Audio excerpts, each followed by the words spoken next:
Naruto, do not be picky, eat more to grow quickly. Remember to bathe daily to warm your body. And do not stay up late, ensure you get adequate sleep. A weak yet gentle voice lingered amidst the chaos, filled with an overwhelming sense of reluctance and a profound love akin to soft, fluffy clouds floating in the sky. To be more precise, it resembled the affection of a mother. What is happening? Who is speaking? At this moment, our protagonist's thoughts were in disarray. His consciousness was shrouded in confusion. He longed to see the owner of the voice, yet despite his efforts, he could not open his eyes or control his body, unable to glimpse even a sliver of light. And remember to make friends. It is not necessary to have many. Just a few who are truly trustworthy will suffice. Although I, your mother, am not particularly skilled at this. Mother? Whose mother? Surely, I have no family. He felt a sense of bewilderment having grown up in an orphanage. He had never seen his mother's face. This must not be directed at him, he thought. Nevertheless, he did not dismiss these words instead. He listened intently, cherishing these seemingly trivial yet profoundly touching sentiments. Although he had never experienced maternal love, he could sense the rich and lavish affection within that voice. He did not wish for these precious words, in his view, to be forgotten, even if he were the only one to remember them, even though he was still unclear about the relationship between himself and this voice. Naruto, you must study hard in your lessons and ninja techniques. But everyone has strengths and weaknesses. Do not be too disheartened when faced with difficulties. In school, respect your teachers and seniors.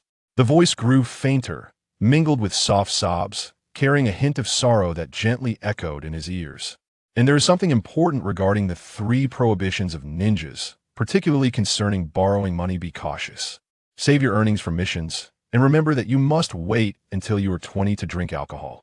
Excessive drinking is harmful to your health. Always remember to exercise moderation. And a key issue within the 3 prohibitions concerns women.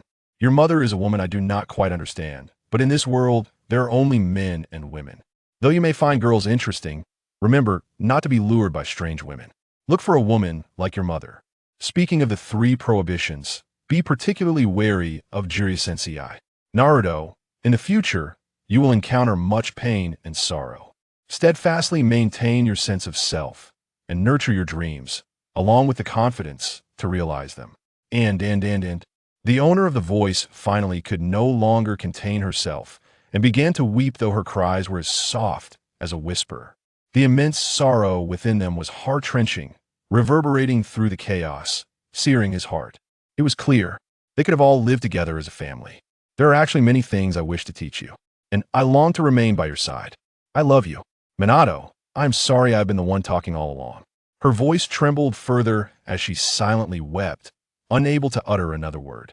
There was so much she wished to convey, an endless stream of words. Tears, unbeknownst to him, rolled down his cheeks. He etched every word deeply into his heart, committing them to memory. Ninjutsu. Minato, am I traversing through time? As he listened to those familiar words, a startling thought flickered in his mind, yet he was uncertain if this was merely a dream. At that moment, he suddenly felt a warm current flowing through his body, enveloping him in warmth, nourishing his bones and muscles, granting him a profound comfort that made him involuntarily sigh. As this warm current flowed, the gentle voice gradually faded away, leaving only the sound of soft sobs, those words echoing incessantly in his mind. Then, another voice, equally gentle yet tinged with guilt, emerged. It is all right. Naruto, what your father wishes to say is similar to your mother's nagging. As the words fell, another warm current entered his body, yet it was much weaker than the previous one. After circulating around him, it vanished without a trace within him. In the next moment, the gentle voice abruptly turned stern, issuing a low command. 8 trigrams seal.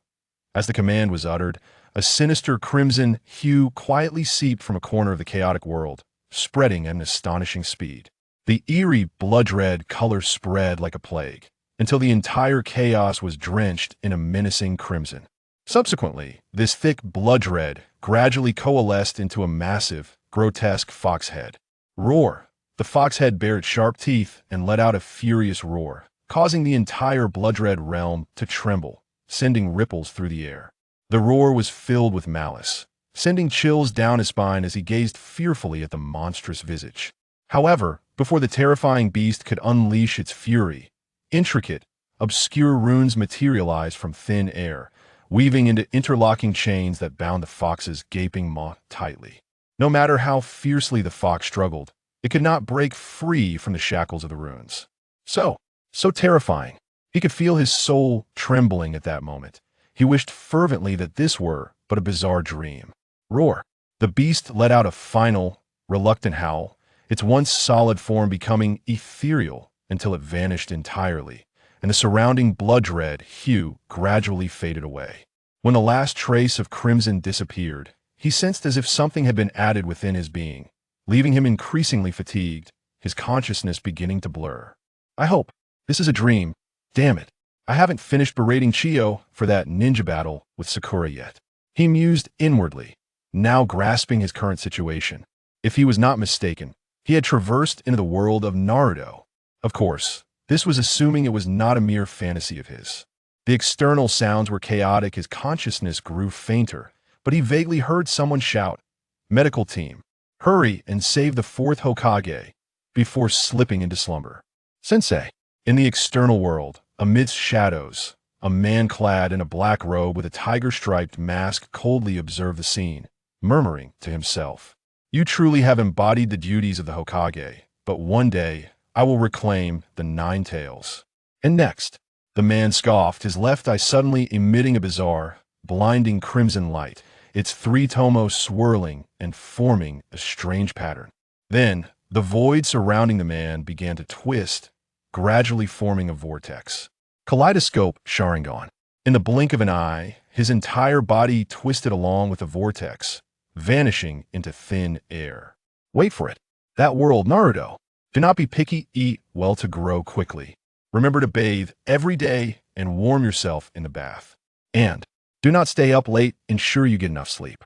A faint yet gentle voice lingered amidst the chaos, imbued with profound reluctance and akin to the soft, fluffy clouds drifting in the sky, heavy with love. To be more precise, it resembled a mother's tender affection. What is happening? Who is speaking? At this moment, our protagonist's thoughts were in disarray, his consciousness was muddled. He wished to see the owner of this voice, yet no matter how hard he tried, he could not open his eyes or control his body, unable to glimpse even a sliver of light. And remember to make friends, you don't need many. Just a few truly trustworthy ones will suffice. Though I, your mother, am not very skilled at. Mother? Whose mother? I don't believe I have any family. He seemed perplexed, having grown up in an orphanage. He had never seen the visage of his mother. Surely, those words were not meant for him. He pondered this thought. However, he did not disregard these words instead. He strived to listen carefully, etching these seemingly trivial yet endearing phrases into his heart. Though he had never experienced a mother's love, he could feel the rich, lavish affection within that voice. He did not wish for these precious words, in his eyes, to be forgotten, even if you're the only one to remember them, even if he was still uncertain of the relationship between himself and this voice. Naruto, study hard in your lessons and ninja techniques. But everyone has their strengths and weaknesses. If you encounter difficulties in learning, do not be too disheartened. At school, respect your teachers and seniors. The voice grew softer, laced with faint sobs, tinged with a hint of crying, gently echoing in his ears. And there's something important regarding the 3 prohibitions of ninjas, especially concerning borrowing money. You must be cautious. Save the income from your missions. You must wait until you are 20 to drink alcohol. Excessive drinking is harmful to your health, so remember to exercise moderation. And a crucial aspect of the 3 prohibitions involves women. Mother is a woman, though I do not quite understand. In essence, there are only men and women in this world. While you may become interested in girls, remember not to be lured by strange women. Find a woman like your mother. As for the 3 prohibitions, be particularly wary of Jiraiya Sensei. Naruto, in the future, you will encounter much pain and sorrow. You must steadfastly maintain your sense of self and hold on to your dreams, possessing the confidence to realize them. And the owner of that voice could no longer contain herself and began to weep. Although her cries were as soft as a whisper, the immense sorrow within them was heart-wrenching, resonating in the chaos and igniting his heart. It was clear they could have all lived together as a family. In truth, There's so much more I wish to teach you, and I want to always be by your side. I love you. Minato, I'm sorry I've been the one speaking all along. Her voice trembled further as she silently wept, unable to utter another word. There were countless things she wished to say, an endless stream of words. Tears rolled down his cheeks, and he committed every word to memory, engraving them deeply in his heart. Ninjutsu. Minato. Am I traversing dimensions? Listening to these familiar words, a wondrous thought flickered in his mind, though he could not ascertain whether this was indeed a dream. At that moment, he suddenly felt a warm current flowing within his body, enveloping him in warmth, nourishing his bones, and bringing him immense comfort, compelling him to softly moan. As this warm current flowed through him, the gentle voice gradually faded away, leaving only the soft sounds of sobbing, those words echoing continuously in his mind. Then, another gentle voice, imbued with guilt, emerged. It's all right, Naruto. What your father wishes to say is just as lovingly repetitive as your mother. As the words fell, another warm current seeped into his body, though this one was much weaker, circulating around him before vanishing without a trace. In the next moment, this gentle voice suddenly turned stern, issuing a low command. 8 trigrams seal. As the command fell, a chilling crimson hue quietly emerged from a corner of the chaotic world, spreading with astonishing speed. The eerie blood-red color proliferated like a plague, until the entire chaos was bathed in its ominous hue. Then, this dense blood red began to writhe, gradually coalescing into a massive, grotesque fox head. Roar! The fox head bared its sharp teeth, letting out a defiant roar, causing the entire blood-red world to tremble, ripples radiating outward. The malice within that roar sent shivers down his spine, and he gazed up in terror at the grotesque beast's head. However, before the monstrous creature could unleash its fury, intricate, obscure runes materialized from thin air, weaving into interlocking chains that bound the gaping maw of the fox tightly, rendering its struggles futile against the restraints of the runic chains. How terrifying! He could feel his soul trembling incessantly at that moment. He wished fervently for this to be a bizarre dream. Roar! The beast let out one last reluctant roar, its once solid form becoming ethereal until it vanished entirely, and the surrounding blood-red hue gradually faded away. When the last trace of crimson disappeared, he vaguely sensed that something new had taken root within him, leaving him increasingly exhausted and his consciousness blurring. Let's hope this is merely a dream. Damn it, I haven't finished scolding Chio for that ninja battle with Sakura. He internally grumbled, now somewhat aware of his situation. If he was not mistaken, he had indeed traversed into the world of Naruto. Of course, this was assuming it was not simply a figment of his imagination. The sound from the outside world were chaotic, and his consciousness became increasingly hazy, only faintly catching someone shouting, "Medical team, hurry and save Lord 4th Hokage," before slipping into slumber. Teacher. In the outside world, within the shadows, a man clad in a black robe and wearing a tiger-striped mask coldly observed the scene, murmuring to himself, "You truly have embodied the responsibilities of Hokage, but one day I will reclaim the 9 tails." As for what comes next, the man snorted coldly, his left eye suddenly radiating an eerie, blinding crimson light, 3 tomo swirling in his gaze, forming a peculiar pattern. Subsequently, the void around the black-robed man began to twist, gradually morphing into a vortex. Kaleidoscope Sharingan. In an instant, his entire being was drawn into the vortex, vanishing without a trace. Wait for me. In that world. Chapter 2. The lonely hero's son. In the year 51 of Konoha, the bustling streets were alive with throngs of people. A glance from above would reveal countless tiny black dots moving slowly, reminiscent of a crowded swarm of ants. The surrounding facilities appeared as pristine as ever, with the sounds of laughter and cheer echoing throughout the vibrant village, making it hard to imagine that just 3 years prior, it had been a desolate ruin. The chaos of the Nine Tails incident had dealt a significant blow to Konoha, resulting in the loss of numerous lives. Fortunately, the 4th Hokage, Minato Namikaze, had sacrificed his own life to minimize the devastation, successfully sealing the beast away. This thought caused the villagers to instinctively lift their gazes towards the towering Hokage rock in the distance, their eyes filled with a mixture of reverence and near fanaticism. The monumental rock face was adorned with the likenesses of past Hokages. Only those who had earned the people's respect were granted the honor of having their visage immortalized upon its surface. For lifelike statues were carved into the rock, representing the four esteemed leaders who had contributed significantly to the peace of Konoha. Presently, only the third Hokage, Hiruzen Sarutobi, remained among the living, wielding the village's authority. The memories of the recent calamity were still fresh, and the populace cherished this hard-won peace, though they often wished for the absence of that one individual. The embodiment of a monstrous fox, the slayer of kin, a creature of horror, if such an abomination were allowed to remain in Konoha. This fragile peace would surely be jeopardized. As such thoughts crossed their minds, the expressions of passers-by soured, their gazes filled with disdain as they muttered curses under their breath. It would be better if such a monster met its end sooner rather than later. The legend of the fox demon had become a well-known tale in Konoha. But where was this so-called demon fox at this moment? Focusing on the Hokage rock, a minuscule black that came into view, as if lost amid the grandeur. As the perspective widened, it revealed a small boy, seemingly around 3 years of age, perched upon the rock. His disheveled golden hair resembled a hedgehog's spikes, and a pair of goggles rested atop his forehead. His azure eyes, reminiscent of the vast ocean, held a dullness that betrayed his weariness, conveying a sense of profound sadness and solitude despite their warm hue. What was even more astonishing were the 3 symmetrical whisker-like markings on each side of his face. This small boy was none other than Naruto Uzumaki, the village's so-called monster fox. He sat at the precipice, gazing down at the vibrant streets, observing the joy radiating from the faces of others, a look of envy crossing his own features.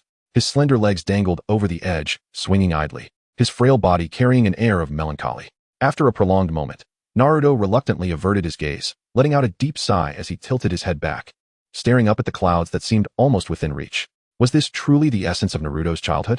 It was hard to fathom how he could maintain such an optimistic outlook amidst these circumstances. It may seem peculiar to say, but the current Naruto was not the same as the one from the original story. Indeed, this incarnation of Naruto hailed from a distant planet known as Blue Star, where he had been an ordinary youth named Zhang Xiaola. An orphan at merely 20 years of age, he was in his second year of college, playing a mobile game featuring his beloved Naruto characters on the very day of the semester's start when he inexplicably found himself transported here.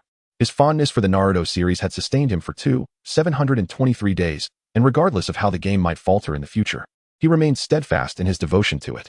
Logically, one would expect him to be elated at being transported to the Naruto universe, especially as the reincarnation of the prophesied child, Naruto Uzumaki. However, he found no joy in his situation, for Naruto's childhood was marked by profound loneliness. The boundless isolation, compounded by the scornful glares and taunts from those around him, left him devoid of friends. He often subsisted on expired food, returning home each day to an empty room, devoid of even a single soul with whom to converse. Occasionally, the third Hokage would provide him with a meager allowance, claiming it was sufficient for his needs. Yet he failed to grasp that no one in the village was willing to sell him food. In the stillness of midnight, as the cold moonlight streamed through his window, enveloping him in silence and darkness, he would find himself speaking to his shadow, uttering trivial words to stave off the crushing solitude, occasionally succumbing to quiet tears. Back on Blue Star, he had lived in an orphanage, devoid of parental love. While he had experienced moments of camaraderie with his peers, there were times when he longed for the affection of a mother and father, yet none of that anguish compared to the suffering he endured now. However, once he grew accustomed to it, Zhang Xiaola, no, now he should be referred to as Naruto, came to realize that it was not entirely unbearable. After enduring this period of hardship, he would eventually forge various bonds, friendships, love. For someone like Zhang Xiaola, who was intimately familiar with the plot of Naruto, it was all too well known. If he was shunned by others, he could simply avoid the crowds. Walking alone was not a great burden. When hunger struck, he would catch fish by the river or forage for wild vegetables. The one silver lining was that the inhabitants of this world generally possessed stronger physiques than those of Blue Star, possibly due to the existence of chakra, though Naruto had yet to master the art of chakra extraction. Thus, aside from the overwhelming loneliness, Naruto's life was relatively free and unencumbered. As long as he adhered to the storyline, he would soon become a hero of Konoha.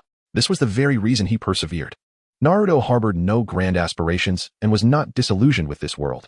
After all, he had a bright future ahead, albeit one fraught with trials. A gentle breeze tousled Naruto's hair as a large cloud drifted overhead, casting a shadow over him. He reclined against the cold rock face, surrendering to a sense of gloom. What a dull world this is, he murmured, slowly closing his eyes, and moments later, he fell into a deep slumber. In the Hokage's office, an elderly man clad in traditional Hokage robes, adorned with a Hokage hat, puffed thoughtfully on a pipe as he scrutinized a crystal ball resting on his desk. This was Hiruzen Sarutobi, the third Hokage. The crystal ball reflected the image of Naruto, lying on the rock, shrouded in shadow. Excellent. There is no risk of the seal going awry. It seems Minato's sealing techniques are remarkably proficient, Hiruzen mused. Monitoring the Jinchuriki was one of his daily responsibilities. After all, the Jinchuriki was akin to a ticking time bomb, an unstable force that could devastate the village at any moment. It was only due to the respect he held for Minato and his wife that Hiruzen allowed Naruto to roam freely. Yet, it appeared that the young boy was not particularly happy. No, something must be done to instill a sense of belonging within him. Hiruzen exhaled a cloud of smoke, lowering his head slightly in contemplation of how to cultivate a sense of attachment to the village within Naruto. After all, he was advanced in years, and the current state of Konoha was precarious, with the other 4 nations eyeing it like ravenous wolves coveting a prime morsel. Therefore, it was imperative to secure the village's future. Chapter 3. An unchangeable destiny. To gain control over an individual, the most crucial aspect lies in mastering their thoughts and emotions. Sarutobi Hiruzen's eyes flickered with uncertainty as an unformed idea began to take shape in his mind. The human psyche requires time for transformation. At this tender age, Naruto is still in a formative stage. It appears imperative to enroll him in the Ninja Academy promptly, where the comprehensive teachings of the will of fire are imparted. Moreover, it is essential to communicate with the instructors to enhance this aspect of education, albeit with a gradual approach. As for emotions, that is a simpler endeavor. By surrounding him with friends or confidants, even just one, provided the bond is sufficiently robust, manipulating Naruto would be remarkably effortless. The question then arises, who could fulfill this role? Sarutobi Hiruzen sighed in frustration, inhaling deeply from his cigarette, and began sifting through a pile of documents on his desk. Inuzuka Kiba. No, he is far too impetuous. Narashikamaru. No, in his recollection, he is merely a slothful layabout. Yamato. Upon seeing this name, Hiruzen's brow furrowed as he recalled all pertinent information about him. This individual possesses a rather dark disposition. Although he has not shown any overt flaws in front of Hiruzen, there is an unsettling feeling that Yamato is not as simple as he appears. Consequently, Hiruzen decisively dismissed this candidate and shifted his gaze downward, where suddenly, a glimmer of hope sparked in his eyes. Irika Yumino, a nin, whose parents perished during the Nine-Tails incident 3 years prior, has harbored animosity towards the demon fox Naruto. Indeed, Irika shall be entrusted with this significant task. A faint smile crept upon Hiruzen's lips. Irika's resentment towards Naruto stems from the loss of his parents at the hands of the beast. Yet he is fundamentally a kind-hearted individual, held in high regard by those around him, and is fiercely loyal to the village. If he were to engage with Naruto, to alleviate this hatred and foster a connection, it is believed that Naruto would soon develop a sense of belonging to the village, and the village, in turn, would come to accept him. However, what strategy should be employed to cultivate this bond? As he pondered, a series of clear footsteps echoed from outside. Hiruzen snapped back to reality. There was no need to rush the plan. Careful consideration was warranted. A knock resonated at the door, and a hint of perplexity surfaced on his weathered face as he muttered to himself, "What brings that fellow here?" His gaze shifted to the door, which was gently pushed open, revealing a one-eyed elder, his left half of the face bandaged and supported by a cane. The right arm, similarly wrapped, bore a grim expression. Yet his remaining eye gleamed with a sharp intensity. This was none other than Danzo Shimura, the leader of the dark underbelly of Konoha. Root. Hiruzen. The Cloud Village has sent someone to negotiate, Danzo stated, his countenance suggesting dissatisfaction, laced with a hint of ire. Is that so? Let him wait in the council chamber. Hiruzen replied, exhaling a cloud of smoke, his expression betraying a sense of vexation. This matter was exceptionally delicate. A single misstep could ignite the flames of war. What infuriated Hiruzen further was that, despite having signed a ceasefire agreement with Konoha, the Cloud Village still sought to abduct Hinata Hyuga, the eldest daughter of the Hyuga clan. Hiruzen was convinced that the Cloud Village was coveting the Byakugan. It was rumored that a ninja from the Mist Village had successfully transplanted the ocular prowess. Such a rare and potent bloodline limit would undoubtedly tempt many. However, just as the agents from the Cloud Village were about to execute their plan, the current head of the Hyuga clan, Hayashi Hyuga, discovered their intentions and swiftly eliminated the intruder. Upon learning this, the brash warriors of the Cloud Village seized the opportunity to retaliate, adamantly refusing to acknowledge any wrongdoing and demanding a life for a life, or else they would declare war. Konoha, having endured 3 years of turmoil from the Nine-Tails incident, was not as formidable as it once was. Hiruzen sighed inwardly. Observing Hiruzen's demeanor, Danzo, who had partnered with him for decades, discerned his intentions. His expression darkened further as he questioned, Hiruzen, you cannot possibly be considering capitulation. Enough. Hiruzen rose abruptly, slamming his palm on the table, interrupting Danzo's words, and fixated his gaze upon him. If I do not take this course, do you have any idea how many lives Konoha would lose? War inevitably brings casualties. Hiruzen, I can ensure that route. Silence. Seeing that Danzo remained obstinate, Hiruzen barked, his voice low yet filled with authority. Danzo, do not forget, I am the Hokage. I will manage this situation. Danzo's face contorted with rage as he glared at Hiruzen. Unfazed, Hiruzen strode towards the door, and as he passed Danzo, he added, his words laced with warning, Danzo, do not presume I am unaware of your clandestine machinations. At this, Danzo stiffened, his breath caught in his throat, as his left hand instinctively rested on the bandage-wrapped back of his right hand, swallowing hard. Tell your subordinates to cease monitoring the Jinchuriki of the Ninetales. Do not go too far. With a loud bang, Hiruzen forcefully swung the door open, turning to leave, leaving Danzo frozen like a statue in the empty room. Damn it, Danzo muttered, his face a stormy shade, his eyes narrowing dangerously. Hiruzen, have you grown so feeble with age? Danzo was acutely aware that Hiruzen, in his efforts to avert war, would likely concede to the Cloud Village's demands. Such an outcome would not only alienate the Hyuga clan, but also lead other ninja villages to perceive Konoha's strength as diminished, dissuading them from initiating further conflict. With both internal and external losses, I wonder how long Hiruzen can maintain his position as Hokage. When that time comes, the title will surely fall into my hands. Moreover, Danzo scoffed, mocking, Hiruzen, do you truly know the extent of my machinations? Suddenly, a small, white serpent slithered forth from Danzo's sleeve, flicking its tongue. Danzo's expression turned grave. He had no choice. The individual with whom he was negotiating could only be described as a devil, yet for the sake of the Hokage position. A glint of resolve flickered in Danzo's eyes, nothing ventured, nothing gained. Meanwhile, Hiruzen lowered his head in contemplation, deliberately slowing his pace as he walked, strategizing his next moves. For a single Hyuga, Konoha should not provoke the Cloud Village into war. However, the Hyuga clan is a prestigious lineage, a bastion of strength. If they do not intervene, Hayashi, the current clan head, is also a pivotal figure. Failing to act is not an option. Moreover, Danzo would relish the outbreak of war, as it would provide him with the reputation needed to usurp Hiruzen's position as Hokage. Hokage-sama. HM? Just as Hiruzen was deep in thought, a figure appeared in front of him. Oh, it is you, Hisashi. What brings you here? Hiruzen lifted his gaze, managing a faint smile upon recognizing the newcomer. Hisashi Hyuga, with a forehead protector emblazoned with the Leaf Village symbol, shone brightly, well maintained. His eyes, filled with solemnity, conveyed seriousness as he leaned forward and whispered, Hokage-sama, regarding that matter. I have an idea. Hiruzen's eyes brightened at this revelation, a flicker of joy momentarily breaking through his cloudy gaze. Though he swiftly masked it with a concerned expression, inquiring with genuine interest, and what would that be?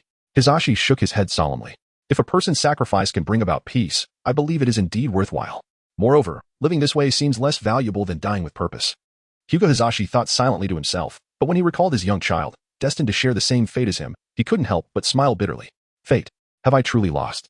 Chapter 4. No one stands with me at dusk. When Naruto awakened, it was already the twilight of the setting sun. The dim evening light enveloped Konoha like a veil, and Naruto sat in a daze upon the Hokage rock, the sunset casting elongated shadows behind him, his azure eyes reflecting the dying light of the sun. Below, the streets were sparsely populated. Occasionally, he would catch sight of a family strolling after dinner. Their conversations a mystery, but their faces always adorned with radiant, gentle smiles. Everyone had returned home, everyone had companionship, and everyone possessed a sense of belonging. He found himself at a loss, feeling as though he were an outsider in this world, a mere whisper of existence within the village. A perpetual sadness seemed to linger on Naruto's face as he clutched his chest, where a hollow emptiness resided, devoid of the heartbeat's rhythm. Yet the sharp pangs of pain were palpable. This seemingly endless solitude had long since worn him down.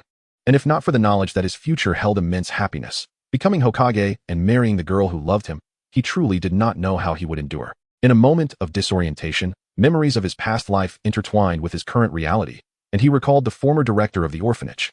Lost in thought beneath the twilight sky, softly reciting an ancient poem, no one stands with me at dusk, no one asks if my porridge is warm. As he recited the lines, he finally grasped the profound loneliness encapsulated within those words. A sudden pang of hunger jolted him from his thoughts. Shaking his head, he forced himself to focus. It was time to find something to eat. With renewed determination, he stretched and prepared to gather food. Due to the villagers' disdain, no one was willing to sell him food. Most of the time, he could only scavenge expired items, which he refused to consume. As for the so-called money, it seemed to him little more than waste paper. What perplexed Naruto most was that the third Hokage, fully aware of his lineage as the son of Minato Namikaze and the significance of being the Jinchuriki, still disregarded him. Thus, he had to fend for himself. Initially, he could only forage for wild vegetables or mushrooms, and as he grew older, he learned to catch fish from the river. However, the physical prowess of the people in this world was astonishing. As he ran at remarkable speed, Naruto mused that perhaps it was due to his heritage from the Uzumaki clan that his physique had always been extraordinary, especially in terms of stamina. As dusk approached and the light dimmed, he leaped effortlessly onto a branch of a towering tree, grasping a vine, and swung through the jungle with the agility of a monkey. The strong wind brushed against his cheeks, and his heart raced with the exhilaration of high-intensity movement. His face flushed and breath quickened. He felt an unprecedented sense of freedom. Even the shadows in his gaze dissipated, replaced by brightness, prompting an uncontrollable shout of joy. "Whoa!" Naruto exclaimed, grinning widely, venting his frustrations. In that moment, he embodied the essence of youth. Soon, he arrived at a familiar brook, the sky completely darkened, clouds stained with ink drifting above, with a few twinkling stars faintly visible. He gathered some dry branches, skillfully ignited a fire by the brook, the orange flames illuminating his surroundings. By its light, he rolled up his pant legs, waded into the brook, and began fishing. The flickering fire reflected in the flowing water, and a few plump river fish swam lazily. Holding his breath, he seized the moment and swiftly plunged his hands into the water, capturing the largest fish with lightning speed. Once on land, he prepared the fish and skewered it with a stick, placing it over the fire to roast. Naruto continuously turned the fish, and the savory aroma filled the air. He also roasted the wild vegetables he had gathered earlier, completing a sumptuous dinner. Savoring the delightful scent, he smiled in satisfaction. Despite everything, his culinary skills were commendable.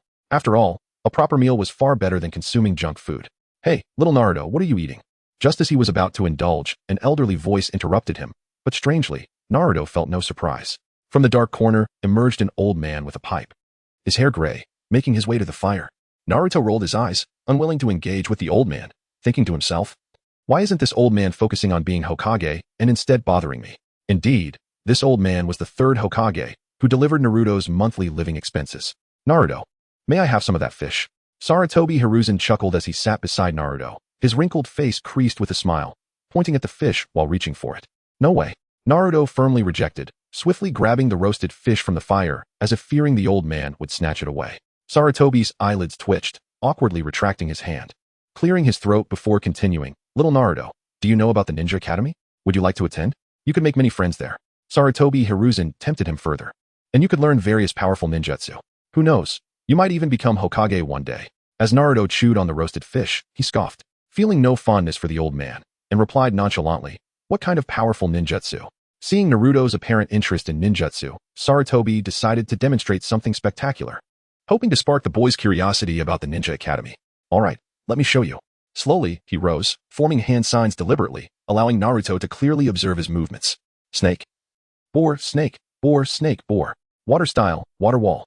Sarutobi shouted, and the brook beside him seemed to respond to an invisible force, surging up to form a towering wall of water, splashing everywhere, with a few fish falling from the sky, creating an astonishing spectacle.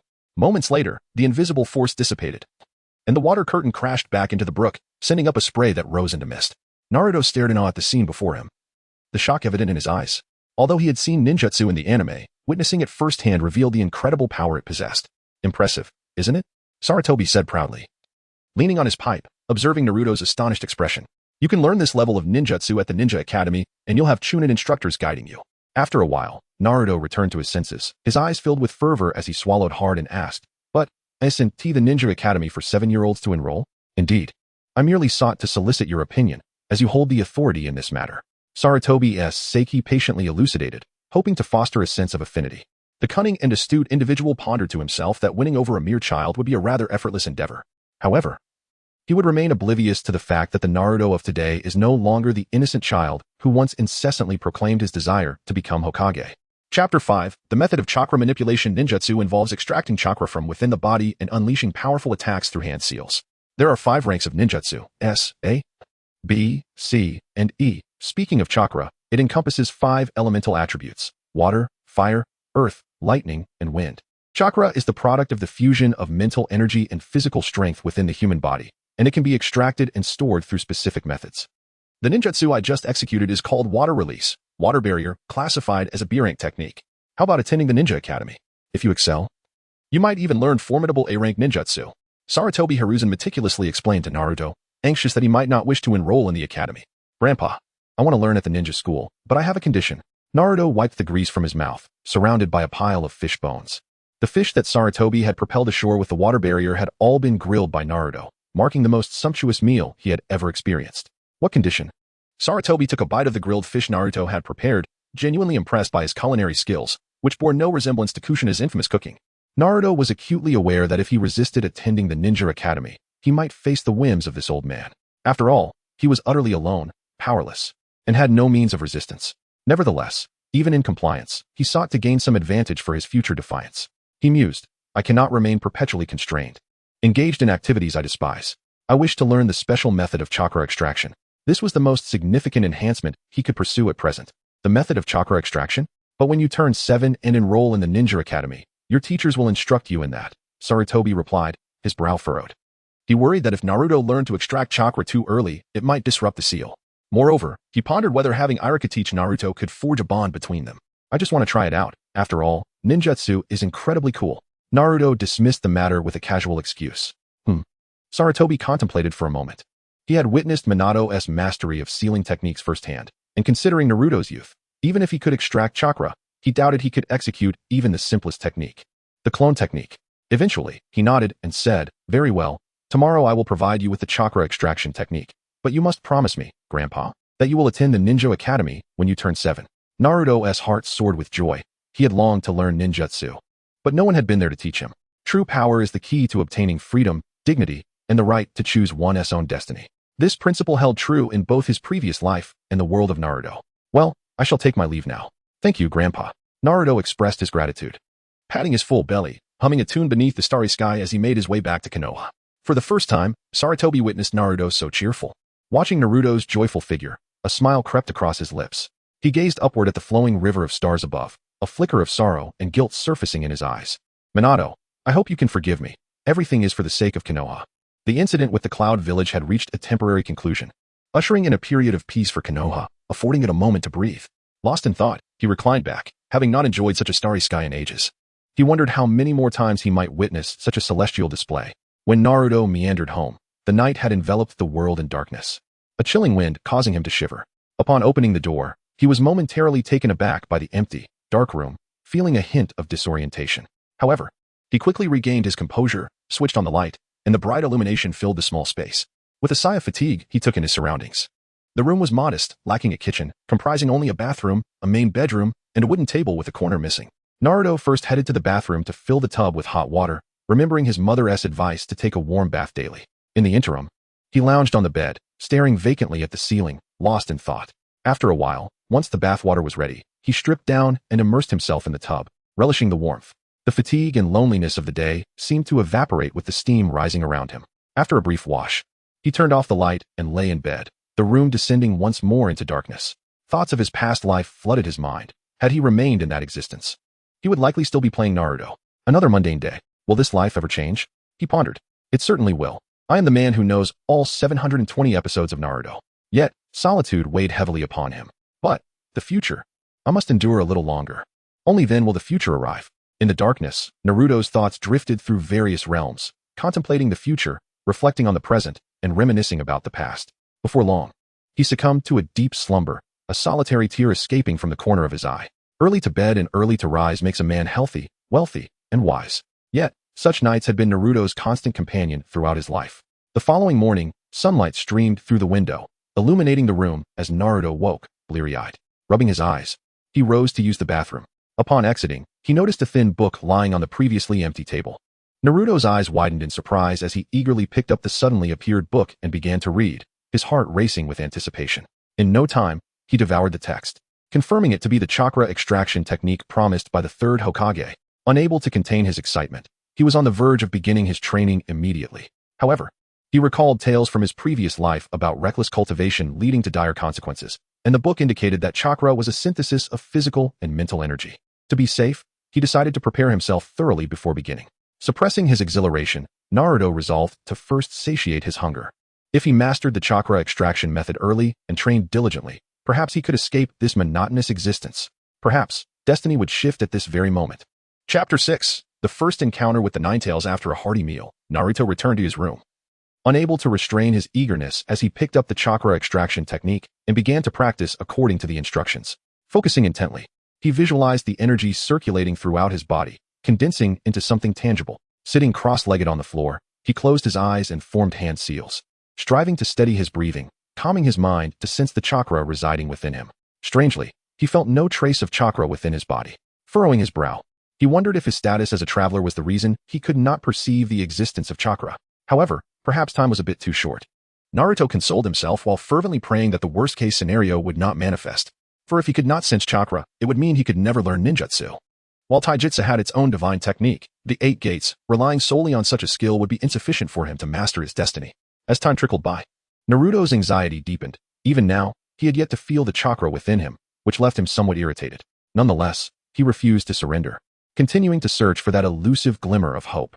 Unbeknownst to him, a bizarre pattern composed of countless intricate symbols began to appear around his abdomen. In the Hokage's office, Sarutobi Hiruzen observed Naruto in the crystal ball, struggling unsuccessfully to extract chakra. He let out a sigh of relief, for this turn of events made his plan all the more perfect. He was well aware of the reasons behind Naruto's failure to produce and extract chakra. Minato's sealing technique not only confined the 9 tails within Naruto's body, but also affected Naruto's own chakra to some extent, coupled with the presence of the 9 tails. This rendered Naruto's ability to create and control chakra exponentially more challenging than that of others. However, it was precisely because of the 9 tails that the chakra leaking from its seal could be transformed into Naruto's own chakra through the 8 trigram seal. This was also why Naruto's body contained such a vast reservoir of chakra. Little Naruto's body was akin to a buried treasure. But how to unlock it depended entirely on him. Sarutobi lit his pipe, taking a puff while contemplating. As time passed and the effectiveness of the 8 trigram seal diminished, Naruto would find it much easier to cultivate his chakra. As it stood, it was nearly impossible. Sarutobi took another satisfying puff, feeling quite pleased with his decision when suddenly, a blinding crimson hue appeared in the crystal ball. He was taken aback, choking on the smoke he had just inhaled. Eyes fixed on the blood-red color within the crystal ball. This dense chakra, as tangible as it was potent, undoubtedly belonged to the 9 tails. He would never forget the overwhelming aura of brutal hatred that accompanied it. Inside the room, beads of sweat, no larger than grains of rice, trickled down Naruto's cheeks. Unbeknownst to him, he had been sitting there for hours without any progress. Damn it. I refuse to believe I can't even accomplish the simplest first step of sensing chakra. Naruto cursed under his breath, gritting his teeth as he once again endeavored to perceive the chakra within him. Even just a hint, even the faintest trace would suffice.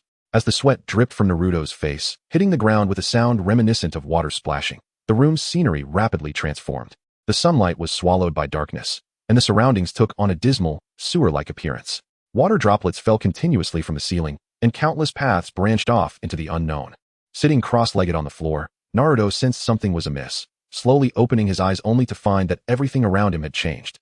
This scene felt strangely familiar. Naruto strained to recollect, when suddenly, he sensed an overwhelming surge of energy pulsating with an almost boundless vitality. Was this chakra? He moved towards the colossal chakra, only to find the darkness deepening and a chilling atmosphere enveloping him. After walking for some time, he finally reached the end of the path, where a towering iron gate loomed before him, adorned with sealing symbols. The coldness in the air intensified to its peak. In that moment, Naruto finally realized where he was. Well now, little one, you made it here rather quickly. A voice brimming with resentment echoed from beyond the iron gate. In the pitch-black darkness, the outlines of a colossal figure were barely discernible, a true behemoth. Indeed, this was the place where the 9 tails was sealed. A bead of cold sweat trickled down Naruto's forehead. Even though it was sealed, the oppressive presence it emanated remained formidable. Hey, kid, come a bit closer. I have something to tell you. Naruto, with a furrowed brow, thought to himself, does this guy really think I'm that gullible? You're the 9 tails sealed within me, aren't you? I can't believe you're so naive. Do you take me for a fool?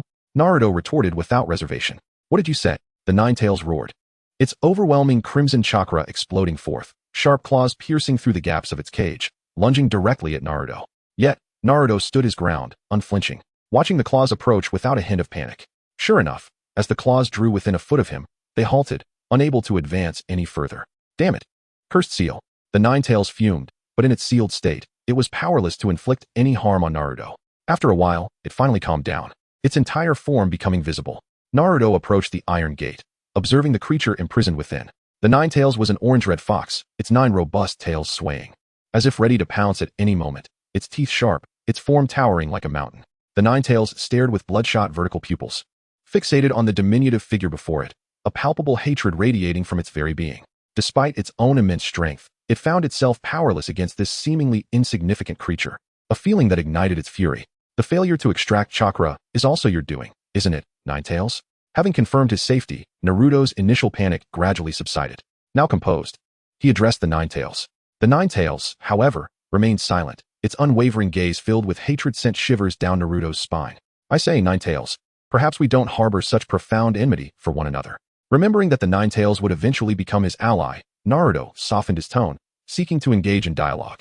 If you were confined here for decades, stripped of your freedom, your resentment would likely exceed mine. The 9 tails snorted dismissively, retorting without hesitation. Naruto scratched his head, contemplating for a moment, realizing he could not counter the Nine-Tails' words.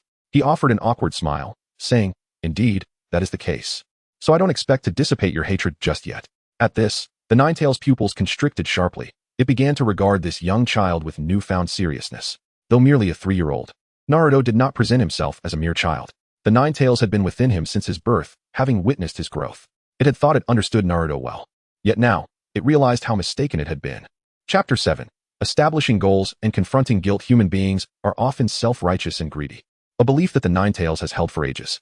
Once it perceives a creature as a threat, it will go to any lengths to eliminate it.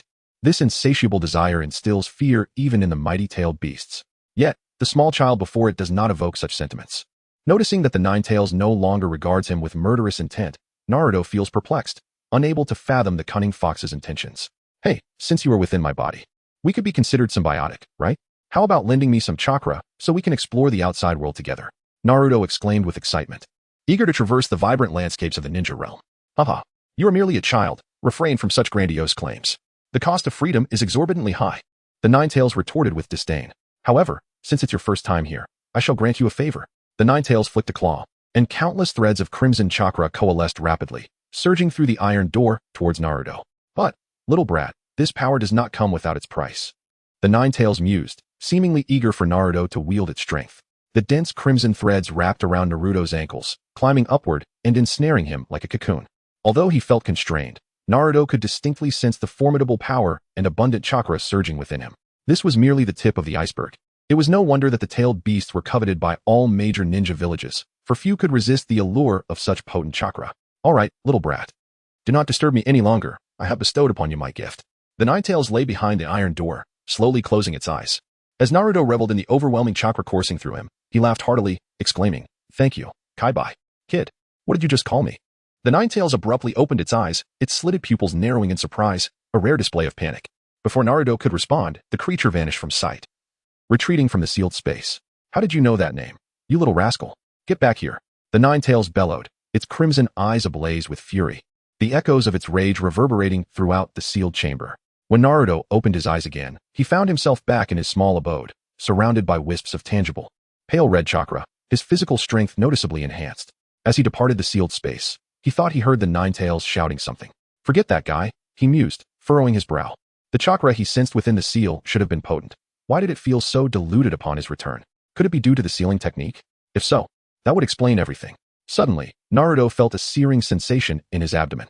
Lifting his shirt, he saw the 8 trigram seal's markings manifesting. What madness is the Nine-Tails up to now? He wondered, clutching his stomach in confusion. Then it struck him. How could he have forgotten this crucial detail? In the original story, the Nine-Tails intentionally lent Naruto chakra to break the seal, providing the only hope of liberation. Additionally, as time passes, the sealing technique wears down, weakening its effects. In order to familiarize himself with chakra, there was but one path: to weaken the 8 trigram seal's binding power, allowing him to swiftly master the usage of chakra. While the seal would eventually diminish over time, Naruto could not afford to wait. According to the unfolding narrative, he would encounter numerous dangers and face many regrets. Since he had a chance to alter his destiny, he must seize it. If life were to proceed exactly as he envisioned, what meaning would the future hold? The allure of the future lies in its unpredictability, brimming with countless possibilities. Thus, Naruto resolved to gradually utilize the Nine-Tails chakra to weaken the 8 trigram seal. This course of action, of course, carried immense risk. Should the seal weaken sufficiently, the Nine-Tails could escape, and Naruto's life would be forfeit. He understood that he could not sway the Nine-Tails' disposition in the short term, had it not been for the 4th Great Ninja War, wherein Naruto wholeheartedly aided the tailed beasts. The Nine-Tails would never have acknowledged him. Mere words would not suffice to lower the creature's guard. Consequently, Naruto made up his mind to harness the Nine-Tails' power for his training. Only by growing stronger could he address this looming threat. Regrettably, he currently lacked any jutsu to test the potency of the Nine-Tails chakra. In the world of Naruto, chakra is inherently stratified in terms of quality. For instance, Sage Chakra and 6 Paths Chakra possess far more capabilities than ordinary chakra, naturally rendering them significantly more powerful. The Nine-Tails chakra also enables rapid healing and enhances physical strength. Although this chakra is steeped in hatred, capable of corrupting one's mind, the minuscule amount he possessed was not a cause for concern. "All right, I will utilize this chakra to commence my physical training," he declared. But one must have a dream to strive for. After a moment of contemplation, he resolutely declared, "All right, let my goal be to become the strongest Hokage in history." In the Hokage's office, Hiruzen Sarutobi sighed in relief, thankful that no major issues had arisen. Gazing at the crystallized sphere revealing the waning crimson chakra, he felt his anxious heart settle, exhaling deeply. That Naruto truly is remarkable. He has managed to control the Nine-Tails chakra. Observing Naruto's current state within the crystal ball, Hiruzen noted the almost transparent chakra, faintly shimmering with red light, enveloping the young boy's form, excitement radiating from his face. In that case, Naruto, strive to become stronger. Hiruzen's eyes glimmered with hope. If Naruto could successfully master the Nine-Tails power, true peace would finally dawn upon Konohagakure. He approached the window, from which he could survey the entire village. Hiruzen's murky gaze grew distant, filled with an overwhelming affection for the place that had nurtured him throughout his life, although he had made numerous erroneous decisions. And while his tenure as Hokage was marred by self-interest benefiting his clan, it did not diminish his love for the village. He yearned to protect it, dedicating his life in service to it, always aspiring to bring peace to Konoha. I often wonder, have I betrayed the legacy of the Hokage? Hiruzen contemplated silently. Chapter 8. The first encounter with Sasuke in a clearing amidst the dense jungle. A young boy with golden hair was drenched in sweat as he practiced push-ups on the ground. 1, 2. The boy gritted his teeth, his arms slightly bent, his body continually sinking, beads of sweat cascading down like rain, moistening the earth beneath him. I can't do it anymore. As his body sank further, he could no longer support himself and collapsed onto the ground. This boy was none other than Naruto Uzumaki. A few days prior, Naruto had successfully harnessed the chakra of the Nine-Tails for the first time, and the seals within his body had burst forth as if pierced by a tiny needle, allowing him to barely produce and utilize chakra. Although the amount was minuscule, he felt that the chakra he was currently generating was scarcely enough to fill a teacup. Moreover, through his rigorous training over the past few days, the chakra he could generate and store was gradually increasing. However, the effects were negligible, akin to a drop of water in a teacup, barely perceptible. Additionally, the physical training was exceedingly exhausting. Exhausted and sprawled on the ground, Naruto gasped for breath, the soreness in his arms and abdominal muscles provoking his cries of despair. In his previous life, he had never engaged in physical training. His days were spent either in class, doing odd jobs, or playing Naruto games, with never a moment dedicated to serious exercise. Having grown accustomed to a life of leisure, he found it impossible to endure such intense training, coupled with a modern affliction, laziness. Indeed, on Blue Star, particularly in the nation of Huaxia, the quality of life had improved significantly, and worries about food and clothing had largely dissipated. In such a comfortable environment, human laziness had been magnified infinitely. The reason Naruto struggled to persist in his training was largely due to this very laziness. He was acutely aware that this inertia hindered his progress and understood its detrimental effects. Yet, despite this awareness, he found himself unable to control his laziness, allowing himself to fall further into decline. Perhaps it was because he knew his future. As long as he followed a gradual path of cultivation, he could attain great power without such exhausting effort. The reincarnation of Ashura, he bore the blood of the Uzumaki clan and the immense chakra brought forth by the Nine-Tails. All of these were the foundations of Naruto's strength. These innate advantages allowed him to avoid the life-threatening struggles that ordinary individuals, like Lee, had to endure in order to keep pace with geniuses. He merely needed to await the opportune moment to ascend to the level of the Sage of Six Paths. Of course, this did not imply that Naruto could forego effort entirely. He simply did not need to exert himself as much. Various inherent factors set Naruto's potential. While ordinary individuals like Lee had to expend countless sweat and blood, far exceeding Naruto and Sasuke's efforts, often at the cost of their lives, just to earn a chance to stand beside them. Yet, such brilliance was fleeting, akin to fireworks, dazzling for a moment before vanishing in an instant. One must understand that once a person becomes accustomed to a comfortable environment, they become reluctant to endure suffering. Sigh, I'll take it step by step. After all, I have plenty of free time and don't know what else to do. Naruto lamented, recognizing that although his progress was slow, he was at least afforded ample time, and with consistent effort over time, he would surely surpass the original Naruto, avoiding the role of the underdog and the accompanying ridicule. Though now, ridicule held little weight against him. Just as Naruto was resting, he suddenly heard a rush of wind followed by the sound of sharp objects embedding into trees. Is someone practicing shuriken throwing nearby? The sound indicated that no other items were in play. Despite the soreness in his muscles, Naruto forced himself to stand, eager to discover who was honing their skills. If the opportunity arose, perhaps he could borrow a kunai. His eyes sparkled. No one in the village's weapon shop would sell him anything, so even though he had some savings now, it was hardly enough to buy a stash of kunai for practice. This money was from his monthly allowance, which he had diligently saved, filling his frog-shaped pouch to the brim. Naruto pushed aside the bushes that were nearly as tall as he was, moving towards the source of the sounds. After about a minute of advancing, the sounds grew clearer, indicating he was not far from the source. He parted some bushes and peered cautiously. Before him, in a clearing, stood a delicate-looking boy, drenched in sweat, clutching a dark, sharp kunai, fixated on a tree trunk 10 meters away. A small red dot marked the target, with several kunai haphazardly embedded in the trunk and many more scattered below. Clearly, the thrower was not particularly skilled. This small boy appeared to be around 3 years old. His face flushed, beads of sweat continuously dripping from his brow as he focused intently on the target, his clothes already soaked through. Suddenly, Naruto's expression shifted. He recognized the emblem on the boy's back, the Uchiha clan crest. If he was not mistaken, this must be Sasuke Uchiha. Speaking of Sasuke Uchiha, one could not help but think of his older brother, Itachi, the infamous prodigy. Surely, he wouldn't be lurking nearby. Naruto scanned the surroundings but found no trace of Itachi. However, given that he was merely a child of the same age as Sasuke, he posed no threat to him. Thus, even if Itachi were nearby, there would be no issue. With a mischievous glint in his eyes, Naruto thought, since only Sasuke was present. And considering their future camaraderie, borrowing a kunai wouldn't be too much to ask, would it? As he contemplated, Sasuke continued to throw the kunai with a somewhat immature technique, lacking any flashy skills, yet the force behind the kunai was significant. With a whoosh, the kunai shot forth and thudded deeply into the target, missing the red dot by a mere few centimeters. It was undoubtedly Sasuke's most accurate attempt thus far. TCH. Sasuke clicked his tongue in frustration, having practiced for so long, yet still not achieving his desired level of proficiency. Why is my brother so accurate with his shuriken? At this rate, when will I ever surpass him and earn my father's approval? Observing Sasuke's discontent, Naruto couldn't help but sigh. Considering the timeline, the night of the Uchiha massacre was not far off, and according to the original story, Itachi would unleash a massacre upon the Uchiha clan, leaving only Sasuke alive, burdened with hatred as he pursued his brother. In truth, Naruto felt that Sasuke was even more pitiable than himself. After all, Sasuke had experienced the warmth of family life, basking in the love of a father, a mother, and the care of Itachi. To possess and then lose was far more painful than never having had it all. Moreover, the one who would destroy it all was none other than the brother who had loved him most dearly. Lost in these thoughts, Naruto suddenly felt a deep sense of empathy for Sasuke. Both were profoundly lonely, perpetually tormented by their solitude, with no one to confide in. Chapter 9. The first encounter. Driven by this shared sense of sorrow, Naruto wished to impart some wisdom to Sasuke, hoping to help him avert such a tragic fate. At the very least, he sought to minimize the losses, ensuring that Sasuke would not suffer as he had, nor experience the same profound loneliness. Since he had arrived in this world, he ought to alter some of the original fate, for otherwise, what significance would his presence hold if everything unfolded along the same trajectory? Though he was uncertain of the butterfly effect his actions might invoke or how they might alter his own life path, he felt compelled to act. If one must find a reason, it might be the influence of moral values from a previous life. Perhaps it is also the reluctance to witness Sasuke transform into someone akin to himself.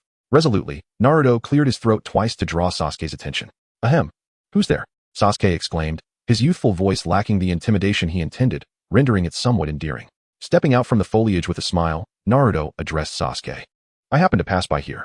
Might I inquire if you belong to the Uchiha clan? Upon hearing this, young Sasuke felt a surge of pride.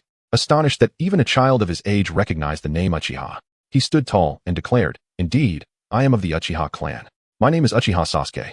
As expected, the child before him was a reincarnation of Indra, possessing Indra's chakra, destined to be his rival. Observing Sasuke's self-satisfied demeanor, Naruto felt a twinge of annoyance and continued, The Uchiha clan is indeed a prestigious family in Konoha. I have heard they possess a unique and powerful bloodline limit known as the Sharingan, rightfully dubbed the foremost clan of Konoha. Sasuke's chin lifted even higher as he exclaimed. Of course, our Uchiha clan has always been renowned for its strength, especially my brother, Uchiha Itachi, who became the youngest member of the Umbu in history. He is truly remarkable. Watching Sasuke's growing arrogance, Naruto's irritation swelled, and with a sardonic chuckle, he remarked, What a pity. What do you mean, what a pity? Sasuke frowned, perplexed by Naruto's words. It is a pity that your Uchiha clan will soon face utter destruction. Naruto said with a hint of malicious glee. What? You speak nonsense. Sasuke shouted, his eyes wide with fury, resembling a pair of copper bells. Realizing that he had provoked Sasuke, Naruto pondered why he spoke so carelessly. Knowing he had come to offer a way to change fate. Unbeknownst to him, both in this life and his previous one, Naruto had always been solitary, devoid of any affection or care. Thus, as he listened to Sasuke boast about his lineage, the pride etched on his face ignited a deep-seated jealousy within Naruto, prompting his scornful remarks. Jealousy is an inherent aspect of human nature. Throughout life, one inevitably envies others, be it for their support of families, their beauty, or their discovery of love. Even the kindest souls harbor moments of jealousy. Often, jealousy and envy reflect a personal void. One only covets what they lack. At that moment, Sasuke enjoyed a complete family. while Naruto endured the loss of his parents and was ostracized by the villagers, causing him to harbor profound grievances. This led Naruto to speak out of turn. But one cannot hold him accountable. After all, in his former life, he was merely a young student yet to navigate the complexities of society and often spoke without consideration. Remembering his original intention, Naruto's anger began to dissipate as he softened his tone. In 4 years, the Uchiha clan will face annihilation. And the orchestrators of this calamity are your brother, Uchiha Itachi, alongside the higher-ups of Konoha. I come to you with goodwill, harboring no malice. You lie. Sasuke interjected, interrupting Naruto's explanation with a furious shout. My brother would never commit such an act. What madness has possessed you to utter such absurdities? It is the truth. Your brother has made a pact with the higher-ups of Konoha, and the Uchiha clan is poised to instigate a rebellion and defect from Konoha. As Sasuke remained skeptical, Naruto hastened to clarify, you dare slander. As Naruto continued to cast aspersions upon his beloved brother, Sasuke's eyes brimmed with tears, his fury escalating. In a fit of rage, he drew a sharp kunai from his ninja tool pouch and lunged at Naruto's throat. Sensing the imminent danger, Naruto swiftly sidestepped, narrowly evading the lethal strike. A chill coursed through Naruto's throat as he realized Sasuke genuinely intended to kill him. Had he not reacted swiftly, he might have met his end right then. In that moment, Naruto's own anger flared, and he instinctively threw a punch at Sasuke's face. However, despite his youth, Sasuke had undergone rigorous training under Itachi and his father, Uchiha Fugaku, and thus possessed a considerable foundation in martial arts, far surpassing Naruto's combat skill. Calmly, Sasuke tilted his head, effortlessly dodging Naruto's punch. Then, with a swift twist of his waist, he transformed his kunai from a direct stab to a horizontal slash aimed at Naruto's throat. A glimmer of cold steel loomed larger in Naruto's vision. He had not anticipated that Sasuke, at such a tender age, would exhibit such formidable combat prowess, having never engaged in a fight before. Naruto was at a disadvantage against Sasuke. Reacting instinctively, he crouched down, feeling a cool breeze as that lethal glimmer swept past, severing several golden strands of hair from his head. Sasuke's attacks were relentless. Although Naruto barely evaded them, he exposed numerous vulnerabilities. In his crouched position, he found himself without the means to counter. Seizing the opportunity, Sasuke twisted his body and delivered a powerful roundhouse kick towards Naruto's face. The speed of the kick was astounding, leaving Naruto with no option but to raise his right arm in defense, bracing himself for the impact of the powerful blow. With a resounding thud, Sasuke's kick connected, sending Naruto sprawling backward, his arm tingling from the force. As Naruto struggled to rise, Sasuke pursued him relentlessly, leaping into the air with a fierce glint in his eyes, gripping his kunai tightly, preparing to plunge it down upon the fallen Naruto. Realizing the peril he was in, Naruto thought grimly, this is not good, as the kunai hurtled down toward him. Just as the kunai seemed destined to pierce through him, Naruto gritted his teeth and managed a sideways roll to evade the blow. Sasuke landed firmly, his kunai striking air, glaring at the disheveled Naruto as he charged forward once more. Seeing Sasuke's relentless pursuit ignited a blaze of anger within Naruto, who resolved to teach Sasuke a lesson. He formed a series of hand seals and concentrated his mind into the ceiling space. Hey, Nine Tails, grant me some chakra. In the ceiling space, Naruto stood before the iron gate, shouting at the Nine Tails within. The Nine Tails, with bloodshot eyes, scrutinized the impudent child who dared to call out to him. I can provide you with chakra, but you must tell me how you came to know my name. The Nine Tails studied Naruto, who was both familiar and foreign to him. Initially, he perceived Naruto as a mere child, yet since Naruto's first entry into the ceiling space, calling him by the name bestowed by Sage of Six Paths, Kaibai, his perception of Naruto had begun to shift. Did I call you by that name? Naruto paused, reflecting for a moment, realizing he indeed had. However, how could he explain this? Unable to conjure a plausible reason, he resorted to a nervous chuckle, hoping to gloss over the matter. Perhaps you misheard, haha. The Nine Tails, upon hearing his dismissive attitude, instantly roared in anger. Impossible. I could not have misheard. You definitely called out that name. Speak. Realizing that he could not bluff his way out, and with time of the essence, Naruto awkwardly replied, how about this, Nine Tails? You grant me some chakra first, and once I deal with that Uchiha brat, I will explain how I came to know that name. Naruto felt a sense of urgency. If he didn't hurry, Sasuke might actually stab him with a kunai. Why did he insist on making a hasty remark? He knew full well that the Uchiha clan were a bunch of obsessive lunatics, and yet he chose to mock Sasuke about the impending massacre of his clan by Itachi. Now he had provoked Sasuke, and if it weren't for the fact that he could utilize some of the Nine Tails chakra, he would have long been at the mercy of that 3-year-old child. Very well, I shall provide you with some chakra, but when you next enter this ceiling space, you must tell me how you came to know the name Kurama. The Nine Tails finally relented. Naruto sighed in relief, thinking, next time I come in, I won't say a word. Let's see how you handle that. I warn you, do not go back on your word. Otherwise, the next time you find yourself in peril, I may very well withhold chakra from you. The Nine Tails sneered, seemingly seeing through Naruto's thoughts. Naruto's heart sank. He hadn't expected this fox to be so astute.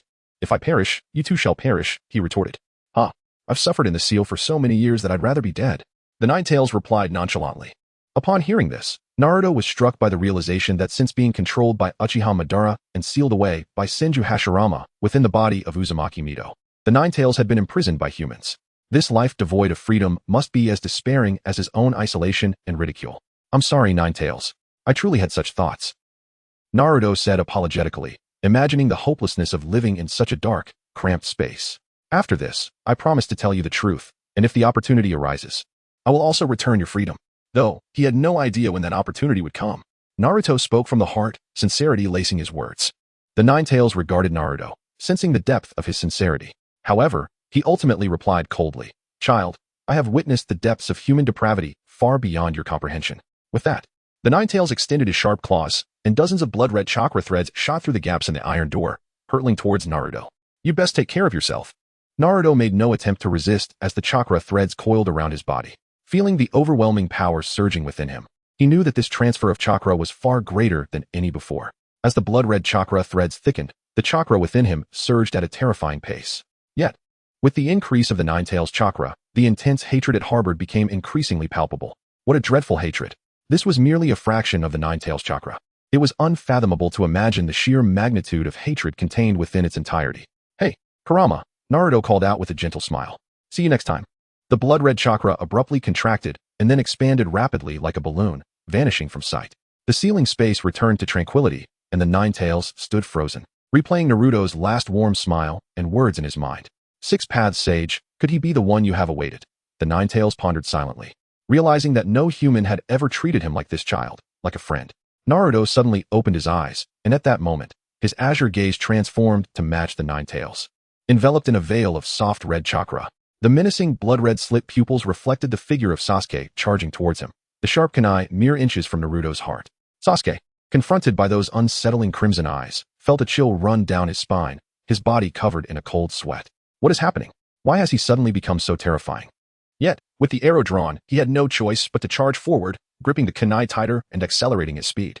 However, now empowered by the Ninetales chakra, Naruto perceived Sasuke's movements as painfully slow, easily anticipating his attack trajectory. Channeling chakra into his arms, Naruto seized the moment and swung his palms, enveloped in the soft red chakra, to deflect the incoming kunai. Clang! The harsh sound of metal shattering echoed as the kunai in Sasuke's hand snapped cleanly in two. Iron shavings drifting through the air. Sasuke's eyes filled with terror. As the kunai broke, the intimidation from Naruto's blood-red pupils intensified, causing his legs to tremble uncontrollably. The fear in his heart magnifying as he stammered, Monster. Monster. Chapter 11, One-Strike Monster. Monster. Sasuke's voice quivered, his pupils dilating, his body frozen in fear. No. It's impossible to win. What had this guy done to unleash such astonishing power in mere moments? Naruto's lips curled into a confident smile as he clenched his fist, reveling in the immense chakra surging through him, feeling intoxicated by this newfound strength. However, he soon frowned, sensing the chakra within him gradually dissipating like sand slipping through an hourglass. Could it be due to the seal? Yes, the seal had consistently suppressed the Ninetales' power, and the chakra he had borrowed was indeed under its restraint, causing the leakage. He needed to resolve this quickly, otherwise, he would be the one in trouble once the Ninetales chakra vanished. Taking a deep breath, Naruto vanished from his spot like a wraith. Sasuke, startled, felt his heart racing and frantically searched for Naruto's figure. Just as he was scanning the area, Naruto silently appeared behind him. Sasuke's body stiffened, catching a glimpse of his own shadow on the ground. Clenching his hand that held the broken kunai, he spun around sharply. Unfortunately, before he could fully turn, Naruto struck with a swift hand chop to the back of Sasuke's neck, easily knocking him unconscious. At this moment, Sasuke only possessed basic taijutsu and shuriken techniques, with minimal understanding of chakra utilization and a pitifully small chakra reserve. Naruto, having the advantage of the Ninetales chakra, far surpassed Sasuke in chakra volume, making it more than sufficient to handle him, despite Naruto's rough chakra control. However, as Sasuke matured, the disparity in chakra would soon be equalized through his growth in other areas. Sighing, Naruto lamented, "This is not how I envisioned things." The soft red chakra enveloping him gradually dissipated, and his eyes returned to their normal azure hue. The Ninetales chakra had completely vanished. Naruto cast a glance at Sasuke, who lay unconscious on the ground, and sighed in resignation. Yet, within his heart, he felt a modicum of relief.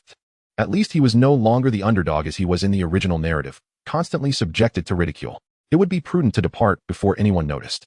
After all, who knew how that overprotective brother might retaliate upon discovering Sasuke incapacitated by his hand. What? You are the Nine-Tails Jinchuriki. What do you have to fear from Uchiha Itachi? Please, he is a prodigy of the Uchiha clan. Currently, he might not have awakened his Sharingan, but in the future, he not only activates it, but also masters the formidable techniques of Tsukuyomi and Amaterasu. Coupled with an exceptionally high intellect that even the cunning Danzo and the invincible Orochimaru find utterly futile to contend with. Despite the Nine-Tails residing within Naruto, he would be no match for Itachi before fully maturing. Fortunately, Itachi suffers from a grave illness, and his Mangekyou Sharingan will serve as a legacy for Sasuke. However, Naruto need not fret over potential retribution from the Uchiha clan, as their relationship with Konoha is exceedingly strained. 3 years prior, the Nine-Tails incident led to suspicions surrounding the Uchiha, and as the Jinchuriki, Naruto was unlikely to draw their attention unless absolutely necessary. Hence, the Uchiha would not venture near him, let alone pose a threat. Nonetheless, even with Konoha's protection, it would be wise to make a hasty exit after such an incident. Should he linger, would he truly wait for others to arrive and seek retribution? Thus, Naruto turned to leave, casually picking up 2 kunai beneath a tree. Ah, splendid. They are quite sharp and would serve well for fishing. With delight, Naruto clutched the pair of kunai and, under the dimming sky, skipped merrily toward the brook. The Uchiha clan domicile lies on the outskirts of Konoha. Following the Nine-Tails incident 3 years ago, where the beast was manipulated by Sharingan techniques, Danzo suspected Uchiha involvement. A theory also entertained by the third Hokage, Hiruzen Sarutobi. Consequently, after Konoha's reconstruction, the Uchiha clan was marginalized by the village's higher-ups. Forced to establish their residence on the periphery, isolated by the territories of other clans and subjected to increased scrutiny. As a result, the Uchiha clan gradually became alienated. Their resentment festering as tensions with the village escalated. Had it not been for the persistent counsel of their leader, the Uchiha might have resorted to rebellion. He diligently strove to safeguard Konoha's peace. At this moment, dusk had descended, the sun sinking low, casting languid orange clouds adrift. The waning sunlight illuminated a spacious courtyard, where a stern-looking middle-aged man sat in a brightly lit room, gazing thoughtfully at the fading sunset, lost in contemplation.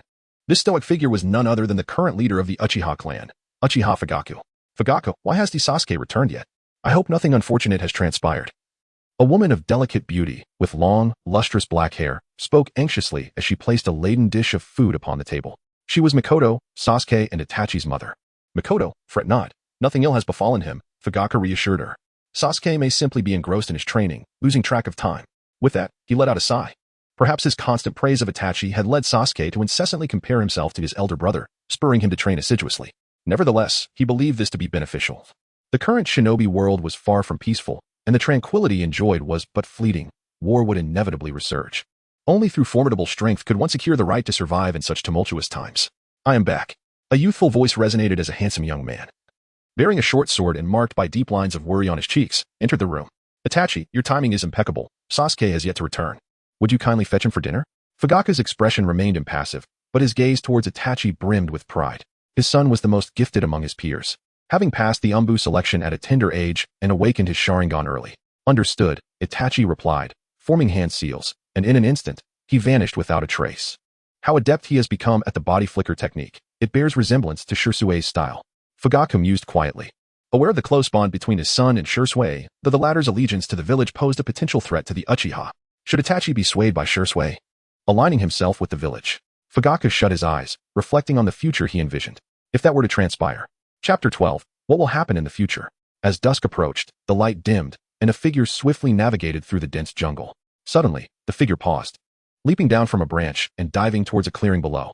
This figure was Itachi, who had ventured out in search of Sasuke. Itachi landed gracefully, but as he surveyed the scene in the clearing, his pupils constricted in alarm. There lay Sasuke, unconscious on the ground, surrounded by scattered shuriken, the scene appearing rather chaotic. Sasuke. Itachi called out as he rushed to his brother's side to assess his injuries. Sasuke seemed to have heard someone calling him. He stirred awake, bewildered by the darkness that enveloped him. Nisan, what are you doing here? Sasuke asked, noticing Itachi's anxious expression. Relieved that Sasuke had regained consciousness, Itachi exhaled softly. You were late returning home, and both father and mother were worried about you, so I came to find you. What happened? Why did you suddenly collapse here? As Itachi inquired, he carefully checked for any injuries on Sasuke. Ah, I remember now. After Itachi's questioning, Sasuke recalled the events leading up to his fainting, his voice rising in indignation. I was knocked out by someone. Oh, who was it? Itachi's gaze sharpened, pondering whether it was someone from the higher echelons of Konoha, or perhaps a ninja from another village. No, if it were an outsider, Sasuke wouldn't be here unharmed. It was a child, about my age, Sasuke replied.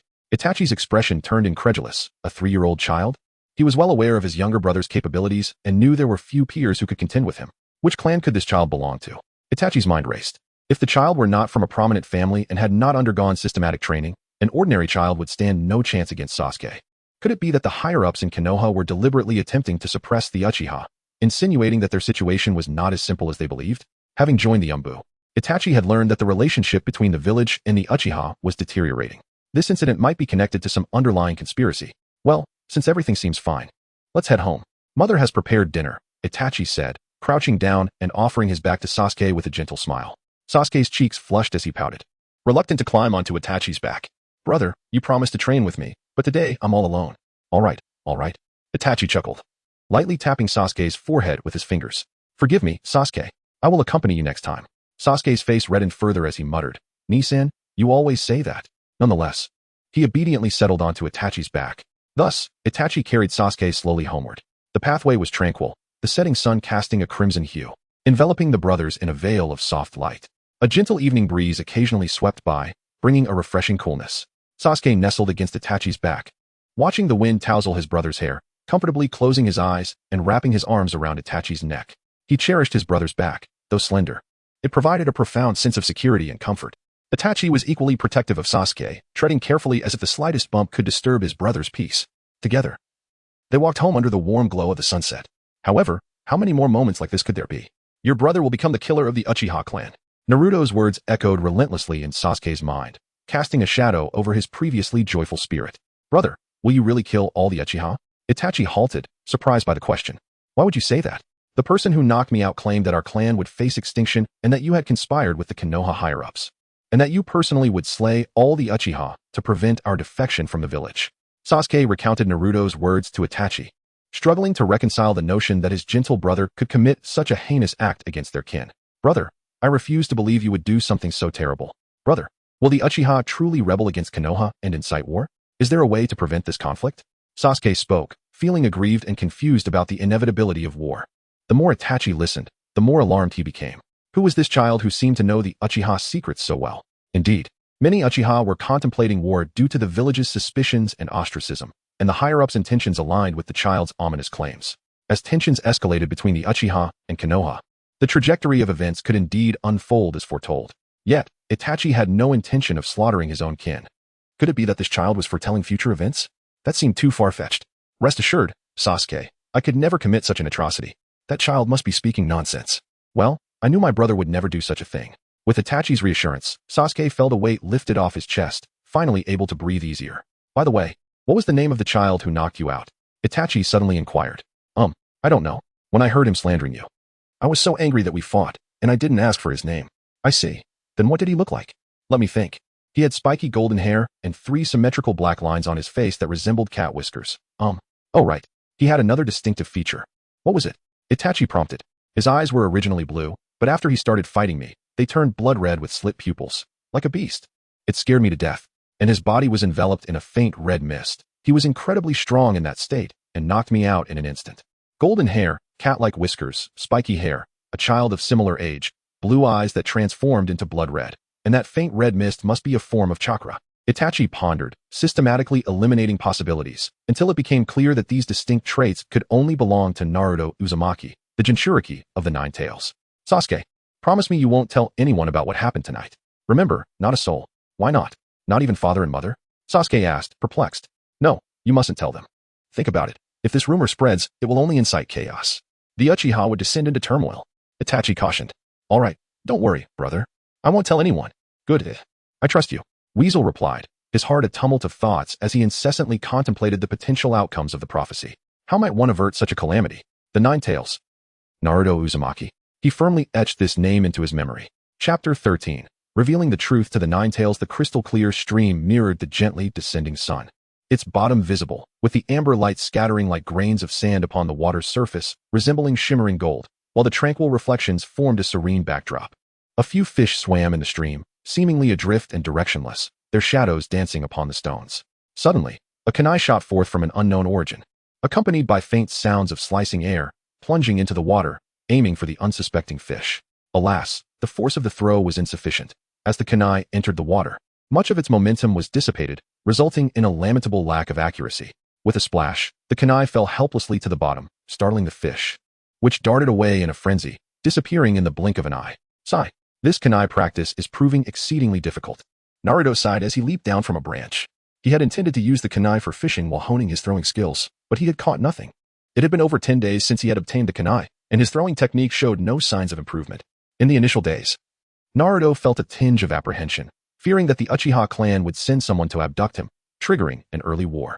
Being well-versed in the manga and Appo's plot, Naruto knew that Fugaku had activated his Sharingan, making it all too easy to control the Nine Tails sealed within him. However, considering Fugaku's character in the original story, it was highly unlikely he would resort to such measures. Moreover, his parents had a cordial relationship with Fugaku and his wife. As days turned into weeks without any sign of unrest, Naruto began to believe that this matter would likely pass unnoticed. Nevertheless, he remained vigilant. Yet why did his kunai throwing technique remain so underwhelming? He pondered this question, concluding that his reliance on sheer strength without technique was to blame. While brute force could yield results, kunai throwing was an art that required finesse to master. However, he had no mentors or elders to guide him, which left him in a predicament. Emerging from the stream, he retrieved the fallen kunai. If he failed to catch any fish, he would surely go hungry that night. With no other options, Naruto fashioned a makeshift spear by tying the kunai to a branch. After a few practice swings, he found it surprisingly manageable. He then plunged into the stream, seizing the moment, and deftly speared several fish. Since harnessing the chakra of the Nine Tails, Naruto had noticed a marked increase in his appetite, which he deemed a positive development. After all, to grow quickly, one must eat abundantly. After preparing the fish, he set a fire and skewered the fish over the flames, the orange glow reflecting in his azure eyes. Lost in thought, he contemplated whether to reveal the truth to the Nine Tails. If he disclosed this information early, perhaps he could eliminate the looming threat, turning the Nine Tails into an ally. If he could find the key to the seal, he could unlock the perfect Jinchuriki mode, allowing him to navigate the ninja world with ease, free from concerns about Pain's plans to capture tailed beasts or the hidden agendas of the pure love warriors.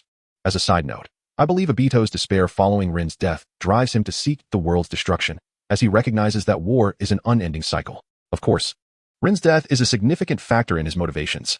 Moreover, revealing these secrets to the Nine Tails seemed inconsequential, for the beast resided within him and could not disclose them to others. Besides, even if such revelations were to leak, few would believe them. Would anyone dare to accept that the tales of the Sage of Six Paths are indeed true? Or that a shadowy entity stirred unrest in the ninja world to rescue its mother? Would they believe that Uchiha Madara could resurrect himself and activate the Moon's Eye plan, plunging the world into illusion? Could they truly accept that the Tsutsuki clan might one day descend upon this realm? These astonishing potentialities would only be credible to those who experienced them personally. Would the ninjas of the 5 great villages take the word of a mere child seriously? Moreover, should those orchestrating these plans catch wind of such notions, Naruto's life would undoubtedly be in peril. What if he chose not to inform the Nine Tails? How could he explain the origin of his knowledge regarding the name Kurama? After much contemplation, Naruto resolved to be truthful with the Nine Tails about his awareness of the name's origin, albeit without disclosing that he had traversed from another world.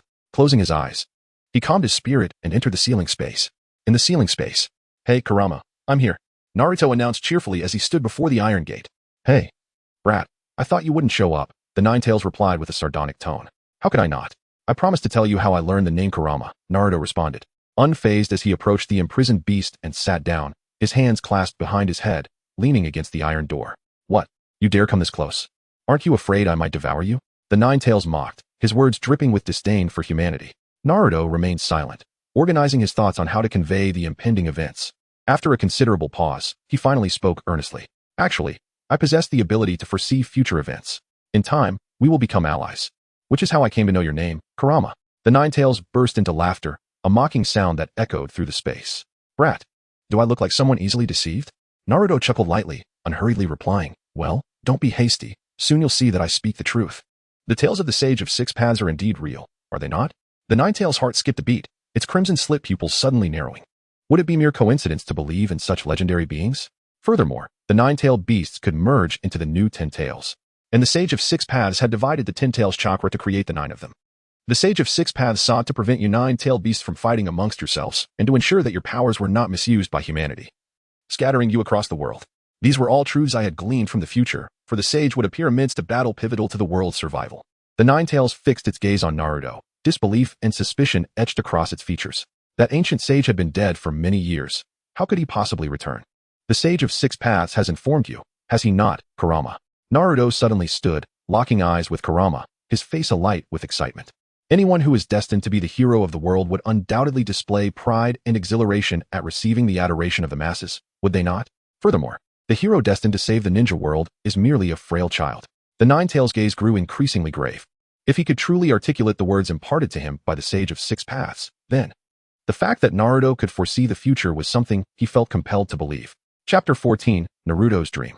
The Sage of Six Paths foretold that a boy with azure eyes would call upon the names of the nine-tailed beast and frolic with them.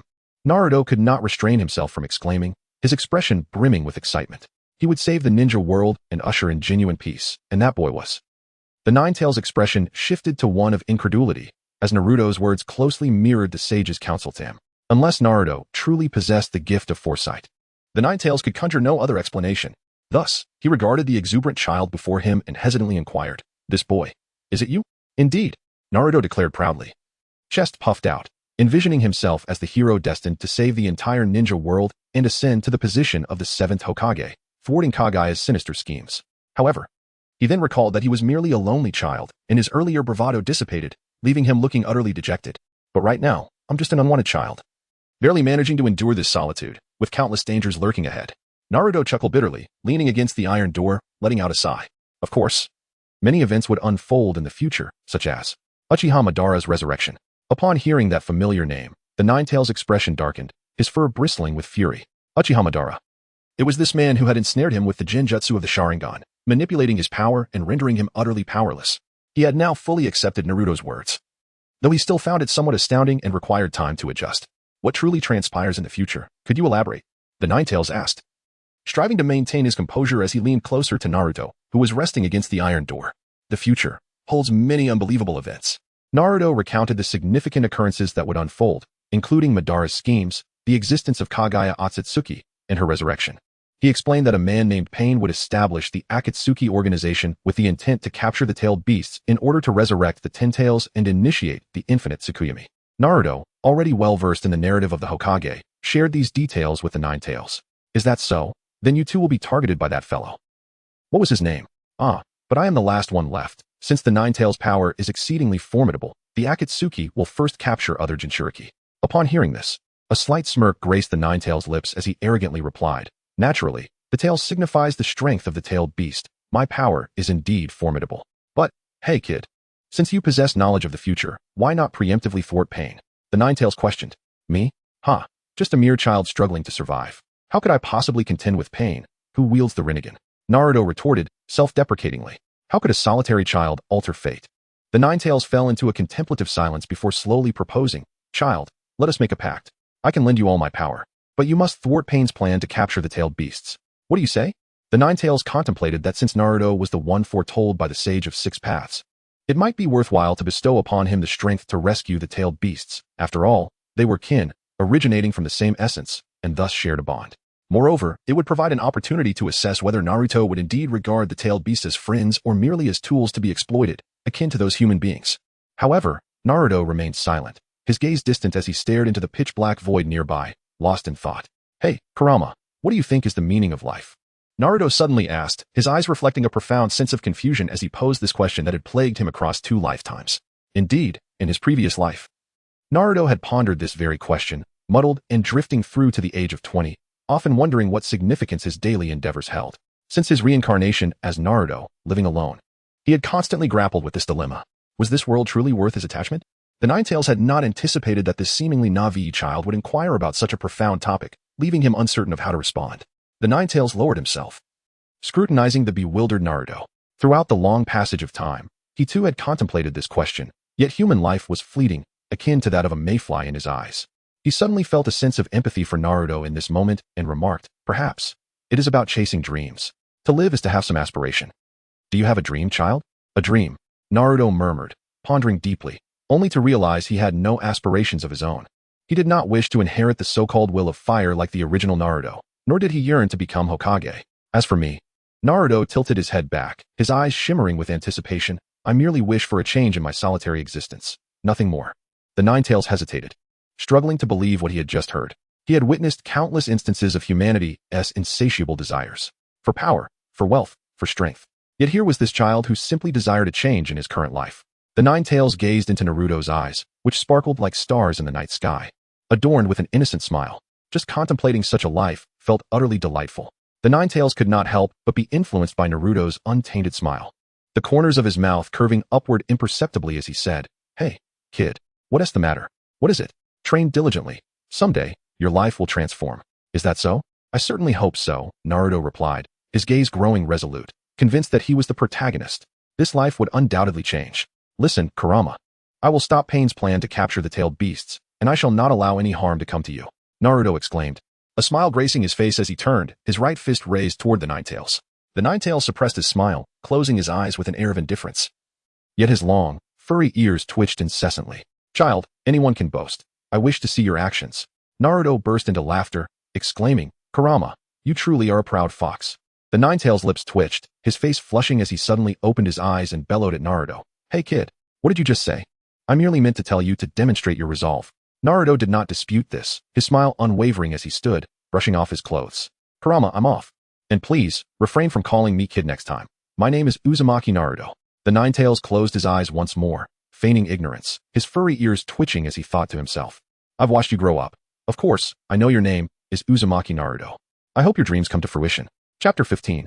Who is it? Naruto slowly opened his eyes, emerging from the confines of the ceiling space, a serene smile gracing his face as he exhaled softly. It had been a long time since he had shared his innermost thoughts with anyone. At that moment, he realized the truth in Kurama's words. Life requires a pursuit. For merely existing in a state of aimlessness brings forth greater suffering. As night descended, the sky became dotted with stars, with dark clouds drifting by, while the moonlight cascaded down like a gentle stream. Gazing at the moon, resembling a jade plate, Naruto suddenly rose to his feet and shouted towards the luminous orb, "All right. My goal is to become Hokage. I will prove myself and change how the villagers perceive me." His exuberant proclamation echoed through the night, embodying the spirited essence of youth. Unbeknownst to Naruto, a figure cloaked in shadow, an old man with a pipe, watched him with a smile. "Ah, it seems Naruto finally wishes to integrate into this village," he mused. This old man was the third Hokage, Hiruzen Sarutobi. Aware of Naruto's solitude, Hiruzen often took time to engage in conversation with him. Coincidentally, he had come to find Naruto just in time to hear him declare his dreams. Hearing Naruto express his desire to become Hokage relieved Hiruzen's concerns, significantly reducing the likelihood of Naruto betraying the village. After observing Naruto's excitement as he devoured grilled fish, Hiruzen felt a sense of joy and chose to leave quietly, not wishing to intrude. After finishing his meal, Naruto returned home as darkness enveloped the land. He indulged in a warm bath before practicing his chakra. During his training, he was delighted to discover that the chakra within him had grown to the size of a small puddle, indicating a weakening of the seal. His relationship with the Nine Tails had improved, suggesting that Kurama had begun to trust his words. Thus, becoming a perfect Jinchuriki seemed inevitable. However, he required an external aid, the sealing key. According to the original story, the key resided on the back of the toad Fukusaku from Mount Myaboku, and acquiring it necessitated the presence of Jiraiya. Well, it's only a matter of time, Naruto thought cheerfully, anticipating his imminent encounter with the legendary Toad Sage, one of the famed 3 ninjas of Konoha. He would soon master an A-rank ninjutsu that required no hand signs, Rasengan. Of course, Naruto had gleaned the method of training for Rasengan from the original story. Once his chakra reached a substantial level, perhaps around 500 units, akin to Kakashi's chakra, he could begin his training. After completing his practice, Naruto donned a set of faded pajamas and lay down, preparing to sleep. Ah, how comfortable. Early to bed, early to rise, and I shall grow swiftly. He closed his eyes, comfortably nestled in his bed, as drowsiness washed over him. And he let out a deep yawn, feeling a profound tranquility. However, after a moment, he suddenly furrowed his brow, tossing and turning, unable to fall asleep. What's wrong? Why do I feel as though someone is watching me? Naruto sensed a pair of eyes scrutinizing his every move. Could it be someone from the Umbu? Or perhaps a Uchiha? Maybe that old thief Danzo? The more he speculated, the more anxious he became. As time trickled by, his sleepiness vanished, replaced by an unsettling agitation. It felt as though he was utterly exposed, every inch of him laid bare. Unable to endure any longer, Naruto abruptly sat up, scanning his surroundings. The room was shrouded in darkness, allowing him to discern only vague outlines, revealing nothing unusual. How strange, could it be my imagination? Just as he considered that he might be overly sensitive and prepared to sleep again, he caught a glimpse of 2 glowing red orbs outside the window, flickering like ghostly flames. A chill ran down Naruto's spine, his heart raced, and in sheer fright, he tumbled out of bed. Thud! As he clambered back to his feet, he swallowed hard, focusing on the 2 crimson lights, only to discover they each contained 3 dark Tomo. 3 Tomo Sharingan. Oh no! The Uchiha clan has come to settle the score. The realization struck him, and just as he intended to scream, the red lights vanished without a trace. Confusion clouded Naruto's mind. How could they disappear so suddenly? While he pondered this, a pale hand stealthily emerged from the shadows, slowly reaching towards his mouth. Startled, Naruto caught sight of a dark figure drawing nearer. He instinctively opened his mouth to yell, hoping to scare off the Uchiha. Sensing Naruto's intent, the hand swiftly covered his mouth, muffling any sound. Naruto's body stiffened, terror overtaking him. He couldn't believe he had found himself in such a predicament. He still had a bright future ahead, yet he had not become Hokage or found the family that cared for him. A bead of cold sweat trickled down his cheek as he realized the enemy had approached him silently. And the activation of the Sharingan highlighted the vast chasm of power between them, plunging him into despair. Do not be alarmed, Uzumaki Naruto. I merely wish to ask you a few questions. The voice behind him was gentle, and the blood-red Sharingan gradually faded, transforming into a pair of ordinary dark eyes. I will release you, but you must not scream, understood? I only wish to inquire about a few matters. The voice sounded somewhat youthful, suggesting the speaker was not very old. Who could it be? Contemplating this, Naruto nodded in agreement. Seeing his compliance, the figure slowly retracted their hand. However, Naruto thought it wise to call for help, fearing the person might turn hostile. Just as he prepared to shout, a sudden chill ran down his spine as he felt something sharp pressing against the back of his neck. I advise you not to entertain any thoughts of resistance, or I shall pierce your heart. In that moment, Naruto dared not make a sound. He was closer to death than he had ever been. Rest assured, I will not make any sudden moves, but might I suggest turning on the light? It's dark, and I can hardly see or speak. He chuckled awkwardly. The figure pondered for a moment before acquiescing. Very well. Humph. I shall see who you are. Once I grow stronger, you will be the first to meet your end. Naruto thought to himself as he flicked the switch. Once the light illuminated the room, Naruto was taken aback by the identity of the person before him. To know what happens next, stay tuned for the next installment. Wishing everyone a happy Mid-Autumn Festival. Sleep well, rise early, and grow swiftly. Chapter 16. One can be quite lonely. The bright lights swiftly dispelled the darkness within the room. Upon recognizing the figure behind him, Naruto was left utterly astonished. Uchiha. Itachi? Indeed, the individual before him donned attire emblazoned with the Uchiha clan's emblem. And the prominent tear marks on either side of his face were unmistakable to Naruto, who could never mistake the man responsible for the annihilation of his entire clan. Naruto Uzumaki, is it? You seem rather surprised, Itachi remarked, the kunai in his hand pressing ominously against the back of Naruto's neck, as if poised to strike at any moment. Hey, I truly did not expect the prodigy of the Uchiha clan to come seeking trouble with me. Naruto forced a chuckle, attempting to feign composure. Itachi, however, could see through Naruto's facade. The child, despite his tender age of 3, was managing to maintain a semblance of calm in the face of such grave peril, an admirable feat indeed. Rest assured, I am not here to trouble you over a few kunai or the matter of my younger brother's injury. Oh, then what brings you to me? Naruto inquired, puzzled, wondering if he possessed any value for Itachi to seek him out. Itachi's expression became grave as he earnestly stated, Naruto Uzumaki, I wish to inquire about certain matters, with no ill intent. Please answer my questions sincerely. I assure you, I mean you no harm. He sheathed the kunai, speaking from the depths of his heart. What questions? Naruto, relieved by the weapon's retraction, responded. If he could assist Itachi in any way, it would certainly be a favor worth granting, especially considering Itachi's extraordinary intellect that extended even beyond death. Hearing Naruto's willingness to engage, Itachi's spirits lifted. Sasuke mentioned that a child prophesied that the Uchiha clan would face utter calamity. Wait, Naruto interrupted, casting a curious glance at Itachi. You can't possibly believe that, can you? To Naruto's disbelief, Itachi slowly nodded in affirmation. Are you serious, brother? You trust the words of a mere 3-year-old? Naruto exclaimed incredulously, never expecting that Itachi would take the words of a small child seriously, especially those claiming to foresee the future. Yet, Itachi maintained a grave demeanor, analyzing. Given the current situation, it is highly plausible that the Uchiha may rebel against Konoha. While Konoha possesses the strength to suppress the Uchiha clan, it would still suffer significant losses, ultimately inviting war from other nations.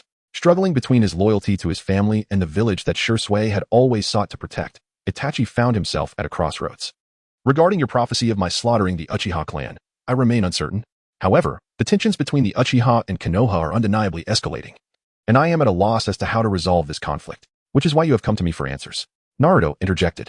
Itachi pleaded, yes, I ask that you consider how we might resolve this conflict and allow the Uchiha to fully integrate into Konoha. Naruto chuckled self-deprecatingly, raising his hands in surrender. Brother, I am just a 3-year-old child. How can I assist you in such monumental affairs? Itachi's gaze bore into Naruto's. Then how did you come to know these things? Do you truly possess the ability to foresee the future? At a loss for words, Naruto could hardly confess that he was aware of the entire plotline of the anime. I deduced it, I suppose, he replied, clearing his throat and mustering his courage. It seems you are quite remarkable. I believe you will find a solution. Furthermore, should you resolve this conflict, Konoha will undoubtedly flourish. Do you not wish to protect the village? At this, Naruto's expression darkened, a cold laugh escaping his lips. Protect? Protect a village that has treated me as a monster, that has made me the target of scorn and hatred? What would you have me protect? The very villagers who have ostracized and insulted me, or the home that is perpetually empty save for my presence? Itachi stared in shock at Naruto, who was awash in resentment and fury, unable to comprehend the depth of Naruto's suffering. He remained oblivious to the oppressive existence that Naruto endured, nor could he fathom the loneliness Naruto faced each night as he fell asleep alone, confronted by such profound anguish. Itachi found himself momentarily at a loss for words. After a long silence, he finally managed to ask, "Are you all right?" Naruto exhaled heavily, as if attempting to expel the pent-up anger within him. You live a charmed life, surrounded by family. You cannot possibly understand the plight of a child who has been abandoned by his mother, he retorted bitterly, his mind drifting back to Sasuke's haughty demeanor, the very embodiment of Uchiha pride. As long as that pride remains in the hearts of the Uchiha, you will never fully integrate into Konoha. As one who bears the title of genius within the Uchiha clan, you should understand this better than anyone. Itachi fell silent, recognizing the truth in Naruto's words. Their pride had indeed prevented the Uchiha from fully merging with the village. Seeing that Naruto, despite his tender age, had hit upon the crux of the issue, Itachi became increasingly convinced that Naruto could aid the Uchiha. He bowed his head, earnestly pleading, "Naruto, please tell me how we can dismantle the pride of the Uchiha clan." Hey, what are you doing?"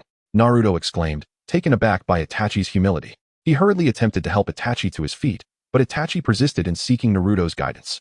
After some contemplation, Naruto proposed a solution. "Perhaps you could demonstrate Konoha's strength to the Uchiha.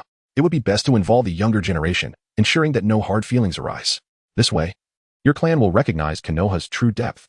Should the Uchiha be bested by other clans, I believe their pride will be rendered negligible," he suggested. "I recommend organizing a competition. As for the details, that is something you must devise." Naruto shared his thoughts, the best he could conjure at the moment.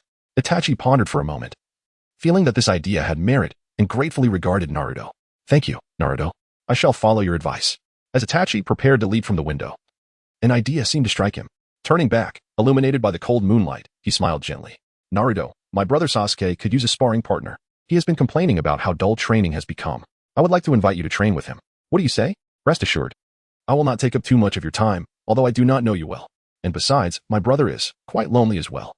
Chapter 17. Training plan. Sasuke had been incessantly clamoring for a companion to train with lately. Though my younger brother could be a bit proud, he was ultimately quite easy to get along with. Thus, I kindly ask for your understanding. Itachi smiled as he extended the invitation, relieved to find a peer for Sasuke to bond with, alleviating his worries about Sasuke's solitude. Naruto, momentarily lost in thought, realized this was the first time someone had invited him to make a friend. After a brief chuckle, he replied, "If I have the time, I will certainly go. As I take my leave. By the way, do you have a brother named Uchiha Shisui?" Naruto suddenly inquired. If his memory served him correctly, Shisui's eyes had yet to be seized by Danzo. Itachi responded, somewhat taken aback. "Indeed, what of him?" "Advise him to exercise caution around Danzo, and to convey that he must not underestimate him. In summary, just warn him about Danzo." Naruto cautioned, considering this his kind gesture in return to Itachi. "I am not speaking frivolously. These are merely my deductions. Whether you choose to believe them is up to you." Naruto casually offered an excuse, for he could hardly divulge his absurd knowledge of the Naruto storyline to Itachi. Such revelations would be met with disbelief. Of course, Kurama was an exception, for Naruto possessed ample secrets about the Sage of Six Paths to convince him. "I will remember, and I shall relay your message to Shisui. Now, I must take my leave. My apologies for the intrusion." Itachi acknowledged, and with a swift motion, he vanished from the window, blending seamlessly into the thick night. Disappearing from sight, Naruto exhaled heavily, calming his racing emotions. That was a close call. I nearly met my end. At that moment, Itachi had activated his 3-Tomo Sharingan, more than sufficient to handle a mere 3-year-old. Nonetheless, this perilous experience served as a lesson for Naruto, illustrating the consequences of his unfiltered words. Fortunately, the matter was resolved smoothly. Sleep. Tomorrow, I shall continue my training, striving to become Hokage at the earliest opportunity. Naruto yawned, extinguished the light, and climbed into bed, as if the preceding events had never transpired. The following morning, due to the events of the previous night, Naruto had not rested well and lingered in bed before rising slowly. He found it peculiar that, as a Jinchuriki, he should have been under surveillance by Umbu or Root members. However, despite the commotion of the previous night, no one seemed to have noticed. Little did he know that Hiruzen Sarutobi, having witnessed Naruto's determination to become Hokage, had disbanded the Umbu monitoring him. wishing for Naruto to fully integrate into the village of Konoha. This twist of fate inadvertently emboldened Itachi to seek out Naruto. Yet, Naruto could not fathom this, so he opted to dismiss such thoughts. Ultimately, the absence of surveillance was a blessing. After freshening up, Naruto prepared to step outside, only to find a wooden box at his doorstep. What could this be? He wondered, gazing curiously at the box. Has the world of Naruto also embraced the concept of delivery services? Intrigued, he opened the box to discover a warm, fresh sushi breakfast inside. Sarutobi? No, that was impossible. If it were him, Naruto would not have been enduring a life of hardship for these past few years, as he had few acquaintances. It could only have been Uchiha Itachi who had shown such kindness. This guy truly has a cold exterior but a warm heart. Naruto felt a warmth surge within him as he reflected on Itachi, the devoted brother who savored sweetness yet lived a life of hardship. He genuinely admired Itachi. If given the chance, he would prefer that the Uchiha clan not repeat the tragic fate of annihilation, and he desired to alter Sasuke's destiny. A bittersweet smile crept onto Naruto's face. How strange it was that, despite his own fate remaining unchanged, he constantly yearned to alter the tragic destinies of others. He picked up a piece of sushi, sampled it, and was pleasantly surprised by its delightful flavor. As he swallowed, a comforting warmth spread through his abdomen. Overwhelmed by this sensation, Naruto's eyes moistened. This was the first time he had ever tasted a home-cooked meal, highlighting how unpalatable his previous fare had been. Once I become Hokage and find a family to share my life with, I shall savor her cooking every day, Naruto vowed internally, determined to grow stronger quickly. As he munched on sushi, he made his way toward his training destination. The day was overcast, with clouds as thin as paper completely obscuring the meager sunlight, casting a pall over the world. Avoiding busy streets, Naruto walked along a secluded path, disliking crowded places, particularly the disdainful gazes cast his way. The weather was chilly. It must be nearing the end of autumn. Dressed in his usual orange hoodie, a sudden gust of wind sent shivers down his spine. Reluctantly, he summoned the scant chakra within him to ward off the cold, and soon his body warmed. Upon exiting Konoha, he arrived at the creek where he often fished and commenced his training. All right, according to plan, I shall focus on refining my chakra. He set the wooden box aside, seated himself on a stone by the riverbank, and began to channel his chakra. After his last battle with Sasuke, Naruto realized that his rudimentary skills were no match for someone who had undergone rigorous training. Be it taijutsu or shuriken techniques, he was far behind Sasuke. It was no wonder he had been the lowest performer in the Ninja Academy, a position that persisted until he encountered Jiraiya during the Chunin exams. Without the Nine-Tails chakra sealed by Orochimaru, Naruto would not have been able to defeat Neji Hyuga solely with his shadow clone technique. Fortunately, Naruto had a significant advantage in chakra, albeit it belonged to the Nine-Tails and not to him personally. In essence, when compared to Sasuke, Naruto felt he fell short in every aspect. Thus, he devised a comprehensive training regimen. While it could not match Sasuke's elder guidance, it would at least prevent him from falling too far behind. Focusing on chakra refinement, physical training, and chakra control, Naruto understood that he could only start from these three fundamental areas, establishing a solid foundation and awaiting fortuitous encounters that might propel him skyward. This approach would also allow him to evade numerous dangers and minimize regrets. Had Naruto been stronger, perhaps Sasuke would not have received the cursed seal from Orochimaru and left Konoha. Jiraiya might not have perished while gathering intelligence on pain, and Neji Hyuga would not have sacrificed himself to save Naruto. Chapter 18. Naruto's Trials. The process of chakra extraction was exceedingly monotonous for a novice like Naruto. It required unwavering concentration and a still body. Once proficient, one could even extract chakra while in motion. Despite the tedium, Naruto could distinctly feel his chakra gradually increasing within him. This process of becoming stronger was quite enjoyable. After approximately 2 hours, Naruto concluded his chakra extraction training and transitioned to physical training. Yet, during this process, a minor mishap occurred. Puffing heavily. 21. Naruto, drenched in sweat, struggled to perform push-ups, the aching sensation in his arms contorting his face into a grimace. With a resounding thud, he finally succumbed, crying out as he made intimate contact with the ground. Gasping for air, beads of sweat streamed down his cheeks, saturating the earth below. I can't go on. This is far too exhausting. The soreness in his arms furrowed Naruto's brow. He lacked even the strength to lift himself, let alone continue training. Sighing, he conceded that perhaps it was best to rest. It seemed he was still too young for such rigorous physical training. Naruto contemplated that it would be wiser to wait until he grew a bit older before embarking on physical training, as the world of shinobi primarily revolved around chakra. Thus, he conveniently found himself a justifiable reason to indulge in laziness, reclining on the ground and relishing his well-deserved rest. It was hard to imagine how Rock Lee persevered through such intense training. Naruto knew he could not endure that level of hardship. After an hour, a wave of drowsiness began to wash over him, his eyelids heavy and rebellious. Just as he was on the brink of slumber, he hastily rose, shaking his head to dispel the encroaching sleep. If he succumbed, his training plans for the day would be utterly thwarted. What remained was the practice of chakra control. As far as Naruto was aware, there were two methods for controlling chakra: the tree-walking technique taught by Kakashi Hatake, and the water-walking technique imparted to him by Jiraiya after unsealing his chakra. The former was a beginner's exercise, while the latter demanded a stricter level of chakra control, marking it as an advanced practice. Naturally, as a novice, Naruto began with the tree-walking technique. Nearby a brook, he discovered a sturdy tree trunk, thick enough for two people to embrace, and resolved to use it as his training target. It was towering indeed. Falling from such a height would surely be painful. Naruto gazed up at the imposing tree, swallowing hard, his heart racing with trepidation. After a brief moment of hesitation, he steadied his nerves and focused, channeling his chakra to his feet. The chakra moved sluggishly within him, taking roughly the time it takes to brew a cup of tea to gather at the soles of his feet. With one foot placed on the tree trunk, he concentrated on controlling the chakra beneath it, feeling an immense adhesion secure his foot to the rough bark. Testing this newfound grip, he found it remarkably firm, capable of supporting his weight as he walked along the trunk. Taking a deep breath, he placed his other foot atop the tree, his body forming a sharp right angle with the trunk. As he suspended in the air, his heart raced violently. Initially gripped by fear, he soon realized he was safe, and the panic subsided. Slowly, he began to move, successfully taking several steps along the trunk without falling. Was it truly this simple? He had expected it to be far more challenging. Naruto secretly reveled in his accomplishment, but in the next instant, the chakra he had concentrated in his foot suddenly dissipated. His expression changed drastically as he attempted to summon his chakra anew, but it felt as though it were ensnared by some unseen force, akin to being mired in quicksand, preventing it from flowing freely within him. Before he could react, he plummeted straight down, landing with a resounding thud that left him wincing in pain. "Damn it!" he exclaimed. Sprawled on the ground, his back ablaze with agony, tears brimming in his eyes. After a while, he managed to rise, cursing as he kicked the sturdy tree trunk in frustration. If this continued, he would surely become a mere pancake before mastering tree walking.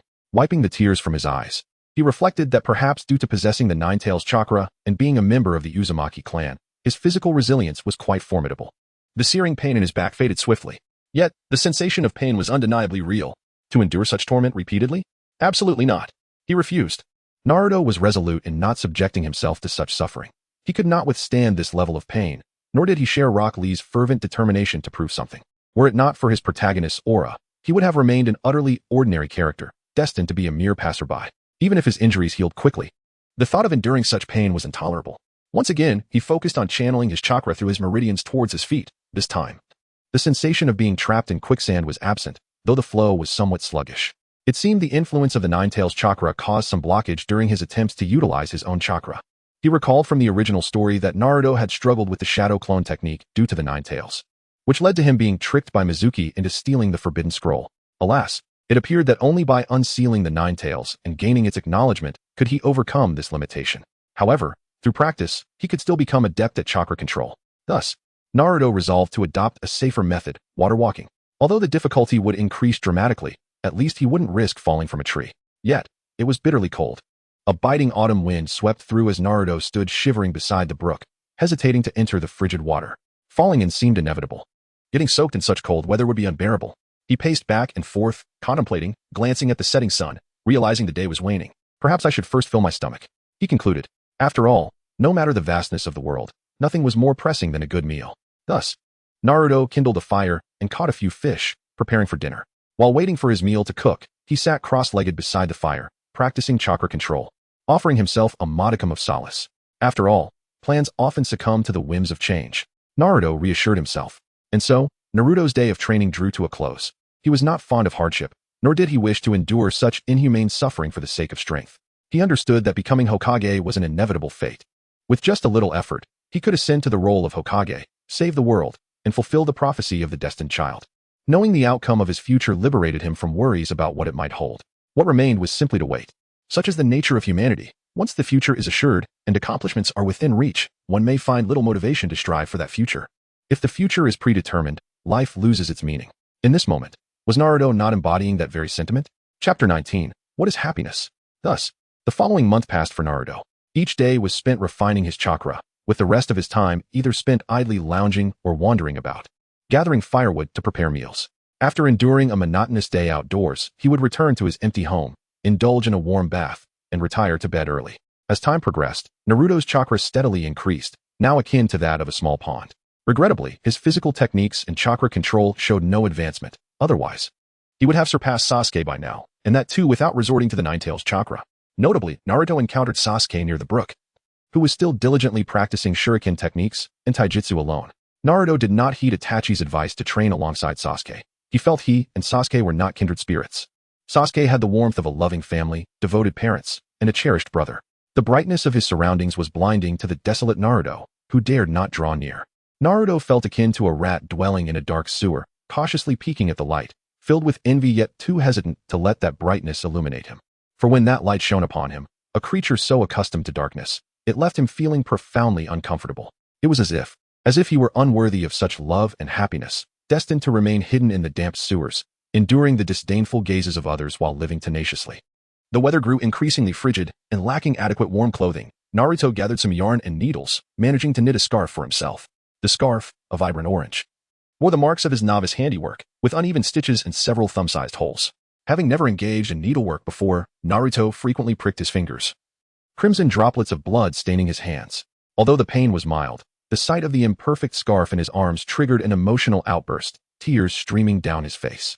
He had not wept when subjected to the disdainful gazes of others, nor during years of solitary existence, nor when bullied and ostracized.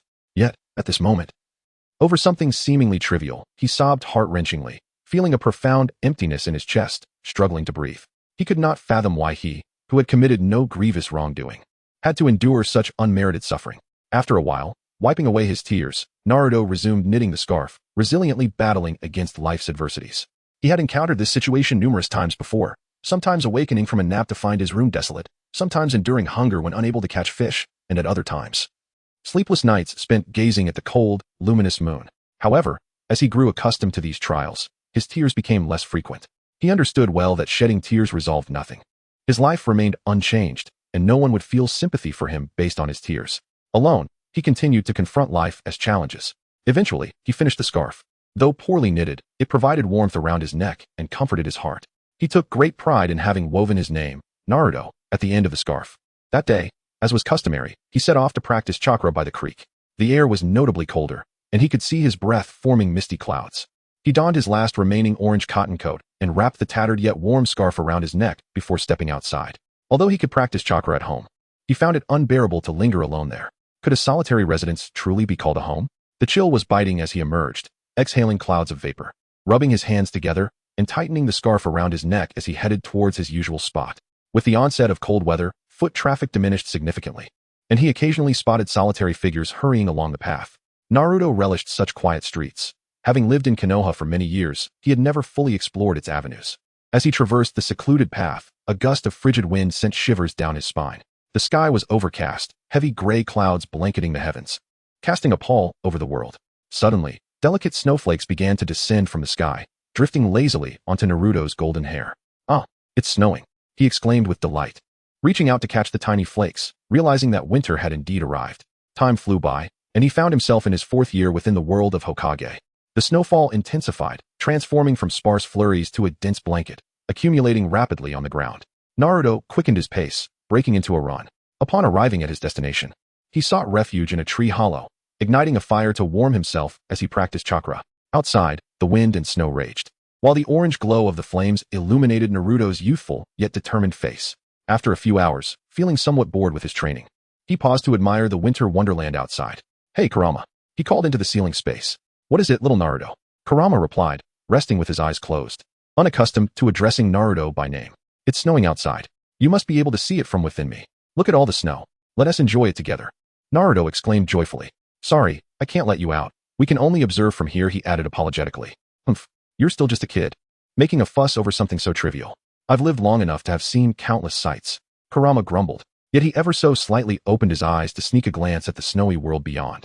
Naruto relished the sound of the howling wind and swirling snow. As the ground donned a thick blanket of white, inside the hollow, it was warm, and in the midst of the snow-laden landscape, the small, cozy space glowed with the comforting firelight. As his eyelids grew heavier, accompanied by the sounds of the wind and the crackling of burning wood, he drifted into a deep slumber. Wrapped in the scarf he had knitted himself, the flames warded off the cold and nestled in the snug, secure space. He fell into a peaceful sleep, accompanied by the presence of Kurama, a companion since his childhood. In that moment, Naruto experienced a taste of happiness. As he slept, A gentle smile graced his lips, unaware of the delightful dreams that awaited him. Indeed, one feels the happiest when closest to happiness itself. Chapter 20. Assisting his former self. When Naruto awoke, the tempest outside had ceased, and the fire in the hollow had dwindled to embers, releasing the last vestiges of warmth. Ah, how pleasant! He sighed, stretching his limbs contentedly. Stepping out of the hollow, he beheld a world blanketed in white, where clouds, mountains, and water melded into a seamless canvas of snow. As he tread upon the soft, thick snow, it crunched beneath his feet. The sky was dim, possibly nearing dusk, and the faint outline of a silver moon appeared in the haze. "Brr, it's so cold," he murmured, rubbing his hands together. Excitedly, he scooped up a handful of snow, molding it into a ball before tossing it into an open space. Snowfall was a rare occurrence, only once a year, and the childlike spirit within him yearned to roll in the snow. Why not build a snowman? He thought, and without hesitation, he set to work, forming a snowball and rolling it about. The ball grew larger, eventually becoming a sizable oval, followed by a smaller one crafted with the same technique. He stacked the two snowballs, the larger on the bottom, to create a rudimentary snowman. Finding a few twigs and stones, he affixed them to the sides of the snowman as arms, using the stones for eyes. "All done," he declared, rubbing his cold, reddened palms together as a smile broke across his face, gazing at the snowman he had crafted. Though simplistic, the snowman brought him immense joy. He drew a smile on its face, reveling in the happiness of seeing it beam back at him. Naruto wished to emulate the snowman's cheerful expression, yet his own smile felt rigid and lifeless. After a moment, he abruptly dropped the forced smile and embraced the frigid snowman tightly. "Let us live well. Even alone," he whispered. Releasing the snowman, he gave it a thumbs up, proclaiming, "And I'll work hard to achieve my dreams." With that, Naruto strode away, leaving a clear trail of footprints in the snow. Around him lay a vast expanse of white, and in Konoha, the streets were nearly deserted, as most likely. The inhabitants were grumbling about the dreadful weather, sheltering indoors. Only children, unafraid of the cold, harbor a profound fascination for the snow that graces the earth but once a year. They gather in droves, engaging in vigorous snowball fights, reveling in the joy of the moment, even as their cheeks turn a bright crimson from the chill. Observing his peers, each accompanied by their own friends, Naruto's expression shifts to one of envy. He yearns to join their ranks. Yet, upon seeing him, the children recoil in distaste, distancing themselves from the so-called Konoha fox. With his head bowed, Naruto acknowledges the anticipated outcome but cannot escape the pang of disappointment. Nevertheless, the streets are somewhat comforting in their emptiness, sparing him from the burden of prying eyes. Thus, he resolves to wander the snowy landscape of Konoha, a village he knows little about, as he often avoids populous areas, preferring to remain concealed in the shadows, amusing himself in solitude through tedious times. Ah, there lies a tree. The streets are so spacious, and Konoha brims with life. What a bustling place it is. As Naruto strolls along the snow-laden path, he occasionally gasps in awe, murmuring to himself and forcing a faint smile. Without this pretense, he fears he might succumb to despair regarding the world around him. The potted plant at the entrance of a shop is splendidly cared for. Suddenly, he notices a pot containing a plum blossom yet to bloom, its slender branches bowing under the weight of the snow. If another snowfall were to come tonight, the delicate flower would likely perish. Naruto muses that perhaps the negligent owner forgot to bring it indoors. He steps forward, brushing the snow off the branches and relocating the pot under the eaves, ensuring the fragile stem remains unbroken. In the corner, several plum blossoms bloom, enduring the cold and solitary grace. Continuing his leisurely exploration, he finds that only a few shops remain open, while most have closed for the day. The crunch of snow beneath his feet fills the air, invoking a childlike delight within him. As he hops along, the sound soothing his melancholic spirit. As he wanders, he finds a secluded path, dim and uninviting. He quickens his pace, wishing to preserve his earlier cheer. Meow meow. Suddenly, from a shadowy corner of the path, he hears the plaintive cries of a cat. Pausing, he peers into the darkness to see a small calico cat trembling in the corner, appearing no older than 3 months. Naruto clutches his scarf, hesitating as he observes the shivering creature, a scarf he had painstakingly knitted himself. His grip tightens upon seeing the uneven stitches spelling out his name at the end of the scarf. He cannot bear to part with it. Why should he save it when no one has ever come to his aid? As he turns to leave, he catches sight of the tiny cat curling into a ball, pressing against the wall.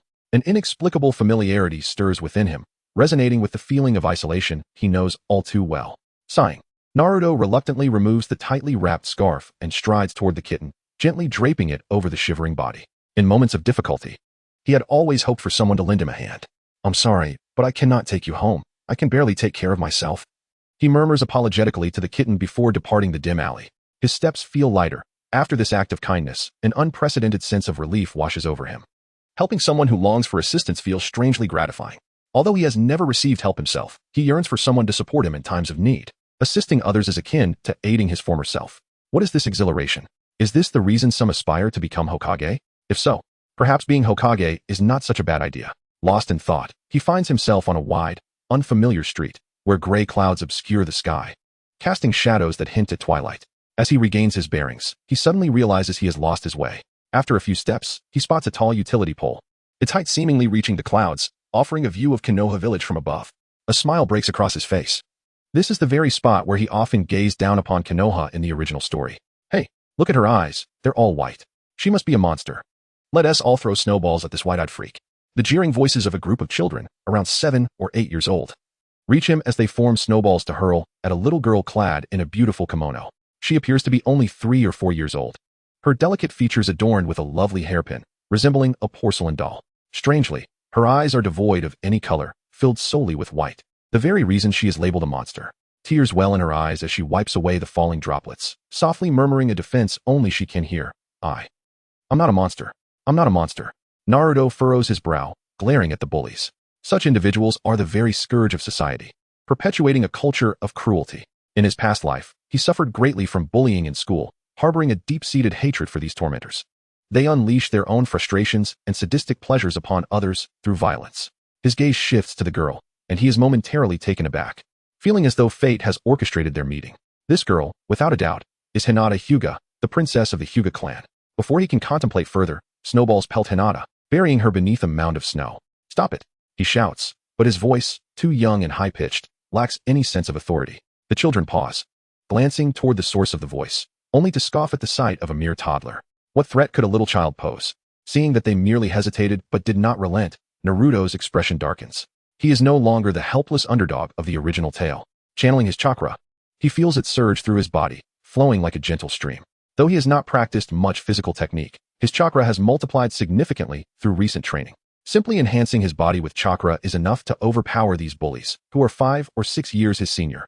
With a swift push off the ground, he creates a shallow crater beneath his feet, then darts forward like a cheetah, his fist clenched tightly. He delivers a powerful blow to one of the assailant's stomachs. A resounding thud echoes as the boy cries out, doubling over in pain, clutching his abdomen as he collapses to the ground. As the crowd began to comprehend the situation, Naruto had already knocked one individual to the ground. Who could have anticipated that such a small child could unleash such formidable power? The onlookers were taken aback by Naruto's speed, retreating several steps in an effort to avoid provoking this terrifying little boy. What was happening? Hinata, having covered her eyes out of sheer fear, finally loosened her grip. She had instinctively shielded her eyes, but after waiting for what felt like an eternity without feeling the impact of a snowball, her curiosity piqued, and she cautiously opened her eyes. Instead of a snowball, she beheld a child, his golden spiky hair standing tall, acting as a formidable barrier before her. Who was he? Hinata sighed in relief. Although she did not recognize this peer, his presence instilled a sense of safety within her. The individual who had been toppled by Naruto clutched his abdomen, grimacing in pain as he struggled to rise. Seeing that he had been bested by a child half his size, he growled menacingly. You little brat. You're nothing but a child. What does it matter if you're strong? We outnumber you. Let's take him down. Upon hearing this, the other 3 companions quickly rallied to his side. Indeed, why should they fear a mere child when they had the advantage of numbers? Hit him. They shouted in unison, charging towards Naruto like a swarm. Faced with the advancing figures towering over him, Naruto's heart raced. After all, aside from his previous scuffle with Sasuke, he had only engaged in 2 fights. Yet, recalling his past experience, Naruto managed to calm himself. He deftly dodged a punch and retaliated with a powerful elbow strike to the assailant's abdomen. The man howled in agony and collapsed, frothing at the mouth.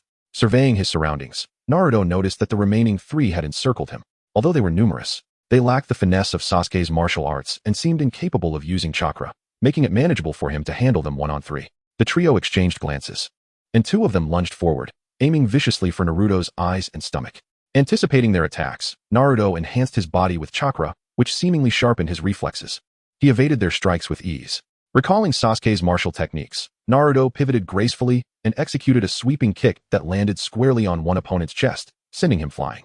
The second assailant, still recovering from his missed punch, found himself on the receiving end of Naruto's straightened arm.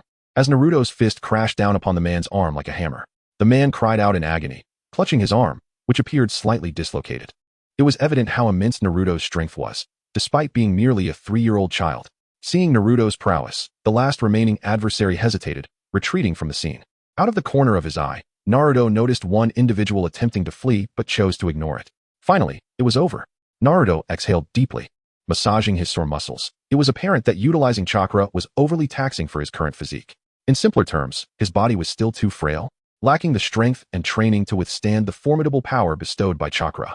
Just as Naruto let his guard down, a figure stealthily returned, creeping up behind him, brandishing a stone aimed straight at his head, none other than the very individual who had fled moments earlier. Seeing someone poised to harm her protector, Hinata's heart raced. She called out in desperation, "Watch out!" Naruto sensed a rush of wind behind him and cursed his negligence, realizing that the assailant was wielding a weapon. Danger loomed. He summoned the chakra that had just subsided within him, feeling the sharp pain coursing through his muscles. The intensity of the ache forced him to grit his teeth. He intended to raise his arm and counterattack with an elbow strike, but to his astonishment, he felt no sensation in his arm. It was as if it had vanished entirely. Panic gripped Naruto as he realized the frailty of his own body. However, he was unaware that his poor chakra control was causing chaos within him. At his age, merely enduring the strain of chakra was a testament to his resilience. The sound of rushing wind grew more urgent, compelling Naruto to awkwardly shift his body just as the stone struck his left arm with a heavy thud. Chapter 22. But, there's you. The assailant's eyes gleamed with malice as he tightened his grip on the stone, preparing to bring it down fiercely. Initially aiming for Naruto's head, the blow landed on his left arm instead due to Naruto's slight movement. In the chaotic realm of childhood brawls, Naruto had not anticipated that his intent to teach these bullies a lesson would provoke such a brutal response. With a sharp crack, a bone fractured, and searing pain surged through Naruto, causing him to stagger back, clutching his injured arm in a half-crouch. The swelling on his arm was alarming, and he grimaced in agony. The attacker trembled, realizing it was his first time inflicting harm. Breathing heavily, he struggled to regain his composure. "Are you okay?" Hinata rushed to Naruto's side, her eyes brimming with tears as she beheld his injury. Despite her own fear, she felt an overwhelming sense of helplessness, blaming herself for the predicament. "It's all my fault. If I hadn't needed help, he wouldn't have been hit with that stone." The fallen assailants writhed on the ground, moaning in despair. One of them growled, "Hey, let's make sure that little brat pays for this." Enraged, another raised the stone, hurling it at Naruto with all his might. The stone arced through the air, growing larger in Hinata's terrified gaze. As it neared Naruto, she clenched her fists, resolute in her decision. Closing her eyes, she stepped in front of him. In that moment, what thoughts raced through Hinata's mind? Perhaps she felt a sense of apology, intertwined with a profound disdain for her own timidity. A gentle soul like her would never harbor resentment. Instead, she would feel regret for those who had come to her aid, battling with her self-doubt while yearning to protect those she cherished. Just as the palm-sized stone was about to descend, Naruto suddenly lifted his head. A surge of crimson chakra erupted from his body, engulfing his surroundings in a vivid scarlet hue. Energy ribbons floated in the air, albeit sparse in number. The wound on his left arm emitted steam, and the grotesque swelling diminished at an astonishing rate, the fractures in his bones swiftly mending. In no time, his injuries were healed. Naruto pulled Hinata back, extending his hand to precisely grasp the stone that had been thrown at him. The man was taken aback, and as he met Naruto's gaze, he was engulfed by an overwhelming sense of dread. A pair of crimson vertical pupils fixated on him, as if he were prey to a bloodthirsty beast. He could even catch a whiff of the strong scent of blood. Coupled with the intensified whiskers on Naruto's face due to the Nine-Tails chakra, he resembled a humanoid predator, exuding an aura of intimidation. It was all over. I will die. I truly will die." An invisible pressure seemed to pervade the air, choking the man as if a hand were clasped around his throat, rendering him breathless and trembling in fear, with yellowish liquid seeping from his lower region. The individuals sprawled on the ground ceased their wails, revealing expressions of terror as they stammered in panic. "The Konoha Fox. He is indeed the rumored Konoha Fox. He truly is a monster." Crack. Upon hearing the word monster, Naruto's gaze turned icy, and he crushed the stone in his hand with a decisive snap, producing a sharp sound that silenced the crowd. All present halted their breathing, mesmerized by the scene, enveloped in an eerie silence. 1 second, 2 seconds, 3 seconds. Wow. Finally, one individual could bear it no longer and burst into tears. This outcry seemed to trigger a chain reaction, as more cries intertwined, the perpetrators receiving their just desserts. The stone striking their bodies must be painful, huh? Why has so much time passed without any sensation of pain? Hinata tightly closed her eyes, pondering in confusion, as the cries of the crowd reached her ears, creating an odd atmosphere. What is happening outside? Summoning her courage, Hinata slowly opened her eyes, only to be met with a sight drenched in crimson. This startled her greatly, tears welling in her large eyes, ready to spill forth. But her peripheral vision caught sight of Naruto's youthful profile. Her heart suddenly found solace, even though Naruto appeared fearsome at that moment. Suddenly, the blood-red energy swirling around them dissipated abruptly, transforming into specks of fiery red particles that vanished in an instant. Naruto's whiskers returned to normal. His eyes reverted to their azure hue, and the oppressive aura that enveloped him disappeared without a trace. He felt utterly drained, collapsing onto the ground. His abdomen ablaze with heat, it seemed the sealing technique had taken effect, suppressing the overflowing chakra of the nine tails born from his anger. Hinata, panic-stricken, gazed at the fallen Naruto, softly expressing her concern. Are you alright? Simultaneously, the cries of the children who had been terrified by Naruto grew louder, attracting the attention of numerous nearby adults. What is happening? Why are these children so severely beaten? Look, isn't that child lying in the snow the fox? Surely he is the one bullying these kids. I told you, allowing the fox to remain in the village is ultimately a peril. If it weren't for the benevolence of the third Hokage, he would have been cast into the deep mountains to fend for himself long ago. The gathering crowd grew larger, indiscriminately hurling insults at Naruto. Such is humanity. They prefer to believe absurd rumors rather than acknowledge the readily apparent truth. They only accept what they wish to believe, and as long as it does not threaten their interests, they will resort to outrageous moral coercion to berate others. Humanity is thus foolish and pragmatic. A group of people, fueled by their anger, felt it was insufficient to merely insult. Many of their relatives had perished at the hands of the Nine Tails, naturally harboring deep-seated hatred for the creature. Were it not for the esteemed third Hokage advising them not to harm the fox, claiming that this child was no longer the fox of yore, they would have torn Naruto to shreds. They began to gather rotten vegetables and foul-smelling eggs, launching them at Naruto. A particularly odorous egg struck Naruto squarely on the head, releasing a nauseating stench. Naruto managed a bitter smile, realizing that the villagers still loathed him so. However, he turned his head slightly to glance at Hinata, who remained steadfastly by his side. Though she was frightened, she did not flee.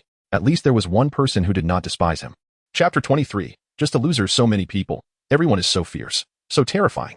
Hinata trembled as she stood protectively in front of Naruto. Too timid to face the menacing crowd, her head bowed. Yet she did not abandon Naruto, for he had just protected her. Now it was her turn to protect him. Everyone. Hinata attempted to explain, to call for a ceasefire, but her voice was drowned out by the furious crowd. Many people circumvented Hinata and hurled rotten leaves or foul eggs at Naruto, leaving him in a wretched state, reeking terribly. Yet Naruto bore no semblance of hatred. On the contrary, a slight smile played on his lips, for he genuinely felt the warmth of companionship, a long-lost sensation that warmed his heart. He was no longer alone. He desperately needed someone by his side. As long as there was one person with him, even if just one, he would dare to defy the entire world. The crowd refrained from throwing anything at Hinata. They recognized the Byakugan, a symbol of the esteemed Hyuga clan, knowing they were not in a position to bully her. Lady Hinata, what are you doing here? Among the throng, a woman clad in a luxurious kimono approached, possessing eyes akin to Hinata's. Upon reaching Hinata, she crouched down and grasped her hand, anxiously checking for any injuries. After a thorough examination, she sighed in relief upon discovering that Hinata was merely damp and unharmed. We must hurry, Lady Hinata. The clan leader is quite worried about you. Yuki. Upon seeing the caretaker who had looked after her since childhood, Hinata's face finally broke into a smile, feeling somewhat reassured, though that smile quickly faded, replaced by inner anxiety. But, it's not right. Yuki, I beg you for one favor. Hinata glanced at Naruto, sprawled in the snow, covered in rotten vegetables and the remnants of foul eggs, seeking Yuki's assistance. Yuki, please help him. He just aided me greatly. Yuki's gaze shifted to the filthy Naruto, her brow furrowed in disgust as she pinched her nose, repulsed by the nauseating stench permeating the air. Lady Hinata, this is the Konoha fox. Associating with him will bring misfortune. We should leave quickly. Let the commoners deal with this fox. Rest assured, under the orders of the third Hokage, this fox is not in any danger. Yuki took hold of Hinata's small hand, addressing her as she hesitated. Do you still not trust the words of the third Hokage? Furthermore, the clan leader has strictly forbidden you from wandering off. What if you were to be kidnapped again? Without allowing Hinata to protest, she began to lead her away. But Hinata wanted to object. Yet her submissive nature and low self-esteem prevented her from defying her father's command. In her moment of indecision, Yuki had already pulled her away, putting increasing distance between her and Naruto. Naruto turned his head, watching Hinata's retreating figure, and the smile that had graced his lips vanished instantly, his heart plummeting into an abyss of icy despair. He weakly raised his arm, opening his palm, yearning to retain Hinata. He was immensely fond of the sensation of having someone by his side. However, upon reflection, it dawned on him that keeping Hinata here would only result in her suffering. Was he being overly selfish? The arm that he wished to extend in a gesture of retention slowly fell to his side. Naruto cast a lingering glance at Hinata's silhouette before closing his eyes, choosing not to look back. One can never hold on to someone who wishes to depart. This truth was one he had grasped during his middle school years. He had once stood in opposition to a friend he spent every day with, pleading with the girl he admired not to leave him. Yet she ultimately chose to walk away, finding solace in the arms of a more handsome suitor. From that moment on, he ceased to try and retain anyone. He had always lived a solitary life, and that reality remained unchanged. They may have departed from his world, but he still had to carry on. He fondly reminisced about the moments they shared, while simultaneously relishing the solitude that came with being alone. Even though he cherished the feeling of companionship, whether in his previous life or as Naruto, he remained an ordinary, unremarkable individual, despite possessing the aura of a protagonist. He yearned for strength, yet he feared the hard work required to attain it. If he were to persevere in training his physical abilities, his body would ultimately succumb to the burden of chakra. A talentless dreamer like him, endowed with potential yet lacking in diligence, would likely never find success. He was merely a foolish dreamer, fantasizing about one day encountering someone who would cherish him, living a mundane life together, and creating a warm home of their own. Yet, as his school days drew to a close, he had yet to meet such a person. Perhaps he simply did not deserve to be loved. Now, he envisioned becoming Hokage, altering his currently isolated existence, and striving to aid those in need. Yet, at present, he could barely endure the trials of training. How could he possibly aspire to become Hokage when he fell short of even the Naruto of the original story? He felt he was only fit for such a dismal existence. But why should he be condemned to this life? Cursed fox, may you swiftly depart from Konoha. You, the source of my family's ruin, hasten your demise. Die, die, die. The cacophony of countless insults flooded his ears, accompanied by rotten vegetables and foul eggs, drowning Naruto in their contempt. With his eyes shut and motionless like a lifeless corpse, he allowed their hatred to wash over him. He silently bore it all, and in that moment, he felt utterly disillusioned with the world. He could no longer endure this dull existence, surrounded by foolish, selfish individuals. Eventually, tears streamed down his cheeks. How infuriating. He had promised himself he would not cry again. Hinata, distanced from the crowd, felt a twinge of concern for Naruto. She believed she should have remained by his side, not leaving him to face this alone. Yet, she had always been compliant, having been rigorously trained by her father since childhood, instilling a fear of rebellion within her. She silently prayed for the boy who had come to her aid, hoping he would be safe, while feeling a deep sense of guilt. Turning slightly, she sought to catch a glimpse of Naruto's current state, but all she could see was an impenetrable throng surrounding him. Chapter 24, By What Right? As the sky grew darker, the light was gradually consumed by the encroaching gloom. The yellowed street lamps on the utility poles flickered to life, illuminating the sparse crowd below, with the pent-up hatred spilling forth from the hearts of the people. It was not long before they dispersed, abandoning all concern for the fate of the fox spirit. As night fully enveloped the land, the last group of individuals, having released their frustrations, departed with a sense of relief, leaving behind a scene of utter chaos. The foul stench of egg yolk permeated the snowy ground, mingling with shattered eggshells and decaying vegetable scraps, alongside putrid food remnants. They refrained from throwing stones or similar objects, for they held a deep respect for the third Hokage. Or rather, for every Hokage who had come before him. After all, without their sacrifices, the peace of the Hidden Leaf Village would not exist. The putrefying debris lay scattered upon the snow, the air thick with a nauseating odor that was nearly unbearable. Naruto lay amidst the filth like a lifeless corpse, his vacant gaze fixed upon the dim yellow light above, which reflected in his ashen eyes. The death of his spirit rendered him utterly uninterested in this tedious world, while his physical existence felt like a mere mechanical routine, driven solely by an instinctual desire to survive. The echoes of taunts reverberated in his ears, the faces of those who loathed him dancing before his eyes. Yet, his mind felt like a blank slate, as if everything were just a fleeting dream. However, the two clear streaks of tears on his face and the rancid stench in the air served as constant reminders that this was all too real. He had never anticipated that the villagers would harbor such profound disdain for him. Life, what was the purpose of his daily existence? Uncertain of how long he had been lying there, delicate snowflakes began to drift down from the inky sky, swirling like willow catkins in the wind. The snow, illuminated by the street lamps, appeared brilliantly white. Slowly, Naruto rose, the wilted vegetable leaves cascading from his shoulders, while the congealed egg yolk clung stubbornly to his clothes. Yet, he felt no concern. If one had lost all hope for the future, why would they care about their current state? He found himself indifferent to everything, even his own life. All he wished for was to return home quickly, for the hour was late. He longed for a hot bath and a restful sleep, a temporary reprieve from this world. Crack, crack.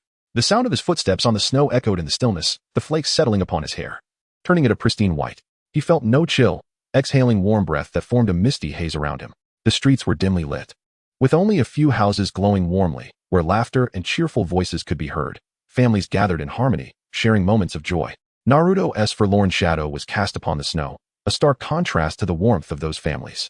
Their laughter pierced his heart like daggers. He paused, his hollow gaze drifting toward one of the illuminated homes, where he could faintly see the joyful figures through the paper-thin windows. In that moment, he no longer wished to be the prophesied child, the savior. He had no desire to protect those who despised him, only to respect him when he could offer them something of value. Suddenly, the snow began to fall heavily, swirling wildly in the frigid wind. engulfing Naruto until he resembled a snowman. He did not wish to follow the path laid out in the original story, sacrificing himself to protect those who tormented him.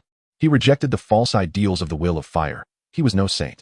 Unlike the carefree Naruto of the original tale, he was sensitive and fragile, incapable of forgiving those who isolated and despised him. He felt no sense of belonging to Konoha. It was not his home. A home should be warm. But Konoha felt cold, just like the relentless snowfall. He yearned to escape this place, to obliterate it entirely. He harbored no affection for this land that caused him so much sorrow and anguish. Naruto slowly closed his eyes, surrendering himself to the snow, allowing the storm to bury him. He loathed this place. He loathed everything about it. Naruto had once believed he would endure all this until his own light could shine. But why? Why must I bear all the suffering? Why must they revel in joy? Why must I be isolated, forced to grovel for their approval, merely to become Hokage, serving them while risking my very life to protect them? Indeed, why must I endure such indignities? Why is it that my parents sacrificed their lives for the village, yet remain forgotten by so many? Why can those in power enjoy their lives, while I must bear this burden alone? What is the reason? Why can't I even meet my parents? Why can't I even seek a simple embrace? Why is my world filled with malice, devoid of even the slightest care? A torrent of resentment surged within him, and various negative emotions brewed furiously in Naruto's heart. The seal on his abdomen flared to life, radiating a searing heat, as crimson bubbles of chakra erupted from his body, sometimes boiling over, at other times condensing into small orbs. Naruto. In the ceiling space, the Nine Tails observed Naruto, who was engulfed in hatred and anguish. Having witnessed the events unfold, given the current circumstances, he could easily loosen his chakra to weaken the seal, regaining his freedom in no time. However, he refrained from doing so, trusting in Naruto's earlier words. If he truly was the prophesied child, then he would not lose himself in hatred. The animosity between tailed beasts and humans had festered for centuries. If he were indeed the chosen one, he would naturally find a way to bridge that divide. But before that, let the Nine Tails see if Naruto could withstand this hatred. Let this serve as a small test. Now, let me observe whether you are merely speaking grandiloquently. The Nine Tails silently watched, striving to contain his chakra, allowing Naruto to confront this wave of hatred. He did not wish to witness the failure of this child. At that moment, the dark sky was suddenly pierced by a blinding light, and the swirling snowflakes froze mid-air. The entire sky seemed to be violently torn apart, a terrifying serpent-like fissure cleaving it in two. Yet, in an instant, the rift vanished, and the sky returned to its pristine state, as if nothing had occurred. The snow and wind resumed their dance. Moments later, a dim green light, mingled with the falling snow, descended gracefully, landing precisely upon Naruto, who lay in the snow. The light penetrated his body, and as it absorbed some essence, it flared into a brilliant luminescence, radiating a crystalline green glow that reached its zenith before swiftly retracting into Naruto, disappearing entirely. Chapter 25. I refused. Though Naruto had closed his eyes, he could still sense a surge of powerful light flashing before him, illuminating his surroundings. What was that light just now? Ah, there's a child here. A rugged voice echoed, followed by the sensation of someone gently brushing his cheek. Startled from his thoughts, Naruto opened his eyes to find a warm orange lantern before him. A middle-aged man with a white hat and a rotund figure, his eyes narrowed in concern, stood holding a lantern, gazing anxiously at the fallen Naruto. Child, are you unwell? Why are you asleep here? Naruto regarded the man with a sense of familiarity, waving his hand dismissively to indicate he was fine. As long as you're all right. It's quite late, and you're still outside. Allow me to treat you to a bowl of ramen to warm you up. The mention of ramen brought a smile to the man's face, his eyes squinting with joy as he gestured towards a shop behind him, proudly proclaiming, "My ramen is the best in Konoha." It dawned on Naruto as he followed the man's gesture that he indeed recognized the establishment, Ichiraka Ramen. Was everything merely fate? A bitter smile played on his lips as he suddenly felt that this world was overwhelmingly insincere, as if everything transpiring was meticulously orchestrated, always leading him to encounter individuals who warmed his heart during moments of despair.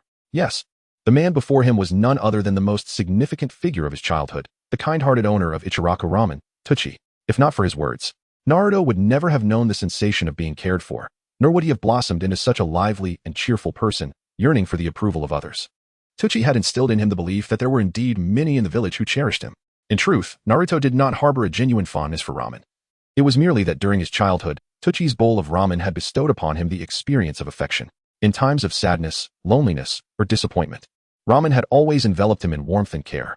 Thus, Naruto's affection extended beyond the mere act of consuming ramen. It was the concern that accompanied it, the warmth he felt, much like how one adores their mother's cooking, believing it to be the finest in the world, even if it pales in comparison to gourmet meals. It is not merely the flavor of the food one loves, but rather the profound love that accompanies it. Often, individuals do not genuinely love a thing or a person. They cherish the feelings that are intertwined within. Naruto was no different. Should he accept Tuchi's invitation, he might find himself transformed into the Naruto of the original tale, the one who adored ramen, thus attaining what he deemed redemption. But could that truly be considered redemption? He was reluctant to tread this path, unwilling to conform to the trajectory of fate, and he harbored no desire to forgive those who had isolated him. The hatred within him could not be extinguished. If he were to accept Tuchi's offer, he would feel a sense of injustice. No thank you, Tuchi. I must return home. Naruto declined the invitation, rising to brush off the snow accumulating on his clothes as he began his journey homeward. Are you truly not going for a bowl? It's free. And it's really delicious. Tuchi appeared somewhat melancholic, attempting to persuade Naruto to stay. Shaking his head, Naruto remained resolute in his decision. If he lingered, he might truly find himself rooted in Konoha. Once one forms attachments, the freedom to be oneself diminishes. My apologies, Tuchi. Thank you for your kindness. Naruto expressed his gratitude and was about to depart when Tuchi's voice suddenly echoed in his ear. Oh, poor child, whether he is a demon fox or not. He is still just a child. Why must he be treated this way? Naruto turned abruptly, only to discover Tuchi gazing at him with pity. Did you just call me? Tuchi appeared taken aback, responding with confusion. No, I did not speak just now. Was it merely an auditory hallucination? As he walked away, Naruto pondered this, feeling somewhat unnerved. It was best to return home swiftly. It was growing late. Snowflakes swirled around him as he trudged through the storm, lost in thought. He yearned for immense power, the kind that would enable him to do anything he desired, preventing such harrowing experiences from ever occurring again. Upon reaching home, Naruto discarded his filthy clothes and filled a basin with hot water, soaking the garments stained with egg. They were among his few possessions, and though he was reluctant, he had no choice. Winter was fast approaching, and no one was willing to sell him clothes. Phew, these clothes need a thorough wash. After soaking the clothes, Naruto prepared a bath for himself, sinking into the warm water with a contented sigh, as though washing away the weariness of the day. Naruto, I have something to discuss with you. The voice of the Nine Tails echoed within him as he focused his mind, entering the ceiling space. What is it, Kurama? Naruto stood before the cage, meeting the intense gaze of the Nine Tails, which bore into him. Do you harbor hatred for Konoha? The crimson slit eyes scrutinized him, as if seeking to penetrate his very soul. Yes, Naruto replied honestly. Do you wish to annihilate Konoha? I can assist you, if only you tear this ceiling paper. Enough, Kurama. Even now, do you still doubt my words? Naruto interrupted firmly, unwilling to be easily swayed. It's not that I disbelieve what you say. I simply don't believe that you are the prophesied child. Kurama understood hatred all too well. Naruto's current state could not possibly align with the prophecy of the Sage of Six Paths. Oh, why is that? Naruto asked, perplexed. I reside within you, and I can perceive your heart, Naruto. Hatred has consumed your being. If the prophesied child cannot dispel hatred, then there is no hope for becoming a savior and resolving the animosity among our tailed beasts. Kurama closed his eyes, recognizing that relinquishing hatred was an insurmountable task for a mere child of 3. Yet, this was the ultimate measure of whether Naruto was indeed the savior. No. How could I possibly be incapable of dispelling hatred? Naruto forced a laugh, though it was strained. No, Kurama suddenly opened his eyes, those piercing crimson slits seeming to see through to Naruto's very essence. You are lying. Naruto's smile faded, realizing he would not gain Kurama's support. Indeed, I cannot dispel hatred. I cannot unconditionally aid those who have harmed me. The sunshine that once graced Naruto's face vanished, replaced by a fierce intensity, his expression contorting into one reminiscent of a demon emerging from the depths of hell. I want to destroy this place and escape. Why should I protect those who have hurt me? Why should I, as the savior, forsake my own hatred and suffer indignities? Naruto's voice rose in a low growl, embodying the truest version of himself. Kurama observed Naruto's increasingly frantic demeanor, feeling a chill run through him. Who could have predicted that the usually optimistic boy would suddenly transform into a visage of madness? Taking a deep breath, Naruto attempted to regain his composure, knowing that succumbing to anger here would serve no purpose. Kurama, your disbelief does not concern me. I shall achieve everything through my own strength. You are correct. I cannot dispel the hatred within you, nor do I wish to. Naruto turned to depart, his feet splashing against the water with a resounding thud. Turning his head, he cast a sharp glance at the frowning Kurama, offering a slight smile. Since hatred has already taken root, I shall unleash my vengeance with all my might. The one who is powerful reigns as the sovereign of this world. Chapter 26. The initial shift of fate in the courtyard of a household within the Uchiha clan's territory.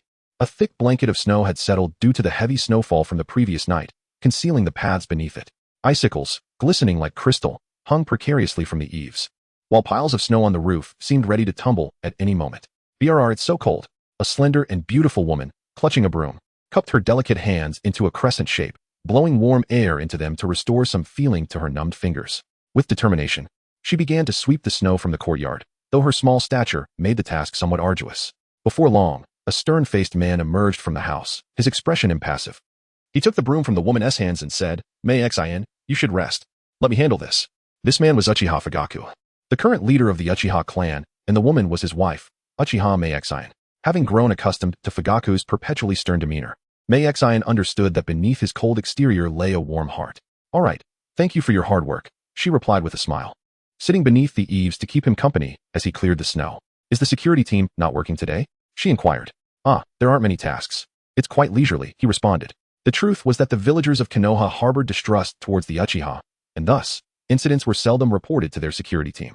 The Uchiha clan had long been ensnared in a web of suspicion, and the conflicts with Konoha had reached an irreconcilable point, with some radicals even advocating for a preemptive strike against the village.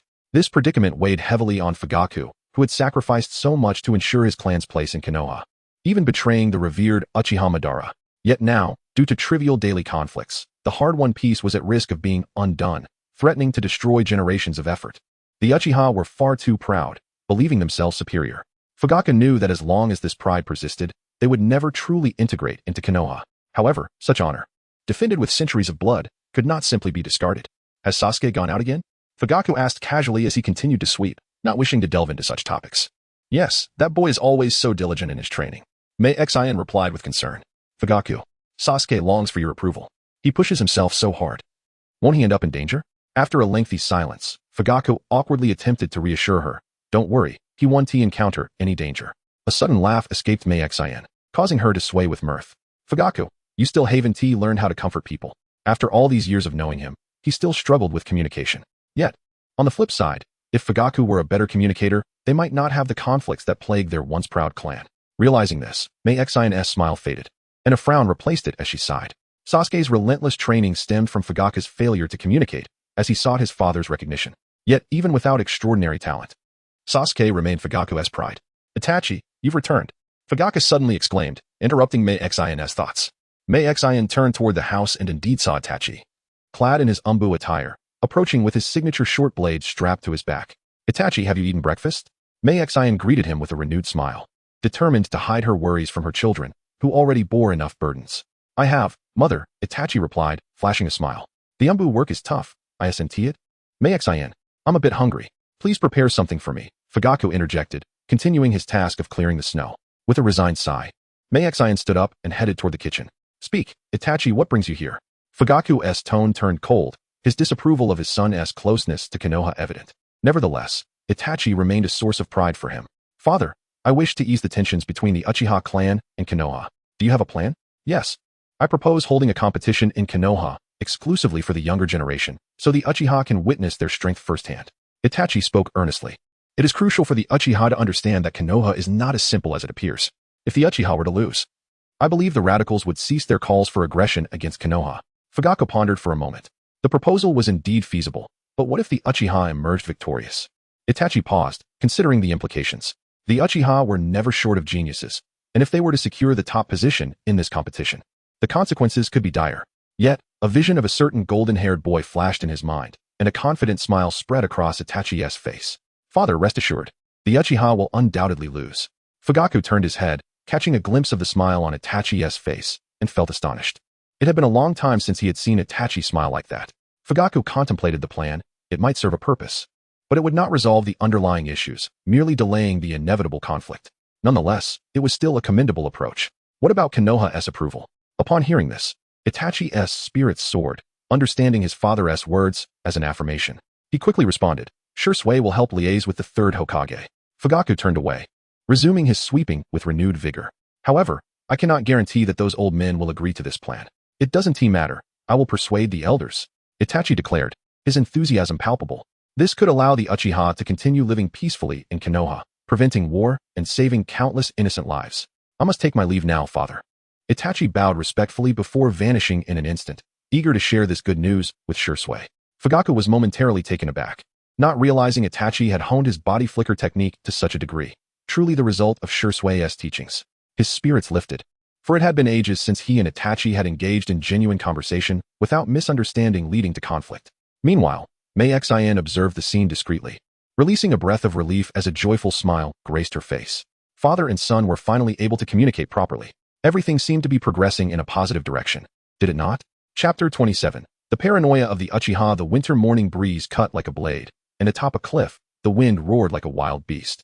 A tall, short-haired man stood at the edge, the Uchiha clan's emblem emblazoned on his back, a short blade sheathed at his side, gazing into the distance. The biting cold wind whipped through his hair, and his deep-set eyes reflected a persistent worry, the cause of which remained a mystery. Moments later, a vague shadow suddenly darted from afar, and as the figure drew nearer, it revealed itself to be Itachi, having just arrived from the Uchiha territory. Sensing Itachi's presence behind him, the man concealed his previous worries, turning to greet him with a warm smile. Itachi, you have arrived. Upon seeing the man, Itachi finally relaxed his stern expression, allowing a childlike smile to grace his face, with uncontainable joy bubbling forth. Only in the presence of this man could Itachi shed his fade. Indeed, this man was none other than the prodigious genius of the Uchiha clan, Uchiha Shisui. Brother Shisui, my father has agreed to hold that competition. As long as we gain the approval of the third Hokage, I believe we can ease the tensions between the Uchiha and Konoha. Shisui also exhaled in relief, since the Uchiha side had consented. A significant portion of the matter was settled. After all, the Uchiha clan was exceedingly proud and might disdain participating in such a contest. If Konoha secured the support of the third Hokage, the event could proceed smoothly. Itachi, you have done well. Leave the rest to me. Shisui adjusted the Leaf Village headband on his forehead. Although this method might not completely resolve the discord between the Uchiha and Konoha, it was certainly better than inaction. If necessary, he would have to resort to that option. Yet, he was reluctant to employ such measures unless absolutely unavoidable. Shisui, what is it? 1 against 7? Shisui snapped back to attention, observing Itachi's suddenly grave expression, perplexed. Be cautious of Danzo, Itachi said solemnly. The warning from Naruto echoed in his mind. And now that Shisui intended to propose this idea to Konoha, Danzo would undoubtedly be a significant obstacle. It was prudent to remain vigilant. Danzo might indeed scheme against Shisui. Upon hearing this, Shisui furrowed his brow. He shared this premonition. Having spent many years at the root, he understood Danzo's nature all too well. His ruthlessness was notorious. Moreover, he had long been engaged in forbidden research concerning human experimentation and had close ties to one of the legendary Sannin, Orochimaru. Did that child inform you of this? Itachi nodded, recounting the entire process of acquiring Naruto's insights to Shisui. How could that child know about Danzo? Shisui pondered, baffled that such a young boy possessed such wisdom. It was truly mysterious. He was curious to meet this rumored fox spirit. Could it be? He's a genius. I understand. I will be cautious of Danzo. Observing Itachi's worried demeanor, Shisui chuckled heartily and patted Itachi on the shoulder. Rest assured, I have yet to reveal all my cards. My Mangekyo is formidable. Itachi, his anxiety palpable, exclaimed, but you have already disclosed your Mangekyo Sharingan abilities to Danzo. He must have prepared for it. Furthermore, your eyes. Shisui waved his hand dismissively, interrupting Itachi's concerns while reassuring him. Do not worry, Itachi. I will exercise extra caution, and Shisui spoke resolutely. For the sake of peace, even if it costs me my life, it would be worth it. Itachi fell silent. He understood Shisui character well.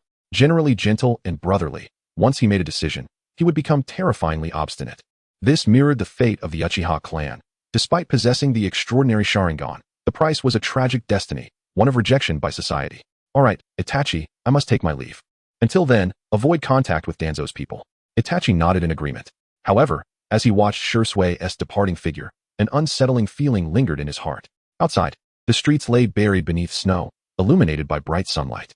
Many families had risen early, using tools to clear the pathways in front of their homes while exchanging greetings. Their laughter carried far by the cold wind. Inside a dimly lit room, the curtains drawn tightly, it appeared neither messy nor disordered, perhaps due to the sparse furnishings. Naruto lay in bed, eyes wide open, listening to the cacophony outside, his expression vacant. He had awakened early, the events of the previous day replaying vividly in his mind, leaving him restless and devoid of security. Thus, he had risen early, completed his morning routine, and lay back in bed, silently contemplating his future path. His primary task was to grow stronger. Observing the current situation, it was clear that the Nine Tails would no longer recognize him, and thus, reliance on the tailed beast's power was futile. He could only depend on his own efforts to cultivate strength.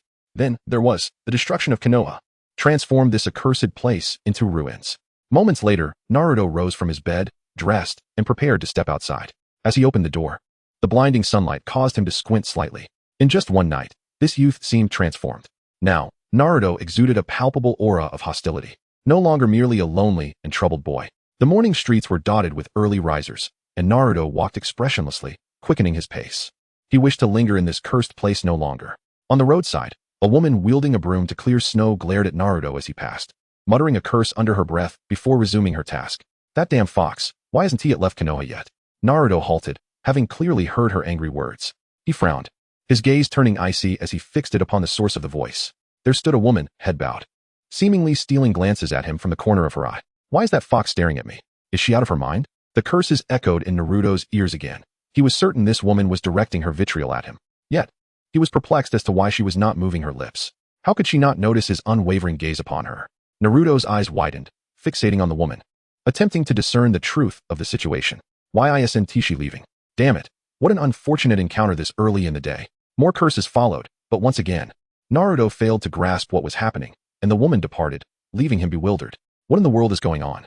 Chapter 28. Awakening. Naruto rubbed his forehead, questioning if he had a fever, leading to auditory hallucinations. The more he pondered, the more he sensed something amiss, hastening his steps to escape this wretched place. However, as he continued on his way, encountering more passers-by, those unsettling whispers inundated his ears. Look, that fox is out again, causing trouble. Naruto glared coldly at a young man. Yet the youth merely cast him a fleeting glance before returning to his own affairs, devoid of any malicious remarks. How infuriating. Were it not for the third Hokage's orders, I would have torn that fox to shreds and devoured it long ago. Naruto's heart raced as he caught sight of a butcher sharpening his knife, staring intently at him, as if genuinely contemplating such an act. Yet, he too remained silent. Damn fox, you should die. Pay for my family's suffering. Such individuals ought to have perished in the womb. What business do they have in inflicting harm upon others? I must ensure my family's children never come into contact with him. Otherwise, we would be doomed. These curses relentlessly echoed in Naruto's ears, inescapable, slowly eroding his psychological defenses, drowning him in despair. Naruto quickened his pace, ultimately breaking into a full sprint, his expression vacant. He was perplexed by the sudden influx of dissonant sounds that seemed to drive him to the brink of madness. No one was speaking, yet the cacophony was overwhelming. Upon leaving the village, he did not halt, as if fearing the sounds would pursue him, racing desperately towards the familiar stream. Arriving at the well-known creek, he finally regained a semblance of safety, gasping for breath and exhaling clouds of mist. At last, the clamor in his ears subsided. Rubbing his temples, Naruto reflected on the multitude of sounds that had left him dizzy. It was only after distancing himself from the crowd that the strange noises gradually faded away. He remained bewildered by the situation. Could it be that the events of the previous night had altered him in some way? Was it possible that he was on the verge of awakening a system? Filled with anticipation, he mentally called out twice, "System, are you there?" After a prolonged silence without any response, disappointment washed over him. I knew it.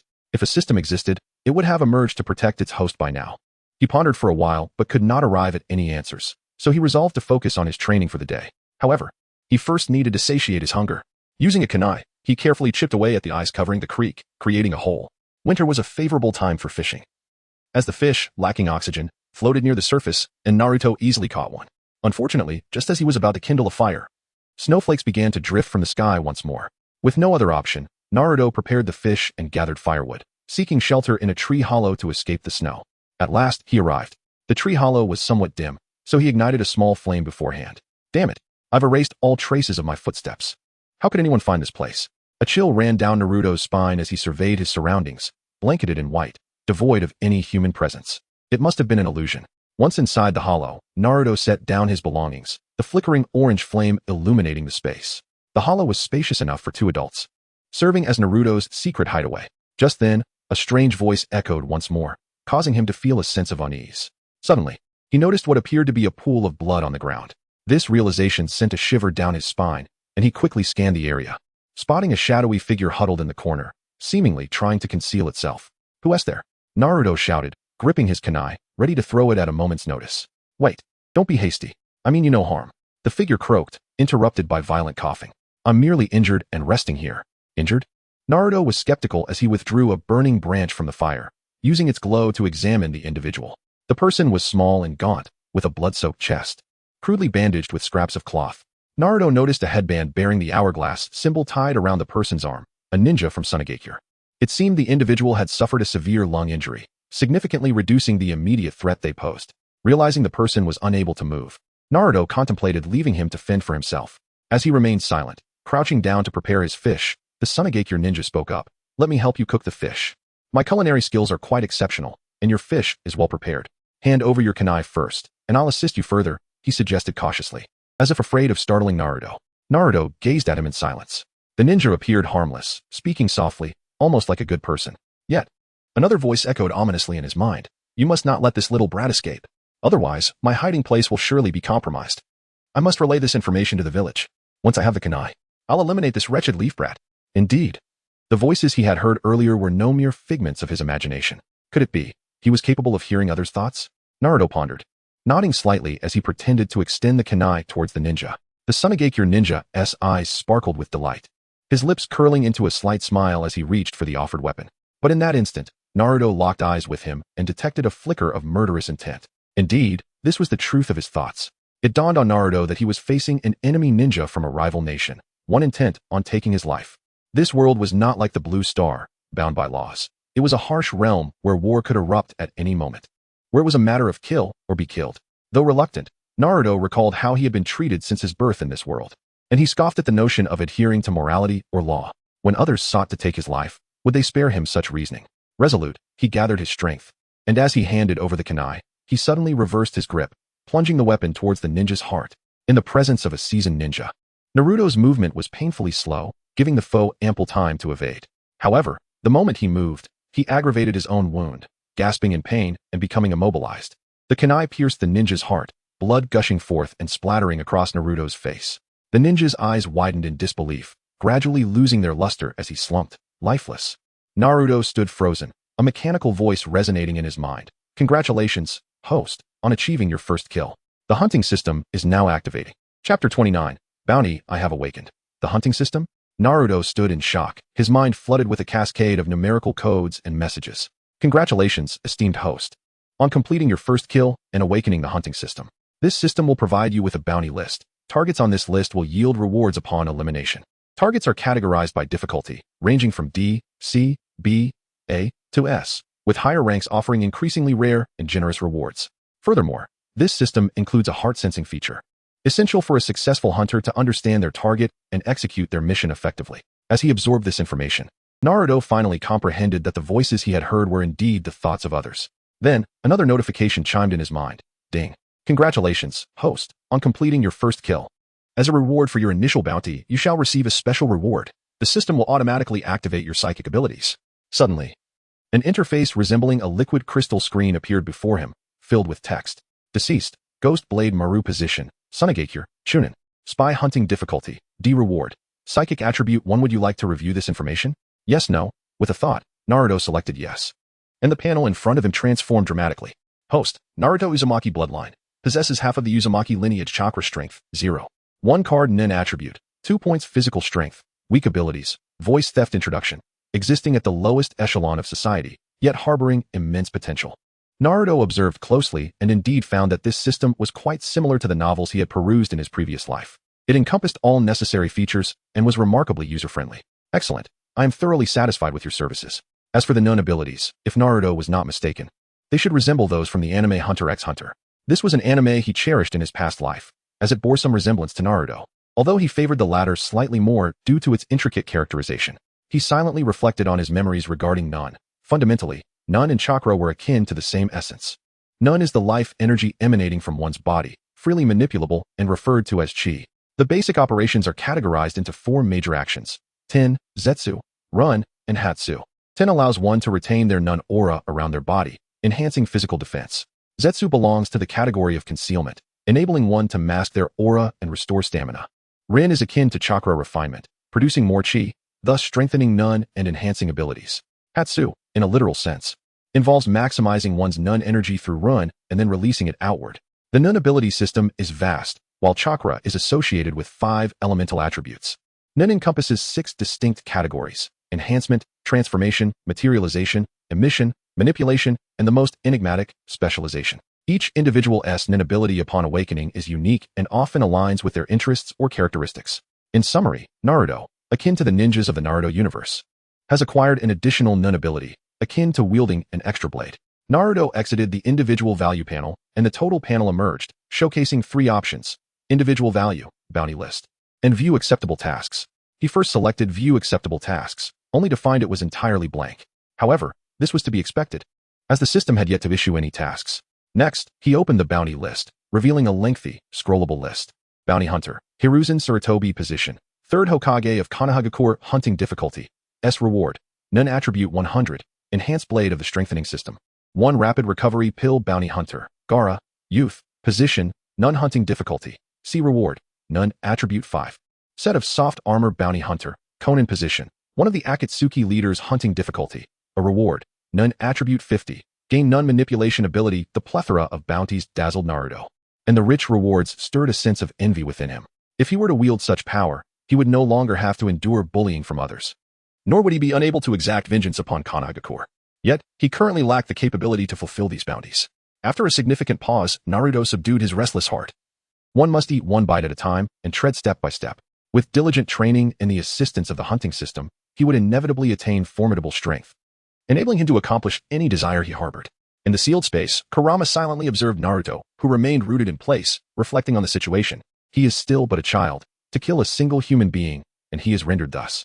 Unbeknownst to him, Naruto was not paralyzed by the act of killing. It seems even the prophesied child must undergo growth. Kurama mused, believing in Naruto's words while anticipating the day when Naruto truly matures into the prophesied child. However, he remained oblivious to the fact that Naruto's growth had already diverged from its original trajectory.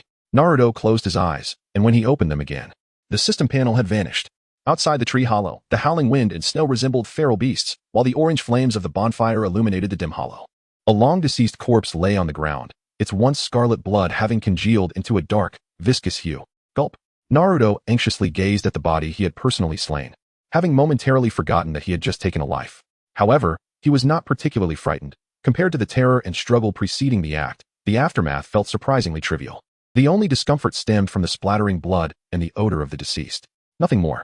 With trembling hands, Naruto extracted the kunai embedded in the man's heart, blood gushing forth. But you were the one who attacked me first, he spoke to the corpse, attempting to alleviate his sense of guilt. After all, he had received 9 years of compulsory education, and his moral compass did not align with this brutal world. Nevertheless, he endeavored to adapt to it. Naruto wiped the bloodied kunai clean in the snow outside, then skewered a piece of fish with it, placing it over the crackling fire to roast. The aroma of cooked meat mingled with the stench of blood, the flickering flames reflecting a smile on Naruto's face. In his cerulean eyes, a hint of madness could be discerned. Disregarding the corpse beside him, the scent of blood in the air began to transform into an oddly pleasant fragrance. He took a hearty bite of the roasted fish, allowing the smile on his face to widen. Haha, this is rather intriguing. Chapter 30. A moment of growth. After finishing his meal amidst the sanguine scent in the tree hollow, the storm outside showed no signs of abating. And with no place to dispose of the body, Naruto decided to test his newly acquired nin abilities. He settled on the ground, preparing to explore the power of nin. However, how does one activate nin abilities? In the world of hunters, newly minted hunters often receive guidance from seasoned hunters on how to utilize nin, or they may forcibly activate the nin within their bodies by stimulating their nin points. Typically, these nin points remain closed, obstructing the flow of chi within the body. Thus, one must open their meridians to unleash nin. Nonetheless, the structure of chakra circulation is likely similar to that of nin. Logically, his chakra training should aid in opening his internal pathways. Therefore, he merely needed to retain his life energy within. After mentally organizing his thoughts on activating nin abilities, Naruto first directed his chakra to circulate within his body, utilizing it to break open the tiny points. The process of impacting the points was remarkably smooth. In mere moments, a milky white gas began to surge forth from every pore of his body. Naruto silently attuned himself to his current state. He felt invigorated, yet simultaneously, the energy within his body was rapidly depleting. If this continued, it could pose a threat to his life. Thus, forcibly activating nin abilities carries a certain degree of risk. Naruto attempted to retain the milky white gas within his body, focusing his mind to control it. After several seconds, the gas surrounding him gradually retracted, adhering to his skin like a viscous substance. This is surprisingly simple. This process was unexpectedly effortless. He now felt an ethereal state, akin to donning a weightless garment. This must be the foundational tin. Naruto clenched his fist and struck the tree trunk with a powerful blow. With a faint thud, a shallow fist imprint appeared on the tree trunk, yet he felt no pain in his knuckles. The technique of tethering could enhance the user's physical defense, but at present, Naruto's chakra was too feeble, and having only recently acquired it, he was still unskilled, thus limiting his use of tethering to a mere fleeting moment. Once he became adept, he would be able to utilize it even in his slumber. As it stood, Naruto was already invincible among his peers. The amount of chakra he possessed at his age made it exceedingly difficult to perform ninjutsu, relying solely on his fists, feet, and shuriken. It was nearly impossible for anyone to inflict harm upon him. However, it was not enough.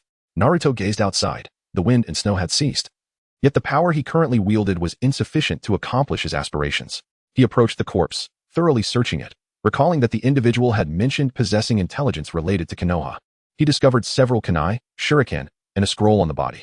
This scroll was likely the information he intended to convey. Upon unfurling the scroll, Naruto found it densely inscribed with text. After reading it carefully, he furrowed his brow. It revealed that the conflict between Konoha and the Uchiha clan had intensified, and it seemed an internal strife would soon erupt. Unexpectedly, someone had suggested that the Uchiha hold a competition for the younger generation of Konoha, with substantial rewards for the victor. This could potentially alleviate tensions between Konoha and the Uchiha, requiring only the approval of the third Hokage for the event to proceed. Naruto had not anticipated that Itachi would take his casual remark seriously.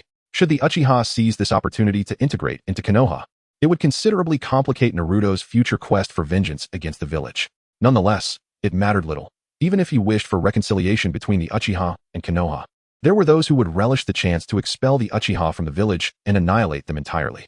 Additionally, the scroll contained various other details, such as the discord between Danzo and Hiruzen Sarutobi, information on Konoha's talent pool, and an estimation of the village's overall strength alongside forthcoming strategies.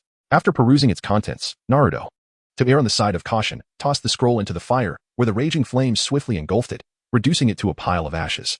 Following that, Naruto cleaned the bloodied hollow in the tree, as he intended to frequent this place in the future, preferring a more comfortable arrangement.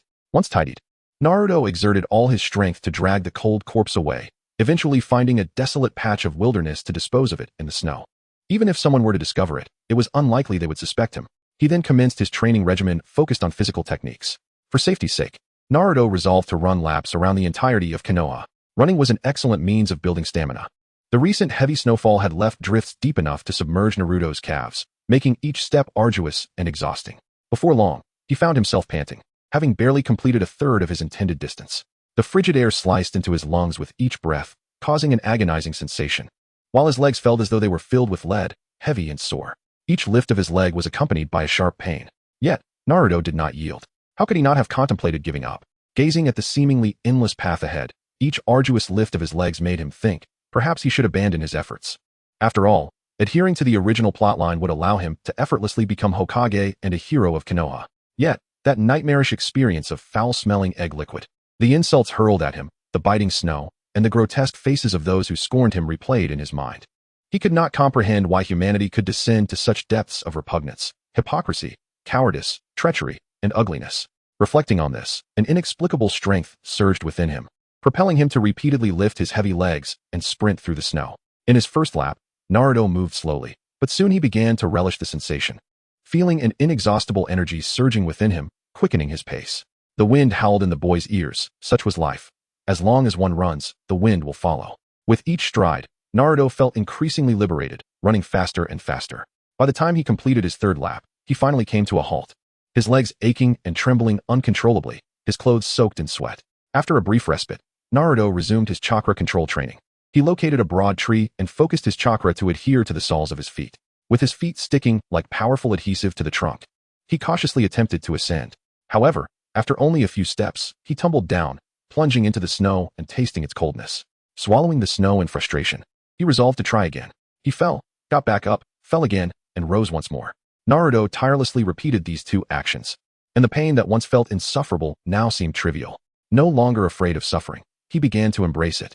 The maturation of youth occurs in an instant. One moment he is still naive, yet the next he bears the scars of experience.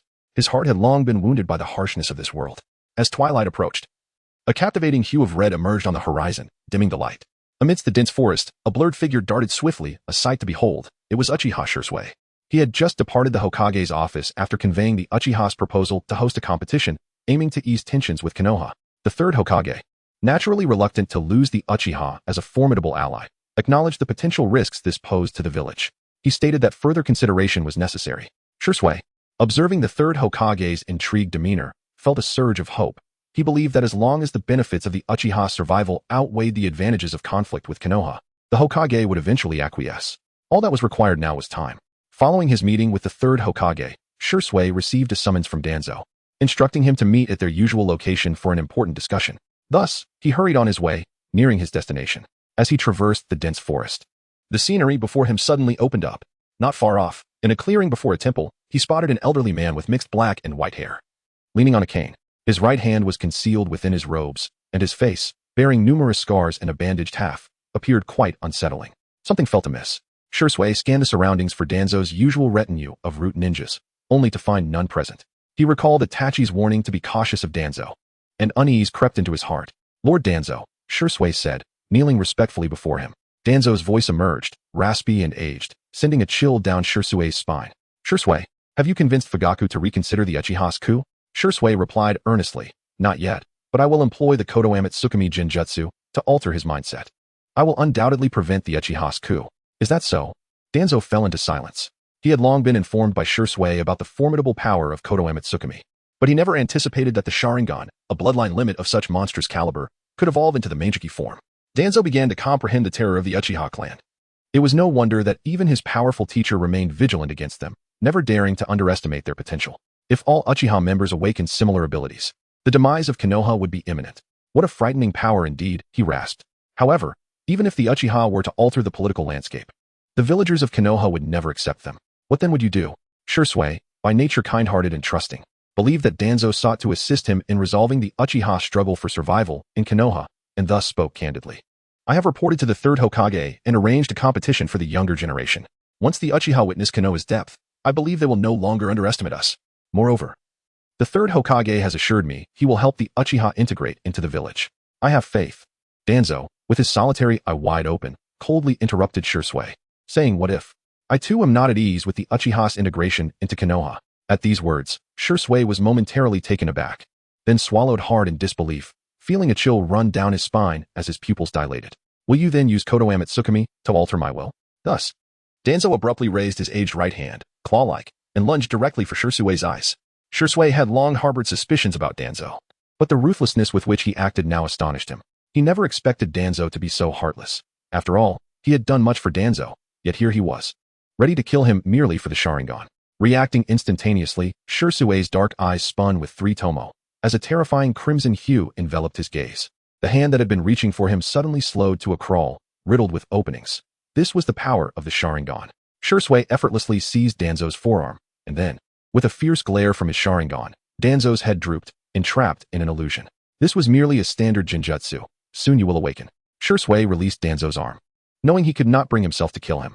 Should he slay Danzo, there would be no turning back for the Uchiha and Konoha. As Shursui turned to leave, he couldn't help but reflect on the child's astute words. Truly, he was a genius, and if given the chance, Shursui would seek his counsel. This incident had opened Shursui's eyes to certain truths. It seemed not everyone wished for reconciliation between the Uchiha and Konoha. The obstacles were formidable. As Shursui contemplated his next steps and how to gain Danzo's complete trust in the Uchiha, he remained oblivious to the fact that Danzo's distrust was not unfounded, but rather a covetous desire for the Uchiha's Sharingan.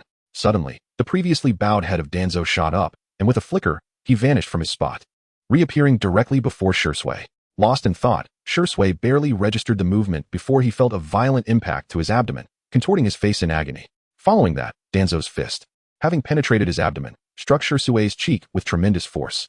Shursui found himself utterly defenseless against the onslaught. He could never have anticipated someone escaping the Jinjutsu so swiftly. Danzo grasped Shursui's short hair with one hand, tossing him into the air, and with his hand once more forming a claw, he lunged for Shursui's eyes, moving with a speed that had doubled, as if fearing an unforeseen turn of events.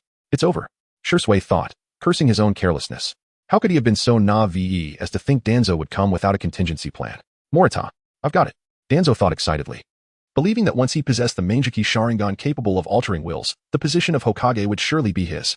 Alas, teacher, you will not witness this day. I shall prove that I am more suited to be Hokage than Sarutobi. Suddenly, a raven burst forth from the nearby thicket, its sharp beak resembling a spear as it lunged towards Danzo's arm. Chapter 32. The raven Danzo, singularly focused on seizing Shursui's eyes, had noticed the raven racing towards him. Yet, the coveted Kodo Amatsukami was not something he could relinquish so easily. The raven, propelled by sheer force, drove its beak into Danzo's arm, crimson blood gushing forth. Danzo grunted, his eyes alight with malevolence. Despite the severe injury, he endured the tremendous pain and continued to reach for Shursui's eyes. However, the raven's intervention afforded Shursui a moment to breathe as he swiftly retreated, increasing the distance between himself and Danzo. Seeing Shursui pull away, Danzo's carefully laid plan had been disrupted, igniting a furious ire within him. He violently flung his arm, casting aside the raven impaled in his flesh, then seized its neck, snapping it with a satisfying crack before discarding its lifeless body. Who is it? Show yourself, Danzo bellowed, eager to uncover the identity of the one who had thwarted his scheme. A series of rustling sounds emanated from the thicket, followed by a shadowy figure that emerged. A young man, masked and clad in the standard garb of the Umbu, materialized beside Shursui. An Umbu? I distinctly recall sending away the Umbu ninjas. Danzo mused, unable to discern this individual's identity. If that old fool Hiruzen were to learn of this, it would spell disaster. 1 against 7, is it you? Shursui whispered, for aside from his penchant for raising ravens, only Itachi could command such birds in Konoha. The figure offered no reply, instead discreetly gesturing for Shursui to flee. Upon witnessing Shursui's expression, Danzo realized only a close friend would reveal such concern. Thus, he gravely stated, Itachi, is it you? With his identity exposed, Itachi no longer concealed himself, removing his mask to unveil his youthful visage. Lord Danzo, I fail to comprehend your motives. Itachi spoke coldly. Had he not been worried for Shursui and abandoned his mission to follow him, perhaps Shursui would have already met a dire fate. Humph. I had suspected it was you all along, Danzo replied. Wary, Itachi posed a greater challenge than Shursui. While Shursui was powerful, he lacked guile, demonstrating unwavering loyalty to the village and the organization. He had numerous means to eliminate the so-called instant Shursui without ever needing to intervene personally. But Itachi was different. He was far more cold-blooded, possessing an intellect so sharp that he could unearth a multitude of truths from the smallest clues, his strength rivaling that of Shursui. Thankfully, Danzo had retained a backup. Gripping his cane with one hand, Danzo struck the ground with force, summoning a dozen root ninjas from the thicket to surround him. Poised and ready for his command, Shuei and Itachi exchanged a glance, nodding in mutual understanding of each other's intentions. In an instant, as if connected by an unspoken bond, they simultaneously formed hand seals with a speed that dazzled the eye, leaving behind fleeting afterimages. Fire release, twin dragon flame bomb. 2 vividly lifelike fire dragons erupted from their mouths, the terrifying heat distorting the very air around them, as the flames surged forth with tremendous ferocity. The dragons intertwined, charging toward Danzo and his entourage with an overwhelming force. Truly, the young genius of the Uchiha clan was remarkable. The brilliant flames reflected in Danzo's eyes, and he couldn't help but marvel at the magnitude of such a fire technique. How many in Konoha could achieve this level of mastery? With a sigh of admiration, Danzo gestured, and the root ninjas beside him immediately understood the command, forming hand seals in unison. A torrent of water erupted from their mouths, coalescing into a grand wave that rose skyward, erecting a towering wall of water in the air. Water release, water formation wall. The deafening sound of the fire dragons crashing into the towering water wall created visible shockwaves that rippled outward, and vast clouds of steam erupted, producing a most spectacular scene. However, the extensive mist quickly obscured their vision. Realizing the peril, Danzo muttered a curse under his breath, quickly forming a single hand seal and inhaling deeply, cheeks puffing out. Wind release, vacuum wave. With a powerful exhalation, Danzo unleashed a concentrated blast of wind chakra, dispersing the bothersome mist. But as the vapor cleared, he found that Shuei and Itachi had vanished from sight. Damn it, Danzo growled in frustration, issuing orders. Notify the ambushers around us to pursue Uchiha Shuei and Uchiha Itachi with all their might. Yes, the surrounding ninjas immediately scattered, rushing into the dense forest. Within the thicket, 2 figures darted swiftly among the trees. Shuei, are you all right? Itachi inquired, concern lacing his voice. Don't worry, it's just a minor injury. I hadn't expected Danzo to distrust me so much, dragging you into this. Shuei replied with a bitter smile, regretting his naivety. It's not your fault. There's no need to worry. Now that we see through Danzo, at least we've identified a potential enemy, Itachi reassured him. Future strategies must take Danzo into account. Watch out, Shuei shouted, suddenly drawing his short blade and swinging it forcefully behind Itachi, striking down a shuriken with a sharp clang. We've been ambushed. Reacting instantly, the 2 leapt down from the branches, landing firmly on the ground back to back, alert to their surroundings. Damn it, Danzo truly has more forces than we anticipated. Itachi scanned the area, his experience in the Umbu allowing him to discern hidden enemies, estimating their numbers to be around 20 or 30. It seems we are surrounded. Shuei's brow furrowed as he realized the gravity of their predicament, far worse than he had anticipated. These were elite Umbu ninjas, and while the 2 possessed the Sharingan, facing such overwhelming numbers left them feeling inadequate, especially as these ninjas were meticulously trained by Danzo himself. Be careful, Shuei, Itachi suddenly exclaimed.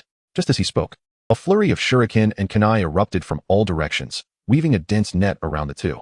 The sound of clashing metal and dazzling sparks illuminated the forest as Shuei and Itachi, back to back, swiftly wielded their blades. Their speed was so rapid that ordinary eyes could scarcely perceive it, only catching glimpses of fleeting shadows. Each swing sent a cascade of shuriken tumbling to the ground, quickly accumulating at their feet. The onslaught continued relentlessly, with the number of shuriken increasing steadily. Shuei and Itachi, feeling the mounting pressure, simultaneously activated their 3 Tomo Sharingan. Under the enhanced perception granted by the Sharingan, the world around them seemed to slow, allowing them to clearly discern the trajectories of incoming projectiles. They slowed their movements, effectively blocking all oncoming shuriken, a strategic choice to conserve their energy, and soon found their rhythm. Finally, the barrage ceased, leaving the ground littered with shuriken. And aside from their slightly ragged breaths, neither bore any injuries. Applause echoed through the forest, and Danzo emerged from the shadows, a glimmer of admiration evident in his eyes. At the same time, figures began to materialize from the dense foliage, encircling Ji Shui and Itachi, all masked and composed of elite Umbu ninjas. Suddenly, darkness enveloped them as the sun dipped below the horizon, casting a blood-red hue across the sky. Truly, the talents of the Uchiha clan are admirable, Danzo remarked. But in the next breath, his expression hardened, and he coldly declared, "But today, you must die here. Erasing the Uchiha clan from this world is the correct choice." Having witnessed their prowess firsthand, Danzo felt firmer in his conviction. "I can offer you my eyes. Spare Itachi." Danzo, Ji Shui stepped forward, positioning himself protectively in front of Itachi, his voice resolute. He scanned the surroundings, gripping his blade tightly. If they forced a confrontation, it was likely they would both sustain grave injuries. Danzo's heart swelled with hidden glee, realizing that acquiring the Sharingan before eliminating the two would be advantageous. "If you truly intend to give me the Sharingan, there's no way I will give you my eyes," Itachi interjected, stepping forward to stand alongside Ji Shui. Determination etched across his face. "I will fight alongside Ji Shui." Itachi, Ji Shui gazed at his brother, now nearly his equal in height, momentarily lost in thought. How he had grown. Truly ungrateful. Danzo, sensing Itachi's gaze upon him, quickly lowered his head, fearing the effects of the Sharingan's Jinjutsu. "Everyone attack, no matter the cost," Danzo commanded, and 2 to 3 dozen shadows surged toward the Uchiha brothers. "There's no helping it." Itachi, Ji Shui tightened his grip on his blade, a resigned smile on his face. "Be careful." "Ah, I will," Itachi responded, his heart resolute. Ji Shui was not only his closest friend, but also his brother. And he would never allow Ji Shui to perish here. "I'll leave the ones over there to you. I'm going in first." With that, Itachi vanished in a flash. Like a bolt of lightning, his astonishing speed allowing him to execute a horizontal strike that cleaved an unsuspecting Umbu in two. While Itachi's body flickered did not create tangible afterimages like Ji Shui's, his speed surpassed that of most ninjas. Next, Itachi casually glanced at a masked woman. His eyes, with 3 swirling tomo, caused her to become utterly still, as if turned to wood. "Ah!" The woman suddenly shrieked, blood trickling from the seams of her mask. "Attention, everyone. Be wary.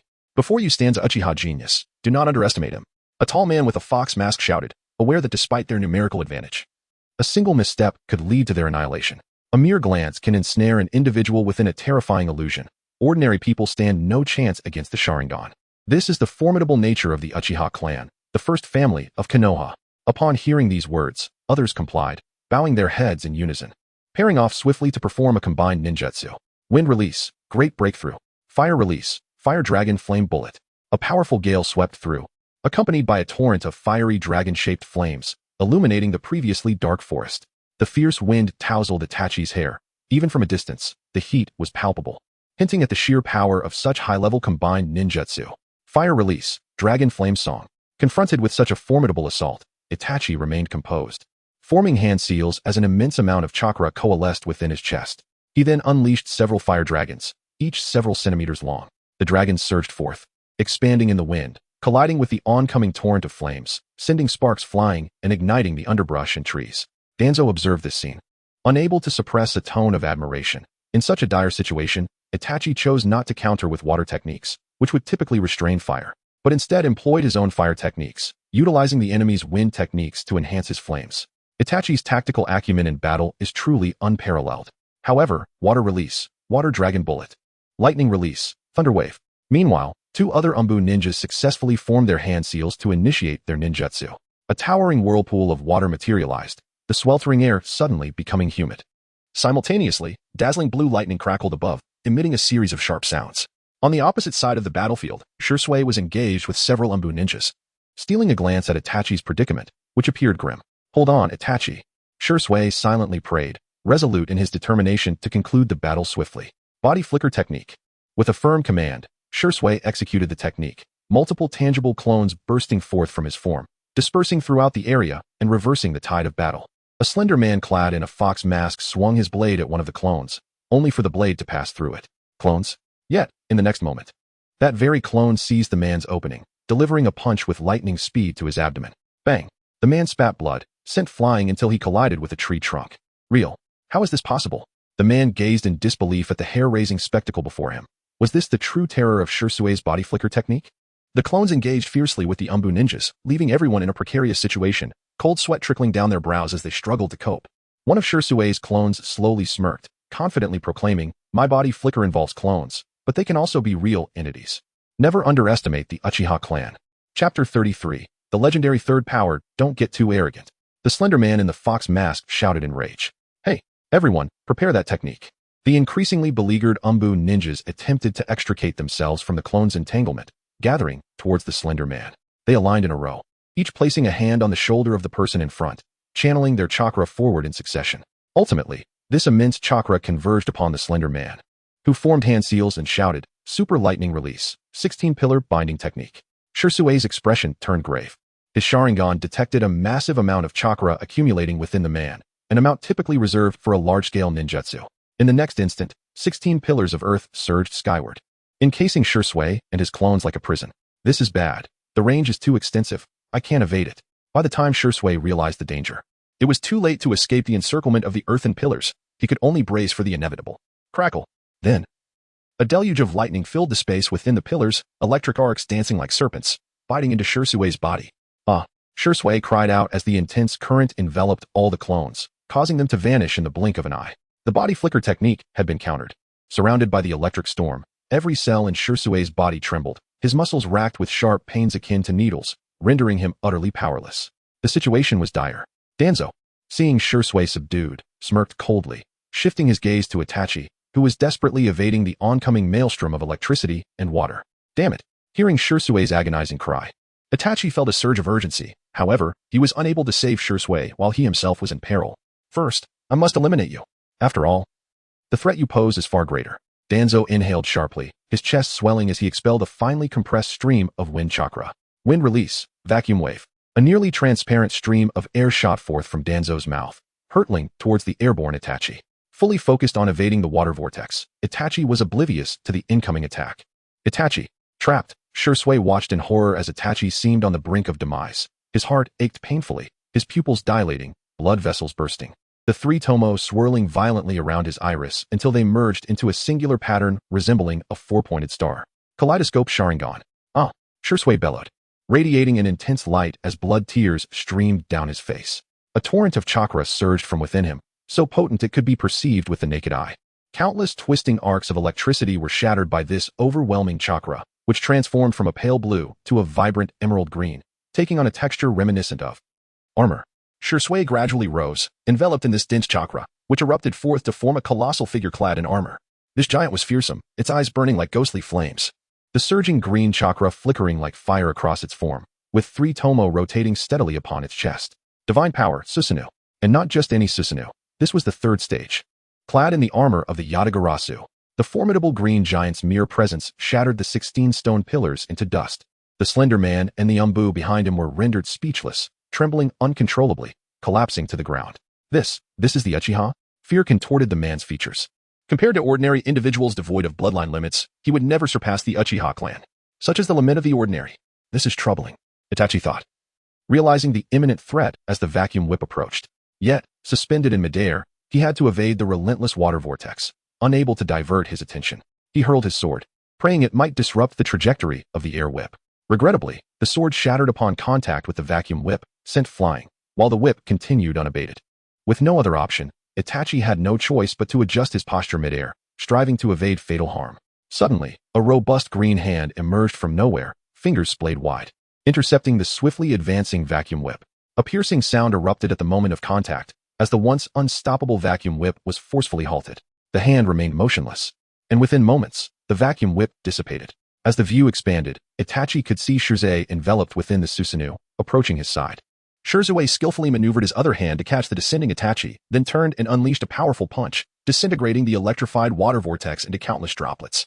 The myriad of water droplets cascaded from the sky, resembling a gentle rain. Danzo observed Shirsue, who had summoned the Susanoo, with a grave expression. This form reminded him of the legendary Uchiha Madara from the historical records of Konoha. The divine power of the Susanoo. Witnessing Shirsue's every movement unleash world-shattering might ignited a fervor in Danzo's gaze, as he muttered frantically to himself. This is the power, this very power. Ha ha. This is the power I desire. With absolute defense and formidable offense, the divine Susanoo? Haha.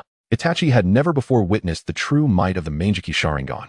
And now, he comprehended why Danzo and others harbored a deep-seated fear of the Uchiha clan. He gazed anxiously at Shirzue, whose cheeks were stained with blood, eyes bloodshot, gasping for breath, and looking utterly worn out. Danzo! Shirzue bellowed, swinging his arm as several stout emerald-colored magatama were hurled toward Danzo with great speed. Do not kill him. Shirzue! Itachi shouted urgently, realizing that should Danzo perish, the Uchiha would inevitably find themselves at war with Konoha, rendering all prior efforts futile. Yet, in his rage, Shirzue was beyond reason, disregarding the potential consequences.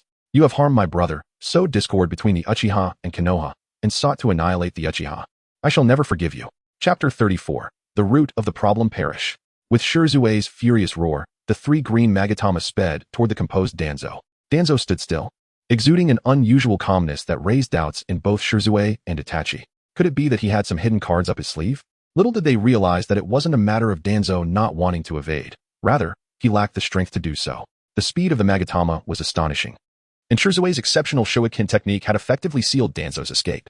However, Danzo indeed had the confidence to remain unyielding. Danzo slowly formed a series of hand seals, and just as the three magatama neared him, they exploded, emitting a blinding white light. The ensuing deafening roar spread forth, conjuring a fierce wind that obliterated everything within miles, leaving only devastation in its wake. Even the residual shockwaves uprooted entire trees. Itachi stood in stunned silence, rendered speechless by the spectacle. The Mangekyou Sharingan is indeed terrifying. As the smoke gradually cleared, a massive elliptical crater emerged, revealing a hazy figure standing at its center. This cannot be. Itachi and Shirzue exclaimed in unison. Once the dust settled, Danzo stood in scathe, as if the cataclysmic explosion had never occurred.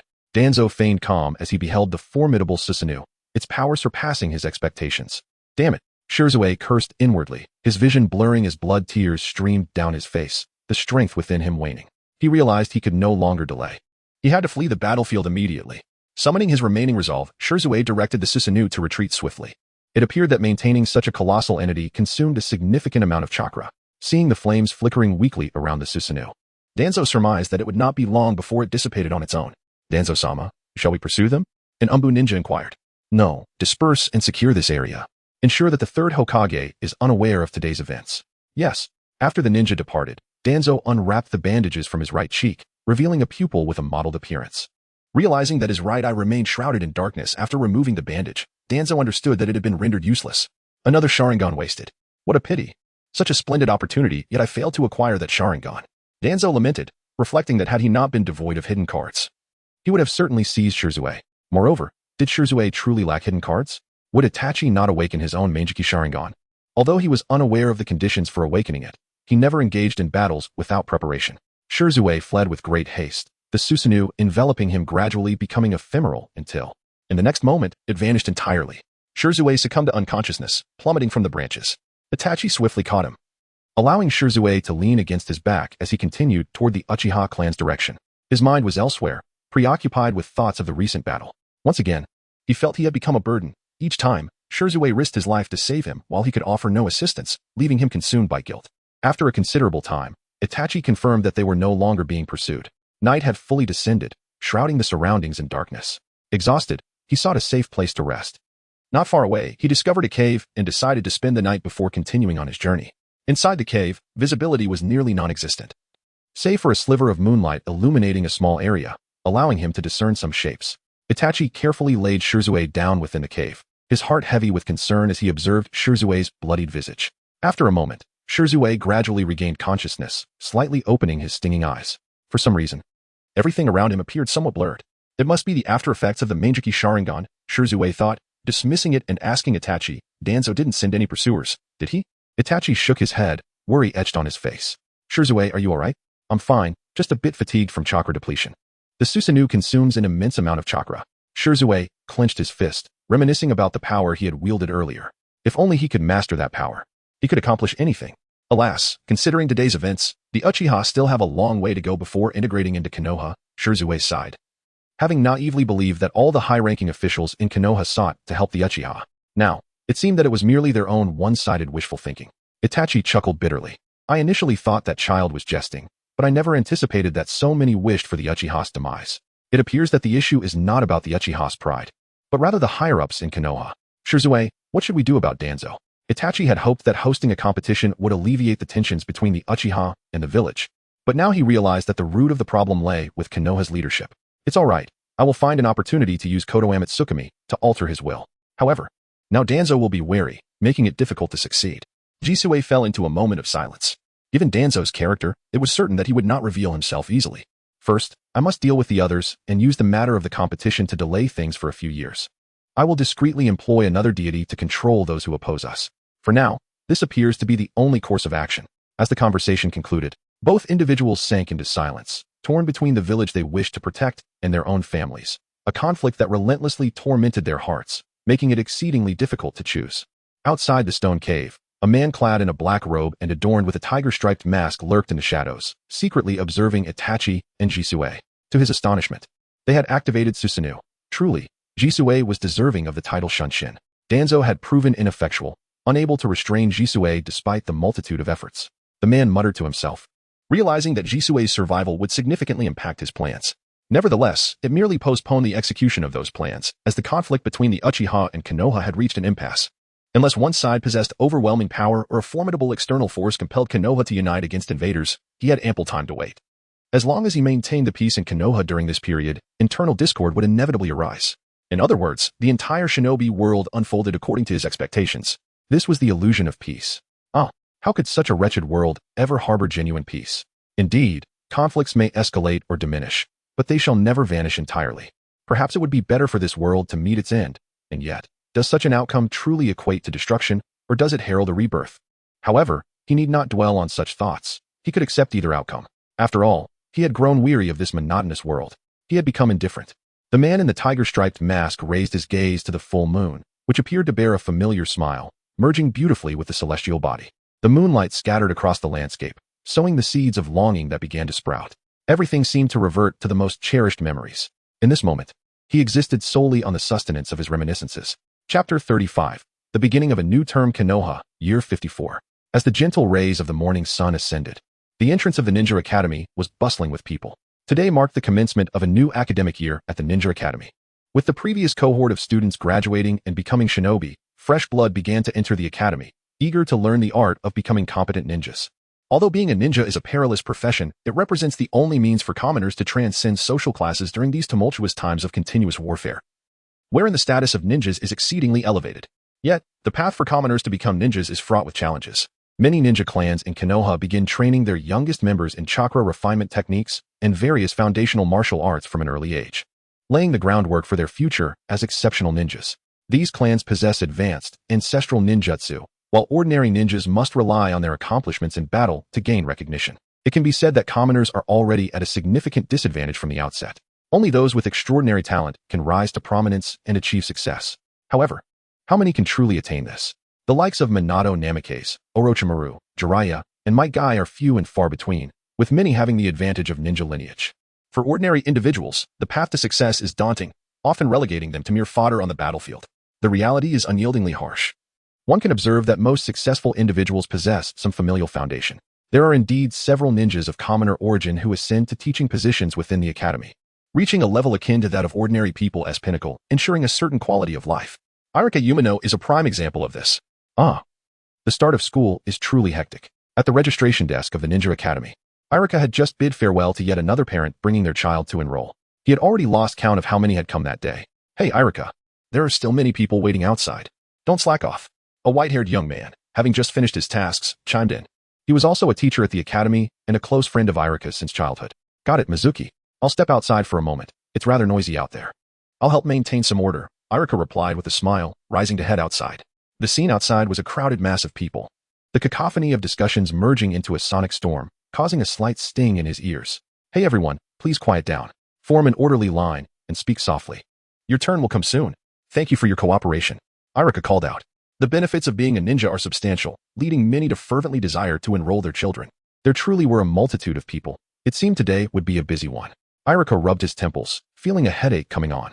Suddenly, he spotted a blonde-haired boy sitting alone on a swing in a corner away from the crowd. The boy wore a sullen expression, devoid of emotion, sitting in the shadows while everyone else basked in the sunlight.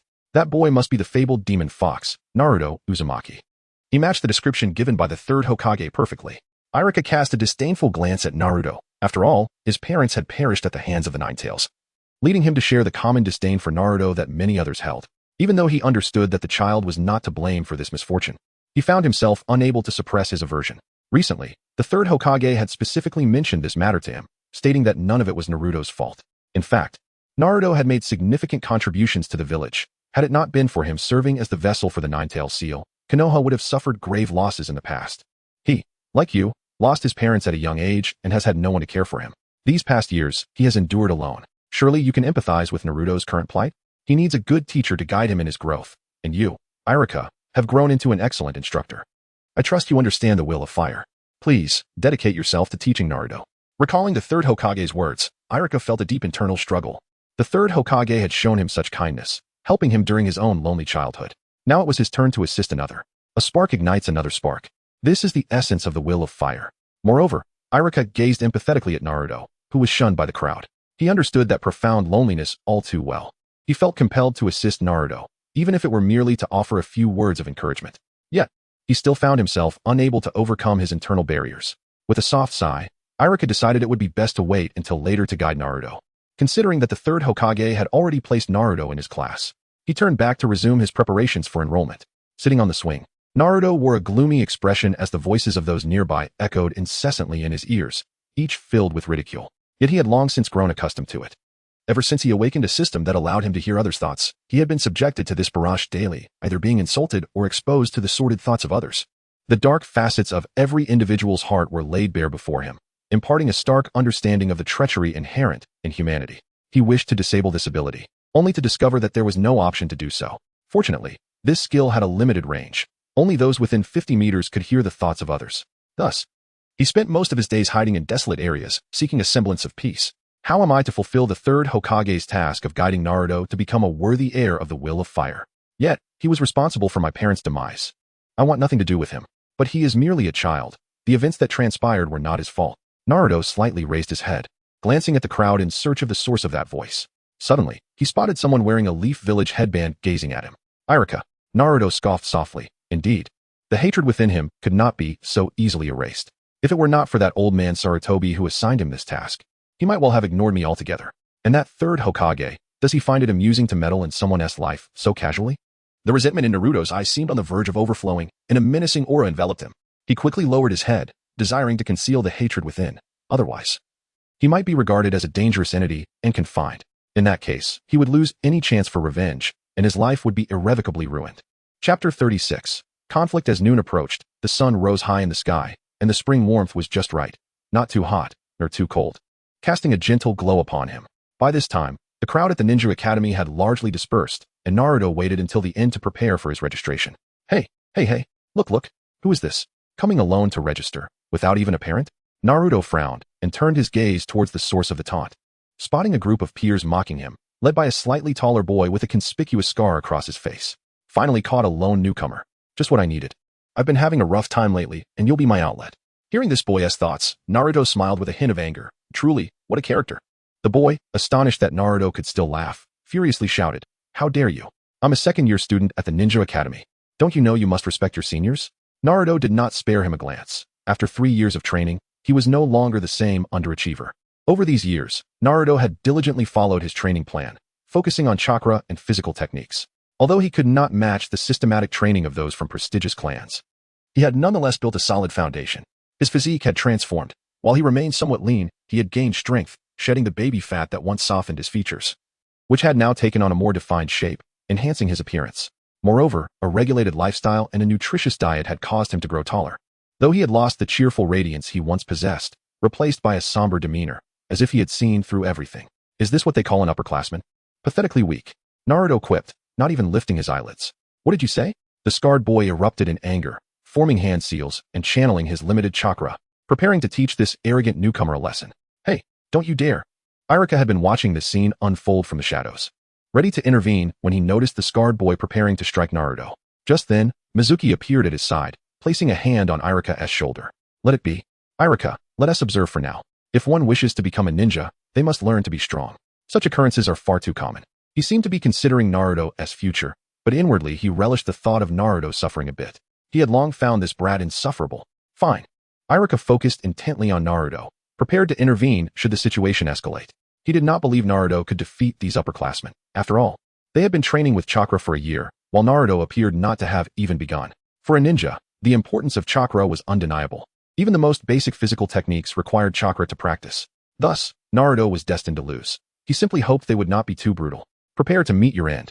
The scarred boy concentrated chakra into his fist, grinning wickedly as he launched a punch aimed squarely at Naruto's face. Naruto maintained his composure, smiling calmly. Over the past 3 years, he had not only trained in physical techniques and chakra. Bang! The punch landed with a dull thud, and Iruka felt a pang of concern. He regretted not intervening, while Mizuki gleefully cheered. However, the next moment brought a shocking turn of events. The boy's smile vanished, and he was propelled backward by an unseen force, crashing to the ground and clutching his fist in agony. Is this what they call an upperclassman? Truly pathetic. Naruto smirked, sauntering over to the fallen boy and spitting on his face. The onlookers stood frozen, scarcely daring to breathe. Ninjutsu is indeed useful, Naruto mused, over the years. He had not neglected his training in it, and now he could maintain a constant state of it throughout the day, having mastered the other 3 major techniques as well. Where to strike next? He surveyed the writhing boy on the ground, finally settling his gaze on his neck. Let us snap his neck. I've only heard the sound of wild chickens breaking their necks. I've yet to experience the sound of a human. He licked his lips. Over the years, he had killed numerous wild chickens for sustenance, yet he had never replicated the feeling he had when killing for the first time in that tree hollow. However, one similarity remained. Humans and chickens were ultimately the same. Once dead, they exhibited no signs of life, and he found immense satisfaction in the act of killing. Or should I simply crush his heart with ninjutsu? The murderous intent surged within him, and a bloodthirsty glimmer flickered in his eyes as he gathered ninjutsu in his fist, poised to strike at any moment. Damn it! How can this little brat possess such killing intent? Mizuki frowned, yet excitement bubbled within him, for this provided him a legitimate reason to act against Naruto. Stop! You little bastard, do you intend to kill? Mizuki shouted, leaping forward, and before Iruka could react, he had already lunged in front of Naruto, aiming a powerful punch at him. Mizuki, no. Iruka gasped in shock, urging Mizuki to hold back. If anything happened to Naruto, it would be disastrous. But it was too late. A vast shadow loomed over Naruto, and as he looked up, a grotesque smile greeted him, accompanied by a voice echoing in his ear. Ha ha! You cursed demon fox, I finally have the chance to strike. Naruto's gaze turned frigid. Well aware of the storyline, he recognized the white-haired youth before him. With a cold snort, he reciprocated with a punch, colliding with Mizuki's fist. Unaware of your impending doom, Mizuki, enraged by Naruto's defiance, secretly intensified his strength, channeling chakra into his fist. 2 fists, one large and one small, collided in a fierce encounter. Naruto, after merely a second of resistance, was sent flying until he crashed against the trunk of a tree. Die! Mizuki exclaimed as he swiftly pursued Naruto, gathering his strength for another devastating blow. Enough is enough. Mizuki. Iruka finally reacted, stepping in front of Naruto. Don't escalate the situation. He is a student of the Ninja Academy. Only then did Mizuki halt, chuckling lightly. Chapter 37. Specialization. Just a joke, really. I still have some restraint. Mizuki laughed heartily, continuing half-jokingly. Just now, I sensed a murderous intent from this kid. If I hadn't intervened, he might have actually tried to kill me. Naruto glared coldly at Mizuki, but the whispers of regret echoed in his ears. What a pity. I didn't seriously injure this brat, a missed opportunity indeed. Yet, this kid is surprisingly resilient. I only used 70% of my strength, and he is still unscathed. Truly, like in the original story, two-faced and hypocritical. All right, Mizuki, that must have been a misunderstanding. How could such a young child harbor murderous thoughts? Iruka defended Naruto, while his inner voice was laid bare for Naruto to hear. If only I had stopped this sooner. Sigh. Iruka turned to Naruto with concern, inquiring, Are you hurt, Uzumaki Naruto? Under normal circumstances, this would be the first time someone showed concern for Naruto, and he should have felt touched. Yet, he merely shook his head in silence, unable to articulate a word, for he sensed that Iruka's concern was not as genuine as it appeared. If it weren't for the third Hokage's orders, I really wouldn't want to deal with this kid. If he gets hurt, the third Hokage would surely be furious. He did not truly care for Naruto in a meaningful way. Sometimes, Naruto wished he couldn't hear people's thoughts. The moment you can hear the inner voices of others, you find yourself reluctant to be around anyone for the rest of your life. Since you're fine, we'll take our leave. Be sure to rest, and come to class on time tomorrow morning, Iruka said with a smile. I really can't act. I should just let him go. My smile is so forced. For reasons unknown, Naruto's mood suddenly plummeted, leaving him feeling hollow, as if he had lost something precious, and he quietly departed from the scene. Perhaps in the past, he had hoped Iruka would be like in the original story, a beacon of light illuminating his solitude. But it seemed that he still despised him. Perhaps it was because he was not the real Naruto. He lacked Naruto's thick skin, his optimistic nature, and his vibrant spirit. He felt like a rat in the sewers, reviled and shunned. He was destined to dwell in darkness, sensitive and fragile. Even the slightest negative comment would linger in his mind for ages. Thus, Hinata could never love such a shadowy version of himself. Nor could Iruka ever be moved by this self. He was destined for loneliness, with no one to cherish him or care for him. Yet, he did not expect such things to alter his existence. Naruto rubbed his slightly swollen fists. He had not sustained any severe injuries from the clash with Mizuki. Although Mizuki had only used 70% of his strength, being a nin meant his attacks were formidable, proving that his abilities were not infallible and could not withstand overwhelming force. I must repay this debt. Naruto silently vowed to remember today's events as he turned away. Once Naruto had left, Iruka sighed in relief and reproached Mizuki. You were too impulsive this time, Mizuki. What if you had seriously injured that child? Don't forget. He is the third Hokage. Iruka was also grateful that Mizuki had held back. Otherwise, given his strength, Naruto would surely have been seriously harmed. Mizuki, uninterested in Iruka's scolding, waved dismissively. I know. Mizuki approached the scarred boy, examining his injuries with surprise. He actually fractured his knuckles. Does this kid possess such potent chakra at such a young age? Could it be because of the Nine Tails? Observing how Naruto had endured his punch, Mizuki inferred that the boy's strength was indeed linked to the beast within him. If only I could possess such powerful chakra, Mizuki greedily pondered. What must I do to transfer the Nine Tails from him to myself? Oh dear, this kid is quite injured. We should get him treated quickly. Iruka, still kind-hearted despite Naruto's frequent bullying of others, couldn't bear to see him hurt. He picked the boy up and dashed towards the Ninja Academy's infirmary. Upon returning home, Naruto felt a surge of excitement. His mood lifted. After all, he had just validated his strength, proving that 3 years of relentless training had not been in vain. Under the influence of his extraordinary physique and the nullification of his abilities, his swollen fists quickly returned to normal. Back at home, Naruto did not immediately resume training. Instead, he filled a cup with water and placed a leaf inside it. Indeed, this was the method to discern the nature of his nun, as depicted in Hunter x Hunter. He intended to test which category his nun belonged to, allowing it to develop in a direction suited to him. If he were to recklessly develop his abilities, it would not only diminish their potency, but also hinder his growth permanently. From the moment he gained nun, Naruto had begun to identify his abilities. But the cup showed no change. He drank the entire cup of water, savoring it, yet the flavor remained unchanged. He considered that perhaps enhancing his physique or chakra might yield results, but after numerous attempts, he remained empty-handed. Undeterred, Naruto believed that his nun must be stronger now, allowing him to finally detect its nature. With determination, he focused his nun into the cup, observing carefully for any movement. As time passed, the cup remained still. Impossible. Naruto refused to accept defeat, intensifying his nin output. Finally, the leaf within the cup moved, albeit imperceptibly. Effective. Naruto rejoiced, channeling all his nin power. His palm emitting a faint pulling force. The leaf was drawn upwards, suspended in midair, until it gently landed in his palm. What category is this? Specialization? Universal attraction? Naruto stared in bewilderment at the leaf resting in his palm. He sensed that his nin possessed more abilities than he could currently fathom. Yet he was at a loss for how to unlock them, leaving him feeling utterly frustrated. Just like the past 3 years of training, he had no one to guide him in refining his techniques, resulting in his throwing skills and physical techniques being quite rudimentary. Even his chakra control was merely a chaotic rush.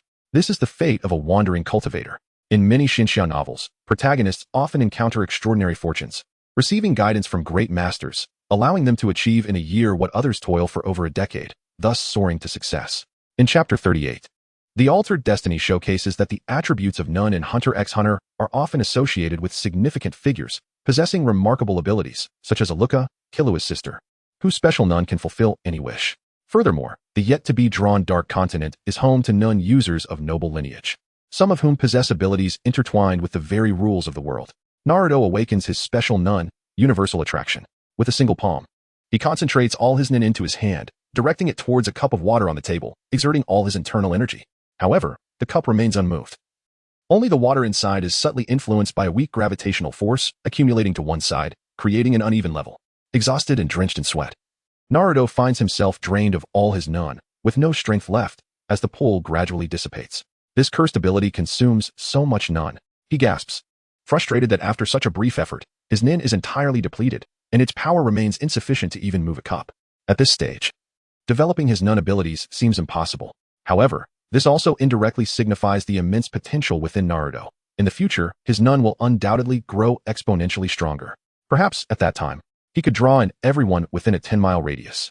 Seated in meditation, Naruto begins to recover his nun, simultaneously forming hand seals to refine his chakra.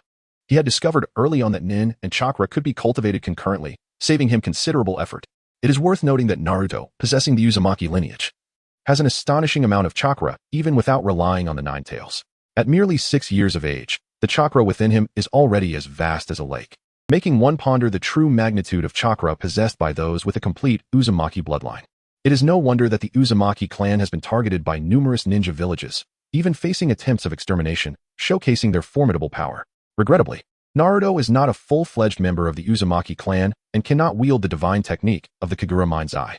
After restoring his non, he decides to take a well-deserved rest, having not allowed himself a moment's respite over the past 3 years. Yet, after such an extended period of busyness, he finds himself growing restless, a sense of unease settling in. He opens the system panel to check his attributes, while also curious about the bounty on the troublesome Mizuki. Host: Uzumaki Naruto lineage, half Uzumaki bloodline chakra strength, 0, 5 card nin attribute, 10 points, maximum level 1000 points, physical strength, weak abilities, heart voice theft. Special nun description: positioned at the world's lower tier, yet endowed with immense potential, worthy of being called the king of children, standing invincible among peers. Gazing at the largely unchanged panel, Naruto feels a twinge of disinterest. Despite his efforts, rewards seem elusive. Were it not for his effortless victory over that boy today, along with fending off Mizuki's punch, he would truly question his ability to persevere. Closing the panel, he opens the bounty list to examine Mizuki. Target: Mizuki position, Konoha Chunin. Ninja Academy teacher difficulty, D reward. None attribute 2. As he peruses the bounty list out of boredom, his attention is suddenly captured by an intriguing entry. Target: Uchiha Fugaku position, head of the Uchiha clan difficulty, S reward. Bloodline purification agent, enhances host's bloodline. Naruto scans the bounty list with a flicker of interest, though the difficulty seems a tad beyond his current capabilities. However, with the Uchiha clan facing imminent extinction, sneaking in to claim a head should pose no significant challenge. Wait. Something's amiss. Naruto's expression shifts as he recalls Itachi's inquiry about how to resolve the conflict between the Uchiha and Konoha.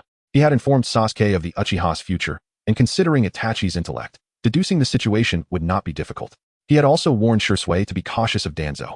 If Shisui is still alive and the Uchiha clan has not been annihilated, the difficulty of avenging Konoha in the future would be insurmountable. Naruto mutters to himself, vexed at his own indiscretion. Why did he involve himself in such matters? The entire storyline of Naruto would be altered due to this significant butterfly effect, and the sole advantage he possessed would be squandered by his own hand. This implies that Sasuke would not flee Konoha in pursuit of revenge, and the plan for Konoha's downfall might never unfold. After all, Orochimaru is a madman, not a fool. Without the Uchiha clan, Konoha remains a formidable entity.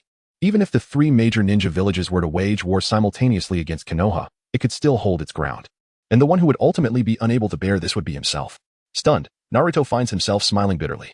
This is truly surreal. The more he contemplates, the more complex it becomes. Resolved, he decides to push these thoughts aside.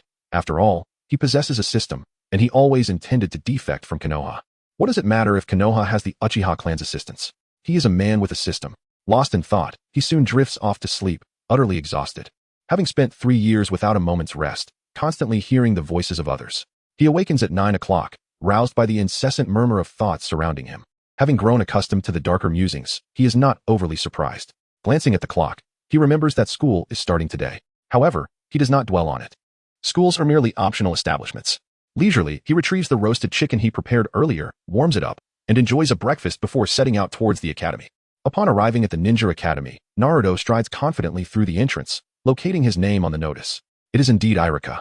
The old man Sarutobi has quite the knack for arranging things. Such an intentional delay, he muses, wandering around the school before finally reaching the classroom. Inside, Irika is discussing the necessary precautions for becoming a ninja, while many students stifle yawns, with only a few seated at the front, paying close attention. Without even acknowledging anyone, Naruto enters the classroom directly. Stop. Irika barks, startling the students with his sudden outburst. Uzumaki Naruto, why are you late? Oh, that? It's my first day reporting. And I was unaware of the time, Naruto replies nonchalantly, brushing it off with a casual smile. Irika internally grumbles, recognizing Naruto's intentionality, yet ultimately concedes, remembering that the 3rd Hokage had instructed him to maintain a good rapport with the boy. Considering this is your first offense, I shall let it slide. Now, go choose a seat and pay attention to the rules of being a ninja. Naruto responds with a casual all right, scanning the classroom, where familiar yet unfamiliar faces surround him, the whispers of their hearts echoing in his ears. How infuriating to have angered the teacher and thus miss class. I cannot allow myself to be like him. I must strive to become an exceptional ninja. In the front row, most of the students are modestly dressed children of commoners, glaring at Naruto in shared resentment, their thoughts undoubtedly aligning with his words. Shifting my gaze to the back row, I find those are typically scions of ninja clans, who have long since undergone rigorous training and regard such trivial lessons with disdain. Nara Shikamaru, with an expression of utter boredom, casts weary glances at everyone, while Akimichi Choji indulges in chips, and Yamanaka Ino, with a starry-eyed gaze, steals glances at the aloof Sasuke. Inazuka Kiba offers a challenging look towards Naruto, while the indifferent oil girl Shino observes from the shadows. And then, there's Sasuke, wearing an expression of anger. Truly troublesome. Now there's yet another source of annoyance. Should I opt for original flavor or cumin chips next time? Sasuke is so handsome. I adore him. Sasuke must be mine. Oh, but here comes a newcomer. Never mind him. My Sasuke is the most dashing. How vexing. This kid is truly remarkable, stealing all the limelight. Raising bugs is such a challenge. Damn it. After 3 arduous years of training, I shall not be overshadowed by this fellow again. A cacophony of chaotic thoughts bombarded Naruto's ears, yet he had grown accustomed to ignoring them. He scanned the classroom and chose a corner to sit in. Suddenly, amidst the clamor, a gentle, soft voice reached his ears. Last time, when it was my turn to protect him, I left. Would he blame me? I truly feel so useless. I shouldn't have gone. Naruto stiffened, searching for a familiar figure in the throng. After a while, he spotted a girl with her head bowed low in a secluded corner. She still appeared so self-effacing, timid, and unwilling to meet his gaze. His eyes lingered on her for a moment before he turned away, heading to another corner to sit down. Perhaps if Naruto were to sit beside her and converse, they might become good friends and eventually even spouses. Yet, he did not wish to do so. For the present, Hinata merely felt guilt towards him, not affection. The Hinata of old admired Naruto for his sunny disposition, confidence, and tenacity in pursuing dreams. But now, he brought her no light or assurance. He was merely a shadow of his former self. Being with her would not alter Hinata. She would remain unchanged. That would be unfair to her. Although Naruto yearned for family, he understood the distinction between affection and guilt. Resting his head on the desk, he gazed at Hinata's fragile silhouette and completely relinquished his feelings for her. Who, upon traversing to the world of Naruto, would not wish to choose a gentle girl like Hinata? Indeed, Naruto had fantasized about the days spent together with her, holding her hand as they enjoyed Ichiraku ramen, strolling through the streets of Konoha, comforting each other in times of sorrow, and sharing joy in happy moments. Returning home, it would no longer be a cold, empty space but a warm haven filled with a steaming meal, as Hinata greeted him with a soft smile, saying, "You've worked hard, welcome home." Yet, in his current state, how could he ever be deserving of someone like Hinata? Thus, it was perhaps better never to have possessed such feelings at all. It was merely a bittersweet reluctance. Naruto forced a smile, laying his head on the desk, uninterested in attending class or listening to the clamor of thoughts around him. He sought solitude to clear his mind, focusing intently on refining his chakra and mental energy to dispel the distractions within. As his chakra mingled with his thoughts and coursed through his meridians, he gradually found peace, allowing worries to fade away. This child has come to sleep right away. Irika sighed. The predicament of a teacher at the Ninja Academy was quite awkward. Only the commoner students showed him respect, while those from ninja families held no regard for their instructors. Naruto was an especially unique case. Irika struggled to find any means to command his compliance. What a headache. Furthermore, Naruto's aloof demeanor made him difficult to approach, and it seemed that the third Hokage's task might remain unfulfilled. Soon, noon arrived, and the sun's rays spread magnificently as school was dismissed. The classroom quickly emptied, with Hinata casting a furtive glance at Naruto before parting. Her lips slightly parted as if wishing to speak, but ultimately lacking the courage, she departed, burdened with guilt. Finally, only Sasuke and Naruto remained in the classroom, with Sasuke watching Naruto for a long while before finally resolving to approach him. "Hey." Sasuke slammed his hands on the desk, growling fiercely. Naruto was startled, nearly disrupting the flow of chakra and mental energy within him due to that abrupt noise, and an overwhelming anger surged within him, furrowing his brow as he unleashed a hint of murderous intent that radiated outward uncontrollably. Fortunately, after years of training, he was familiar with the process, or he might have been injured. Sasuke, taken aback by Naruto's fearsome gaze and the chilling aura emanating from him, felt a shiver run down his spine, and his bravado diminished significantly, rendering his speech stammering. I. Sasuke's current abilities were weak and devoid of sufficient chakra. He could not withstand the malice in Naruto's mental energy. Observing Sasuke's stammering form, Naruto chuckled, finding an unexpected charm in the pre-blackened Sasuke, and he retracted his mental energy, softening his tone. "What is it?" As Naruto withdrew his energy, Sasuke felt a sense of relief. The cold sensation dissipated, allowing him to speak without stuttering. "I want to fight you once," Sasuke declared, hands on his hips, a confident smile playing on his lips. "This time, I will not lose to you." Chapter 40. Growing through adversity after my brother's training, I am no longer the same. Sasuke thought, confident that this time, without guidance, Naruto could not possibly defeat him.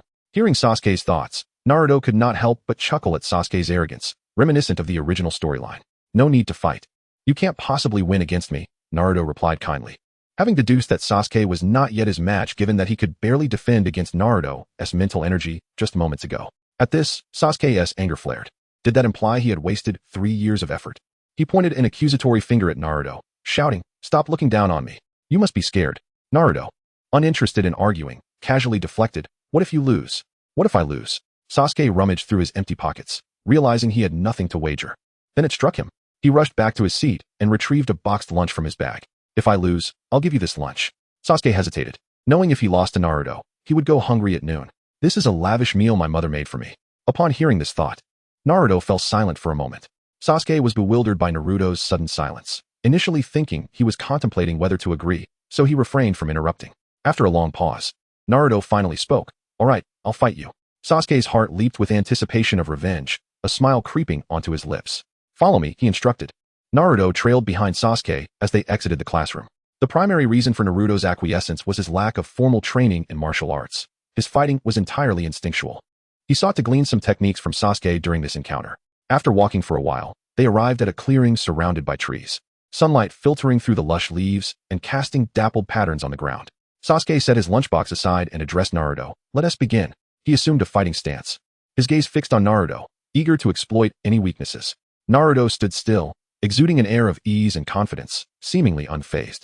Sasuke scoffed inwardly, irritated by Naruto's apparent disdain, and charged forward, delivering a punch aimed at Naruto's face.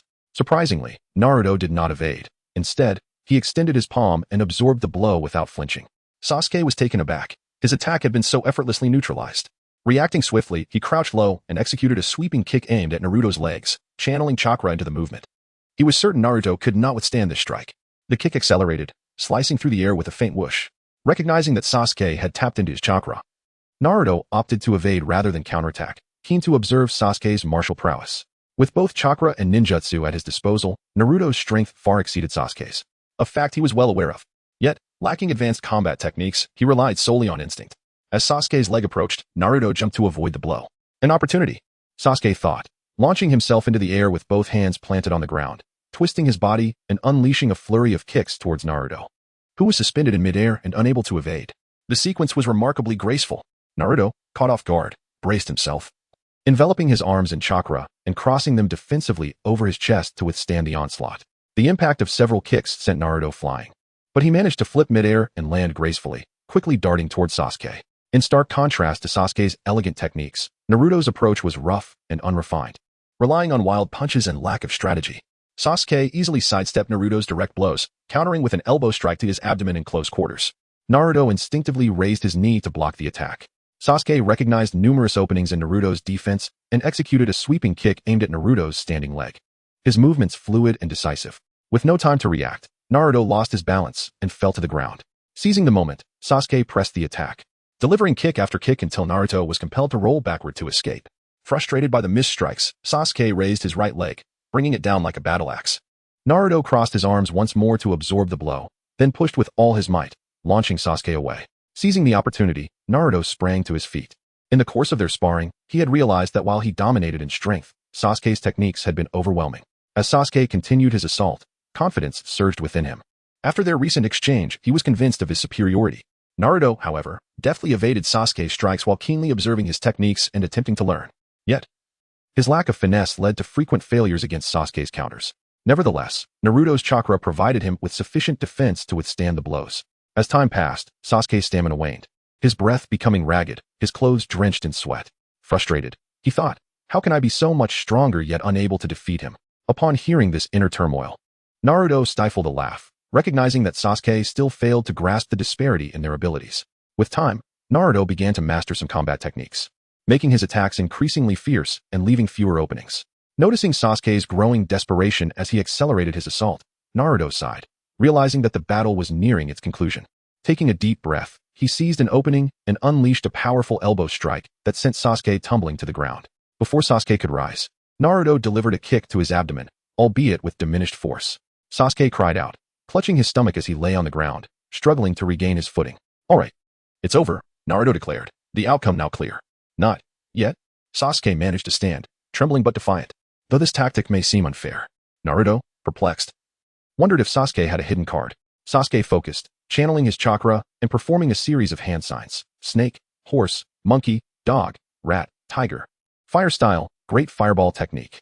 He bellowed, inhaling deeply, his chest visibly swelling before unleashing a torrent of roaring flames. Naruto gasped, astonished that Sasuke, at such a young age, could wield ninjutsu. Although the great fireball was merely a low-level technique, many civilian ninjas never accumulated enough merit to exchange for higher-tier skills, relegated to using basic techniques. And those lacking talent required extensive training to utilize them. At merely 6 years old, Sasuke's proficiency was a testament to his Uchiha lineage.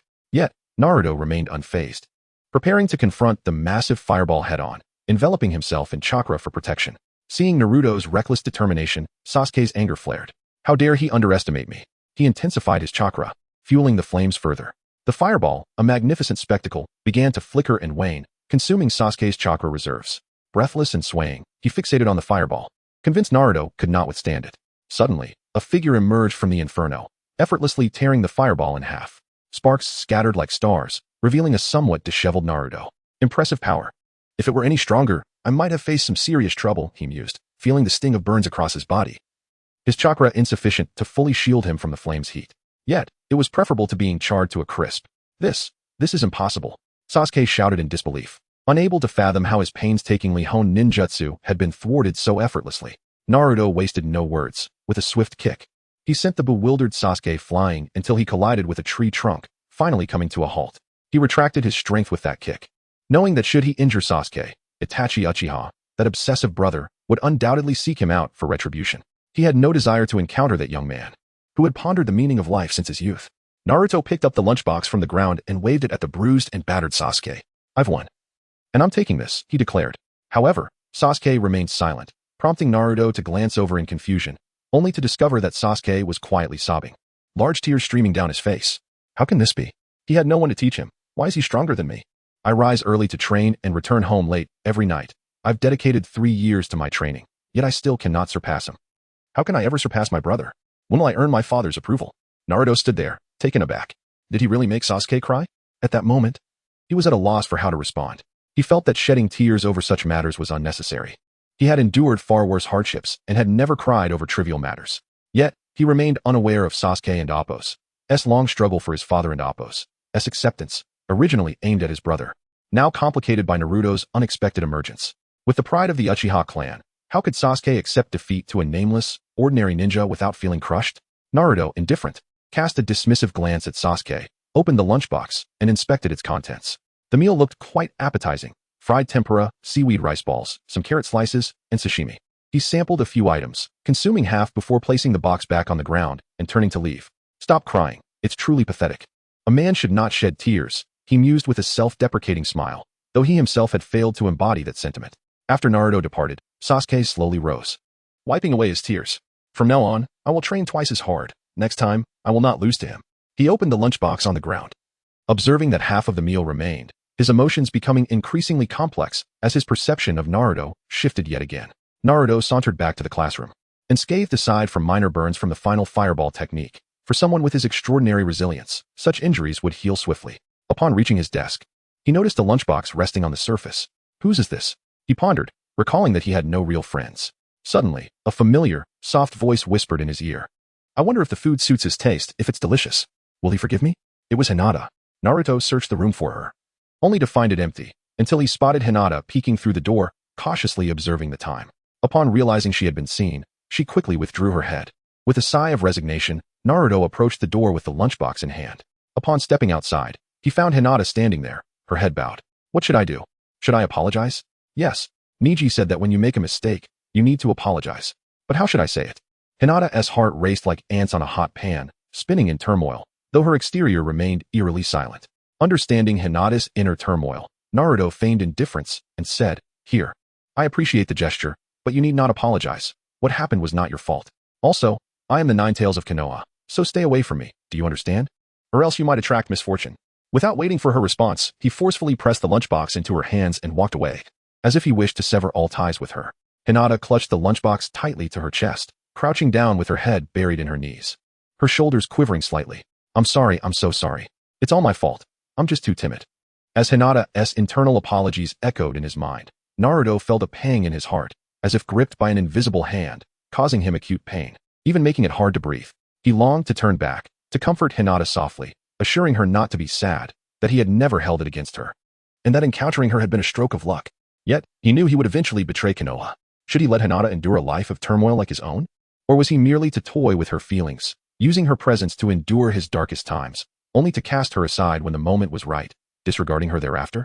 No, he could not commit such a despicable act. Wasn't manipulating another's emotions akin to manipulating his own? One day, when his spirit found no sanctuary and wandered aimlessly, he would regret the trifling nature of such games. Suppressing the urge to turn back, Naruto steeled himself and returned to his seat in the corner. Dismayed, he found himself at a loss for what to do next and began to practice his chakra and mental techniques. Only in such training could he empty his mind, casting aside all worries and troubles. The afternoon classes consisted of theoretical lessons, such as ambushing enemies, the angles for throwing shurikens, and tactical arrangements. Most importantly, students were taught to obey the commands of their superiors. Overall, the lessons proved quite tedious, with only a handful of commoners in the front row listening intently, dreaming of becoming exceptional ninjas who could alter their destinies. But could mastering ninja-related knowledge truly change their fates? Without resources, connections, or guidance, could they genuinely transform their lives? Most matters depend on talent or the accumulation of resources and connections, and one could only say that their opportunities were exceedingly slim. For the students who did not engage, the teachers felt powerless. They were clan offspring, and the teachers dared not confront them. As long as they did not disrupt the class, that was sufficient. Seated in an inconspicuous corner, Naruto practiced diligently, entirely oblivious to the passage of time. It was only when the bell rang that he realized it was evening. Outside the academy, many parents had already arrived to collect their children, eagerly peering into the classroom. When they finally spotted their offspring, warm smiles illuminated their faces as they took their child's hand, patiently listening to their excited recounting of the day's lessons against the backdrop of a setting sun, their shadows stretching long in the golden light. Many children were eager to return home, and the corridors were filled with bustling activity. Naruto felt no urgency. He was alone, and it mattered not how late he returned. He sat there, resting his chin on his hand, quietly observing the cheerful crowds outside, everyone joyously returning home, creating a lively scene. In the stillness of the classroom, Naruto reflected on his previous life. As a child, he had lived in an orphanage, where the kind-hearted director provided for their education. After school, he too would sit with his chin resting on his hand, watching parents arrive to take their children home, only to eventually return to the orphanage alone after everyone had left. Sometimes, when he felt disheartened about studying, he would tearfully confide in the old headmaster. The headmaster, with his rugged hands, would wipe away his own tears and gently reply, "Education is essential for you to witness the wonders of the world. You see, you were born as free little angels. Though loneliness may accompany you, freedom is your birthright. It is crucial to comprehend the world around you and to discern what you truly desire." Naruto vividly recalled the headmaster's expression during those moments, so lost and heavy with contemplation. Every individual who enters this world bears a unique purpose. If one does not understand the world, how can one be certain of their own desires? "Grandfather, have you found yours?" The headmaster shook his head, leaving Naruto perplexed. It dawned on him that even the headmaster was unaware of certain truths in this world. As he reminisced about his days in the orphanage, a faint smile finally emerged on Naruto's usually frosty visage. "Grandfather, in the past, I had not found it. And even now, I remain lost," he murmured, then chuckled bitterly, wondering about the headmaster's health, the orphanage's finances, and whether new children had been taken in. Iruka stood at a distance, peering through the window, identifying with Naruto's distant gaze. He too had once watched as companions were taken home by their parents, leaving him to return alone, filled with desolation. Naruto's aloof demeanor was undoubtedly a consequence of the lack of affection he had experienced. He was merely a child. The true fault lay with the demon fox within him. Perhaps, Iruka mused, he should take Naruto home, fulfilling a wish he had carried since childhood. Resolute, Iruka decided to wait for Naruto outside the ninja academy, intending to treat him to a bowl of Ichiraku ramen before accompanying him home. Within the empty classroom, as the sun began to set, Naruto awakened from his reverie, feeling a sense of lightness. Reflecting on the past brought forth the happiest moments, for within those memories lay instances of joy and happiness, be it an event, a person, or a fleeting glance. Exiting the classroom and approaching the door, Iruka suddenly stepped in front of Naruto. "Hey, Naruto, let me treat you to a meal," Iruka exclaimed with a cheerful smile. Naruto, taken aback, finally grasped Iruka's intentions. The sensation of loneliness was indeed unbearable. He had longed for someone to care for him as a child.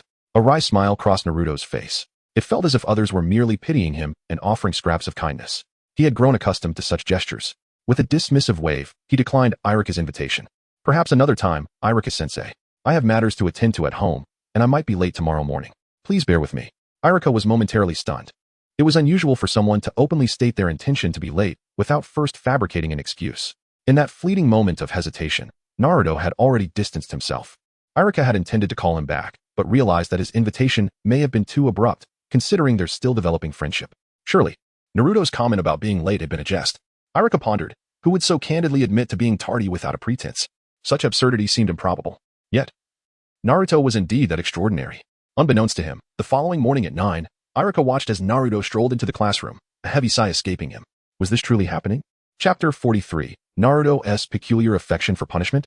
Sasuke returned home, dejected, and weakly announced, I'm back. Ah, Sasuke, you're home from school. Mikoto Uchiha's gentle smile graced her face as she approached the door, taking Sasuke's bag. How was your first day of classes? Did you enjoy the lunch I prepared for you? Sasuke, lost in thought, replied absently, it was fine, the food was delicious. Thank you, Mom. Noticing Sasuke's gloomy demeanor, Mikoto refrained from probing further and instead shared joyful news that brightened Sasuke's spirits. Sasuke, your brother has returned. Brother. Instantly invigorated, Sasuke's face flushed with excitement. It had been a long time since he had seen Itachi, as his brother was often away on Umbu missions. Yet, Sasuke chastised himself for displaying such enthusiasm. He should not appear overly eager. Taking a deep breath, he buried his excitement, adopting a nonchalant facade. Upon entering the living room and spotting Itachi, Sasuke could no longer suppress the smile creeping across his face. Welcome home, Sasuke. How was your time at the Ninja Academy? Itachi greeted him warmly. Mention of school reminded Sasuke of Naruto's infuriating face, and he pouted as he vented to Itachi it was terrible. Oh, what happened? Itachi inquired, surprised. He knew Sasuke's capabilities well. Was there truly someone who could bully him? I ended up in the same class as that jerk who slandered you last time. I thought I could win this time since I was careless before, but I ended up losing again. Sasuke lamented, frustrated at having been defeated by the same person twice, an unacceptable outcome. You lost to him. Itachi's eyes sparkled with intrigue as he sought confirmation. Yes. I even used the great fireball technique that father taught me, yet still lost. Brother, why do you seem so happy? Sasuke questioned, puzzled by Itachi's expression. Did he find amusement in Sasuke's defeat? Not at all, Sasuke. How could I be happy? Itachi replied, though Sasuke noticed the corners of his mouth turning upward. You're lying. You're clearly smiling. Is that so? Itachi struggled to contain his excitement. The youth ninja competition he had discussed with the third Hokage had finally been approved by the village, and it was set to take place soon. He had been concerned about finding suitable candidates to represent the Uchiha clan, but Naruto's unexpected prowess in defeating even a skilled Sasuke was promising. This development might help ease tensions between the Uchiha and Konoha, granting Shursui some additional time. I don't care. Brother, you must train with me. I will defeat that guy. Sasuke insisted, tugging at Itachi's arm with childlike determination. Please. You promised to train with me long ago, but you always break your word. All right. As it happens, Konoha is holding a ninja competition soon. A contest for you young ones. Before that, I will ensure you receive proper training. Itachi readily agreed, knowing that the stronger Sasuke became, the more astonished the Uchiha clan would be when Naruto eventually bested him. At that moment, it was certain that Uchiha would not act rashly. Itachi thought to himself, feeling a sense of relief. Once the conflict between the Uchiha clan and the village was resolved, he could finally enjoy a peaceful life. On the morning of the second day of school, Irika arrived as usual, but after surveying the classroom, he noticed Naruto's absence. Could that boy truly be so outrageous? Irika pondered, having taught for many years without encountering such an absurd student. With no other choice, he began the lesson. Around 9 o'clock, at the familiar time, Naruto finally sauntered into the classroom. Irika, with a furrowed brow, glared at Naruto's nonchalant entrance, his anger boiling over. This situation was indeed outrageous. Naruto Uzumaki. Irika exploded, hurling the book in his hand toward Naruto, shouting, Why are you late again today? Irika's fury commanded respect, causing many students to lower their heads in fear. They were astounded that the usually amiable Irika could appear so terrifying when enraged. Naruto deftly sidestepped the flying book, unfazed by such triviality. Sorry, Irika-sensei. I helped an old lady cross the street and accidentally lost track of time.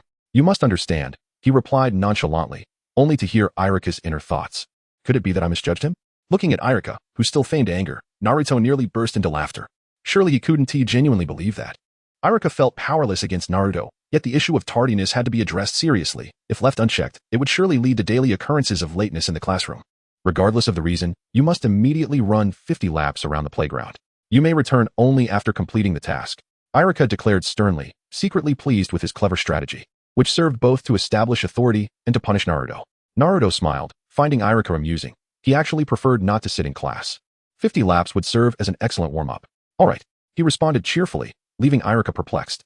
He could not discern whether this was a punishment or a reward. As Naruto exited the classroom, he began to jog around the playground, each lap approximately 500 or 600 meters. Through the window, Iruka could see Naruto running, and he felt quite satisfied with his decision, resuming his lesson. Naruto ran swiftly, and Iruka kept a watchful eye on him throughout the class, not wanting Naruto to injure himself, as it would ultimately reflect poorly on him. Little did he realize how remarkably fit Naruto was. In no time, he completed the 50 laps. Yet, Naruto showed no signs of stopping and continued to run. What on earth is happening? Iruka wondered, perplexed by the notion that someone would actually enjoy physical punishment. Unbeknownst to him, Naruto was merely strengthening his stamina, as running was an excellent form of exercise. That guy Sasuke glared at the scene, his focus completely lost on the lesson. He understood perfectly well what Naruto was up to, being inherently inferior to him. The gap between them only widened. No, I can't take it anymore. Chapter 44. Opening up, I want to be punished with 50 laps too, Iruka-sensei, Sasuke declared, slamming his hand on the table as he sprang to his feet. Without awaiting a response, he dashed out of the classroom, anxious not to miss the chance to catch up. Iruka, momentarily taken aback, could only watch as Sasuke exited, realization dawning too late. Sasuke, come back. He called after the boy's retreating figure, but Sasuke remained oblivious, leaving Iruka in a state of utter frustration. Do students today truly relish physical punishment? Is running genuinely that pleasurable? Iruka pondered the perplexities of these young minds. Soon, Sasuke's silhouette appeared on the playground outside the window, energetically pursuing Naruto. Desperate not to fall behind, Iruka-sensei, I want to join too. Sakura and Ino exclaimed in unison, their eyes locking in a fiery challenge. You think you can compete with me? Not a chance. Iruka barked, exasperated. If this continued, would they even have a lesson? Faced with Iruka's ire, the two reluctantly retook their seats, feeling as though they had lost a part of themselves in Sasuke's absence. Such foolish, troublesome girls, Shikamaru remarked lazily, clearly uninterested. Despite the chaos, he found amusement in the chase outside, realizing that life was about to become far more entertaining. The morning lessons concluded, and Naruto, having completed his punishment, rested on a swing, while Sasuke lay on the ground, panting heavily. He had underestimated Naruto's stamina. No matter how hard he tried, he couldn't keep up with him. Meanwhile, Naruto appeared unfazed, as if the exertion had barely touched him. This stark contrast made Sasuke painfully aware of their differences, and he clenched his fists in frustration, reflecting on how their previous duel had been nothing but a farce, with him merely a pawn in Naruto's game. After a brief respite, Naruto, accustomed to rigorous training over the past 3 years, began eating his homemade lunch. It was a simple meal of dried fish, boiled vegetables, and some mysterious potatoes, lacking rice balls since no one would sell him rice. Just then, a large hand holding a rice ball appeared before him. It was Iruka. You need to eat more rice to grow strong, he said gently. However, Naruto did not accept the offering, continuing to eat his own lunch with a puzzled expression. It struck him as strange that Iruka's thoughts mirrored his spoken words. Seeing Naruto's refusal, Iruka sighed, unperturbed by the dirt, and sat down beside him. Why must you always be late, Naruto? Is it because you dislike the Ninja Academy? Iruka inquired softly, hoping for an open conversation, but Naruto remained silent, engrossed in his meal. What is happening? Is the system malfunctioning? Why are his thoughts identical to his words? Iruka mused, finding no response from Naruto. He continued, I know the villagers aren't kind to you, and that you've lived in solitude. I too experienced such loneliness, returning home to an empty house every day, feeling as though I might shatter from despair. I empathize with your feelings and actions. I once abhorred such a life, but I had friends. And the third Hokage often guided me, so I consider myself somewhat fortunate. Iruka smiled, his eyes glimmering with the light of redemption and hope for the future. I confess, I once harbored resentment towards you, for my parents perished because of the 9 tails. However, I have come to realize that this has nothing to do with you. You are blameless. He gazed at Naruto, his once hostile expression replaced with clarity. So, can we become friends? I can be your ally in integrating into this village. Iruka earnestly offered the rice ball again. Yet, Naruto remained silent. The thoughts he heard mirrored Iruka's words, confirming their truth.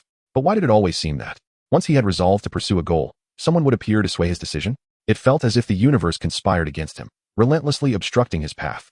Why hadn't anyone spoken these words to him sooner? Naruto still did not accept the rice ball, prompting Iruka to sigh and place it beside him, leaving with a hint of disappointment. For a fleeting moment, Naruto considered taking Iruka's offering, but he hesitated, unwilling to let go of the suffering he had endured. The afternoon lessons shifted to practical training, where the students commenced learning shuriken throwing, an essential skill for aspiring ninjas, one of Naruto's weak points. Watch closely, I'll demonstrate first, and then each of you can try your hand at it, Iruka announced, retrieving a shuriken from his pack. He aimed at a target 100 meters away, launching the shuriken with precision, striking the bullseye perfectly. Wow, Iruka-sensei is so cool, the girls exclaimed in admiration, causing Iruka's face to flush with bashfulness as he scratched his head. All right, now it's your turn, and I'll evaluate each of you monthly to track your progress. With a roster in hand, Iruka called out names. Shikamaru Nara, you're up first. After a lengthy pause, Shikamaru lazily stepped forward. What a hassle, another test. He muttered, while Iruka, exasperated, lamented, stop acting like an old man, you slacker. Chapter 45, still at the bottom? Shikamaru, holding the shuriken, glanced casually at the distant target before nonchalantly tossing it. Whether it hits or not is up to fate, he mused, considering the effort required to hit the bullseye. With a soft whoosh, the shuriken flew and struck the target, albeit not quite at the center, marking a satisfactory attempt. Having practiced at home, he knew he could easily hit the bullseye if he wished. Iruka, witnessing Shikamaru's languid demeanor, felt his frustration boil over, a vein throbbing on his forehead. At least take this seriously, you little brat. Despite his irritation, Iruka couldn't reprimand Shikamaru for breaking any rules and begrudgingly swallowed his frustration, replacing his broken pencil and marking a satisfactory grade next to Shikamaru's name in the roster. Next, Shizen Yamanaka, excellent. Next, Hinata Hyuga, good. Next, Choji Akimichi, good. Finally, we arrive at Sasuke Uchiha. Iruka observed Sasuke's precise hand sign with the shuriken, noting the elegance of his form. With a subtle flick of his wrist, the shuriken was launched with remarkable force, embedding itself deep in the center of the target. The onlookers were captivated, their breaths held, afraid to disturb Sasuke's performance. Excellent, excellent. Sasuke's foundational skills with the shuriken are exceptionally solid. If only we had more time, everyone could learn from him, Iruka exclaimed, clapping in approval. Even he found it challenging to execute such a technique. Truly, the genius of the Uchiha clan is well-deserved. Sasuke, you are simply outstanding. Sasuke, you look so cool. Sakura and a group of girls, including Shizune, were utterly enamored, their eyes sparkling with admiration as they cheered for Sasuke, causing quite a commotion. All right, everyone, please quiet down, Iruka said, feeling a bit overwhelmed. It was evident that geniuses attract admiration from girls. He then called out the name of the last participant. Next, Naruto Uzumaki. Naruto retrieved his shuriken, a task he struggled with the most. Although he had just witnessed the demonstration, he still couldn't grasp the technique.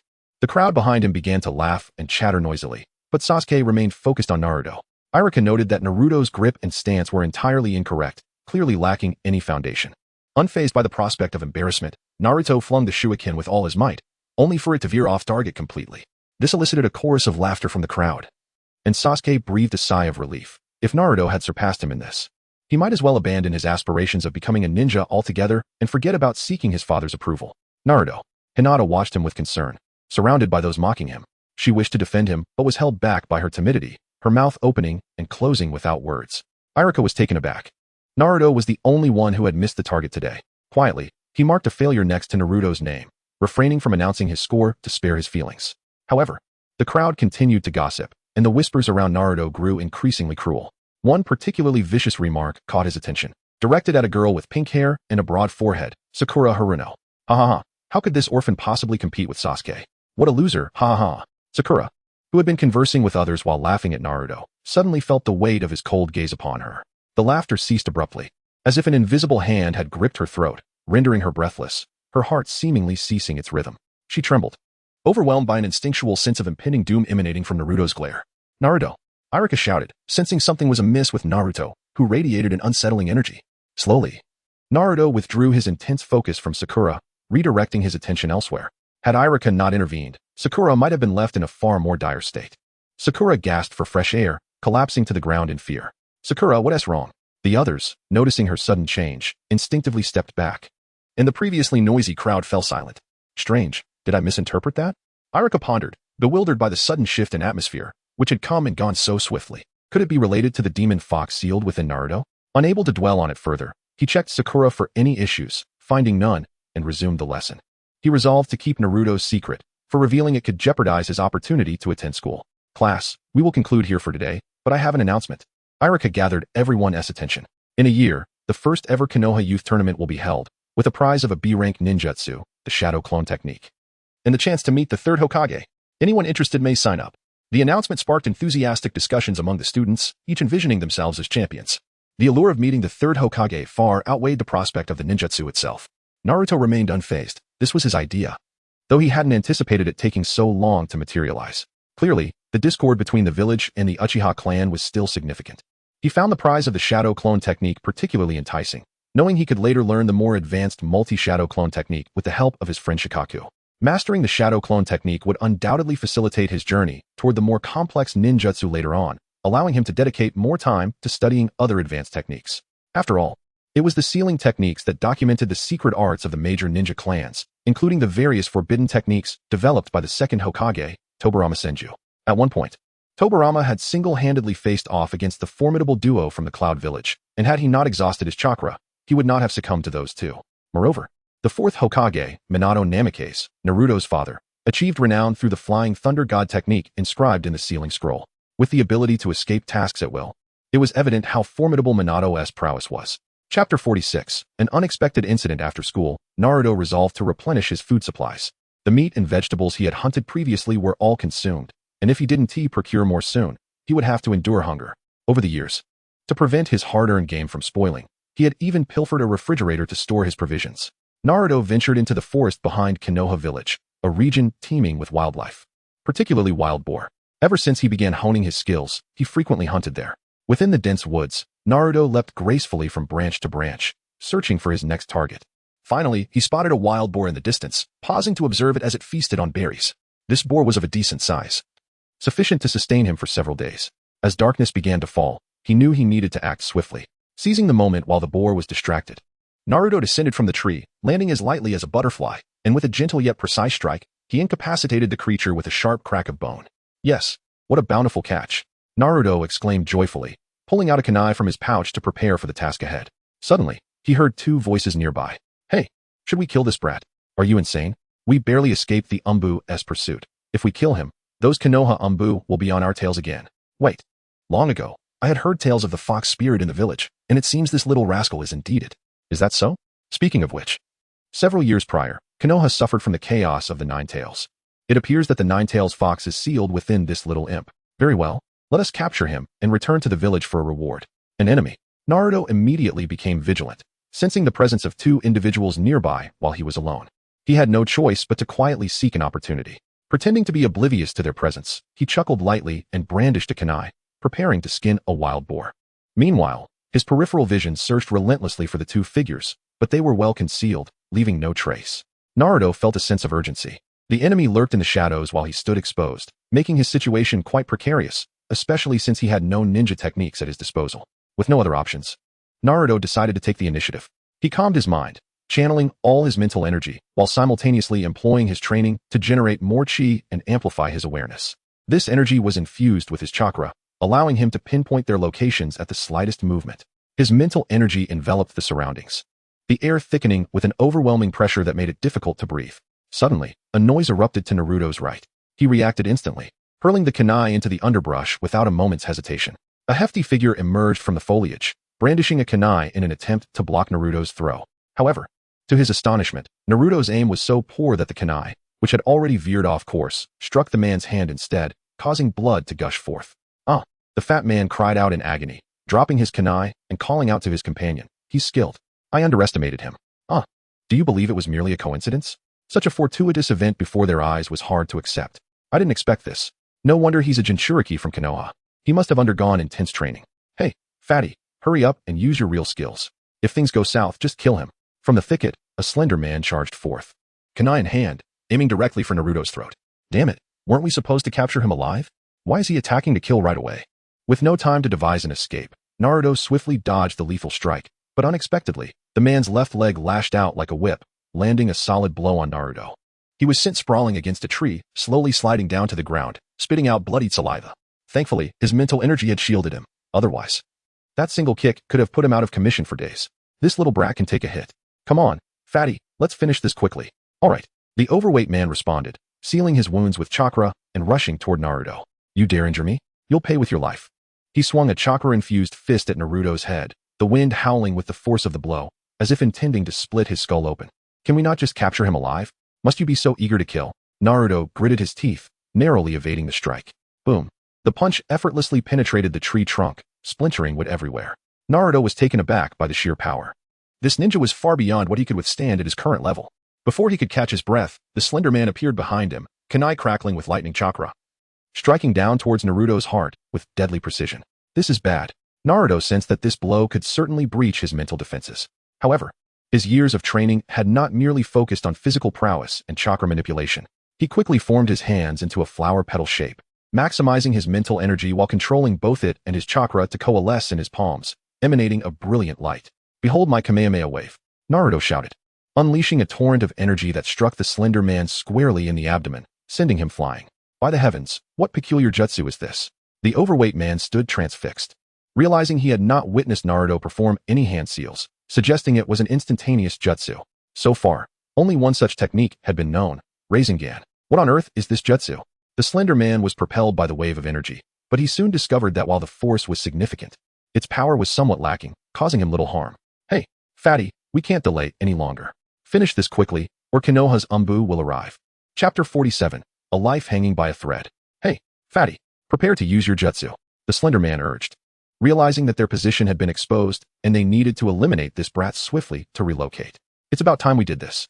The hefty man withdrew his arm from the tree, a sinister grin spreading across his face as he began forming seals. Blue lightning chakra coalesced into small orbs around him.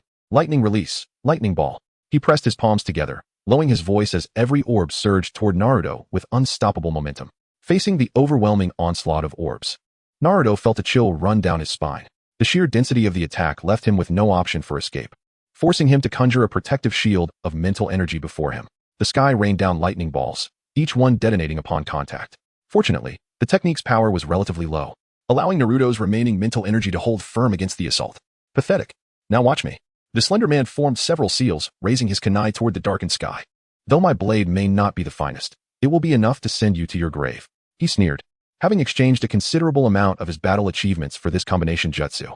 Ninja blade technique, falling thunder. The lightning-imbued kunai shot into the heavens, as if connecting earth and sky. The ink-black clouds flashed with a streak of lightning, and in an instant, a bolt of electricity cascaded down, striking directly atop Naruto's head. Crackle, crackle. Naruto's eyes widened as the mental barrier he had constructed began to fracture, teetering on the brink of collapse. The slender man, surprised that Naruto could still hold on, had anticipated this moment. He swiftly formed additional seals, channeling chakra, causing the descending lightning to swell ominously. Lightning release, exploding thunder. No sooner had he spoken than the expanding bolt of lightning suddenly contracted violently, followed by a cataclysmic explosion that sent arcs of electricity flying in all directions. Crack! A sharp, clear sound echoed as the shield shattered completely. Naruto cried out in agony as the attack struck him, leaving him charred and smoldering on the ground, the earth scorched black from the devastating power. Naruto lay on the ground, unresponsive, his life force flickering perilously close to extinguishment. "It's done, you fatso. Quickly, take this little brat back to the village," panted the frail man, who was clearly exhausted after unleashing two powerful jutsu. "Hey, you bastard. Why do I have to do all the dirty work?" grumbled the overweight man. Yet he obediently hoisted the unconscious Naruto onto his back. "Don't say that. You've actually made a significant contribution this time. Once we return this kid to the village, the boss will undoubtedly reward us. And with your previous achievements, who knows? The boss might even grant you a set of lightning release chakra techniques. Coupled with your taijutsu, your strength will soar." The slender man jested. The overweight man laughed heartily, envisioning how that jutsu would enhance his survival odds on the battlefield. "You've gained quite a bit this time. Just in time, too, since your wife is about to give you another child. Better start saving up for your wedding feast." The overweight man teased, his eyes gleaming with dreams of a bright future. "All right, let's get moving. The commotion we've caused is too loud. I suspect the Umbu will arrive shortly," urged the slender man.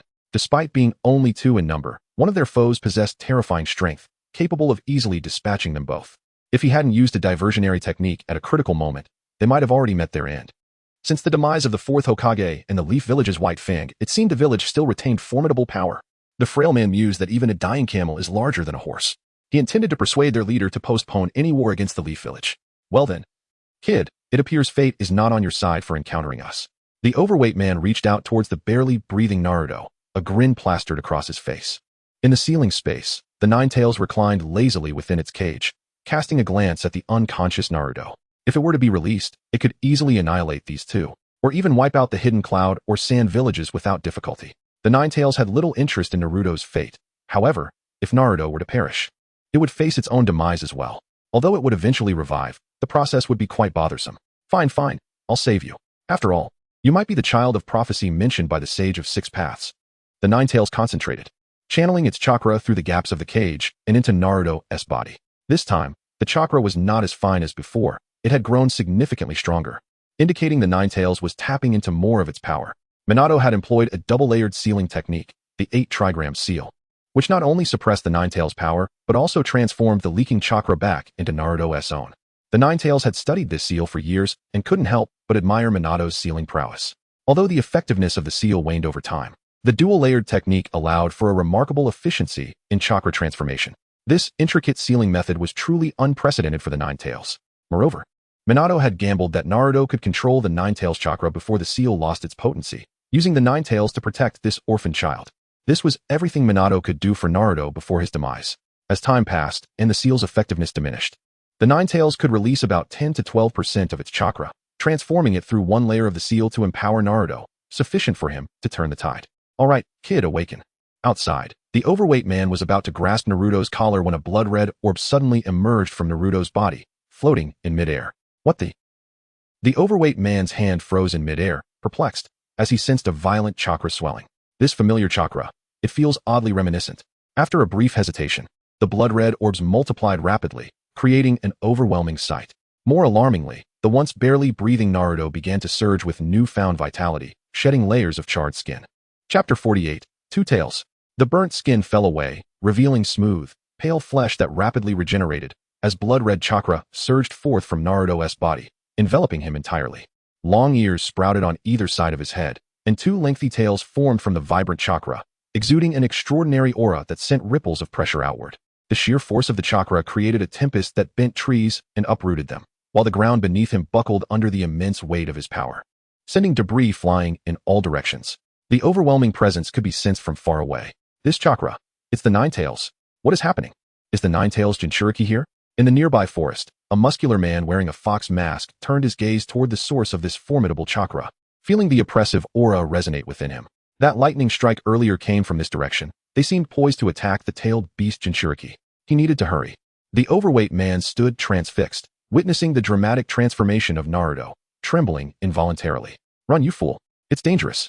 The slender man shouted. Fear etched on his face as he pulled the overweight man to flee. The overweight man, now alert, glanced back at the young boy engulfed in violent chakra, swallowing hard. Is that the legendary tailed beast cloak? Just like Lord Killer Bees. I pray he is still too young to control this power. Otherwise, we're both finished today. He recalled witnessing the terrifying might of the tailed beast cloak when Lord Killer Bee had used it, doubling his resilience and recovery capabilities, making him immensely powerful. His only hope was that Naruto would lose control due to the overwhelming power and unleash a random attack. Suddenly, Naruto's tightly shut eyes flew open, revealing a pair of ferocious crimson beast-like pupils.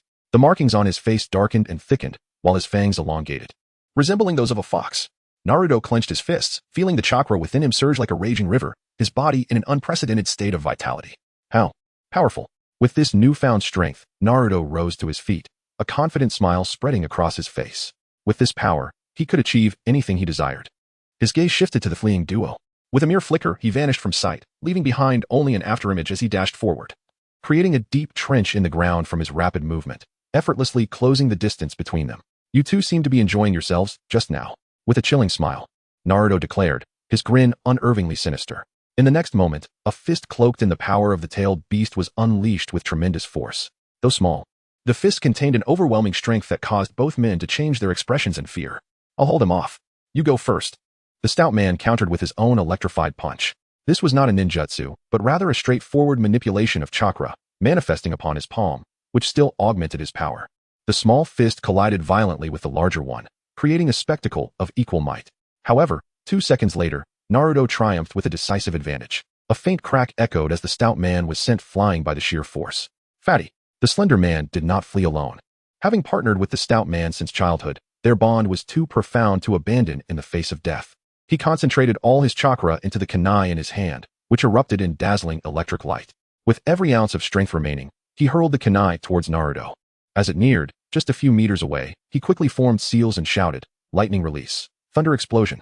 The lightning-infused chakra on the kunai violently expanded and contracted, producing a thunderous sound before exploding, enveloping the area in thick smoke. After a resounding boom, Naruto emerged from the haze, adjusting his stance mid-air before landing awkwardly. The tailed beast cloak was mostly destroyed, and half of his face was marred. Fortunately, the continuous flow of Ninetales chakra surged from within him, visibly healing the wounds on his face, and the cloak began to regenerate swiftly. Damn it, I was so close. If only I had a bit more chakra. The slender man muttered in frustration, his chakra reserves utterly depleted, leaving him without strength. The realization that he had been defeated by a mere child filled him with despair. I am doomed. He closed his eyes, sinking into hopelessness, never anticipating that this young boy could command the Nine Tails. Regret washed over him. Had he known, he would not have provoked this child. Seeing the slender man surrender, Naruto grinned maliciously and advanced swiftly, his clawed hand poised to deliver a fatal strike to the man's heart. Unfortunately, he lacked any ninjutsu and could only rely on chakra-augmented physical techniques. Otherwise, they might not have survived this long. Just as the slender man was about to perish, a shadow darted past and halted before him. With a sickening sound, sharp claws pierced flesh, splattering crimson blood. The slender man, eyes shut, felt no pain, merely a warm liquid splattering on his face. He opened his eyes to find his hand stained with viscous blood and saw the stout figure before him, a claw embedded in his heart, still pulsating with life. Fatty! Fatty! The slender man gasped in disbelief, unable to comprehend the sight before him. You fool! Why didn't you run while you had the chance? The stout man did not turn back. He coughed violently, blood streaming from his lips as he spoke in a foggy voice. Hey, Slim. You've always taken care of me. I have no family, but you have a wife and children waiting for you. Go home, brother. I'll hold him off for you. Chapter 49, Devour. Fatty. The slender man whispered, tears streaming down his cheeks. Despite their readiness for death, the reality of losing his brother filled him with dread and unresolved concerns. Damn that little brat. I will not flee. I will make you pay for my brother's life. The slender man roared, dragging his exhausted body forward to strike at Naruto. Humph. Now you know the taste of death. If the Nine Tails had not aided Naruto, it would have been his end. Naruto felt no sympathy for their brotherly bond. Should he sacrifice his life for their so-called kinship? His life mattered too. He was not so naive. Neither party was in the wrong. The brothers had kidnapped Naruto without fault, and Naruto had the right to retaliate. If one were to assign blame, it would lie with the era itself. Thus, Naruto showed no mercy, effortlessly evading the feeble punch and firmly grasping the slender man's arm, yanking it off with brutal force, blood gushing forth like a fountain. Ah! The slender man cried out in agony, collapsing to the ground, unable to fight back any longer. Naruto discarded the severed limb carelessly, licking his lips with a sense of satisfaction. Don't rush. Let's play a bit longer. Weren't you fond of bullying the weak? Oh right, not just that. You also enjoyed ganging up on the few.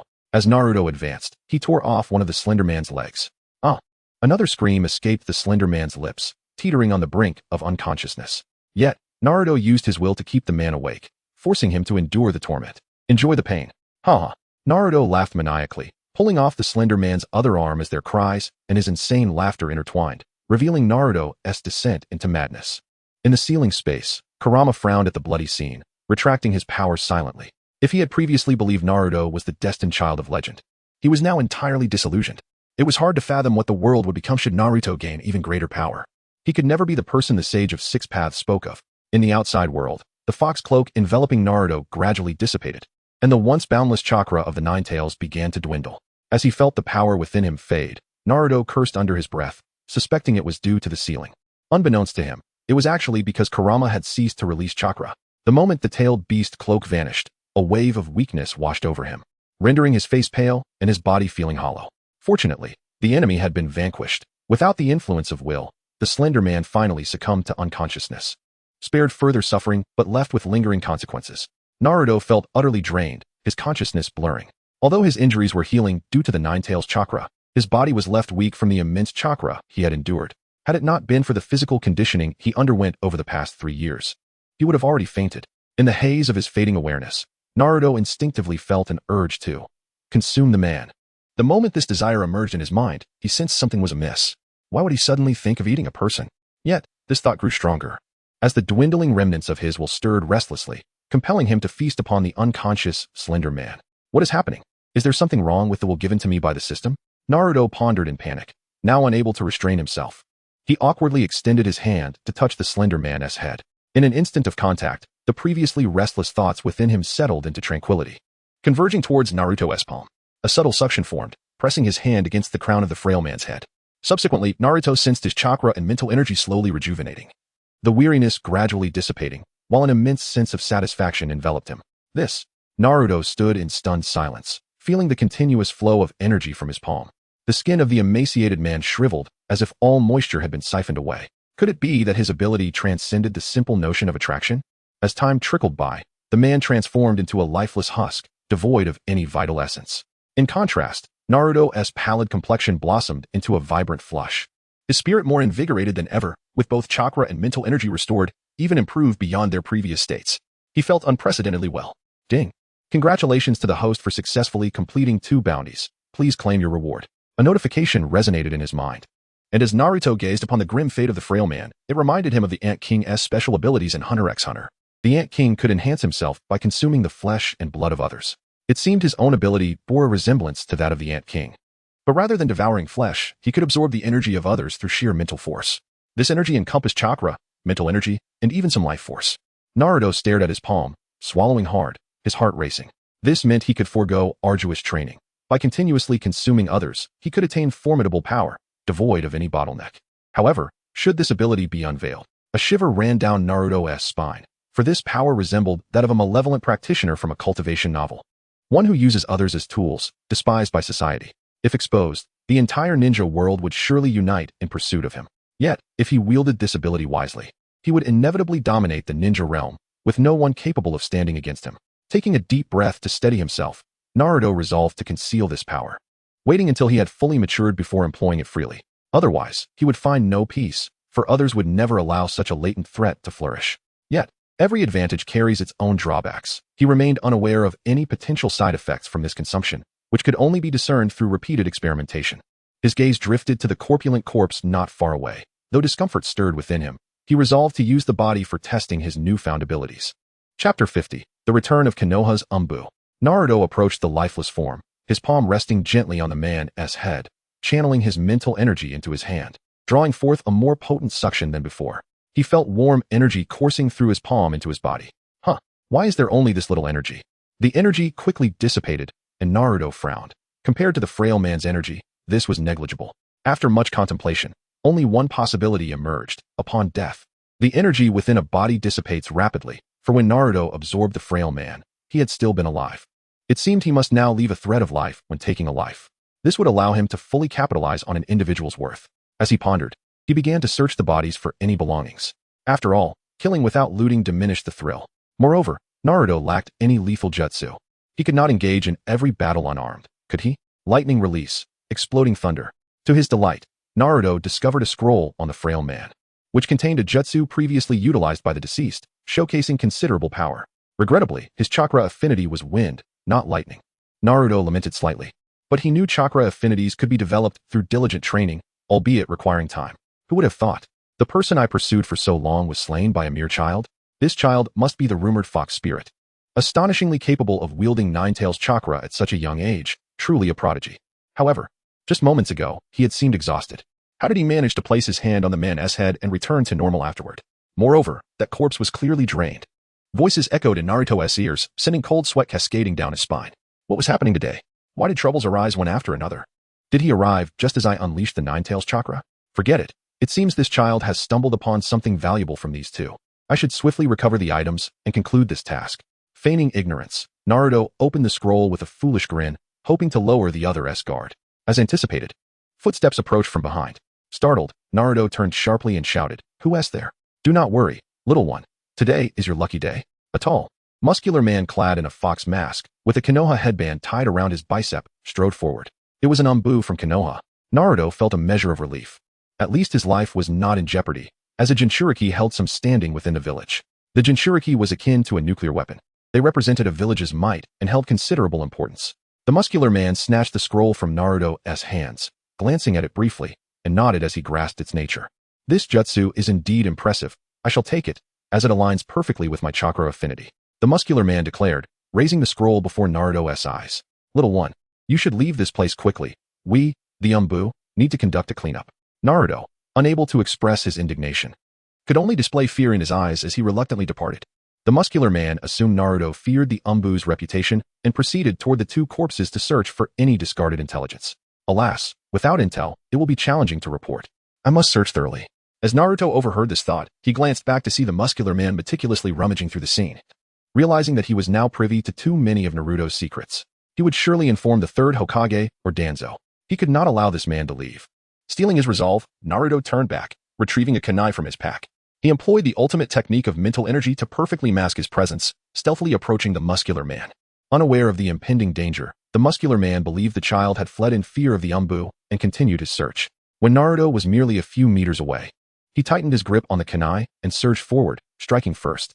The sharp kunai aimed for the man's heart, piercing through with a sickening sound, and thick blood spurted forth, staining Naruto's face.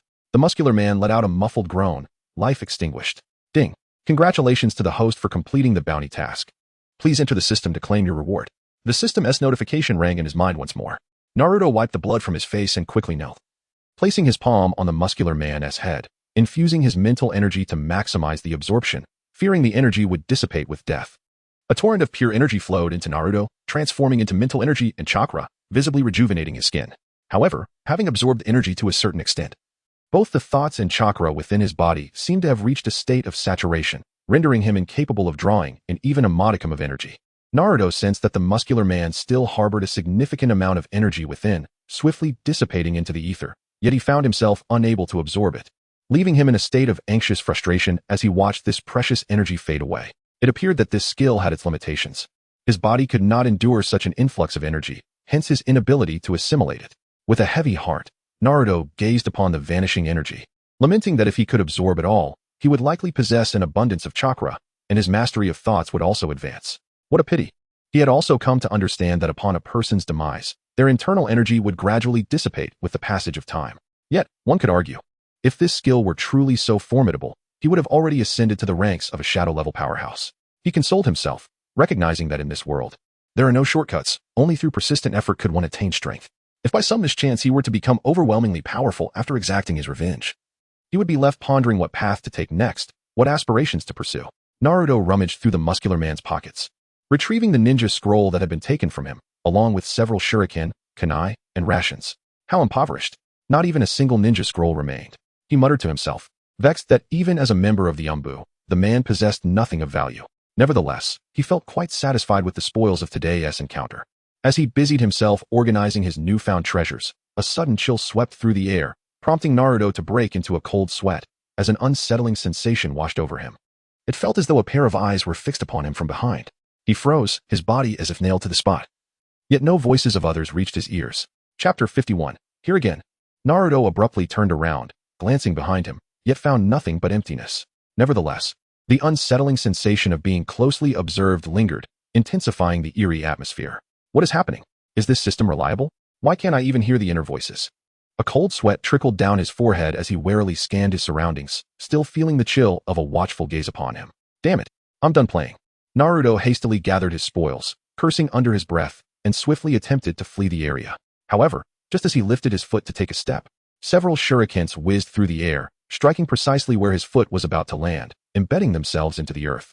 Startled by the precision of the shuriken technique, Naruto realized that this individual was undoubtedly formidable. If someone truly lurked nearby, and he could not hear their thoughts, it seemed he had exceeded the range of his own abilities. What if they discovered that he had slain a member of the Leaf Sumbu? Panic surged through him, his spine chilling. Why was today filled with such misfortune? To think this child could be so ruthless. To kill a fellow ninja of the village merely for a jutsu scroll, and to protect the secret of utilizing the Nine-Tails chakra without laying eyes on the person. Naruto sensed a presence and again turned sharply behind him, cold sweat breaking out anew. He noticed a shadow had suddenly appeared on the previously empty tree trunk. The figure crouched upon a branch, donning a fox mask reminiscent of a muscle-bound warrior, almost merging with the surrounding darkness. The hollow eye sockets of the mask were particularly chilling. At that moment, Naruto began to hear the individual's thoughts.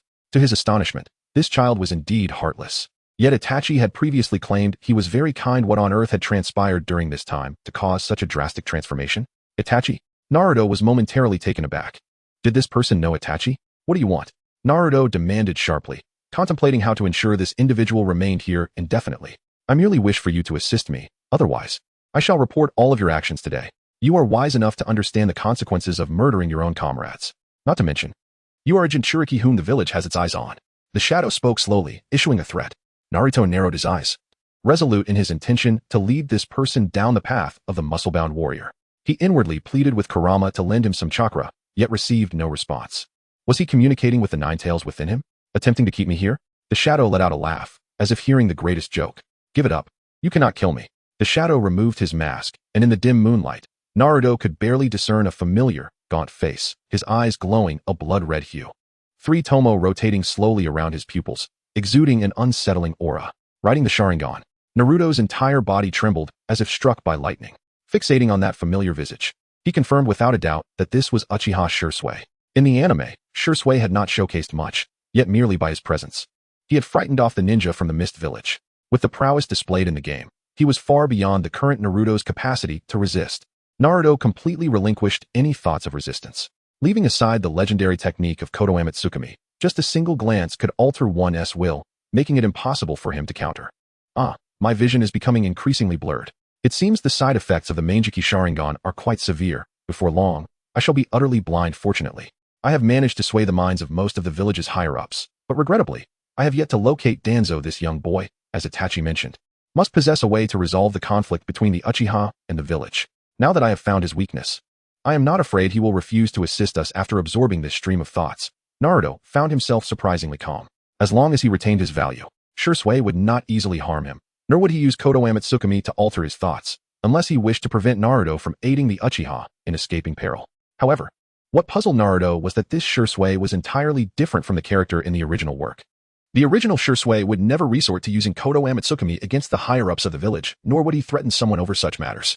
He would report these critical issues directly to the third Hokage. Little did he know that Shisui's personality had undergone a profound transformation following the Danzo incident. He could not comprehend why the Uchiha had already made concessions, yet Konoha still refused to accept them. Moreover, through 3 years of covert investigation, he had come to understand the mindset of Konoha's higher-ups. They feared the Uchiha's formidable power, the Sharingan.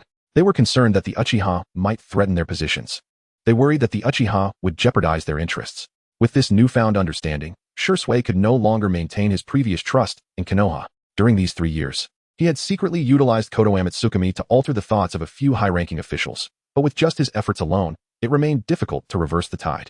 The latent threat posed by Danzo still loomed, yet he had not disclosed his abilities to the third Hokage, fearing that Danzo still coveted his eyes in the shadows. Before his sight faded entirely, he needed to discover a comprehensive solution to this predicament. Shisui, having been persistently thwarted over the past 3 years, had undergone a significant change in temperament. Shisui, it's astonishing that you are still alive. As Naruto spoke, he contemplated his strategy. The best course of action now was to accentuate his own value. The higher, the better. Let me think. What you are asking of me must pertain to how to alter the higher-up's perception of the Uchiha, correct? How could he possibly know? Shisui mused in astonishment, remaining silent. Sensing that his words had struck a chord, Naruto continued to weave his tale. Itachi previously consulted me on how to resolve the conflict between the Uchiha and Konoha. At that time, I suggested hosting a competition among the younger generation to diminish the pride of the Uchiha. Naruto paused before smoothly continuing. However, my true intention was to determine whether this competition could truly be held, to unveil the true nature of Konoha's higher-ups through the process of organizing it. These higher-ups fear the Uchiha's power, worried about their lack of control, hence they wish to provoke you into rebellion, providing grounds to eliminate the Uchiha. Therefore, as long as you do not alter the higher-ups' apprehensive sentiments, this competition will never come to fruition. However, I have recently heard rumors that the competition is to be held, indicating that you have indeed shifted the higher-ups' opinions. Naruto suddenly smiled, speculating. So, what method did you employ to alter the thoughts of these higher-ups? Surely it wasn't Genjutsu? He gazed at the increasingly labored breathing of Shisui, a sly grin spreading across his face. The fish had taken the bait. Chapter 52. Successfully manipulated thus. How did you alter the consciousness of Konoha as higher-ups? Could it possibly be Genjutsu? Upon hearing this, Shisui felt as though struck by lightning, his breath becoming heavy. His gaze fervently fixed on Naruto. Itachi, you were right. This person before us can undoubtedly assist the Uchiha in altering our so-called fate. The big fish had taken the bait. Naruto, hearing Shisui's thoughts, realized he had completely ensnared him. A slight smirk gracing his lips as he continued to embellish his narrative. The illusionary arts employed are potent enough to alter human thoughts. Indeed, it is no wonder that the higher echelons of Konoha harbor wariness towards you. Moreover, Shisui, you must have encountered Danzo by now, having reacquainted yourself with him. You should realize that he poses the greatest obstacle to your Uchiha clan. Shisui could no longer maintain his composure, as Naruto had articulated the crux of the matter with remarkable accuracy, prompting him to urgently inquire, what must we Uchiha do to alter this predicament? With a wry smile, Naruto recognized the shift in their roles, yet he deemed it prudent not to provoke Shisui unduly, who could predict the erratic actions of an Uchiha driven by madness. As for my involvement in the assassination of the Konoha Anbu, and the secret I hold regarding the Nine-Tails chakra, Shisui interjected firmly, do not be absurd. That individual perished honorably alongside the enemy. You have never set foot here. Recognizing Shisui's understanding, Naruto chuckled and freely shared his proposed solutions. There exist two approaches, one more conciliatory, the other decidedly more forceful. The placid option entails the Uchiha clan relinquishing their pride and obediently serving the higher-ups of Konoha, doing whatever they command. The Hyuga clan has already seen the wisdom in this, having been deemed harmless by the Konoha leadership. Shursui pondered the feasibility of this method before slowly shaking his head. He understood the Uchiha too well. They could never set aside their pride. Even he harbored a sense of pride within, making it inconceivable for them to abandon the honor and reputation they had defended with blood for centuries. What of the more forceful approach? Naruto inquired, surprised by Shursui's apparent cleverness. It seemed he was not entirely foolish. Should he choose the path of the Hyuga clan, Shursui's compliance would not guarantee that his kin would follow suit. Thus, they were left with the more aggressive option. With a rebellious demeanor, Naruto pointed to himself and proposed a shocking idea. Let Sarutobi Hiruzen step down. I shall become the Hokage. Shursui regarded Naruto with a peculiar expression, struggling to comprehend his words. Are you suggesting that we Uchiha support you in ascending to the position of Hokage, and in return, you will exert pressure on the Konoha leadership to extricate us from our plight? Naruto nodded affirmatively. You jest. You are but a child. Shursui dismissed the notion, unable to fathom that the Konoha leaders would permit a mere child to wield such authority. Have you seen a child capable of mastering the Nine-Tails chakra? Naruto let out a cold laugh. At his age, he was the sole individual in the ninja world capable of utilizing tailed beast chakra without losing his sanity. This indicated a significant possibility that he would eventually master the Nine-Tails chakra perfectly, the most formidable of all tailed beasts. Furthermore, I never claimed I would become Hokage at my current age. In a few years, I shall be far more powerful than I am now. Why should I not aspire to the position of Hokage? Naruto's words began to sway Shursui's resolve. He contemplated the prospect.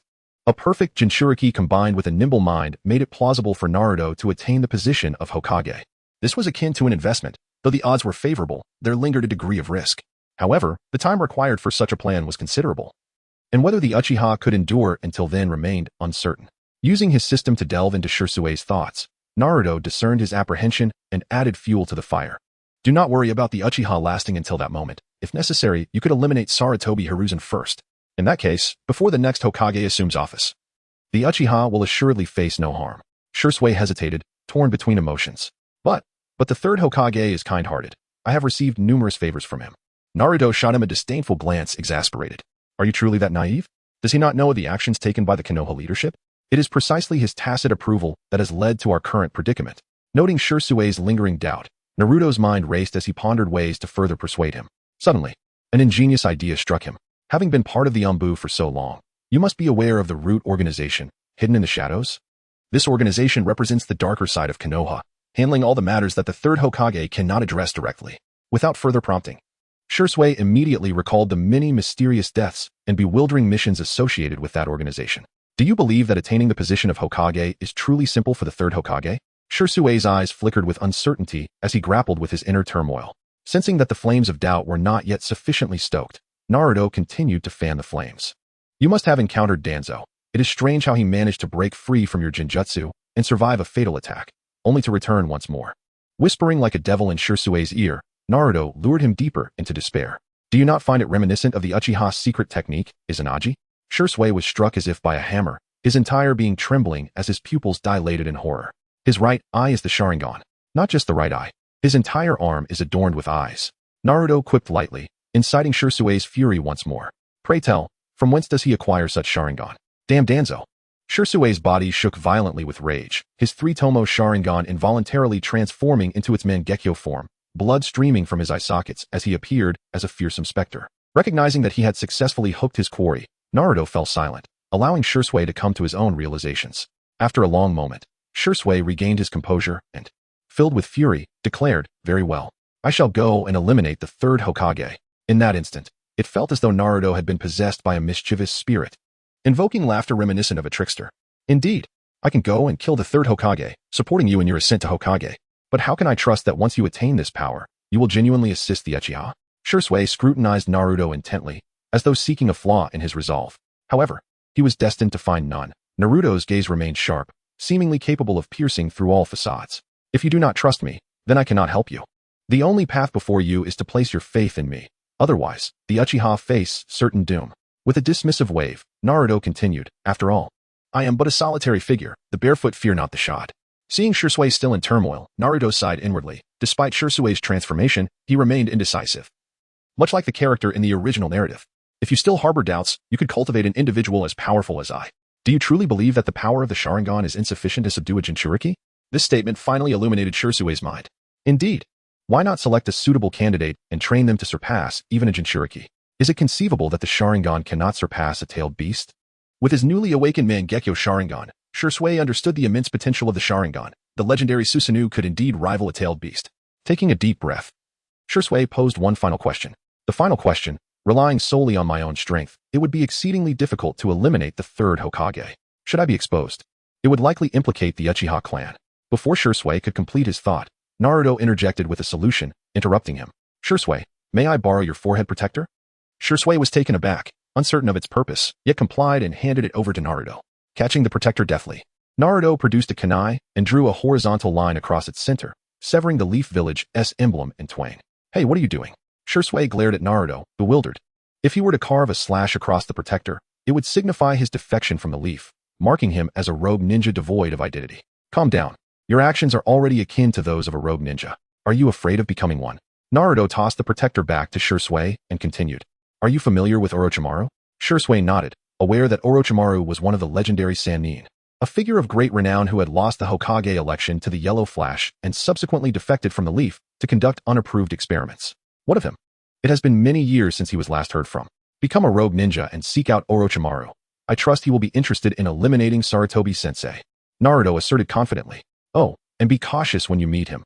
He harbors a keen interest in the Sharingan. Naruto warned, as he wished to avoid Shisui being ambushed before they could even collaborate. But, why seek him out? Shisui questioned, perplexed. After all, Sarutobi Hiruzen was Orochimaru's former teacher. How could Orochimaru possibly agree to join forces to kill him? The secrets of destiny are not to be revealed, I assure you. Orochimaru will aid you, Naruto added. Moreover, you need not worry. Your defection will only heighten the Uchiha's peril. As long as you remain, Danzo will not dare to act recklessly. Shisui silently reviewed Naruto's plan in his mind, ensuring there were no oversights, then gazed deeply at Naruto before donning his fox mask. Uzumaki Naruto, I hope your plan succeeds. I will watch over you from the shadows. Shisui slowly retreated, merging with the darkness. And through the holes of his mask, his blood-red Sharingan glowed ominously, fixated on Naruto, as if to convey that their fates were irrevocably intertwined. Naruto was all too aware that Shisui was warning him not to be overly clever, for Shisui held leverage over him. Well then, farewell, Shisui. I hope that when we meet again, you will have slain that old man Sarutobi.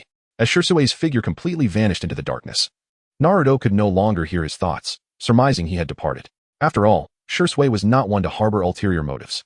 With a sigh of relief, Naruto exhaled, his back drenched in cold sweat. Indeed, this night had been quite eventful. Once Shisui had left, Naruto finally allowed a triumphant smile to surface, astonished at how smoothly his plan had unfolded. Forgive me, Shisui, but my ambition does not lie in becoming Hokage.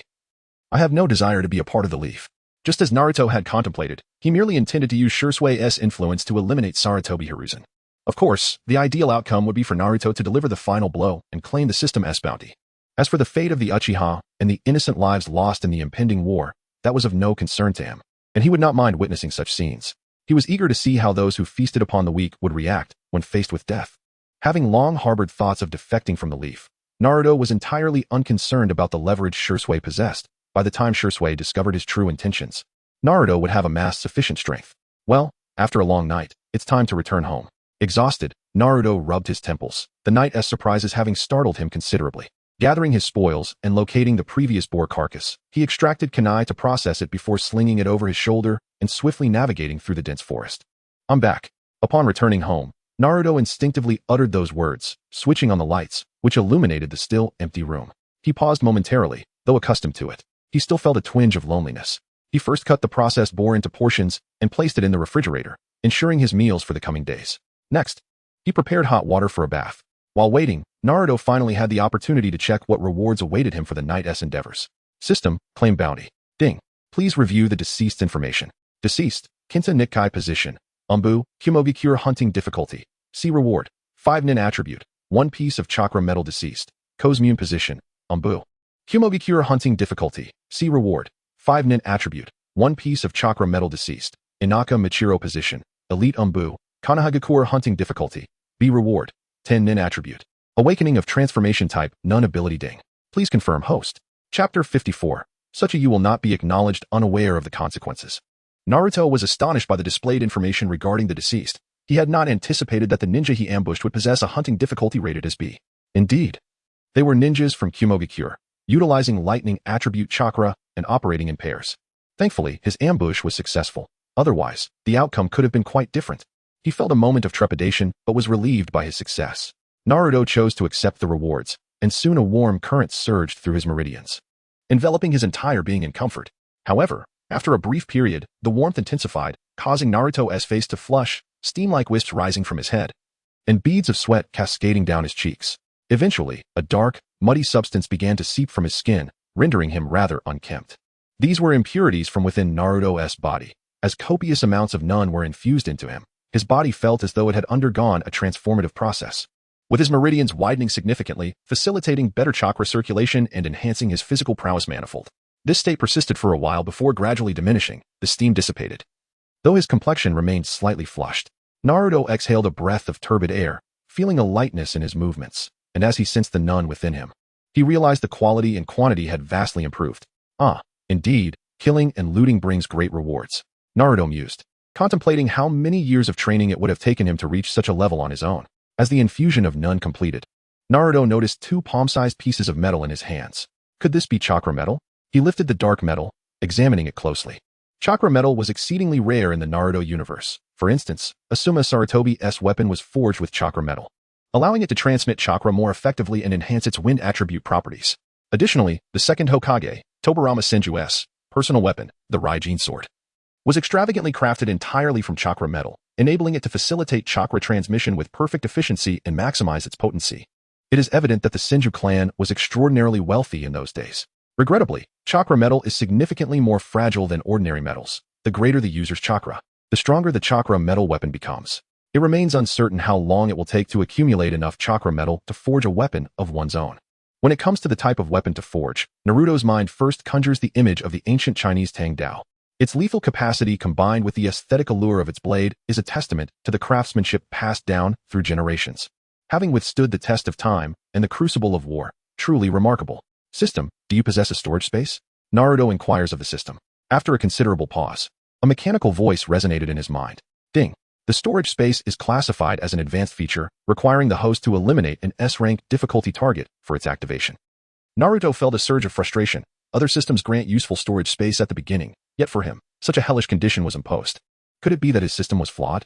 With no other recourse, Naruto decided to find a discreet corner, inside a cardboard box beneath his bed, to securely stash the two pieces of chakra metal. The hot bath was already prepared.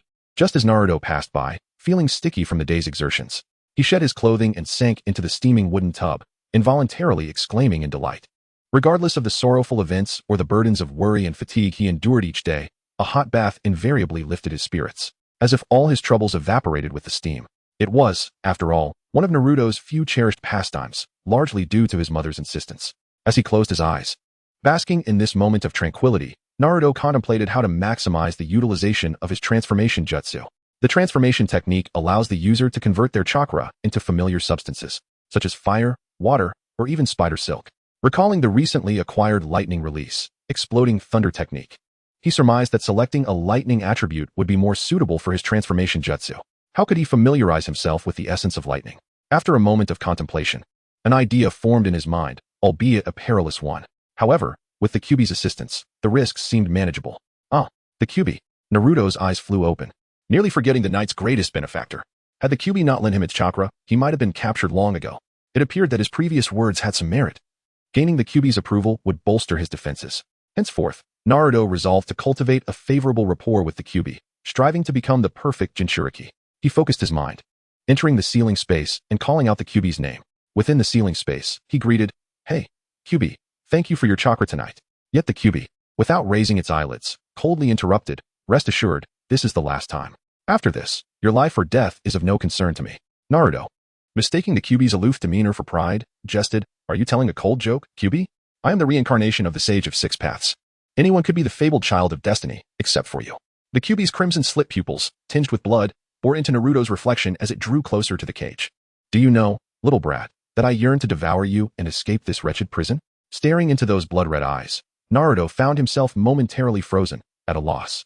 That gaze, laden with murderous intent, was it not merely arrogance? After a prolonged silence, he hoarsely queried, "Why? Why?" "Because you have been consumed by hatred."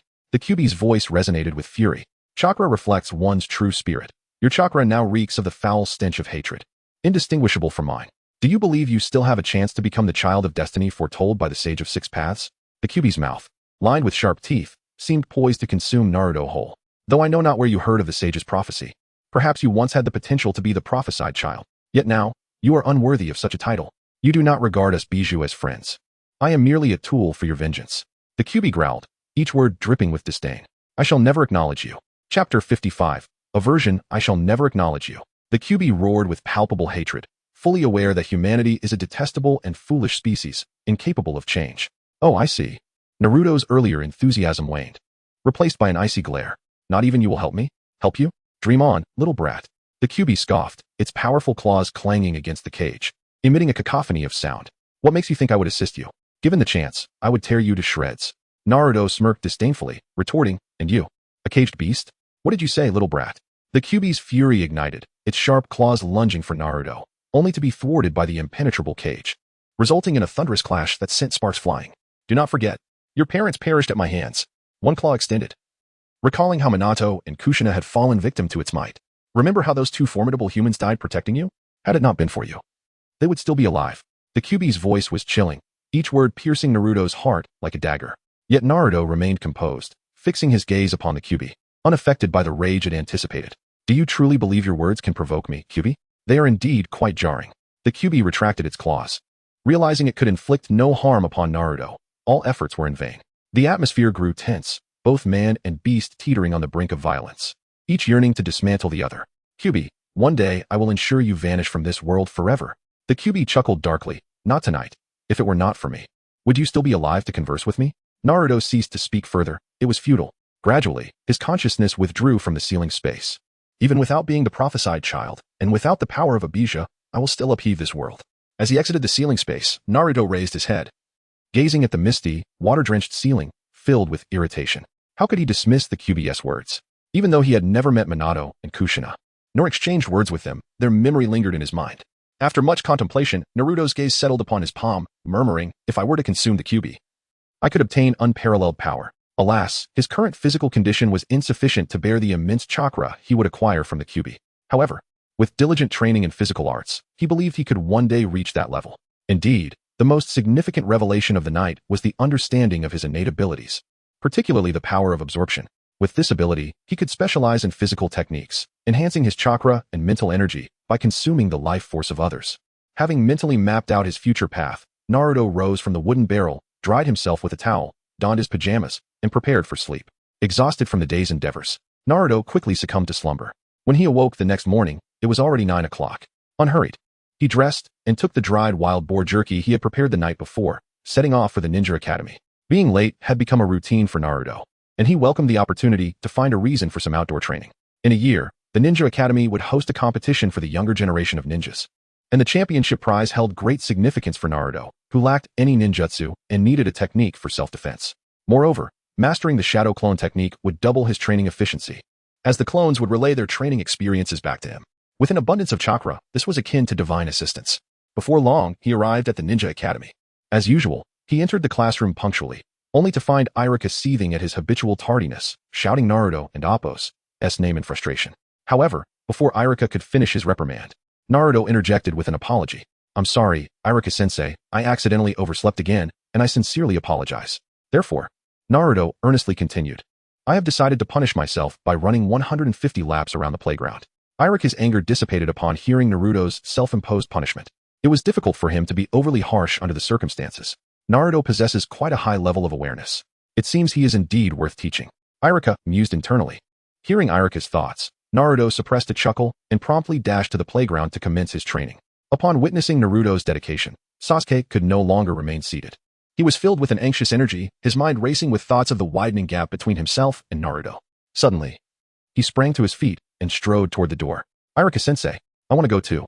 Iruka hesitated, torn, but the thought of Sasuke's Uchiha lineage silenced his objections. This was undoubtedly the most explosive situation he had faced as a teacher. With a heavy heart, he turned his back to the class and began writing on the blackboard, feeling as though he had aged a decade in an instant. Sakura gazed longingly out at the playground, watching Sasuke's figure as he ran. She had mastered the lessons taught by the instructor long ago, but as a commoner, she did not dare to contradict the teacher and thus could not accompany Sasuke.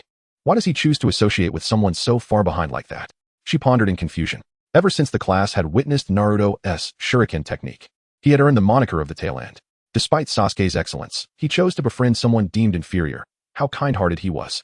Sakura continued to watch Sasuke's retreating figure, fantasizing about the day they might stand side by side.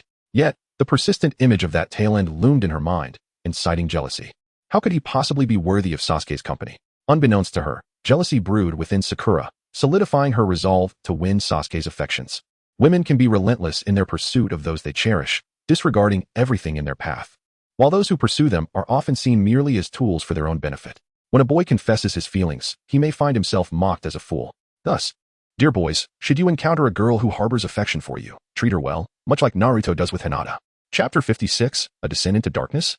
As darkness enveloped the world, the moonlight bathed a secluded forest in its ethereal glow, deep into the night. A slender man clad in a fox mask leaned against a tree, seemingly awaiting a signal. Suddenly, a rustling sound disturbed the silence. As leaves drifted gracefully to the ground like dancing butterflies. Sasuke, is that you? The man removed his fox mask, revealing a youthful and delicate visage. With faint tear tracks etched beside his nose, it was Itachi Uchiha. A figure moved swiftly through the thicket, producing delicate sounds, almost as if guiding Itachi. Without hesitation, Itachi followed the sound, his silhouette darting through the foliage. Moments later, he emerged at the edge of a cliff, where the tall figure of Sasuke Uchiha stood. Sasuke, what has transpired? Itachi inquired, stepping closer. As Sasuke turned to face him, Itachi's eyes widened in horror at the sight of a slash across Sasuke's forehead protector. Why would you do this, Sasuke? Itachi gasped. He understood the implications of the mark. Yet he could not fathom why someone who loved Konoha so dearly would contemplate becoming a rogue ninja. Sasuke's face was etched with confusion as he sighed heavily, fatigue evident in his voice. Itachi, I am utterly exhausted. I cannot conceive of any means to expose Danzo and alter the third Hokage's perception of the Uchiha. Itachi exclaimed urgently, but you cannot become a rogue ninja. Do you comprehend the ramifications of such a choice? I am fully aware, Sasuke replied, a bitter smile gracing his lips. For years, I have sought a solution for the Uchiha, yet this dilemma cannot be resolved peacefully. Surely, you do not still cling to the hope that a trivial competition will alter anything, Itachi. Itachi bowed his head in silence, well aware that such juvenile contests would only delay the inevitable conflict without addressing its root cause. I have encountered Naruto Uzumaki, the child you mentioned. Sasuke lamented with a self-deprecating smile. It is rather disheartening to realize that I have lived this long without encountering a child who perceives the truth as clearly as he does. As he spoke, the only course of action that seemed to promise change lay in eliminating the third Hokage. Sasuke disclosed his plan to Itachi without reservation, for in this world, the only individual he could trust was his dear friend and brother, Itachi. Itachi recognized Sasuke's resolution, but knew the path ahead was fraught with peril. Just as he opened his mouth to dissuade him, Sasuke, sensing his thoughts, urged him to remain silent. Do not attempt to dissuade me any further. 1 against 7. Sasuke took a step back, the abyss of the cliff looming behind him.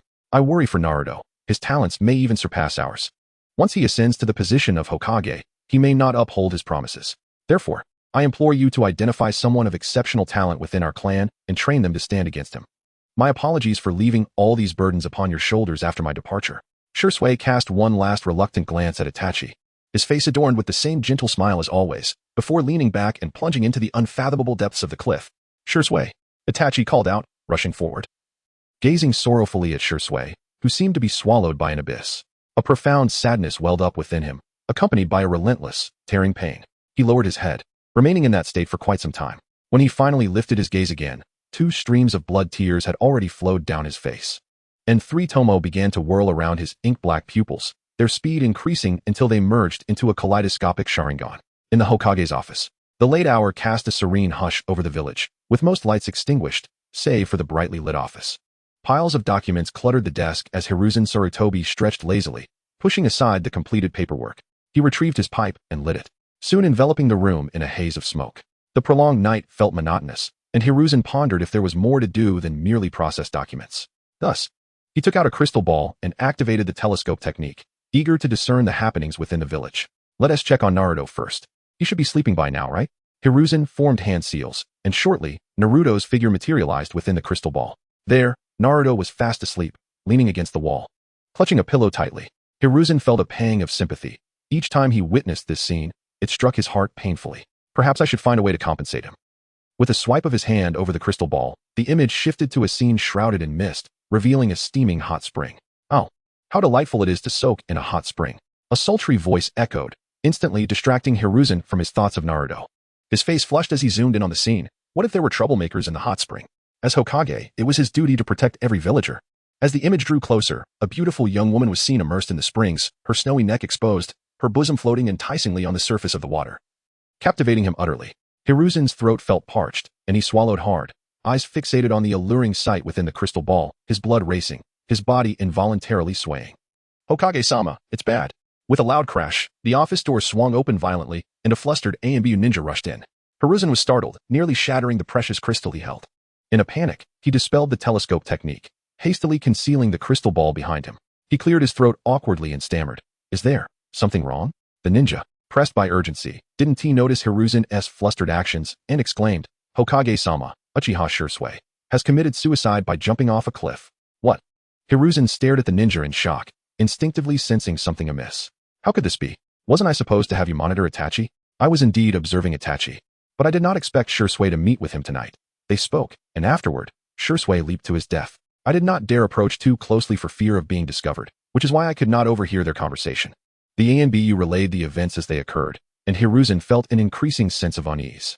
He had always sought to save the Uchiha clan. How could Shursui suddenly take his life? Moreover, it had been some time since Danzo had last been seen. Hiruzen found himself perplexed. Could it be that the immense pressure became unbearable? Such a foolish child. It is a pity that Konoha has lost yet another powerful warrior. But is Shursui truly dead? To learn what follows, stay tuned for the next chapter. Chapter 57. An opportunity arises. As Confucius once said, time flows like water, ceaseless and relentless. A month slipped by unnoticed, and Iruka found himself surprisingly acclimated to Naruto's myriad excuses for tardiness. Indeed, Iruka had become numb to Naruto's daily late arrivals and subsequent self-punishments of running laps on the playground. However, it pleased him to see that Sasuke no longer followed Naruto in his self-punishment. Although Sasuke remained disengaged in class, he was certainly an improvement over Naruto's restless antics. Sasuke sat in his seat, focused intently, refining his chakra. For reasons unknown, his brother Itachi had recently offered to train him, emphasizing that a ninja's foundation lies in chakra, and physical prowess holds little significance.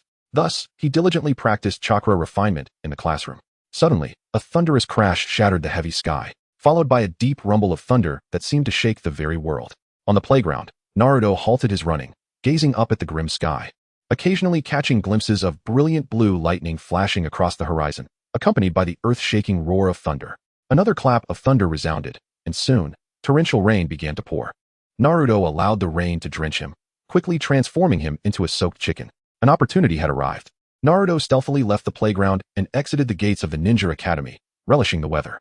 To become familiar with a substance, the quickest and best method is to engage with it directly. Uncertain of what abilities his transformation might awaken, Naruto pondered the element he was most familiar with. It must be fire, as he frequently used it to cook fish. Yet, this was not what Naruto desired. He leaped across rooftops, soon reaching his destination, a telephone pole. With a nimble push from the rooftop, he launched himself onto the pole, skillfully controlling his chakra to ascend quickly, demonstrating just how tall the pole truly was. At the pinnacle, the overcast clouds loomed mere centimeters above his head, the crackling thunder resonating in his ears, causing his heart to ache. The dazzling lightning reflected in his eyes, and despite the ominous aura of destruction surrounding the thunder, he displayed no hint of fear. Naruto swallowed hard, acutely aware that one misstep could reduce him to charcoal, yet he had no alternative. To become strong, he must embrace the risks. He reached for his pouch, retrieving a kunai, grasping it tightly in his palm. Taking a deep breath, he raised the kunai high, pointing it toward the heavens. Come. His heart raced with anticipation as he tensed every muscle, awaiting the arrival of the lightning. After what felt like an eternity, the ominous sky illuminated with brilliant flashes. A bolt of lightning descended, instantly illuminating Naruto's surroundings. The ferocious strike landed directly on the kunai.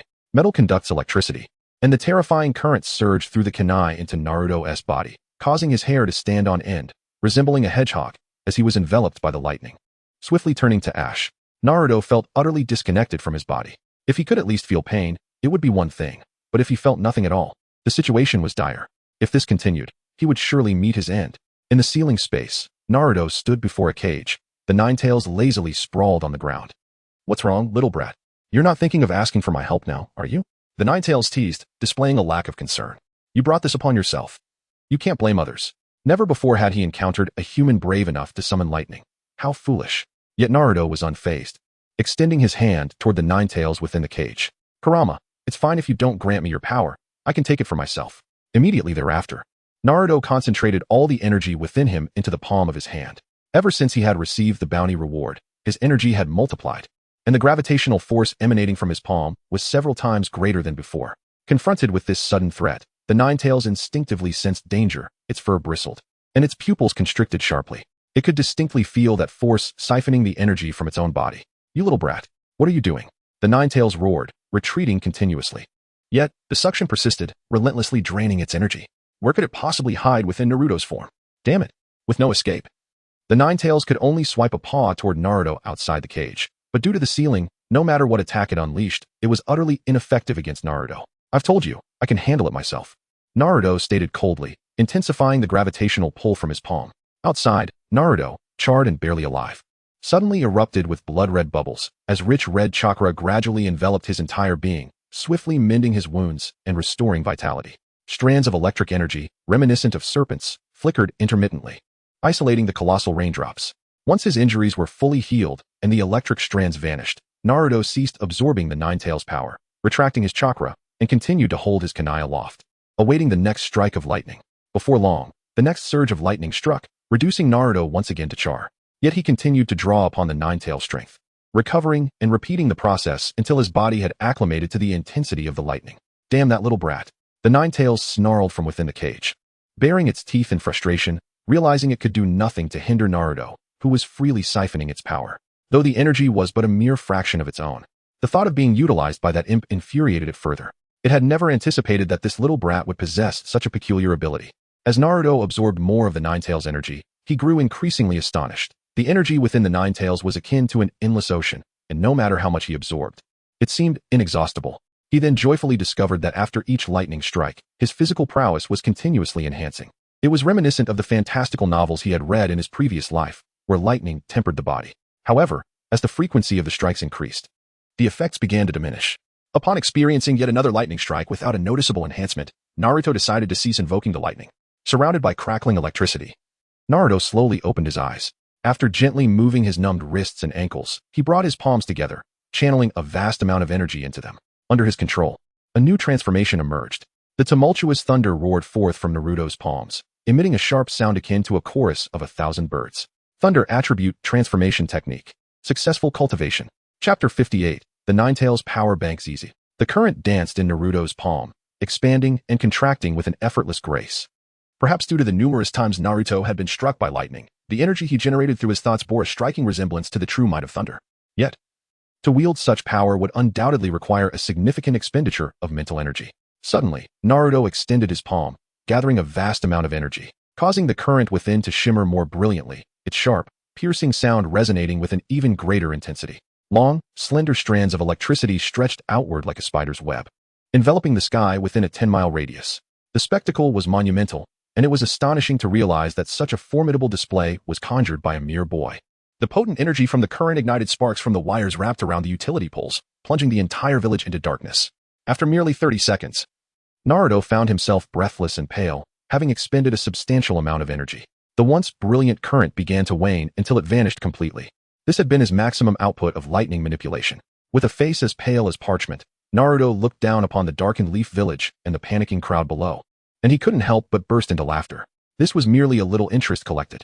After relishing the sight of the bewildered populace for a moment, Naruto decided to leave. He had no desire to attract trouble. As the Ninja Academy had already concluded its classes, Naruto returned home to recuperate from his earlier exertions. The lightning attribute he had acquired compensated for his previous lack of lethality. In the upcoming ninja tournament, despite his ability to triumph solely through his mental prowess, this newfound strength would serve as one of his few trump cards. Upon reaching home, Naruto did not succumb to sleep, but began to absorb the energy from the nine tails within him, with his physical capabilities having recently increased, allowing him to store more chakra and mental energy. He had no one nearby to consume. Thus he relied on the nine tails as his power bank. Little brat, are you ever done? Within the ceiling space, the nine tails thrummed against its cage, its form entwined in crimson chakra, glaring menacingly at Naruto, who was merely a few meters away. Yet, despite the proximity, the nine tails could not reach him, resorting instead to frustrated howls. Naruto skillfully absorbed the energy of the nine tails until he reached his limit. After about an hour, he ceased his intake, and the chakra within him now flowed like a river, amounting to more than a card's worth. This meant that his chakra could now rival that of a Jonin. However, lacking any ninjutsu skills, Naruto could not utilize this chakra effectively. Moreover, due to the Nine-Tails' presence, his crude control over chakra paled in comparison to Tsunade's remarkable strength, rendering his power limited, like a locked box, visibly present, yet inaccessible without the key. Naruto could only covet the chakra and resolve to learn more ninjutsu in the future. Concluding his training, he felt a warmth in his lower abdomen, perhaps due to the Nine-Tails still stirring within him. However, he was not concerned, after all. The Nine-Tails could not break free from its seal, so he decided to take a bath to wash away his fatigue before retiring for the night. The next day, Naruto surprisingly awoke promptly at 7 o'clock, prepared himself, and set off for the Ninja Academy. This morning's lesson focused on shuriken techniques, a weak point for him that required diligent practice. The theoretical classes, which felt like mere chatter to him, were of no use, and thus he allowed himself some leniency. However, he dared not be careless with this vital combat skill, as it could genuinely benefit him. Time was precious to Naruto. He constantly yearned to grow stronger and escape this accursed place. Alright, Uzumaki Naruto, hurry up and leave this cursed place to become a person of great stature. With this motivation in mind, Naruto embarked on his journey to the academy. Upon entering the classroom, he unexpectedly bumped into Iruka, who looked at Naruto in astonishment, his mind racing to comprehend why Naruto had arrived so early. Could it be that Naruto had witnessed him sneaking a glance at women bathing and had come to make a fuss about it? After a moment, Iruka shook his head. Impossible. I never peek at women bathing. Good morning, Naruto. What brings you here so early today? Iruka greeted him with a smile, but Naruto simply walked past him, ignoring the greeting entirely. Iruka felt awkward and scratched his head before entering the classroom with a resigned expression. This little brat is giving me no face at all. Upon entering the classroom, Naruto overheard several classmates calling him a slacker. He chuckled to himself, choosing to disregard these foolish remarks, and settled into a corner seat. In front of him, the first two rows were occupied by Sasuke's seat, and at that moment, a beautifully wrapped gift box sat on Sasuke's desk. Naruto's expression turned intrigued. As the one who understood Sasuke best, he was willing to wager that a fine spectacle would soon unfold. At that moment, he heard a thought echo in his mind. I wonder if dear Sasuke will accept the gift. Sure enough, as Sasuke entered the classroom and approached his desk, he merely cast a cold glance at the gift, lacking any interest in unwrapping it, and promptly tossed it into the trash.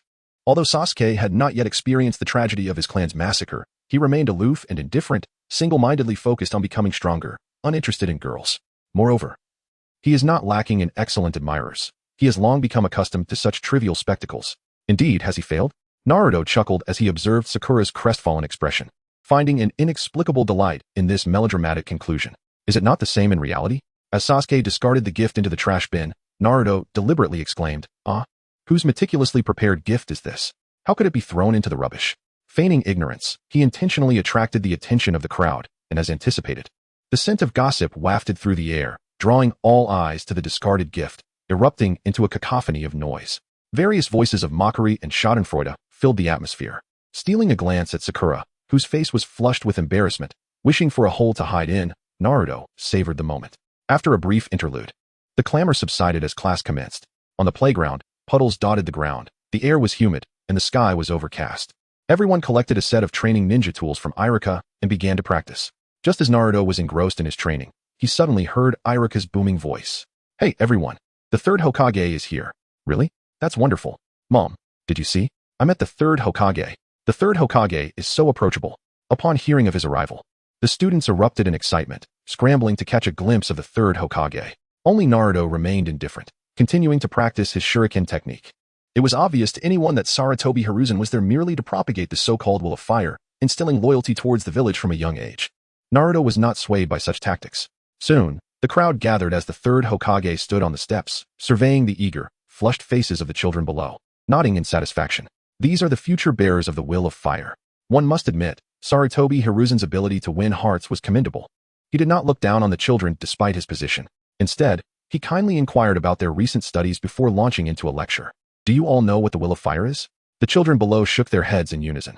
Anticipating this, Hiruzen patiently explained, "Wherever the leaves dance, the fire burns eternally. The will of fire is about sacrificing oneself for the benefit of future generations. The peace we enjoy today has been bought with the lives of countless individuals. We must never forget those who sacrificed for us.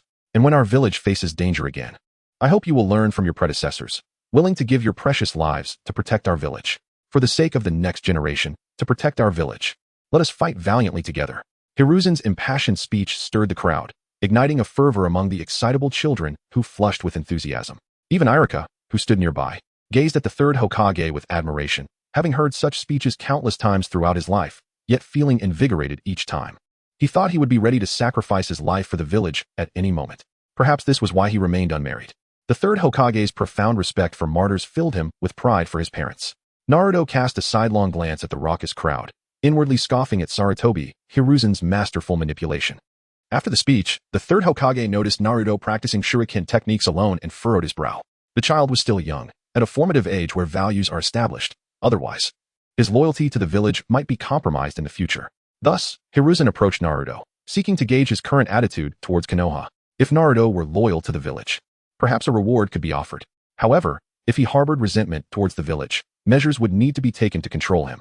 Although Hiruzen had learned of Naruto's aspiration to become Hokage in previous years, he was uncertain whether the injustices Naruto had faced had swayed his feelings. Naruto, catching Hiruzen's intentions, discreetly observed the approaching figure, contemplating his strategy. The reward he mentioned likely referred to Mizuki's instigation for him to steal the Forbidden Scroll, allowing him to learn a jutsu. Otherwise, with Naruto's meager abilities as portrayed in the original narrative, how could he possibly pilfer such a scroll? Moreover, after the theft, the third Hokage had not punished him. It was unexpected that this old man had such far-reaching schemes. Truly, he was a cunning fox. With a gentle smile adorning his face, Hiruzen stood beside Naruto, expressing concern. Naruto, why are you not joining everyone to listen to Grandpa's speech? Naruto thought to himself how shameless this was, yet he maintained an air of fortitude, his determined gaze complemented by beads of sweat that added authenticity to his demeanor, earning Hiruzen's approval. What a good child. Such a strong gaze. No, Grandpa, I must work hard to train. Only then can I become strong and protect this village, earning everyone's recognition, and become a great Hokage like you. Naruto declared with unwavering resolve, though internally he resented the sentiment, as he had no desire to safeguard this village that loathed him.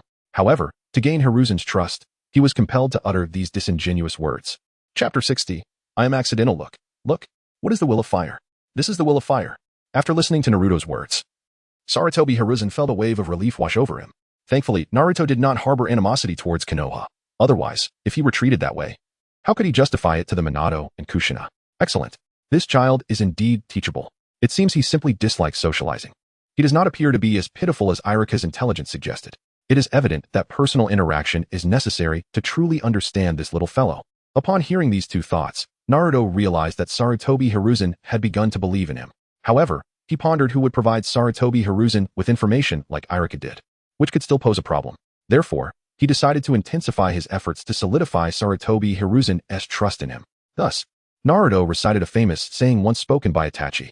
Grandpa Hokage, I know the villagers do not like me, and I am aware that they wish for me to leave this village. But, Naruto clenched his teeth, portraying a deeply aggrieved expression. Yet his eyes remained resolute, as if communicating to Sarutobi Hiruzen that despite the numerous challenges he faced, he was still striving to realize his dreams. Yet, I fully understand that merely becoming the Hokage does not guarantee universal recognition. Only through earning the recognition of all can one truly ascend to that position. One day, I shall gain their acknowledgement through my genuine actions. In Naruto's eyes, a flickering flame seemed to burn brightly. Sarutobi Hiruzen was visibly shaken by Naruto's words, staring at him in a daze, repeatedly contemplating the meaning behind Naruto's statement. Merely becoming the Hokage does not ensure recognition. Only through universal acknowledgement can one become Hokage. Seeing the spark ignite within Sarutobi Hiruzen's gaze, Naruto secretly chuckled, praising his own acting skills, which had left the old man momentarily stunned. Naruto, you speak wisely. I shall support you. If you need anything, just let me know, and I will do my utmost to fulfill your requests. Furthermore, the ninja tournament is approaching. You must give it your all. Sarutobi Hiruzen encouraged, affectionately ruffling Naruto's hair. Naruto nodded vigorously, continuing to practice his shuriken technique. While Sarutobi Hiruzen refrained from interrupting his diligent efforts, he resolved to speak with Irika, advising him to refrain from meddling in Naruto's affairs, while also offering as much assistance as possible, for Naruto's journey was not an easy one. Irika nodded repeatedly, knowing that he could not control Naruto. Besides, he was likely no match for Naruto at this point. During that day's practice, Naruto's shuriken throwing skills improved rapidly. He could at least hit the target now, though he still had a considerable distance to go before achieving the desired accuracy. The midday lessons soon concluded, and Naruto returned to the classroom, preparing to have lunch.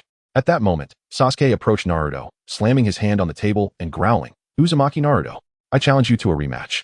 In recent days, with his brother's guidance, Sasuke had made significant progress in his training, hence his newfound confidence to challenge Naruto once more. Naruto, uninterested, continued chewing on his jerky, paying Sasuke's challenge no mind. I'm sorry, but I have no interest in you. Alas, Sasuke was simply not at Naruto's level. The gap between them was widening. And it was likely that Sasuke couldn't even comprehend Naruto's thoughts. Seeing Naruto's dismissive demeanor, Sasuke exploded with rage. How dare he think himself superior? He reached out to forcibly pull Naruto up. Naruto's gaze turned icy, recognizing the familiar arrogance. A confrontation was inevitable. The skies had cleared, the rain had ceased. It seemed Sasuke was emboldened once more. Just as Sasuke was about to grab Naruto, a faint current crackled across Naruto's body. Sasuke, taken by surprise, recoiled in pain from the sudden shock, glaring angrily at Naruto as he swung a punch. Naruto's eyes gleamed with intensity, dark red chakra emanating from him. Pressing down upon Sasuke, Sasuke froze, feeling as though he were under the gaze of a ferocious beast.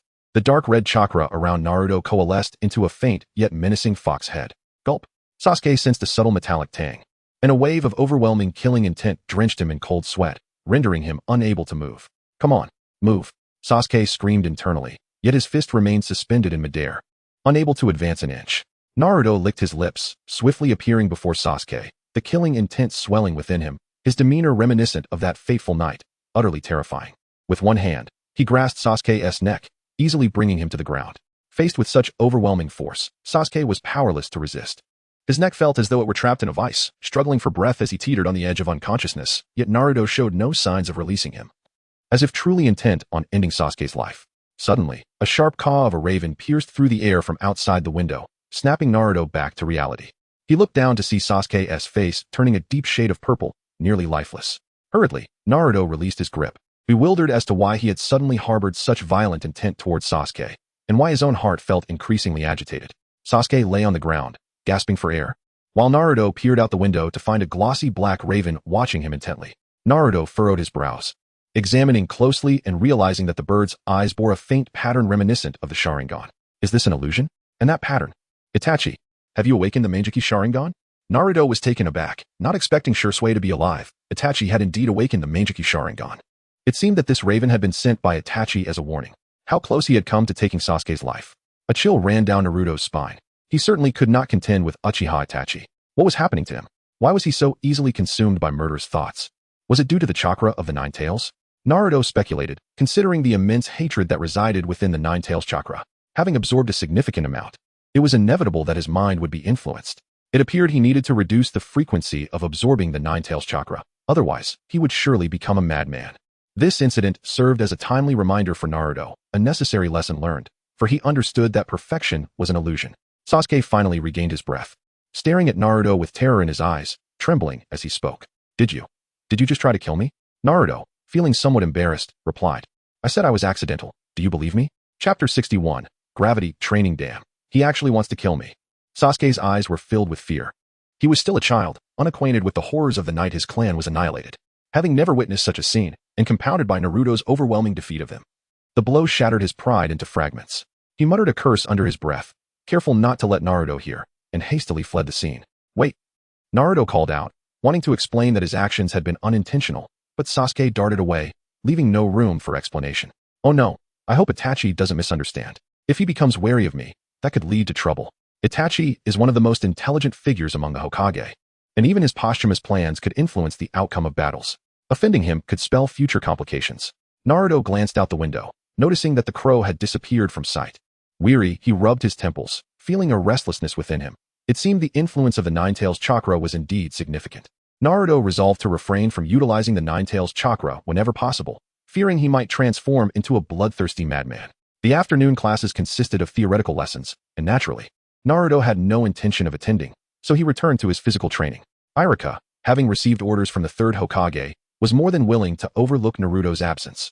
Days passed in this mundane manner. Every morning, aside from the day of shuriken training when he was punctual, Naruto was perpetually late, a fact Iruka had grown accustomed to. On one occasion, Naruto approached Iruka to request a substantial amount of super heavy black iron sealed within ninja scrolls. Iruka was puzzled, unsure of Naruto's intentions. Yet he reported the matter to the third Hokage. Upon learning that Naruto's request did not involve large-scale destructive capabilities, Sarutobi Hiruzen approved it without hesitation, sending the materials to Naruto. This could be seen as a minor compensation. Iruka continued to ponder this matter, He struggled to comprehend the purpose behind Naruto's dedication to physical training during class hours, considering that a ninja's essence lay in wielding chakra to unleash powerful jutsu. Curiosity piqued. He secretly observed Naruto's training progress. He saw Naruto with weights strapped to his wrists and ankles, gritting his teeth as he trained on the playground. Though his speed was sluggish, barely surpassing a walk, the weighted iron had been specially sealed within customized wristbands, akin to those worn by Rock Lee during the Chunin exams. This training method stemmed from years of watching Dragon Ball and Naruto, as purely training without sufficient intensity yielded minimal results. Just as Goku's power surged in the 100x gravity chamber, and Rock Lee's battle against Gaara vividly demonstrated the formidable benefits of such training, Iruka swallowed hard, realizing that even he might struggle to achieve what Naruto was doing. He could hardly fathom Naruto's current capabilities. Witnessing Naruto's determination, Iruka recognized how absurd the rumors about Naruto's lack of talent were. However, he wondered, could solely training and physical prowess truly lead to becoming an exceptional ninja? Iruka believed it to be improbable. Damn, Naruto cursed under his breath, drenched in sweat as he struggled to take another step forward. Feeling as though his body were laden with lead, his chakra rapidly depleting. Yet once Naruto acclimated to the weight, his strength would undoubtedly soar. After watching for a while, Iruka returned to the classroom, leaving Naruto to continue carrying the heavy iron as he trudged across the playground. Even at night, Naruto slept with the weights on, never once removing them. Days turned into weeks, and soon it had been a year since Naruto enrolled in the Ninja Academy. The classroom felt both familiar and foreign, as he had attended only a handful of times. Over the year, Naruto had grown taller, and thanks to daily training, his physique had become sturdier. Now, with the weights still on, he sprinted across the playground, his speed a marked improvement from the sluggish pace of a year ago. Now fully accustomed to the weight of the iron, Naruto had never removed it, leaving him unaware of how much he had truly progressed. Hey, Naruto, the student tournament is starting. Remember to sign up. Iruka called out from a distance. Upon hearing this, Naruto halted his run. The tournament was a revised version of the previous generation's ninja competition, renamed due to the participants' young ages. However, the competition seemed somewhat unfair, as all students from the academy could participate, meaning even soon-to-be genin seniors could enter. The stakes were high. The reward was the shadow clone technique, a B-rank jutsu. But the accomplishments required to earn it were no small matter. More importantly, this was an opportunity for the various clans of Konoha to showcase the abilities of their younger generations. If a member of the Uchiha clan were to win, it could lead to significant consequences. Under Iruka's guidance, Naruto approached the registration area, where a throng of people had gathered, eager not to miss this renowned opportunity. Demonstrating sufficient strength and potential could garner the village's attention, offering a chance to rise through the ranks. Unfortunately, the opportunities for commoners to ascend were few and far between. Thus, many would seize any chance for a turnaround. However, they were destined for disappointment, as the support given to the ninja clan's younger generations was far superior to that of the commoners. Of course, there were exceptions for exceptionally talented commoner ninjas. Nonetheless, this time, the ninja clans would be disappointed as well, for Naruto's current prowess would lead to overwhelming victories. None would stand a chance against him. After a brief wait, the crowd gradually dispersed, allowing Naruto to register. You have completed your registration. Please report to the back mountain tomorrow, the registrar informed him, surprising Naruto to learn that the competition would take place at the back mountain. It seemed designed to assess the students' understanding of ninjutsu and conventional tactics. The early Hokage primarily relied on strategy and tactics, engaging in a game of wits, swiftly assessing situations during battle and making decisions advantageous to themselves. However, later Hokage, I'll just take another round of dumplings. Such scenes depicted divine beings clashing, leaving ordinary ninjas with no role to play. But alas, an unexpected anomaly in the form of Naruto had emerged. Chapter 63. The student tournament begins the next day. Naruto arrived at the back mountain, where the usually tranquil woods buzzed with activity, filled with people, mostly parents accompanying their children.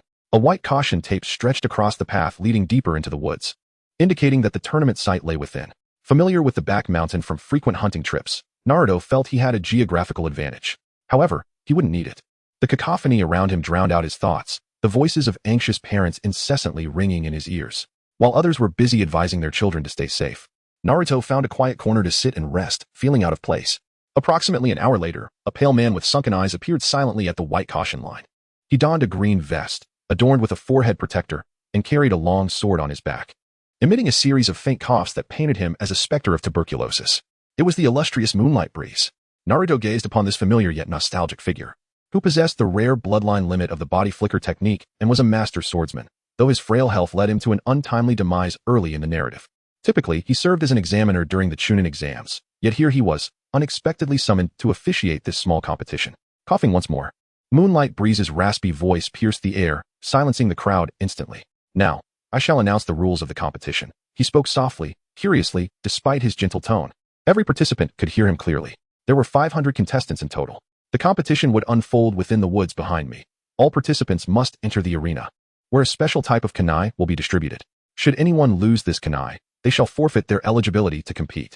Contestants are permitted to employ any means necessary to seize others' special kunai, and when only 10 remain, the competition will progress to the next phase. Rest assured, the safety of the children is paramount. Numerous ANBU ninjas are present to safeguard the participants. Now, let the contestants enter. Moonlight Breeze coughed a few more times, unsheathing his sword with a swift motion that sliced through the white caution tape. As the contestants began to file in, some strode confidently, heads held high, while others appeared anxious, their hearts racing and steps faltering, and a few timid souls crept into the arena with trepidation. Once everyone had entered, Naruto slowly rose to his feet and stepped into the competition grounds. In this contest, he was the hunter, while everyone else, without exception, would be mere prey. As he wandered through the arena, Naruto observed others seeking strategic hiding spots or forming alliances. Some opted to conceal themselves in secluded areas, hoping to survive until the top 10. However, Naruto had no intention of merely placing in the top 10. According to Moonlight Breeze, there were still 2 more stages to follow. Such a pace would be a waste of his time. He resolved to eliminate all competitors, ensuring his sole advancement. Alright, let the cleansing commence. Naruto grinned wickedly, his excitement building. After a year without combat, his bones yearned for action. Outside the competition grounds, some parents had already departed, leaving only representatives from the prominent ninja clans, as per the 3rd Hokage's directive. Ah, Hyuga clan head. I believe your Niji has an excellent chance of clinching first place in this competition. A corpulent man, his face painted with purple makeup and sporting a mane of light red hair, greeted Hyuga Hizashi with a grin. Hizashi shot him a disdainful glance, bemused by the low emotional intelligence of this old buffoon from the Akimichi clan. Your Choji appears to have a good shot as well, considering the prowess of your clan's expansion technique at this age. As the father of Akimichi Choji, Akimichi DZA was well aware of his son's capabilities and, seemingly oblivious to Hizashi's veiled insinuations, laughed heartily in response. No, Choji merely excels at eating Hizashi's face darkened, utterly at a loss in the presence of such sincerity. Even more perplexing was why this rotund fellow was meticulous and gentle in his tasks, yet transformed into a fool in social situations. In the distance, a middle-aged man, resembling Shikamaru with his small braids, observed Hizashi's bewilderment and couldn't help but chuckle. It seemed this fellow and DZA always clashed. He was Nara Shikaku, Shikamaru's father. While he empathized with Hizashi's plight, he had no intention of stepping in to alleviate the situation, as it would be far too troublesome. Suddenly, someone patted Shikaku's shoulder. He dismissed it without turning, saying, "It's you, Haichi, still familiar with that same force after all these years." The man behind him burst into laughter and approached Shikaku. This was Yamanaka Inoichi, father of Yamanaka Ino, with a confident demeanor. "You, of all people, must be avoiding trouble. Look how speechless Hizashi has become." The 3 families shared a long-standing camaraderie, having grown up together and served in the same squad, rendering them intimately familiar with each other's thoughts. At least the Hyuga clan has shouldered a significant burden for us. If we don't step in to help, it would be rather ungracious. Yamanaka Inoichi chuckled. For in recent years, minor conflicts had erupted, and whether by design or coincidence, the 3rd Hokage had often dispatched the ninjas of Konoha's foremost clan to the front lines, resulting in numerous casualties, while other clans suffered fewer losses. Thus, they treated the Hyuga clan with utmost respect, acknowledging the risks they bore. "They're waiting for you. Let us go. It's been a while since we've seen Hizashi." The 2 moved towards Hizashi and DZA, and soon the 4 began to engage in light conversation. All clans, large and small, had their respective circles, enjoying lively exchanges. Only Uchiha Fugaku stood solemnly against a tree, eyes closed in contemplation. No clan dared to associate with the Uchiha, marking their isolation within Konoha. This was hardly a favorable circumstance. Fugaku himself wished to remain detached from others, his only concern being whether his family would survive the impending turmoil. He pondered solutions to this pressing dilemma. Chapter 64. The outspoken bird. He could only pray that someone might surpass Sasuke. He couldn't fathom why Itachi had devoted so much attention to Sasuke over the past year, cultivating him into such an exceptional young man. Fugaku mused, for in this year, Sasuke's progress had been remarkable, though he had yet to awaken his Sharingan. His strength already surpassed that of his peers by a considerable margin. Meanwhile, his differences with Itachi grew increasingly pronounced, leaving him perplexed about Itachi's thoughts. He hoped that the young man from the Hyuga clan could possibly outshine Sasuke. Otherwise, the Uchiha clan might well face rebellion. Fugaku remained lost in thought, having heard that the young Hyuga had recently awakened his Byakugan, diminishing Sasuke's chances. As for the Nine-Tails Jinchuriki, Naruto Uzumaki, Fugaku had never considered him. For how strong could a child without guidance possibly become? It was a pity, though, had Minato and Kushina been alive, Naruto would not have been left without mentorship. and the Uchiha clan would not have found themselves in such a precarious situation, with Konoha perpetually on the defensive. Third Hokage, you have arrived. Moonlight Breeze coughed a few times, respectfully bowing to the approaching Sarutobi Hiruzen. Ah, Breeze, thank you for your hard work. Sarutobi Hiruzen exchanged a few pleasantries with Breeze while observing the atmosphere around them. It was clear that every clan maintained its own circle, while the Uchiha remained isolated. The conflict between the Uchiha and Konoha was well known to him as Hokage. He merely feigned ignorance. To claim he bore no apprehension towards the Uchiha would be disingenuous. Although Danzo stirred the pot from the shadows, Hiruzen tacitly allowed it to unfold. Otherwise, relying solely on Danzo's words, he would not be able to stir such tumultuous waves. Recently, for reasons unknown, the Hidden Cloud Village has inexplicably turned hostile towards Konoha, constantly seeking justifications to provoke skirmishes at the borders. As long as the Uchiha clan has not yet lost its utility, Hiruzen Sarutobi will not easily abandon them. Of course, this is contingent on the fact that this guardian wolf does not show its fangs towards its master. The purpose of Hiruzen Sarutobi's gathering of representatives from various clans is to assemble manpower to confront the border with the Hidden Cloud Village, while also assessing the Uchiha clan's stance. Everyone, please quiet down, Hiruzen Sarutobi called out loudly, and the previously noisy venue fell silent in an instant. Recently, the Hidden Cloud Village has been restless again, with small-scale conflicts erupting continuously at the borders. Konoha is our shared home, requiring the collective guardianship of us all. Therefore, as Hokage, I implore each clan to dispatch their elite to provide support. While this sounds noble, it essentially communicates a message. The village has nurtured you for so long. It is time for you to contribute.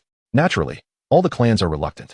Each elite within the clans has been painstakingly cultivated, and being sent to the front lines is tantamount to courting death, with survival chances nearly non-existent. Moreover, since the passing of the fourth Hokage, Konoha's external stance has grown increasingly feeble. Even heroes like Konoha's White Fang, who have rendered great service to the village, have met unfortunate ends. The clans are understandably unwilling to express their discontent openly. For a moment, the assembly was enveloped in a heavy silence, all awaiting a scapegoat. Being that scapegoat means leading the charge, dispatching more elite clan members, with the advantage of establishing a favorable relationship with the third Hokage. However, with the prior example of the Hyuga clan, it seems that even fostering a good rapport with the third Hokage may prove futile. Observing the silence from the gathered crowd, Hiruzen Sarutobi's gaze swept across the room, ultimately resting upon Fugaku Uchiha.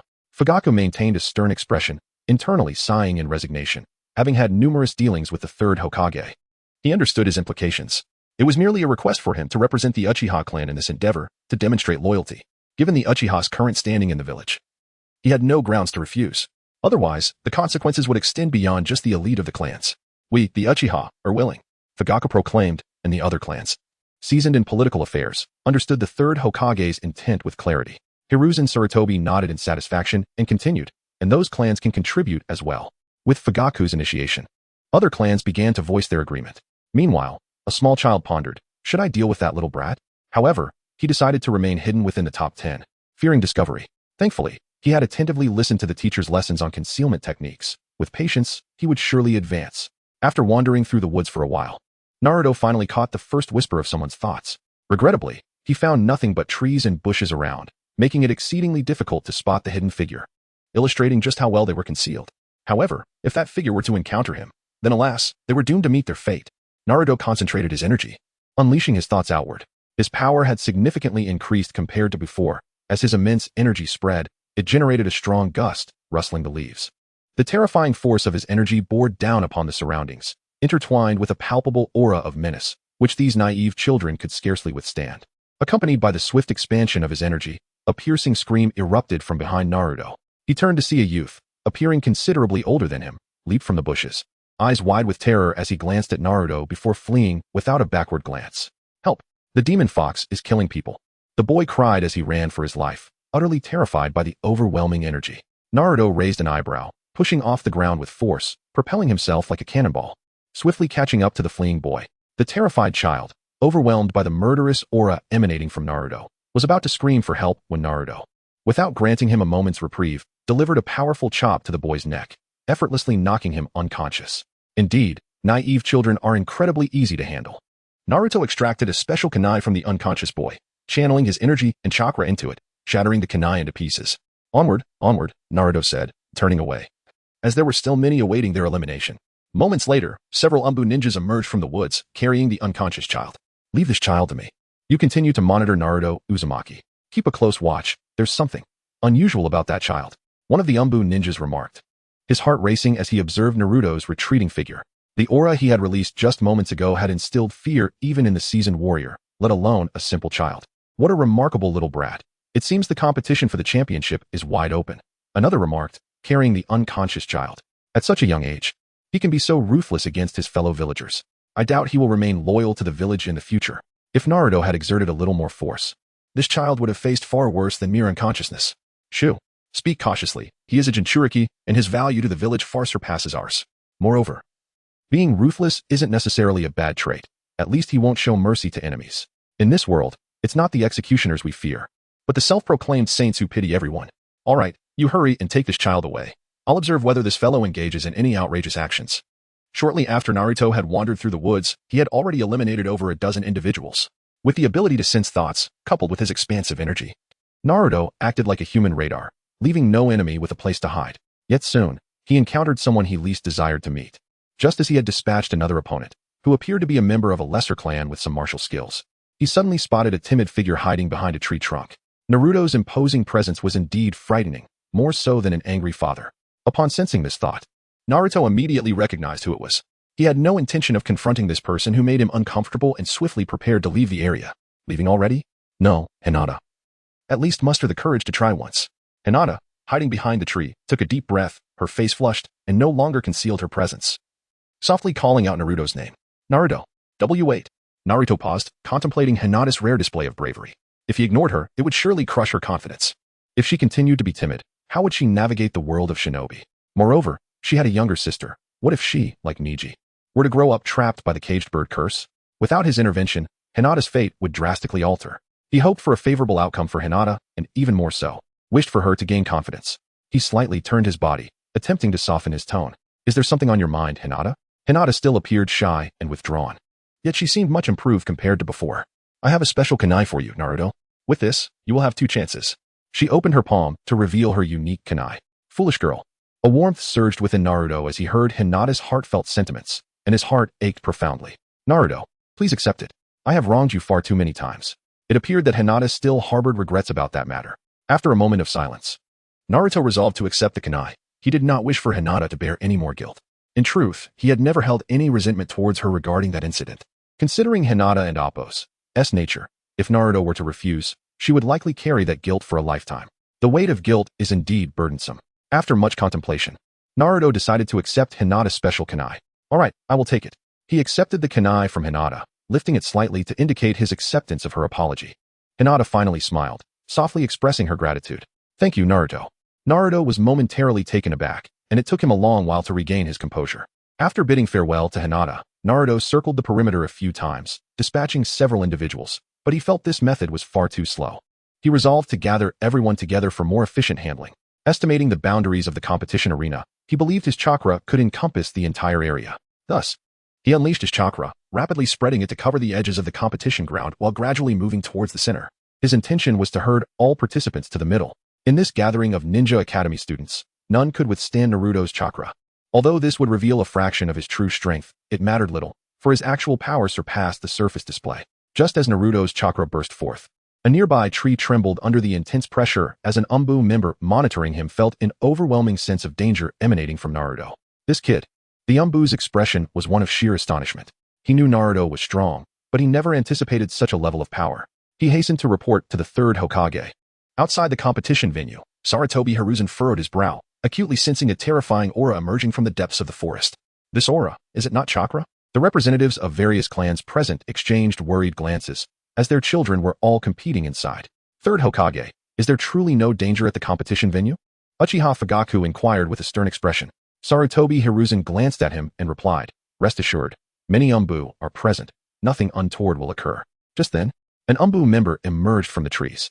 Third Hokage, the participant Uzumaki Naruto has unleashed an unidentified aura that envelopes the competition arena. Should we halt the match? Sarutobi Hiruzen felt increasingly perplexed. This unidentified aura was unlike the Nine-Tails chakra he was familiar with. Could it be a unique manifestation of a Jinchuriki's power? Upon hearing that it was Naruto who released this aura, many clan representatives displayed expressions of confusion, as they were entirely unaware of who Naruto was. Only a few individuals appeared to be both surprised and yet unsurprised. Minato, your son is truly remarkable. You would be proud if you knew. Fugaku murmured to himself. maintaining a serious demeanor while his gaze remained filled with concern for the depths of the forest. After a moment's contemplation, Sarutobi Hiruzen made a decision. Understood, the competition will proceed as normal. The atmosphere shifted subtly. Naruto's emergence as a dark horse piqued curiosity regarding the eventual outcome. How far could an orphan, raised without guidance, truly go? Chapter 66. The Gathering Crowd Fire Release. Great Fireball Technique. A terrifyingly high-temperature fireball erupted from Sasuke's mouth, sending waves of heat surging forth and quickly creating a sizable crater before him. Damn it, did he dodge again? The dissipating fireball revealed a battered Sasuke, gritting his teeth in frustration. He had believed that after his diligent training, only Naruto could match him as a rival. Yet, unexpectedly, before he could confront Naruto to redeem himself, he found himself up against an insurmountable foe. Useless, my Byakugan has already seen through your movements. A pale-skinned youth beside Sasuke spoke coldly. With his hair tied in a low ponytail, his white eyes were accentuated by prominent veins around his temples, giving him a rather fearsome appearance. This was Hyuga Neji, the prodigy mentioned by Dingju. The Byakugan, alongside the Sharingan, was one of the two great ocular techniques in Konoha. While the Byakugan was easier to awaken, its upper limits were not as high as those of the Sharingan. The Byakugan granted the ability of X-ray vision, allowing Neji to clearly perceive the flow of chakra within Sasuke's body, enabling him to anticipate Sasuke's imminent jutsu. Sasuke had already suffered from the lack of his own ocular abilities. Without the Sharingan, he was at a disadvantage against Neji. Give up. Hand over your special kunai. I've already sealed most of your chakra points, Neji stated. If this continues, you'll be bettered in for 10 days or more. From Neji's perspective, Sasuke's chakra was in disarray, rendering him incapable of executing any jutsu. Gasping heavily, Sasuke felt his chakra entangled like a quagmire, knowing he was outmatched. However, after a year of hard training under his brother's guidance, he refused to accept that he wouldn't even make it into the top 10. I will never give up, Sasuke roared, forcing the chaotic chakra within him to coalesce for a final stand. Huh, stubborn fool. Neji remarked, aware that Sasuke was preparing for a desperate effort. He did not underestimate Sasuke, recognizing that he could not afford to fail again. Without support, every move must be taken with caution.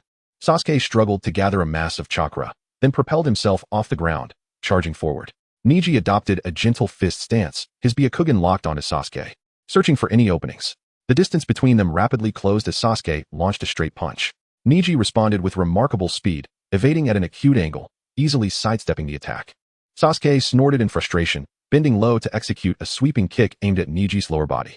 Neji leapt into the air, unable to suppress his admiration for Sasuke's combat skills. An opportunity.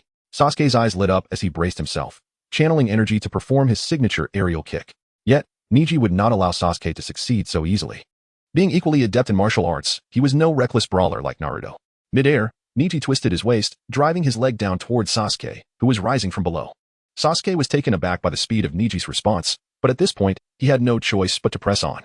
In an instant, their legs collided fiercely. Neji's strength prevailed slightly, sending Sasuke crashing back to the ground, where he tumbled several times to dissipate the force. As Neji gracefully descended, he remained calm and unhurried. Since you were so unappreciative, I shall resort to decisive measures. With a fierce declaration, Neji extended a finger, gathering a rich concentration of chakra, aimed swiftly at Sasuke's throat.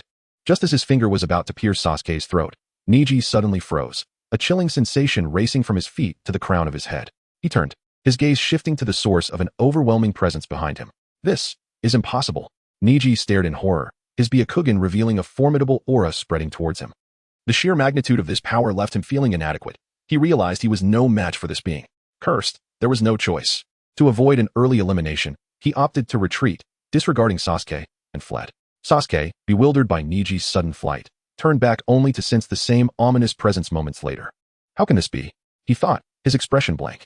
He grappled with the notion that so many could surpass him. Was it his own inadequacy? Or were there truly this many prodigies? Damn it, I refuse to believe it. Sasuke roared in defiance, charging towards the source of the aura, unwilling to accept the existence of those stronger than himself. Fueled by a tumultuous mix of rage and despair, Sasuke suppressed his innate fear of the aura and surged outward. You pretentious trickster, watch as I unveil your true nature.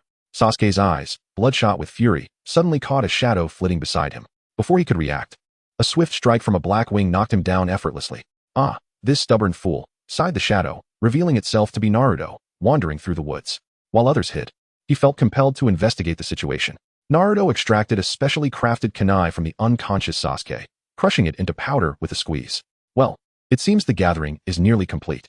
With his consciousness spanning a vast area, he could clearly sense the numerous umbu concealed within, noting that, aside from Sasuke, no other competitors remained. The impressive number of Umbu guards indicated Konoha's serious investment in this tournament. Tired, Naruto rubbed his temples and proceeded towards the center of the arena. Maintaining such a wide coverage required substantial chakra, and he was beginning to feel the strain. A swift resolution would be best. Meanwhile, Neji had fled for a considerable distance to evade the terrifying aura, finally feeling his tense heart relax as the pressure subsided. Suddenly, rustling sounds emerged from the surrounding grass, accompanied by hurried footsteps approaching rapidly.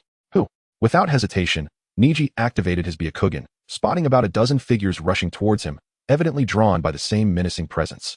Why does this feel wrong? Neji furrowed his brow, realizing that the source of the aura might not be confined to his vicinity. Otherwise, how could it have compelled others from hiding? Among the gathered crowd were many familiar faces: Shikamaru, Kiba, Ino, Rock Lee, Tenten, Choji, Sakura. It seemed an unusual assortment had converged. "Hey, Neji, over here," Tenten called out, her twin buns bouncing with enthusiasm. The prodigy, handsome and gifted, naturally attracted attention. Recognizing familiar faces, Neji deactivated his Byakugan, mindful of the chakra drain from its prolonged use. In stark contrast to Tenten's exuberance, Rock Lee bore an expression of grave seriousness, fixated on Neji as his target for relentless pursuit. At this stage, without having trained under Might Guy, Lee had relied solely on his physical training to reach this point, fending off any who dared oppose him without the use of chakra. Among their peers, few wielded jutsu, temporarily leveling the playing field. However, as they matured, the disparity in abilities would inevitably widen. As for Sakura, her survival thus far had been sheer luck. She had not encountered anyone until the terrifying aura prompted her to flee to this gathering. Where's Sasuke? He should be here with his strength, Sakura pondered, scanning for his familiar figure. Did any of you sense an incredibly fearsome presence? Shikamaru spoke gravely, his usual languid demeanor vanishing. The fact that even he found the situation daunting underscored its severity. That aura is beyond anything we could emit at our age, Kiba remarked, clutching a trembling Akamaru, worry etched on his features. He had never witnessed Akamaru so frightened. No, if there were an enemy incursion, the tournament would have been halted long ago, Shikamaru countered, dismissing that possibility. Could it be that we're all mistaken? I felt a surge of fear earlier, but now it feels dreamlike, Sakura speculated with a nervous laugh. The group collectively rolled their eyes at her absurdity. Just then, a mocking voice echoed from nearby. "Ah, so everyone is gathered here. This saves me the trouble of searching for you all individually." "Who?" Neji shouted, instantly activating his Byakugan, while the others grew alert, scanning their surroundings for potential ambush. Emerging slowly from the underbrush, Naruto retracted his chakra enveloping the arena, ready to confront the situation with full force. Naruto. Shikamaru hesitated, questioning whether the fearsome aura emanated from him. Choji sighed in relief. Naruto was preferable to an enemy from another village. Lee, however, remained fixated on Neji, believing that reaching this point was testament to his efforts. Though Neji and Tenten were a year ahead of Naruto, they were aware of the rumors surrounding the Nine Tails, recognizing Naruto. Perhaps that little brat's chakra leaked out. They thought in unison. Only Ino and Sakura appeared unfazed, laughing heartily, seemingly unconcerned. Having spent time in the same class as Naruto, they were well aware of his lackluster skills, still unable to hit a target after a year of kunai training. However, despite their laughter, Ino sensed that something was off about Naruto at that moment, though she had hardly seen him before. What a comical reputation this will earn, Sakura quipped, stepping forward boldly as the others hesitated to move. You won't need Sasuke to deal with you. I can handle this alone. With confidence, Sakura proclaimed, reaching into her backpack for a kunai. Wait, something's wrong. Be cautious, Kiba urged as Akamaru whimpered in fear, acutely aware of the shift in Naruto's aura. Almost instantaneously, Naruto vanished from sight, reappearing right before Sakura in the blink of an eye. Sakura was momentarily taken aback as a vast shadow unexpectedly loomed before her. Just as she grasped the kunai hidden within her backpack, a fierce gust of wind swept past her right cheek, tousling her pink hair. Naruto raised his left arm, channeling chakra through his forearm while enveloping it with a layer of energy. He had no desire to make contact with this insufferable girl. With a powerful swing, his arm struck Sakura's face with a force that lifted her feet off the ground, sending her hurtling away. Bang! Sakura only came to a halt when she collided with a tree trunk, collapsing to the ground, unconscious. Annoying flies, Naruto's arm hovered in the air, his expression one of impatience. A collective sound of swallowed saliva arose from the onlookers, who stared in shock at the scene. Realizing that none of them stood a chance against Naruto, he chuckled coldly, reveling in their astonishment. Just as he prepared to take his next action, Naruto suddenly froze, unable to move further. Hey, shadow imitation technique. Success. A bead of cold sweat trickled down Shikamaru's forehead as the shadow beneath him extended in a straight line, connecting to the shadow beneath Naruto's feet. So that's how it is, the shadow imitation technique. Naruto chuckled softly, never expecting to be caught by Shikamaru at such a moment. Truly, he was a figure of remarkable intellect. Ino, use the body switch technique. CHG. Stop dawdling and employ the partial expansion technique. 10-10, launch your shuriken from a distance. Niji, maneuver behind Naruto to seal his chakra points. And Lee, aim for his head. Shikamaru rapidly issued commands, and the others seemed to find their resolve, charging towards Naruto in unison, following their strategist's lead. At such a young age, his ability to remain calm and deliver accurate commands was extraordinary, a testament to his intellect and courage, which surpassed that of ordinary individuals. It was no wonder everyone obeyed his orders. Alas, Shikamaru's tactics were indeed impressive, but Naruto smirked, a wild growl escaping his lips. Yet you are still powerless against me. With a fierce shout, Naruto unleashed his chakra and energy simultaneously. A torrent of power erupted from within him, cracking the ground beneath his feet like spiderwebs, the shadows snapping under the sheer force. Shikamaru groaned, losing control over Naruto's movements. Beads of sweat forming on his brow as his chakra reserves were depleted. He shouted urgently to the others, "Everyone, be careful." A chill ran through the group, instinctively halting their attacks, their minds screaming in unison. Danger! Ino was particularly shaken, bewildered by the strength Naruto exhibited, a stark contrast to his previous demeanor in class. Just as they were grappling with this surprise, Naruto vanished in an instant, reappearing before Niji. Damn, the 8 trigrams.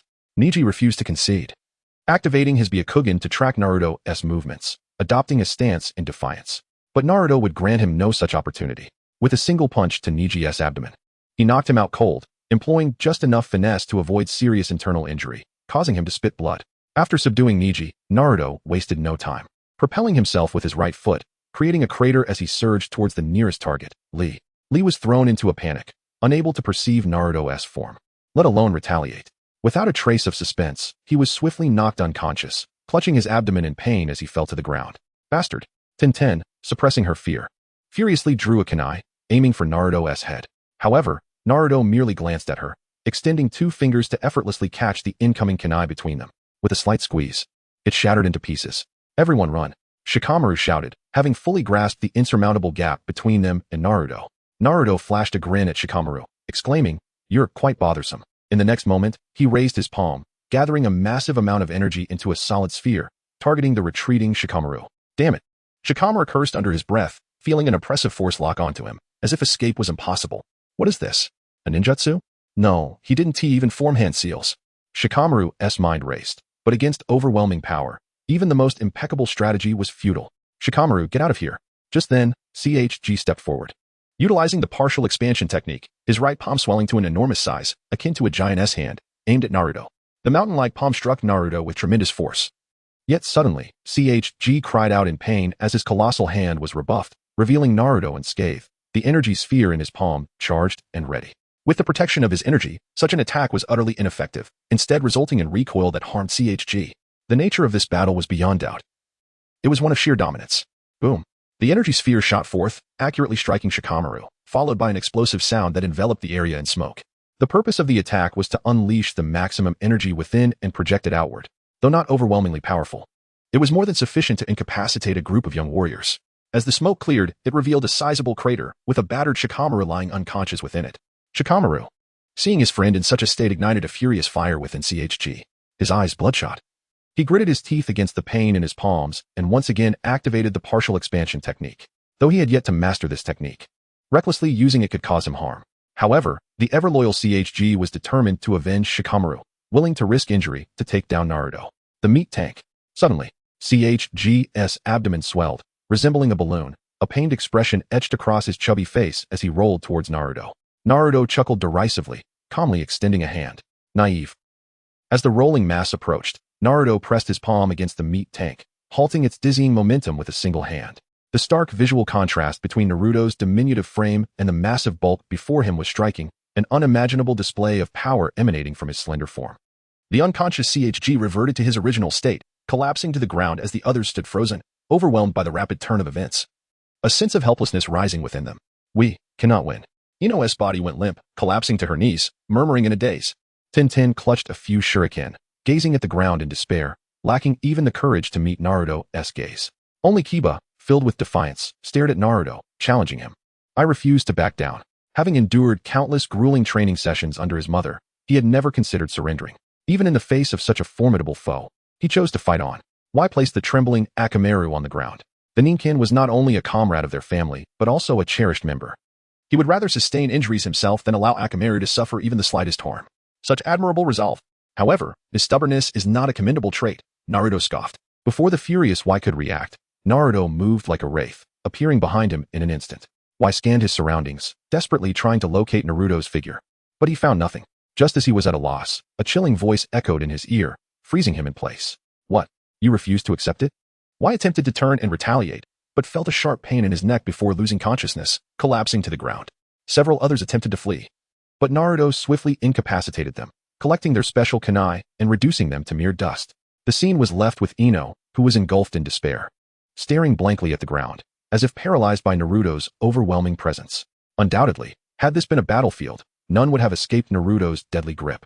How effortlessly he has triumphed. Indeed, the young ones are easier to subdue. This statement felt odd, considering Naruto himself was still a mere child. After discovering the last kunai on Ino, he destroyed it, emerging as the sole victor of this contest. What a terrifying child. The hidden Anbu ninja instinctively swallowed hard, having witnessed Naruto effortlessly take down everyone in a flash. And how young he is, facing such overwhelming prowess from his peers. The ninja felt uncertain if he could even measure up to this child. One could only wonder what heights he would reach by the age of 12. Why 12?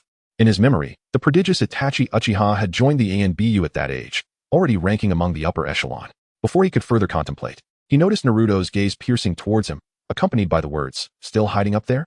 It's time to come out. The match has concluded." What an unappealing child. The ANBU ninja muttered, though he complied, gracefully leaping from the tree to land firmly before Naruto. The match has ended, and with only you remaining. I am unsure how to judge this outcome. I suppose I shall leave it to the third Hokage for evaluation. However, we must first attend to the unconscious competitors. The ANBU pointed to the sprawled bodies of the defeated youths. No need for that. Accompany me as a witness, and let them handle the rest, Naruto replied, turning his gaze elsewhere, tilting his head slightly. After about a minute, a masked ANBU emerged from the bushes, casting a forlorn glance at Naruto. The ANBU thought to himself, the time should be about right. Sarutobi Hiruzen mused, anticipating that the competition was nearing its conclusion. All conversations ceased, and eyes were drawn to the entrance of the arena, wondering which families would secure spots in the top 10. Soon, a tall figure accompanied by a small one slowly emerged from the passage. What is happening? Where are the others? Confusion swept through the crowd. Were they lagging behind? Yet as the duo appeared and no one else followed, realization struck. They were left with only this blonde child as the victor. Many in the crowd did not recognize Naruto and were bewildered by why this inconspicuous child emerged first. Only a few familiar with Naruto's background felt a jolt, as if they glimpsed the shadow of the fourth Hokage within him. Naruto? Sarutobi Hiruzen was equally perplexed. Logically, 10 individuals should have emerged, and he could not comprehend why only Naruto appeared. Third Hokage, a slight mishap occurred during the competition, the ANBU ninja reported hurriedly. As Sarutobi listened to the ANBU's account, his astonishment towards Naruto intensified. Truly, he is Watergate's child, a genius like his father. It seems that astonishing aura earlier truly emanated from Naruto. Hearing Sarutobi's astonished thoughts, Naruto inwardly chuckled, for this was merely the tip of the iceberg of my true capabilities. After the ANBU finished recounting the events of the competition, Sarutobi pondered briefly before concluding the results. Everyone, due to unforeseen circumstances during the match, Uzumaki Naruto, by his own strength, has eliminated all opponents. Therefore, I believe there is no need for further contests. Third Hokage, are you not concerned that this child might have cheated? A representative from an unknown clan countered, unable to believe that an unremarkable child could defeat their well-trained seedlings. You all felt that imposing presence, did you not? That was Naruto's doing. Sarutobi directed his gaze at Naruto, who promptly understood, channeling his chakra to release a familiar, overwhelming pressure that spread throughout the area. However, the gathered elite ninja were seasoned warriors, unperturbed like those inexperienced youths. Bang! A resounding crash echoed as Naruto effortlessly punched through a nearby tree trunk, showcasing his immense strength. This further validated that Naruto's prowess was not achieved through deceit. The crowd gasped at the display of his formidable power, realizing why he found no equal among his peers. Even some slightly weaker Seichnin would likely fall before him. Sarutobi, witnessing Naruto's rapid advancement, could not help but smile. Since affirming Naruto's intentions, he had come to believe in the boy's deep affection for Konoha. He did not think a child could possess such cunning. Children typically display their emotions openly. Consequently, Naruto, as a formidable asset, would only benefit from increasing his strength. Well then, as you all have witnessed, I believe we can forego the subsequent matches, Sarutobi declared, knowing that any further contests would merely bruise the egos of the ninja clans. Who could have anticipated that a seemingly ordinary child, lacking any resources, could overshadow the carefully nurtured progeny of esteemed families? Noticing that no one objected, Sarutobi announced, the competition concludes here. Uzumaki Naruto is the champion. He then softened his tone. Addressing Naruto, I will arrange for the shadow clone technique to be delivered to you tomorrow. There is no need to rush. Naruto, hard work will eventually bear fruit. I hope you continue to strive, enhancing your strength and contributing more to the village. As you said, it is not merely becoming Hokage that earns one recognition, but rather gaining recognition that allows one to become Hokage. Keep up the training, young man. One day, you will become Hokage and fulfill your dreams. Sarutobi offered a plethora of encouraging words, painting a grand vision for Naruto. He nodded earnestly, feigning fervor, clearly eager to embrace this grand vision. At that moment, he felt utterly hypocritical. Little did Sarutobi know that Naruto was indeed shrewd, accustomed to concealing his true emotions. After some time, the unconscious competitors finally regained consciousness, limping out of the arena, their eyes still reflecting the lingering fear. A girl stepped out and, upon seeing Naruto, let out a sharp scream, followed by tears streaming down her face. The others lowered their heads, hesitant to meet Naruto's gaze. Naruto was taken aback by their intense reaction to his presence. Curiosity sparked among the crowd as they looked at Naruto, bewildered by what he had done to elicit such fear in these children. Uncomfortable under their scrutiny, Naruto decided to leave the scene early. Not far away, a crow perched on a branch, quietly observing the unfolding drama. The morning after the competition, Naruto awoke leisurely from his slumber to find a collection of gray ninja technique scrolls laid out on the living room table. Presumably, these were the champion's prize, the shadow clone technique. Naruto picked up a scroll, unfurling it to read its detailed instructions, which clearly outlined the hand seals and the flow of chakra. According to the scroll, the technique should not be overly challenging to master. After a year of training under heavy weights, Naruto had become quite adept at controlling his chakra, provided the nine tails remained dormant. Nevertheless, a technique like the shadow clone, which requires less intricate chakra manipulation, would not be significantly affected by the nine tails' presence. Following the competition, the Ninja Academy granted a 3-day holiday, and Naruto planned to utilize this time to successfully cultivate the shadow clone technique, allowing his clones to attend classes at the academy in his stead. His physical self, having trained for over a year, had significantly increased its chakra capacity, making it an ideal opportunity to replenish his energy reserves while also completing some bounties for additional rewards. Thus, Naruto settled into a meditative posture, preparing to practice the shadow clone technique, directing his chakra along a specific pathway.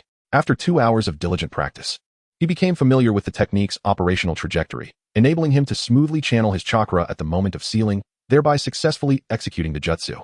Shadow clone technique. Naruto formed the hand seals, channeling his chakra, and with a loud bang, a cloud of smoke erupted beside him, revealing a dazed-looking clone of Naruto. Though he had not fully succeeded on his first attempt, the manifestation of a tangible clone indicated Naruto's considerable talent. Observing the identical clone beside him felt peculiar, yet it lacked any consciousness. Not intending to achieve complete success on his first try, he released the technique and resumed his practice. As time passed, the chakra expended during his rigorous training was substantial. Fortunately, Naruto possessed an ample supply of chakra. Still, he felt as though his body was being drained. By midday the following day, Naruto let out an exuberant shout, nearly bursting through the roof. I did it! Shadow clone technique, activate!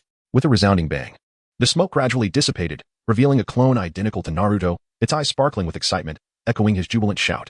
The clone bore no dissonance with his true self.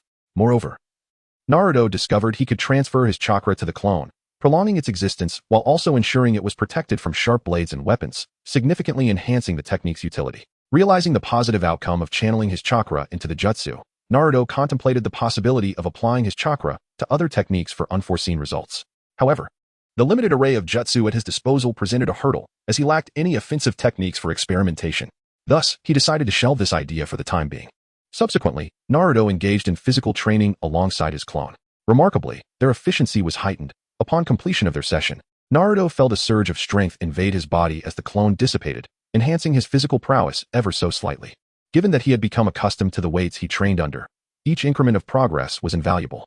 Although fatigue set in, Naruto could easily recover through meditation. Eager for the prospect of mastering the multi-shadow clone technique, he envisioned a scene where hundreds of Narutos trained together, an exhilarating thought. After a long day, Naruto indulged in a bath and sank into a deep slumber. On the third day of his holiday, as Naruto ventured out to train, he encountered a woman who left a lasting impression on him from the original story. The heroine of Sunagakure, the wielder of the Scorch-Release bloodline limit, Yakura, stood before him. With her hair styled in a bun and wearing the Sand Village headband, her slender waist wrapped in bandages accentuated her alluring figure. Her striking beauty was remarkable, considering the harsh climate of the Wind Country, which had done little to mar her complexion. At that moment, she was accompanied by a leaf ninja, surveying the bustling village with a hint of apprehension in her eyes. Observing the surroundings, Naruto noticed several Umbu operatives covertly monitoring Yakura. An idea sparked in his mind. He would approach her to glean her thoughts, seeking an opportunity to eliminate her. Thus, Naruto cloaked himself in chakra, masking his presence to evade the Umbu's watchful gaze, stealthily trailing the pair while maintaining a distance of about 40 meters to ensure he remained undetected, all while listening to Yakura's musings. Indeed, the leaf is formidable. The civilian life here far surpasses that of Sunagakure. I wish they could experience the scarcity of water and poverty that we endure. Yakura's thoughts revealed that the fourth Kazekage's plans to attack the leaf were destined for failure. Sunagakure stood no chance against the leaf alone and would have to ally with other ninja villages to mount an attack. It seemed prudent to cultivate a favorable relationship with the leaf to lower their guard. Naruto absorbed Yakura's thoughts, realizing that the struggling Sunagakure had long desired to seize a piece of the leaf's territory. What if he could use Yakura as a catalyst for this? He was uncertain how long she would remain, finding her presence somewhat vexing, yet he couldn't deny her beauty, despite her icy demeanor. The leaf ninja leading Yakura spoke animatedly to her, revealing his own thoughts. So she plans to leave tonight. Finally, the hosting duties will conclude. It appeared he was quite straightforward, directly inquiring about Yakura's departure. With this revelation, a plan took shape in Naruto's mind. To avoid detection by the Umbu, he quietly slipped away after gathering this valuable information. This feels like my first hunt. Preparation is essential, Naruto mused, his anticipation boiling over as he prepared to truly test his strength. This opportunity could also serve to frame the leaf, providing an excellent diversion for Sarutobi, the old man. Chapter 71. A dark and windy night on a moonless night. The air was thick with foreboding. The silvery moonlight cascaded down like water, illuminating the landscape with a ghostly glow. A slender figure moved swiftly through the dense woods, her features partially obscured by the shadows. The pale moonlight faintly illuminated her icy visage. Though undeniably beautiful, she exuded an aura that kept others at a distance. Her eyes, however, revealed a profound exhaustion. It was none other than Yakura, the woman who had captivated Naruto's attention on the streets of Konoha. Fujiko, hasten your pace and make your way back to the village. The cold silhouette seemed to be swept away by the wind, as behind Leaf Warehouse, a woman adorned with the Sand Village headband was desperately chasing after her. She was somewhat plump, possessing a curvaceous figure, and sported a soft, adorable baby-faced visage, a truly endearing girl. Upon hearing Leaf Warehouse's command, she readily agreed. This journey to Konoha was a thrilling opportunity for her to accompany the village's heroine, Leaf Warehouse, and she had been filled with excitement at the chance to meet such a legendary figure. However, Leaf Warehouse's icy demeanor had thoroughly extinguished her enthusiasm.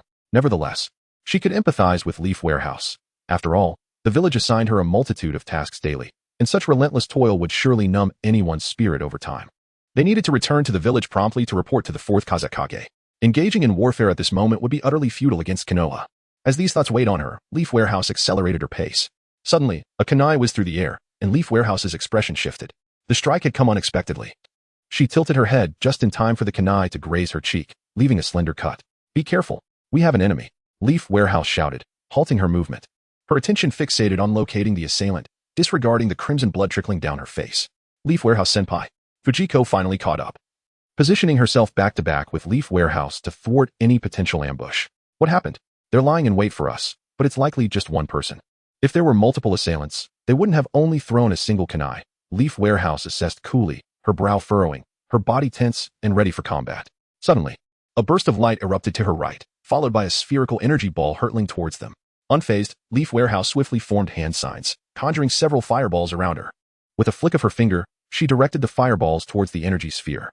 Upon collision, a blinding explosion ensued, enveloping the area in dense smoke. Swish! 2 more kunai were launched, clanking against each other amidst the thick fog. A gentle breeze stirred, gradually dispersing the smoke to reveal the 2 figures, unharmed. Truly the heroine of the Sand Village, her skills are extraordinary, a hoarse voice remarked. Leaf Warehouse turned towards the source, spotting a Konoha ninja perched on a high branch, the headband glinting in the moonlight, unmistakably conspicuous. Is this the Umbu of Konoha? Leaf Warehouse felt a wave of unease wash over her. She sought to buy time, coldly taunting. Is this the extent of your ambition? Coming from a great nation like Konoha? Simultaneously, she gestured to Fujiko to flee while she held the rear. If both were to perish, the intelligence would never reach the village. Receiving the signal, Fujiko bit her lip. Torn between her desire to aid Leaf Warehouse and the reality that relaying the information was paramount, she swiftly turned to escape. Trying to run away? The raspy voice echoed again as a kunai shot out from the Konoha ninja's hand, only to be intercepted by Leaf Warehouse's own kunai, which fell to the ground.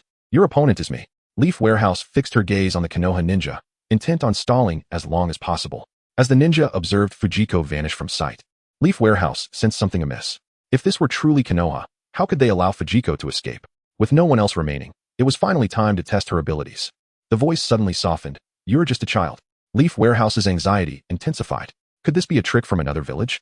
The figure on the branch stood up, revealing a much shorter stature than Leaf Warehouse had anticipated, almost childlike. The ninja removed their mask and clothing, revealing a head of spiky blonde hair and a youthful face. It was none other than the long-awaited Naruto Uzumaki.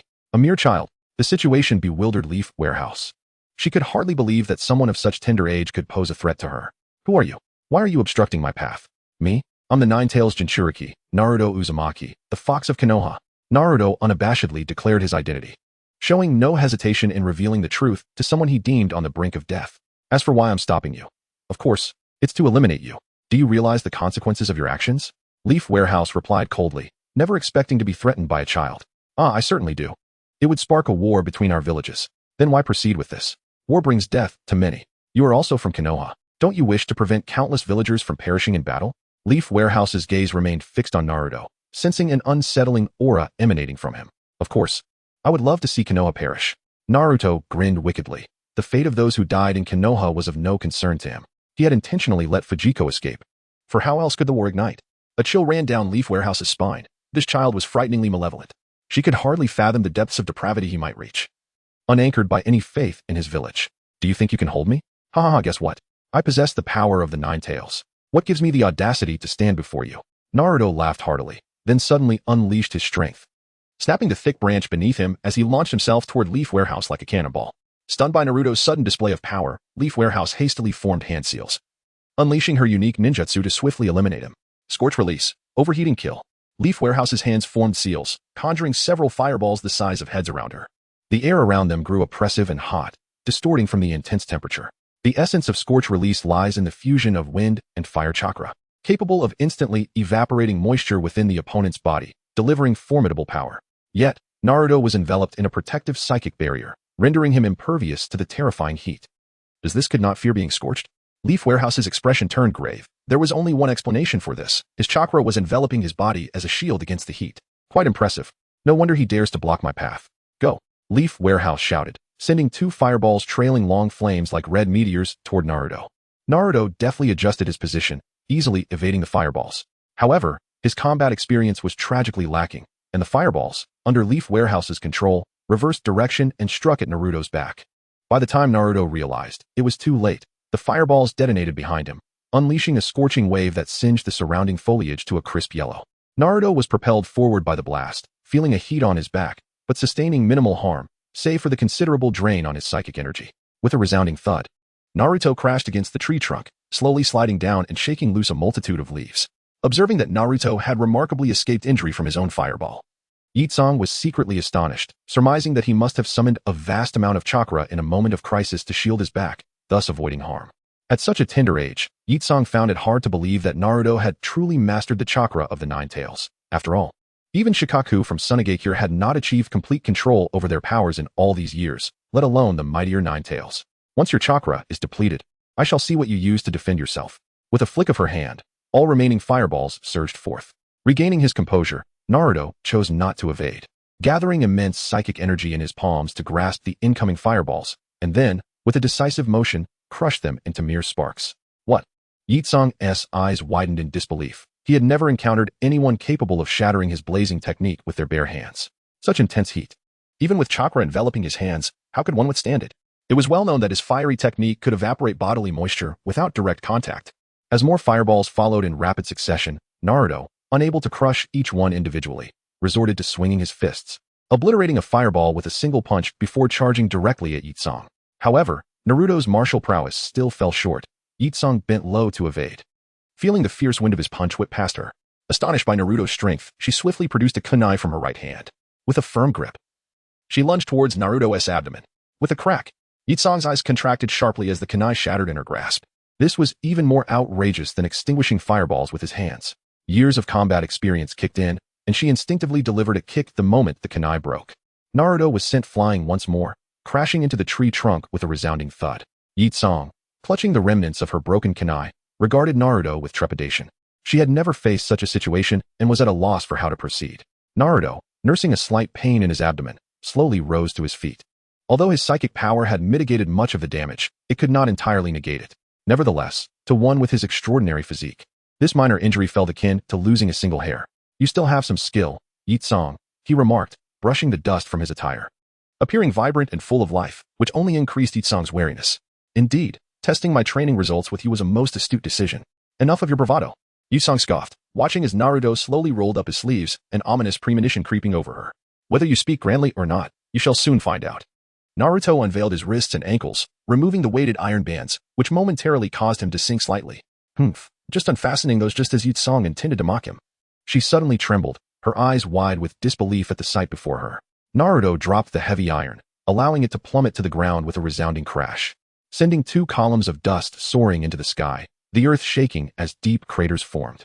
Yi-song's expression hardened, gripping her broken kunai tightly, gritting her teeth in frustration. "You little monster." Naruto flexed his somewhat sore wrists and ankles. Wearing this heavy equipment during battle had indeed hampered his speed, otherwise, he would have evaded that kick. As his bones cracked and popped, signaling the end of his warm-up, he declared, "Now, let the main course begin." With a sudden burst of power, he vanished from sight, his speed rivaling that of teleportation, appearing almost instantaneously behind Yi-song. Yi-song stood frozen, like a statue, unable to perceive even a flicker of Naruto's movement. His speed was akin to that of those ninjas who practiced body flicker techniques, and yet, he had not made any hand seals. This indicated he was employing sheer physical skill. A mere child had actually refined his martial techniques to such heights. In that moment, Yi-song finally understood the confidence that allowed Naruto to stand before her. Naruto unleashed a straight punch that landed squarely on Yi-song's face, sending her flying backward. A successful strike. As she adjusted her form mid-air, she landed steadily on a branch, her right cheek visibly reddening. His speed has certainly increased. Yet his power seems diminished compared to before. Yi-song calmly analyzed, deducing that without the weighted iron, the strength in his arms had waned. "Hey!" Naruto propelled himself forward once more, his figure disappearing again. Having learned from her previous lesson, Yi-song recognized her inability to match Naruto's speed. Thus, she began forming seals, summoning as much chakra as possible. A fireball, exponentially larger than before, coalesced above her head. The scorching heat seemed to carve a hole in the air, warping reality as surrounding leaves and branches withered and ignited. Sparks danced around the fireball, its blinding light dispelling the darkness, creating an illusion akin to daylight. Chapter 73. Three Tails. Yi-song raised her hands to the heavens, channeling all her energy into her palms, conjuring a fireball that radiated like the sun, illuminating the world around her with unparalleled brightness. The heat it emitted was astonishing, with leaves within miles turning a desolate yellow and tree bark scorching to charred black. The previously vanished Naruto reappeared behind Yi-song, the searing aura overwhelming him. His chakra was no match for this level of intense heat. He had intended to interrupt her jutsu, but the oppressive waves of heat forced him to retreat, drenched in sweat and unable to approach even a step closer. Yi-song knew this was her most effective technique, yet its magnitude would surely alert Konoha to her actions. Nevertheless, she relished in the chaos, refusing to believe that Konoha would share the same fervent desire for war as this mad child. With the massive fireball cradled in her hands, she leaped into the air and hurled it downwards, like a meteor descending from the sky. The fierce winds bent the trees, and the formidable pressure kept Naruto rooted in place, making movement exceedingly difficult. He understood now why protagonists in the fantastical novels he had read often failed to evade such grand attacks from villains, because evasion was utterly impossible. Naruto found himself in a dire situation. The intense heat penetrated his protective chakra, and before the fireball could strike, he feared he would be reduced to ashes. Thus, he focused his mind, entering the ceiling space. In the ceiling space, "Yo, Kai-bai," ignore Dana Naruto greeted with a friendly smile while standing before the cage. "Humph, brat. Put away that insincere facade. It disgusts me." The Nine-Tails scoffed, turning its head away in disdain for the young ninja. Unfazed, Naruto grinned and placed his palm on the cage, drawing in chakra as crimson energy flowed into him. "You little rascal." The Nine-Tails roared, sensing its chakra depleting rapidly. It lunged forward, its massive head pressing against the bars, its scarlet-slitted eyes fixated on Naruto, filled with a desire to devour him whole. "Save your energy, Kai-bai. You will never break free from this seal." Naruto chuckled, intensifying the gravitational pull.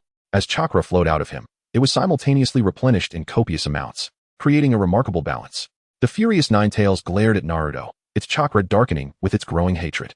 Outside, the sun-like fireball descended, incinerating all life in its wake, turning them to ash under the extreme heat. The fireball grew ever more radiant, and then with a thunderous roar, an earth-shattering explosion echoed across the land. The terrifying heat coalesced into fierce flames that unleashed a dreadful shockwave, rippling like waves across a lake, engulfing the air in a twisted form, stirring up vast clouds of dust.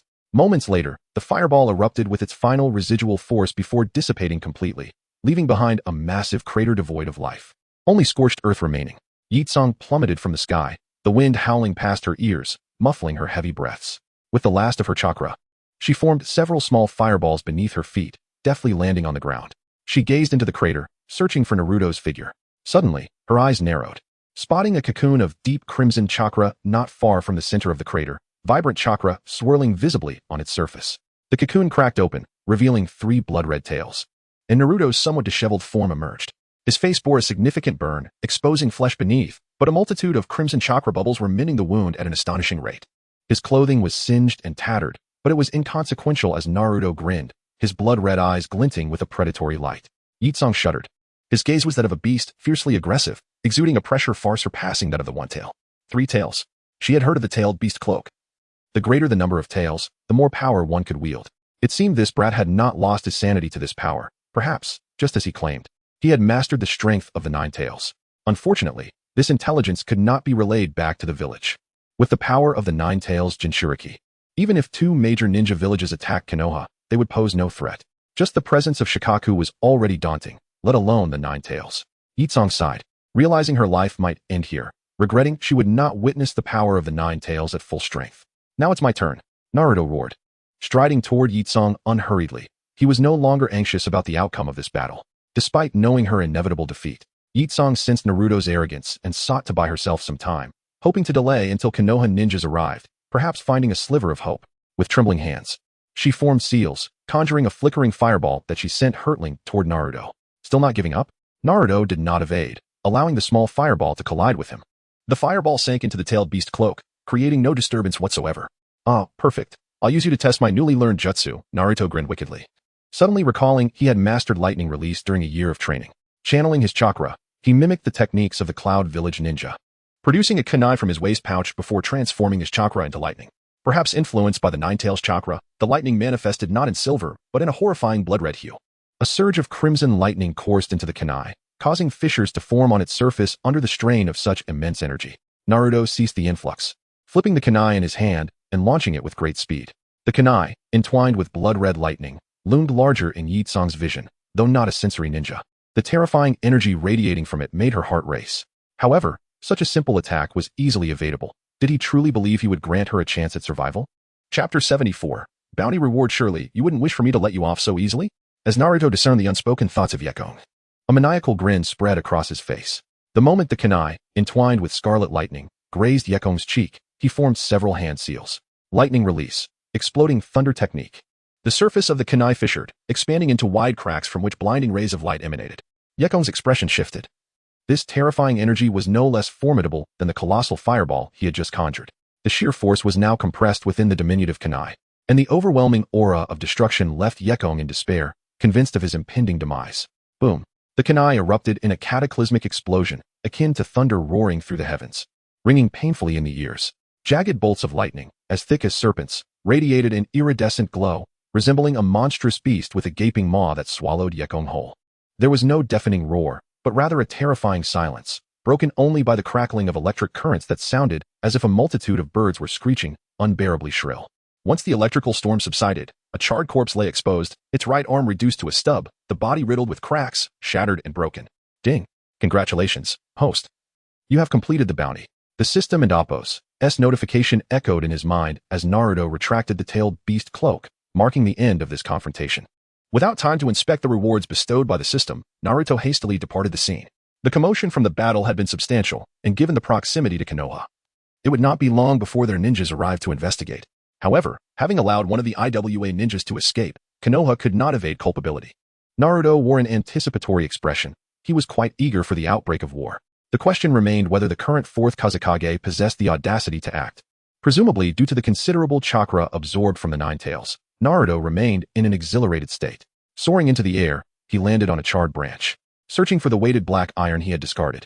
Remarkably, despite enduring such a tremendous blow, the iron remained intact. He quickly re-equipped it and sped off towards the village of Konoha. Approximately an hour later, a group of shadowy figures traversed the dense forest, arriving at the deep pit. They were Konoha's Umbu ninjas, dispatched to investigate the situation. The leader, a robust man, crouched before the grotesquely charred body, seeking to identify its owner. It appeared to be a female, and the surrounding area bore the unmistakable marks of scorch release, indicating it could only be Yekong from Sunagakure. Yet, who could have inflicted such brutal harm? The methods employed must have involved either lightning release or fire release. A dreadful realization struck the ninja, causing him to shudder involuntarily. Could it be a member of the Uchiha clan? Regardless of the perpetrator, Konoha found itself in a precarious position. Unable to deny the incident occurring near their borders, especially with the distinct techniques of the Uchiha clan being utilized. This could very well serve as an excuse for Sunagakure to declare war. It seemed another Sunagakure ninja was present, but her body had not been located nearby. Perhaps she had managed to escape this calamity. If she were to return alive to Sunagakure, the consequences would be dire. Thus, the commanding officer issued a directive. Search for the other Sunagakure ninja. Kill without mercy. Scatter. As the command echoed, the surrounding Umbu dissolved into shadows, dispersing in all directions. The result, of course, was fruitless, compelling them to return empty-handed. Lord Third Hokage, this is the situation. In the Hokage's office, the Umbu ninja knelt before Sarutobi Hiruzen, reporting the events. Sarutobi furrowed his brow, silently puffing on his pipe until the room was thick with smoke. Alas, this was indeed a troublesome predicament. The events had provided Sunagakure with a pretext to confront Konoha, a prospect he wished to avoid at all costs. Moreover, in accordance with Sunagakure's customs, some bloodshed was inevitable for this situation to be resolved. Of course, Sunagakure stood no chance against Konoha. The real threat lay in their potential alliance with other ninja villages, seeking to carve a piece from Konoha. But could it truly be the work of the Uchiha? They had no reason to act in such a manner. Or was it the long-missing Danzo? Sarutobi pondered, unable to fathom that it was actually the young Naruto who had committed the act.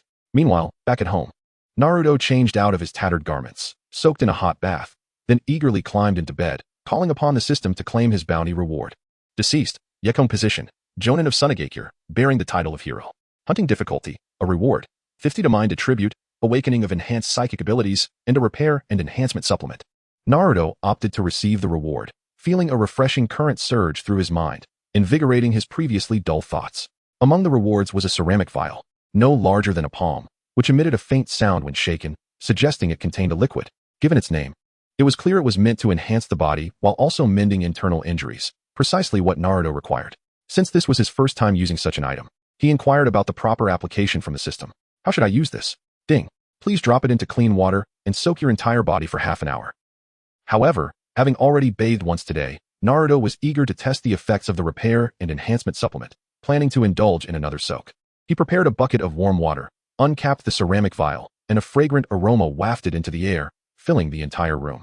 The scent was reminiscent of osmanthus, evoking memories of the osmanthus tree planted at the orphanage in his past life, a tree as thick as his thigh, reportedly as substantial as he was. Lost in reminiscence. A light smile graced Naruto's face, recalling many amusing memories. He then poured the liquid from the vial into the warm water. The yellow, viscous liquid dripped from the creamy bottle, swiftly diffusing throughout the water, transforming it into a golden hue. Stripped of his garments, Naruto immersed himself in the concoction, feeling a refreshing breeze caress his body, invigorating him. Soon, a tingling sensation enveloped him. Chapter 75. I entrust this to you at this moment. Naruto felt a delightful tingling throughout his body, as if countless slender tendrils were penetrating his skin through the pores, cleansing his internal organs and bones. Before long, the yellow hue in the bucket began to fade. Once fully absorbed, the water regained its clarity. At this juncture, a significant transformation occurred within Naruto. A sudden wave of excruciating pain surged through him, akin to 1,000 ants gnawing at his heart, forcing him to stifle groans. After a year of physical training, Naruto's willpower had vastly surpassed his former self, elevating his pain tolerance beyond comparison. Had this been a few years ago, he likely would have wept aloud. As the pain surged, Naruto's body expelled excess impurities rapidly, turning the water in the bucket pitch black. The agony, though swift in its onset, dissipated just as quickly.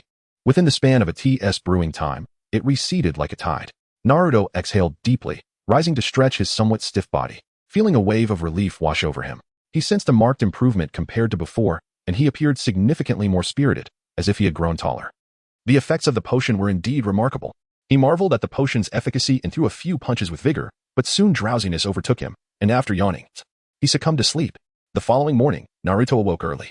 He had stayed up late the previous night, and he still had a reinforcement type ability to claim. He intentionally waited until morning to collect his reward and test its power at his usual spot, while also planning to have breakfast. Upon reaching his familiar location, the brook gurgled merrily, and numerous fish swam gracefully through the water. After claiming the reinforcement type ability, Naruto felt as though his psychic power had significantly strengthened. If his previous psychic energy had been somewhat insubstantial, it now felt solid and robust. He rolled up his pant legs and stepped into the stream, concentrating his energy in his right palm. Then he clenched his fist and struck down forcefully into the water below. Bang! The sound resonated, and the sheer force of his strike created a sizable dent in the riverbed, sending stones flying and water splashing everywhere. An unparalleled shockwave rippled outward, momentarily leaving Naruto surrounded by exposed mud and rock. The brook soon returned, cascading over the rocks, while several fish were jolted onto the bank, flopping about energetically. Water droplets glided down Naruto's body, and with his protective energy, he needn't worry about getting his clothes wet. His strength had nearly doubled. After estimating the increase in his power, Naruto felt quite pleased with the enhancement. Next, he set about making a fire to cook the fish he had caught.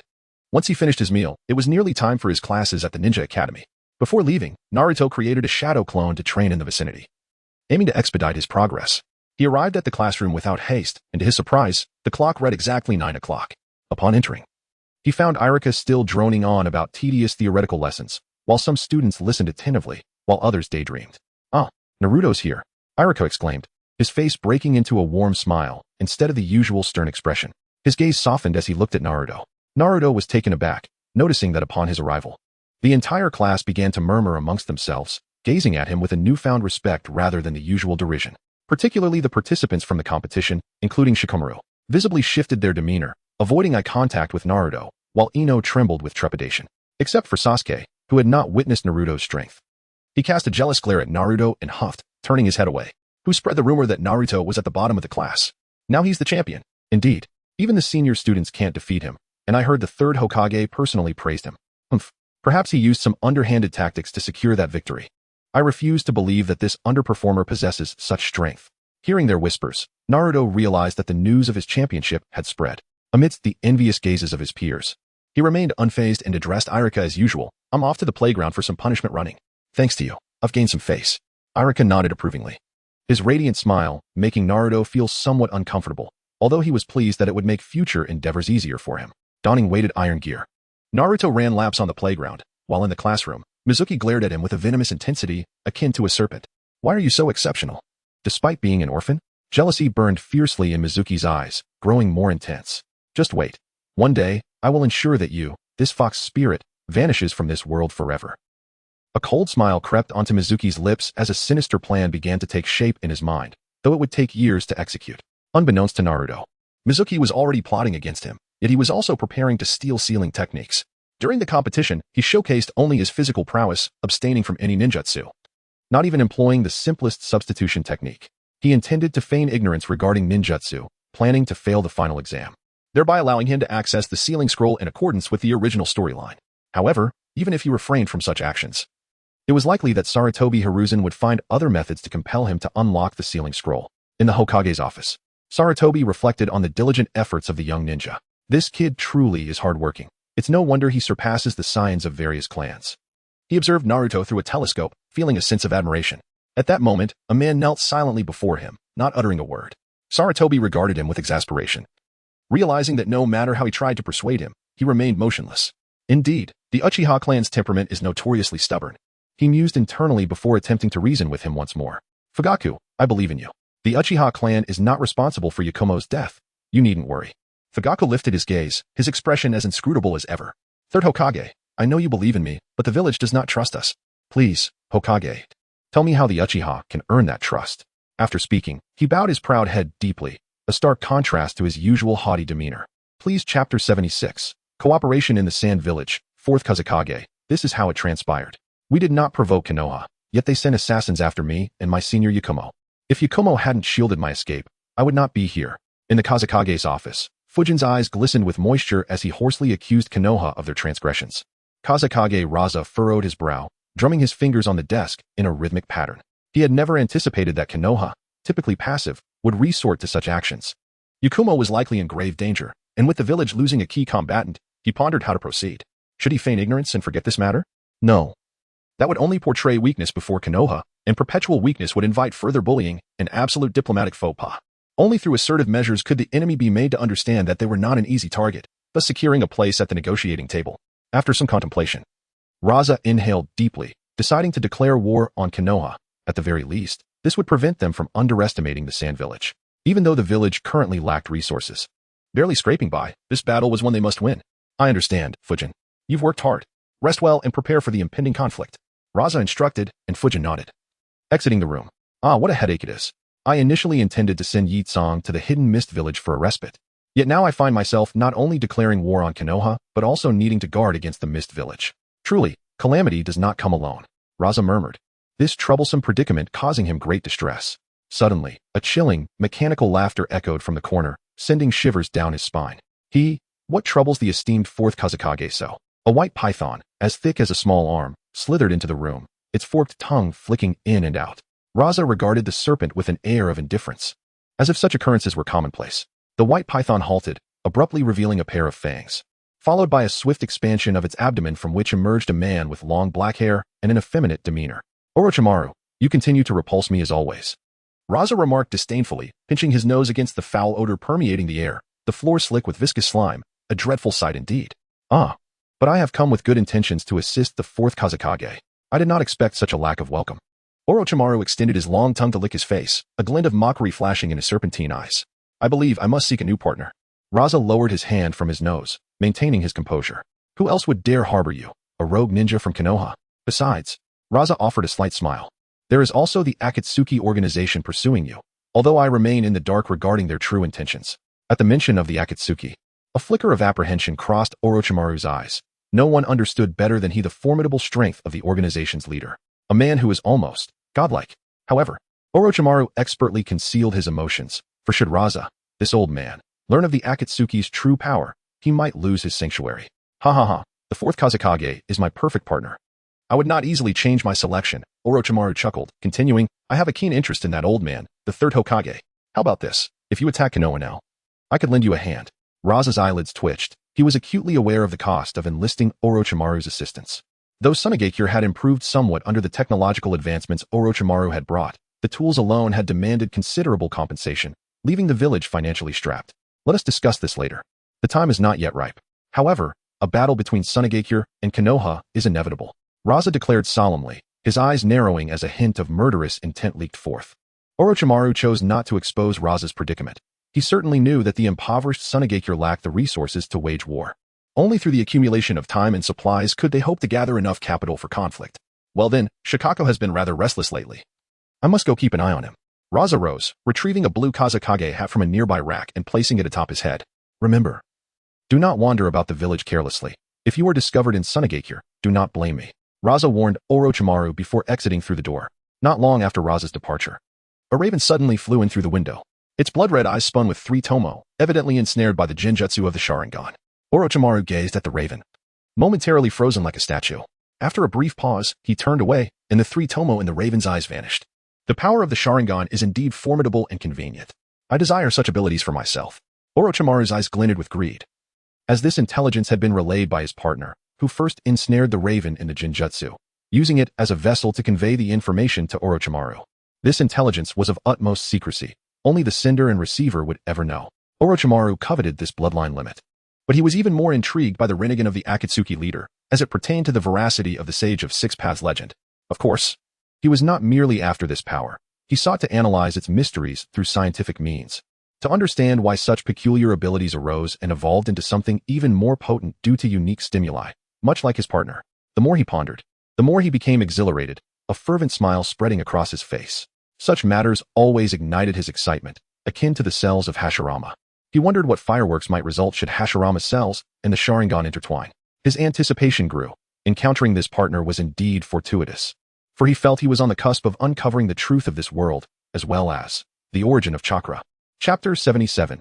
Examination failure 5 years later. Today marks the commencement of the graduation examination for the Ninja Academy. The fate of each student, whether they will ascend to the rank of Genin and successfully graduate from the academy, now hinges upon the outcome of this examination. Notably, the third Hokage, Hiruzen Sarutobi, personally supervises this examination, underscoring its significance.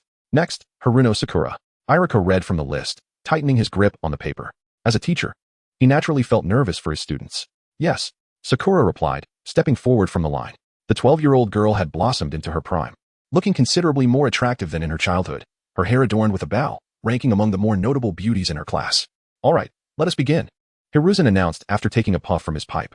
Sakura appeared anxious, inhaling deeply before forming hand seals, drawing upon her limited chakra, and calling out, transformation. A puff of smoke enveloped her, revealing a figure identical to Irika. Very well, you have passed. Hiruzen assessed her briefly, noting no flaws. Her mastery of the transformation technique was sufficient for graduation. Irika marked Sakura's name on the list with a check and called out the next participant. Next, Uchiha Sasuke. Good. After enduring several years of rigorous training at the academy, Sasuke's cool demeanor remained unshaken, exuding confidence, as always. Perhaps this was due to his departure from the ninja academy 3 years prior to train with Itachi. Transformation. Sasuke commanded, and with a swirl of smoke, he transformed into Irika's likeness. Uchiha Sasuke is qualified. Next, Uzumaki Naruto. Over the years, Naruto had undergone significant changes. His sturdy physique and towering height, coupled with his chiseled features, marked him as a quintessential campus heartthrob. Yet, he exuded an aura that suggested an underlying, murderous intent. In any case, he projected a rather aggressive presence, as though a dark energy enveloped him. Naruto did not respond. Instead, he stepped forward, appearing noticeably tense, even his hand seals somewhat awkward. I mustn't reveal my true strength, Naruto thought to himself, for he had spent nearly every day training with shadow clones, mastering this technique to perfection. However, according to the original storyline, after failing the exam, he would be encouraged by Shuimu to steal the Book of Seals. If he were to succeed, would that not eliminate any chance for Shuimu? Thus, he must feign failure in order to provide Shuimu with an opportunity to perform. Once he obtains the Book of Seals, he could easily shift the blame onto Shuimu. Irika gazed at Naruto with anticipation. After all, he was the one who secured first place in the Ninja Academy competition, which should indeed astonish everyone. Unfortunately, disappointment was destined to follow. The crowd also fixed their eyes on Naruto, although they were aware of his victory in the competition. He had not displayed any skills since. They were all curious whether Naruto truly possessed the capability. Sarutobi Hiruzen was equally intrigued. To what extent could the son of the fourth Hokage actually reach? Under the watchful eyes of the onlookers, Naruto formed hand seals to channel his chakra, calming his mind before employing a jutsu. Transformation. A cloud of smoke erupted, and the spectators held their breath, fixated on the silhouette of Naruto within the haze. As the smoke dissipated, a pale Irika emerged, appearing as if he were on the brink of collapse. What? Irika's eyes widened in disbelief. He had actually failed. The crowd shared in the disappointment, realizing that the rumors were indeed false. Naruto did not possess the strength to claim victory. Surely, the gap between us has grown ever wider. Sasuke scoffed inwardly, contemplating how such a level of ninjutsu would ever allow Naruto to compete against him. Sakura feigned indifference, yet internally reveled in her satisfaction. She had not forgotten how Naruto had treated her during the exam. How could he act this way towards a lady? Unforgivable. Only Shikamaru furrowed his brows, sensing something amiss. Yet he could not deduce what advantage Naruto might gain from intentionally acting this way. After all, even with his intelligence, he could not foresee the future. Sarutobi Hiruzen remained unexpectedly calm. He had observed Naruto's daily life, which consisted solely of training in taijutsu, leaving him no time to study ninjutsu or chakra, thus rendering even the simplest transformation technique beyond his grasp. It seemed that things had taken a misguided turn. Uzumaki Naruto, having failed the exam, required a retake. Sarutobi Hiruzen announced Naruto's exam results. While he wished to offer Naruto more support, he could not condone blatant cheating. Naruto lowered his head in disappointment, letting out a heavy sigh, ignoring the incessant taunts in his ears, and turned to leave. The results were quickly revealed. Everyone in the class, except for Naruto, had passed. And starting tomorrow, they would all be qualified genin. The crowd joyously rushed out of the Ninja Academy, discussing where to celebrate with their friends. Only Naruto remained, solitary and despondent within the academy. As dusk fell, Naruto sat alone on a swing in the courtyard, the slanted sunlight casting a long shadow. He deliberately waited until the last person departed. Initially, he intended to feign disappointment, but upon witnessing others happily walking with their friends, he found himself genuinely disheartened. How lonely. Suddenly, a soft voice broke through his thoughts. It was Hinata, looking at Naruto with concern, offering words of comfort. It's all right. I believe you will pass the exam. Naruto, who had hoped to hasten Hinata's departure so as not to impede his thoughts, found himself unable to respond harshly upon hearing her worried tone.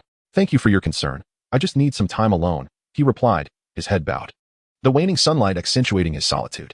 Hinata, sensing the mood, chose not to press further and left him to his thoughts.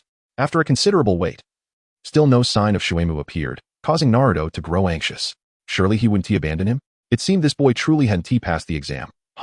The plan could finally proceed smoothly. A thought echoed in Naruto's mind, and he felt a surge of excitement while maintaining his facade of disappointment. Naruto, what's wrong? Chapter 78. Flying Thunder God Technique. Oh, so it's just a small matter of failing the exam, Shuimu said, patting Naruto on the shoulder in a comforting manner.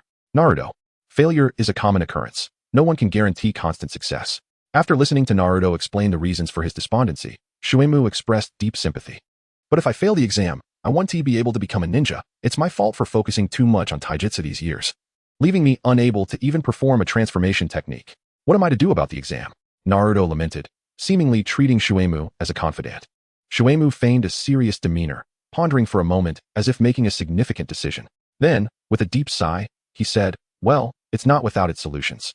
Upon hearing this, Naruto's spirits lifted, and he looked eagerly at Shuemu. What is the solution? Please tell me, Shuemu-sensei. You little brat, just wait for your doom. Upon hearing Shuemu's inner thoughts, Naruto clenched his fists tightly, suppressing the impulse to punch him and waiting for Shuemu to continue. Shuemu, believing Naruto's tightened fists were out of anxiety, decided to prolong the suspense, pretending to be troubled. But, if I reveal it, I'll face serious consequences. Ugh, it's quite vexing. Naruto silently cursed, realizing that Shuemu was eagerly hoping for him to make a mistake, and thus feigned disappointment. Alright, then I won't trouble Shuemu-sensei anymore. With that, Naruto immediately stood up, preparing to leave. Shuemu, exasperated, rushed to block his path. Damn brat, why don't you follow the script? He cursed inwardly but maintained a facade of composure, revealing no signs of irritation. Alright, I'll tell you after all. I wouldn't want to witness you fail the exam. Actually, mastering this transformation technique is quite simple. Let me share a great secret with you. As night descended, Naruto navigated through thick tree trunks, continuously surveying his surroundings in search of the location of the sealing technique. Eventually, Shuemu indeed revealed the whereabouts of the Book of Seals. Yet, Naruto found it puzzling that in such a crucial location, there seemed to be no guardians present. Perhaps this was the third Hokage's order. He could very well be under surveillance at this moment. Soon, a humble wooden cabin came into view. This must be the place where Shuemu indicated the Book of Seals was kept. It was exceedingly simple. Hard to believe that a location housing the majority of forbidden techniques developed by the second Hokage would be so unadorned. Just as Naruto had anticipated, in the Hokage office, Sarutobi Hiruzen was intently observing Naruto's actions through a crystal ball. This child is incredibly bold. He actually followed Shuemu's advice and attempted to steal the sealing techniques. Within the crystal ball, Naruto had successfully obtained the Book of Seals and was leaving the cabin. Oh, how much he can learn will depend on his own fortunes. Sarutobi Hiruzen took a puff of smoke. It wasn't he that he was generous. But what could a child truly comprehend? Most would likely only choose the first technique, the shadow clone technique. Then, a hurried voice called from outside. Third Hokage-sama. It's terrible. The Book of Seals has been stolen. Naruto, carrying a scroll nearly as large as himself, hid in a secluded patch of grass. He hurriedly unrolled the scroll and began to study the forbidden techniques inscribed upon it. Time was of the essence. Heaven only knew when he would be discovered. The scroll was filled with dense text, the first technique recorded being the multiple shadow clone technique. The operation method was somewhat akin to the shadow clone technique, albeit more complex. After reading it a few times, Naruto attempted to harness the chakra within him, and, in less than a minute, he mastered this technique. Among the forbidden arts, the multiple shadow clone technique was considered the least powerful, yet it was undeniably one of the most practical ninjutsu. Next, Naruto swiftly scanned the scroll, discarding most of the techniques that failed to catch his interest. What he sought was the Flying Thunder God technique.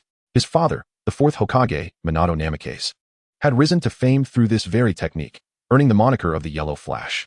Space-time ninjutsu was already rare, let alone a technique of such extraordinary caliber. After a lengthy search, he finally located the method for the Flying Thunder God technique at the end of the scroll, accompanied by a plethora of intricate textual explanations that made Naruto's head spin. To his dismay, he realized that in order to learn the Flying Thunder God technique, he first needed to master a great deal of sealing techniques, which left him feeling dizzy. At this point, he had no choice but to grit his teeth and commit it to memory. Naruto suppressed his presence with focused intent, striving to prolong the time before he was discovered. After what felt like an eternity, just as he was memorizing the majority of the technique, a familiar voice echoed in his ears. Naruto, where are you? Hurry and return the sealing book. Do you have any idea the trouble you've caused? Naruto's heart tightened. It was Irika's voice. Simultaneously, he became aware of numerous other voices nearby. This meant that most of the ninjas were searching for him, and it would not be long before they found him. Though anxious, Naruto forced himself to remain calm. He still had one sealing technique to memorize. Naruto, where are you? 1 minute passed, then 2, then 3. The voices grew increasingly distinct. With a heavy exhale, Naruto finally committed the Flying Thunder God technique to memory. Just as he was about to roll up the scroll, he noticed that the ink used for the last technique was significantly more vibrant than the others, indicating it had been added in recent years. The name of the technique caught his eye, Rasengan, an A-ranked ninjutsu created by the fourth Hokage. Damn it, that little brat runs so fast. I can't even find him. Mizuki scowled, moving swiftly while scanning the surroundings, yet he could not locate Naruto's figure. To avoid being discovered by Naruto, he had been monitoring him from a distance, but he did not anticipate that once he witnessed Naruto obtaining the sealing book, the brat would suddenly accelerate and leave him far behind. Desperate, He searched frantically, praying that no one else would find him first, for he intended to use Naruto to steal the sealing technique. He had not expected the sealing book to be so easily acquired. If I had known, I would have stolen it myself. Mizuki cursed under his breath. Just then, he caught sight of a piece of paper peeking out from a patch of grass. Aha! Finally found you. He sneered, rushing toward the grass. Chapter 79. A bountiful return. As Naruto was tidying up the scroll, a shuriken suddenly whizzed through the air. Calmly, he flicked his finger, sending out a wave of energy that deflected the incoming shuriken. You little brat. Finally found you. Mizuki exclaimed, perched ominously on a branch. A massive wind shuriken strapped to his back. What are you doing, Mizuki-sensei? Naruto asked, smiling in a rather unsettling manner. The smile sent a chill down Mizuki's spine, making him feel an eerie sense of dread. Impossible, he's just a kid. How could I be afraid of him? Hearing Mizuki's thoughts, Naruto's smile widened. Mizuki felt he was merely playing pretend. How could a mere teenager possess any means to surpass him? Resolutely, Mizuki revealed his true intentions, commanding, hand over the sealing book, or I might just show you mercy and spare your life. Naruto scoffed, lifting the scroll, which was nearly as tall as he was, and planted it heavily in front of him, raising a cloud of dust. He beckoned Mizuki with a finger, challenging, if you're capable, come and take it. Mizuki's fury ignited. He unsheathed the wind shuriken and declared, you little brat, you're asking for death. He hurled it with all his might. The wind howled, and one could see the gust stirred by the blade, indicating its formidable power. However, a smirk crept onto Naruto's lips as he formed a hand seal, causing a cloud of smoke to rise, revealing a shadow clone at his side. Mizuki's eyes widened in shock. The brat had actually mastered the shadow clone technique, a sign of considerable talent. But what use was summoning a single clone? Naruto's subsequent actions left Mizuki utterly astonished. As Naruto extended his palm, chakra surged forth, coalescing within his hand, while the clone assisted by scratching at the air above his palm, left and right. In an instant, the previously invisible chakra became visible, forming energy spheres the size of sesame seeds, swirling chaotically within the orb.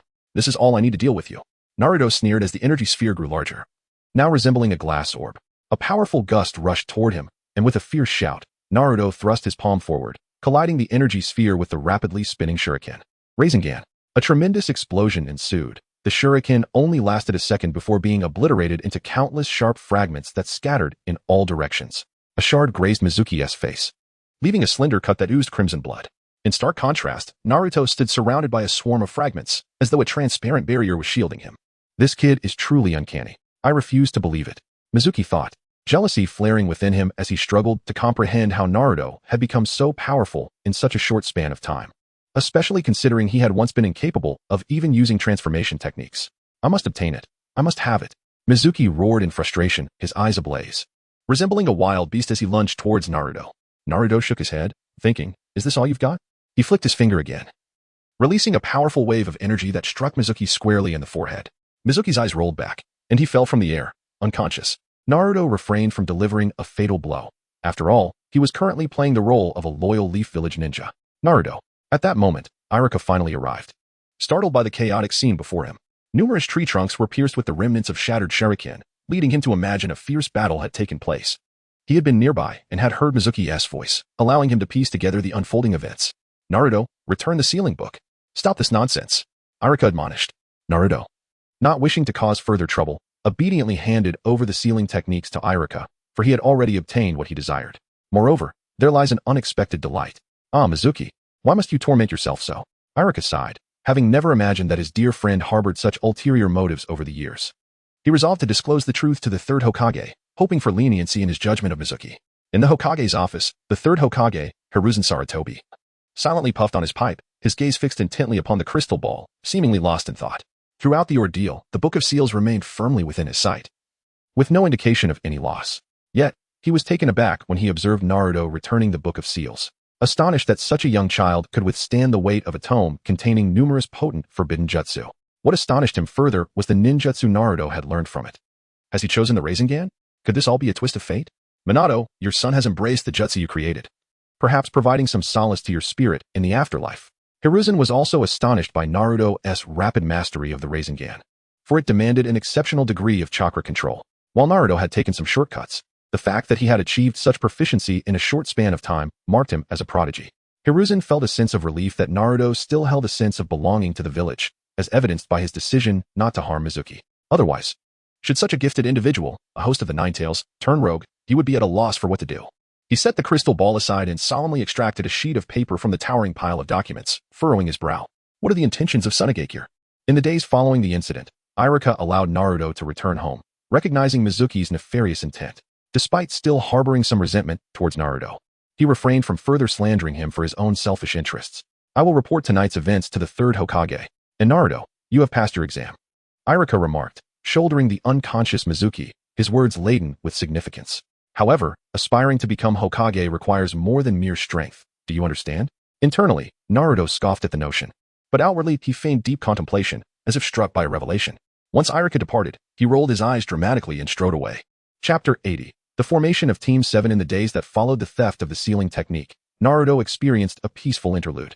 Seemingly free from the impending retribution of Hiruzen Sarutobi, he successfully graduated from the Ninja Academy and received notification to meet with the guiding Jonin. However, to attain the rank of Genin, he would need to pass the Jonin's assessment, a hurdle that many newly graduated students failed, resulting in their return to the Ninja Academy. Naturally, Naruto, well-versed in the lore of the Hokage, was aware of the content of the Jonin's examination. Arriving punctually at the academy, he pushed open the door to the designated classroom, discovering that Sasuke and Sakura had already arrived. It seemed they were still the same trio as before. The only uncertainty was whether their instructor would be that individual. Upon seeing Naruto enter, Sakura's expression darkened, her previously buoyant mood soured. Why am I grouped with this demon fox? What bad luck. However, as long as Sasuke is here, I suppose it doesn't matter. Sasuke wore a provocative grin, eager to test his strength against Naruto once more. Naruto, accustomed to the jarring thoughts echoing in his mind, ignored them and took a seat. Bemused by the absurdity of it all, one a hopeless sycophant, the other a self-assured pretender. Sasuke, why haven't you been attending school these past few years? Sakura asked sweetly. Though Sasuke remained aloof, lost in contemplation, unfazed by his indifference, Sakura clung to the joy of simply being near him, as long as she was in Sasuke's presence. Even the most unfortunate circumstances felt bearable. Listening to Sakura's self-amusing chatter, regardless of whether Sasuke paid attention, Naruto couldn't help but roll his eyes at the spectacle. How utterly ridiculous. Time passed slowly, and an hour after the appointed meeting time, the guiding Jonin still had not arrived. What kind of Jonin is this? Can't even manage to be punctual. Sakura complained, while Sasuke's impatience grew evident as he furrowed his brow. Naruto, however, remained unconcerned, having already deduced the identity of their instructor. Given the tendency to arrive late, it could only be one person. Suddenly, the classroom door creaked open, revealing a silver-haired man clad in a masked Kakashi Hitaki, the special Jonin of Konoha. Sakura's complaints evaporated, replaced by curiosity as she scrutinized him. Sasuke maintained his haughty demeanor, confident that this Jonin would not rival his brother. Ah. Everyone is here, Kakashi greeted with a smile, apologizing, sorry for the delay. He seemed quite affable, Sakura mused, though her focus remained largely on Sasuke. Kakashi discreetly assessed the trio, discerning their personalities. The aloof one must be the Uchiha Sasuke, who had taken a leave of absence from school for several years. His prowess was evident, just as rumored. The pink-haired girl, whom he recognized as Sakura Haruno, was clearly infatuated with Sasuke, which was not difficult to surmise. When his gaze fell upon the seemingly outcast Naruto, Kakashi's eyes momentarily widened, sensing a disquieting aura emanating from him. This child, Uzumaki Naruto? The child of the fourth Hokage? Naruto straightened, narrowing his eyes, aware that Kakashi knew of his lineage. After all, Kakashi had been Kushina's bodyguard during her pregnancy. It was hardly surprising that he was privy to Naruto's identity. Ah, well, in my current state, I can offer him nothing of value. Kakashi's gaze dimmed momentarily before he composed himself. Naruto, recognizing Kakashi's fleeting thoughts, let out a cold laugh and adopted a nonchalant demeanor. All right, I am Kakashi Hitaki, your guiding Jonin. I hereby declare the formation of Team 7. Now, let us proceed to another location, Kakashi announced, leading them out of the classroom to a higher platform. From here on, we are comrades, so let us begin with self-introductions. Feel free to share your likes, dislikes, and future aspirations. Kakashi leaned against the railing, addressing the three seated on the steps. His expression betrayed some displeasure as he noted the peculiar dynamics among them. Sakura was practically glued to Sasuke, while Naruto kept his distance. What an adorable little imp. He harbors a profound disdain for this team atmosphere, to the extent of loathing it. For he once embodied the same spirit. Well then, allow me to begin. I am Kakashi Hitaki, and I prefer not to disclose my likes and dislikes, nor my aspirations for the future. Upon hearing this, the three of them felt a wave of frustration wash over them. What difference does this make? Now, it is your turn. You may go first. Kakashi's gaze fixed intently on Naruto, prompting him to speak. Naruto replied nonchalantly, I am Naruto Uzumaki. I don't have anything particularly special that I like or dislike. My dream for the future is to become Hokage and gain recognition from others. After delivering this succinct statement, Naruto fell silent, feeling a pang of guilt for uttering such insincere words. This boy truly is economical with his words. Sulking like an old man, Kakashi thought to himself, feeling a slight headache. One is a taciturn enigma, another is coldly confident. And the last is a lovesick fool. What a peculiar team indeed. Alright, next. Okay, I am Sakura Haruno. As for my likes. No, rather who I like. Sakura blushed as she glanced at Sasuke, her demeanor shy. Regarding what she dislikes, her gaze fell upon the silent Naruto, and she struggled to voice her thoughts. The impression Naruto left on her during that competition was simply too profound. The tension within the team is quite palpable. It poses a rather tricky dilemma. However, Kakashi believes that after enduring life and death trials together, such trivial conflicts will amount to little. Wasn't he once in a similar position? Kakashi's expression turned nostalgic, a light chuckle escaping his lips. When Minato-sensei first saw us, we were similarly fraught with discord. He must have felt just as troubled as I do now. Next, I am Sasuke Uchiha. The person I admire most is my brother, and I do not have any particular dislikes. My dream is to become stronger than my brother. Itachi Uchiha, Sasuke declared coldly, then turned his gaze toward Naruto, adding, before that, I must defeat you. We still have an unfinished battle. Naruto scoffed derisively, taunting. With your meager skills, you might struggle to uphold the Uchiha name. I once believed the Uchiha clan had some exceptional qualities, but now it seems otherwise. Enraged by Naruto's disdainful expression, Sasuke's temper flared. What did you say? Just as he was about to act, Kakashi interjected forcefully. Enough. Partners are meant to protect each other, not to engage in infighting. Seeing that Sasuke continued to glare at Naruto, Kakashi felt a surge of frustration. How about this? Since you wish to prove your superiority, let us see who can complete my test. Sasuke huffed, turning away, his face flushed with anger. Naruto maintained his dismissive demeanor. If it were Itachi, he would be more cautious, but dealing with this little brat was child's play. Now, follow me to the testing grounds, Kakashi instructed, then leapt swiftly onto another rooftop.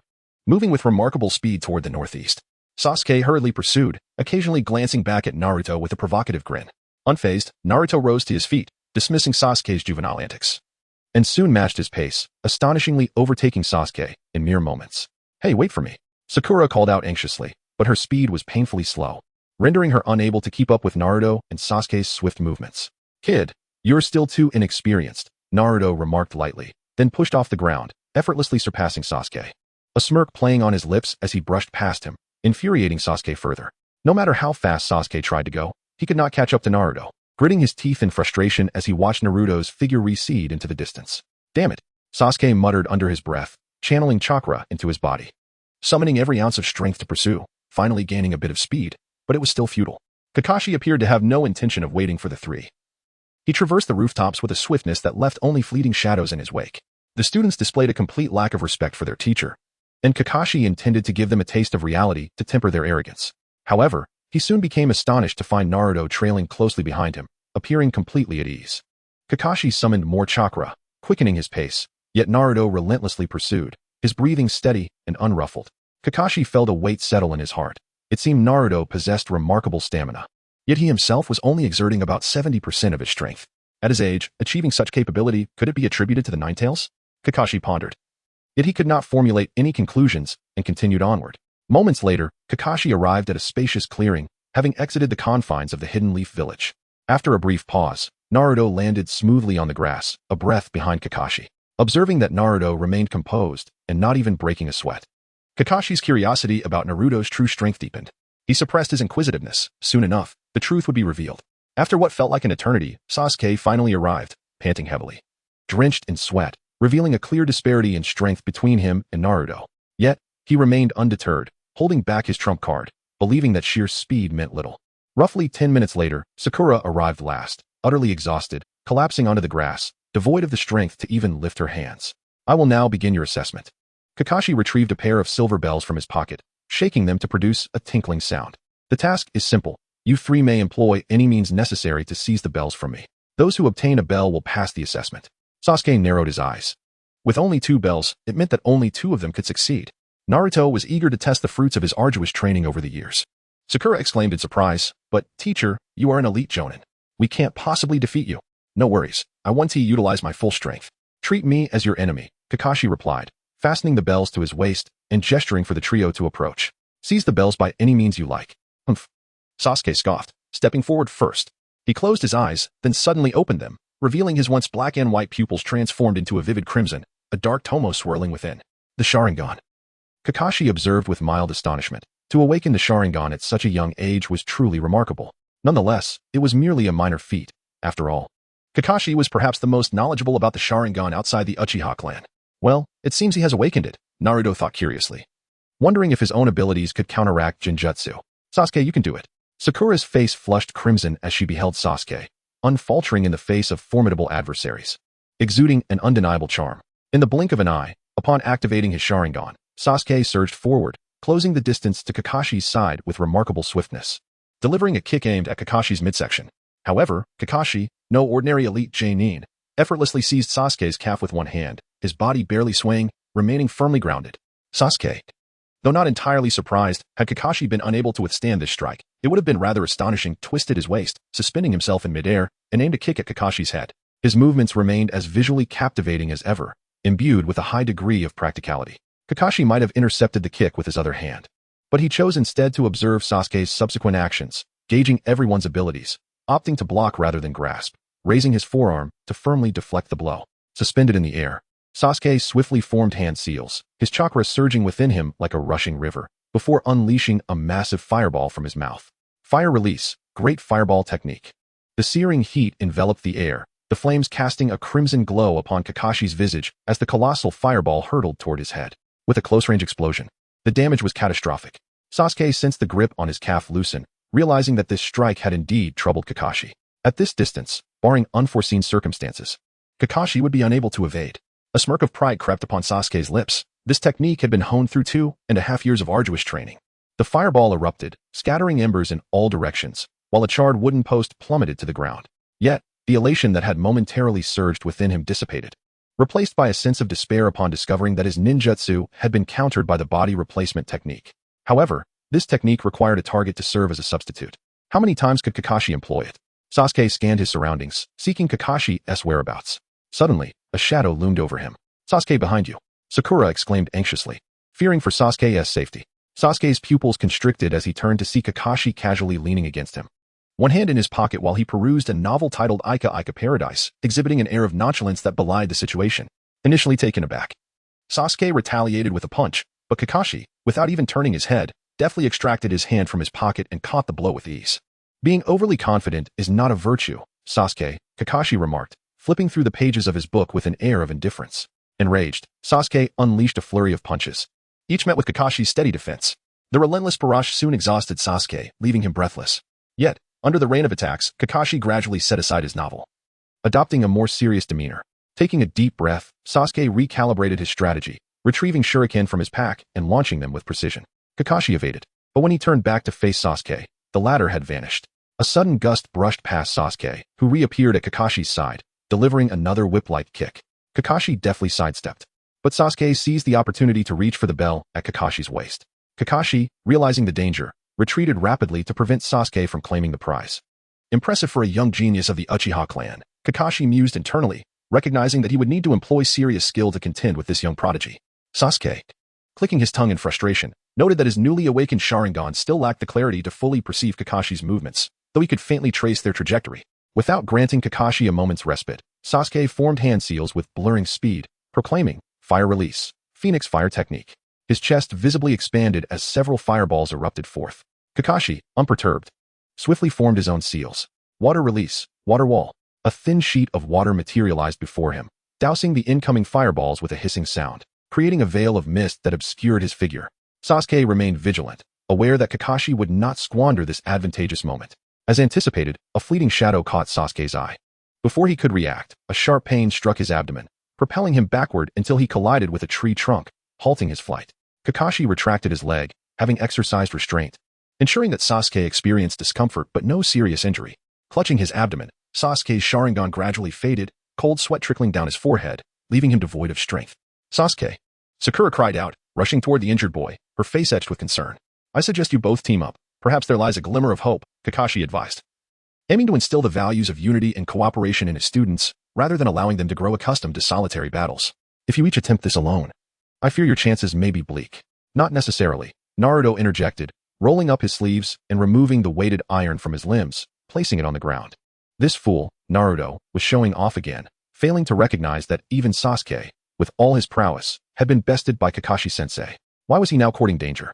Sakura mentally chastised Naruto, her frustration simmering as she glared at him. To her surprise, Naruto's azure eyes seemed to penetrate her very thoughts, sending shivers down her spine. Lowering her gaze, she averted her eyes from his.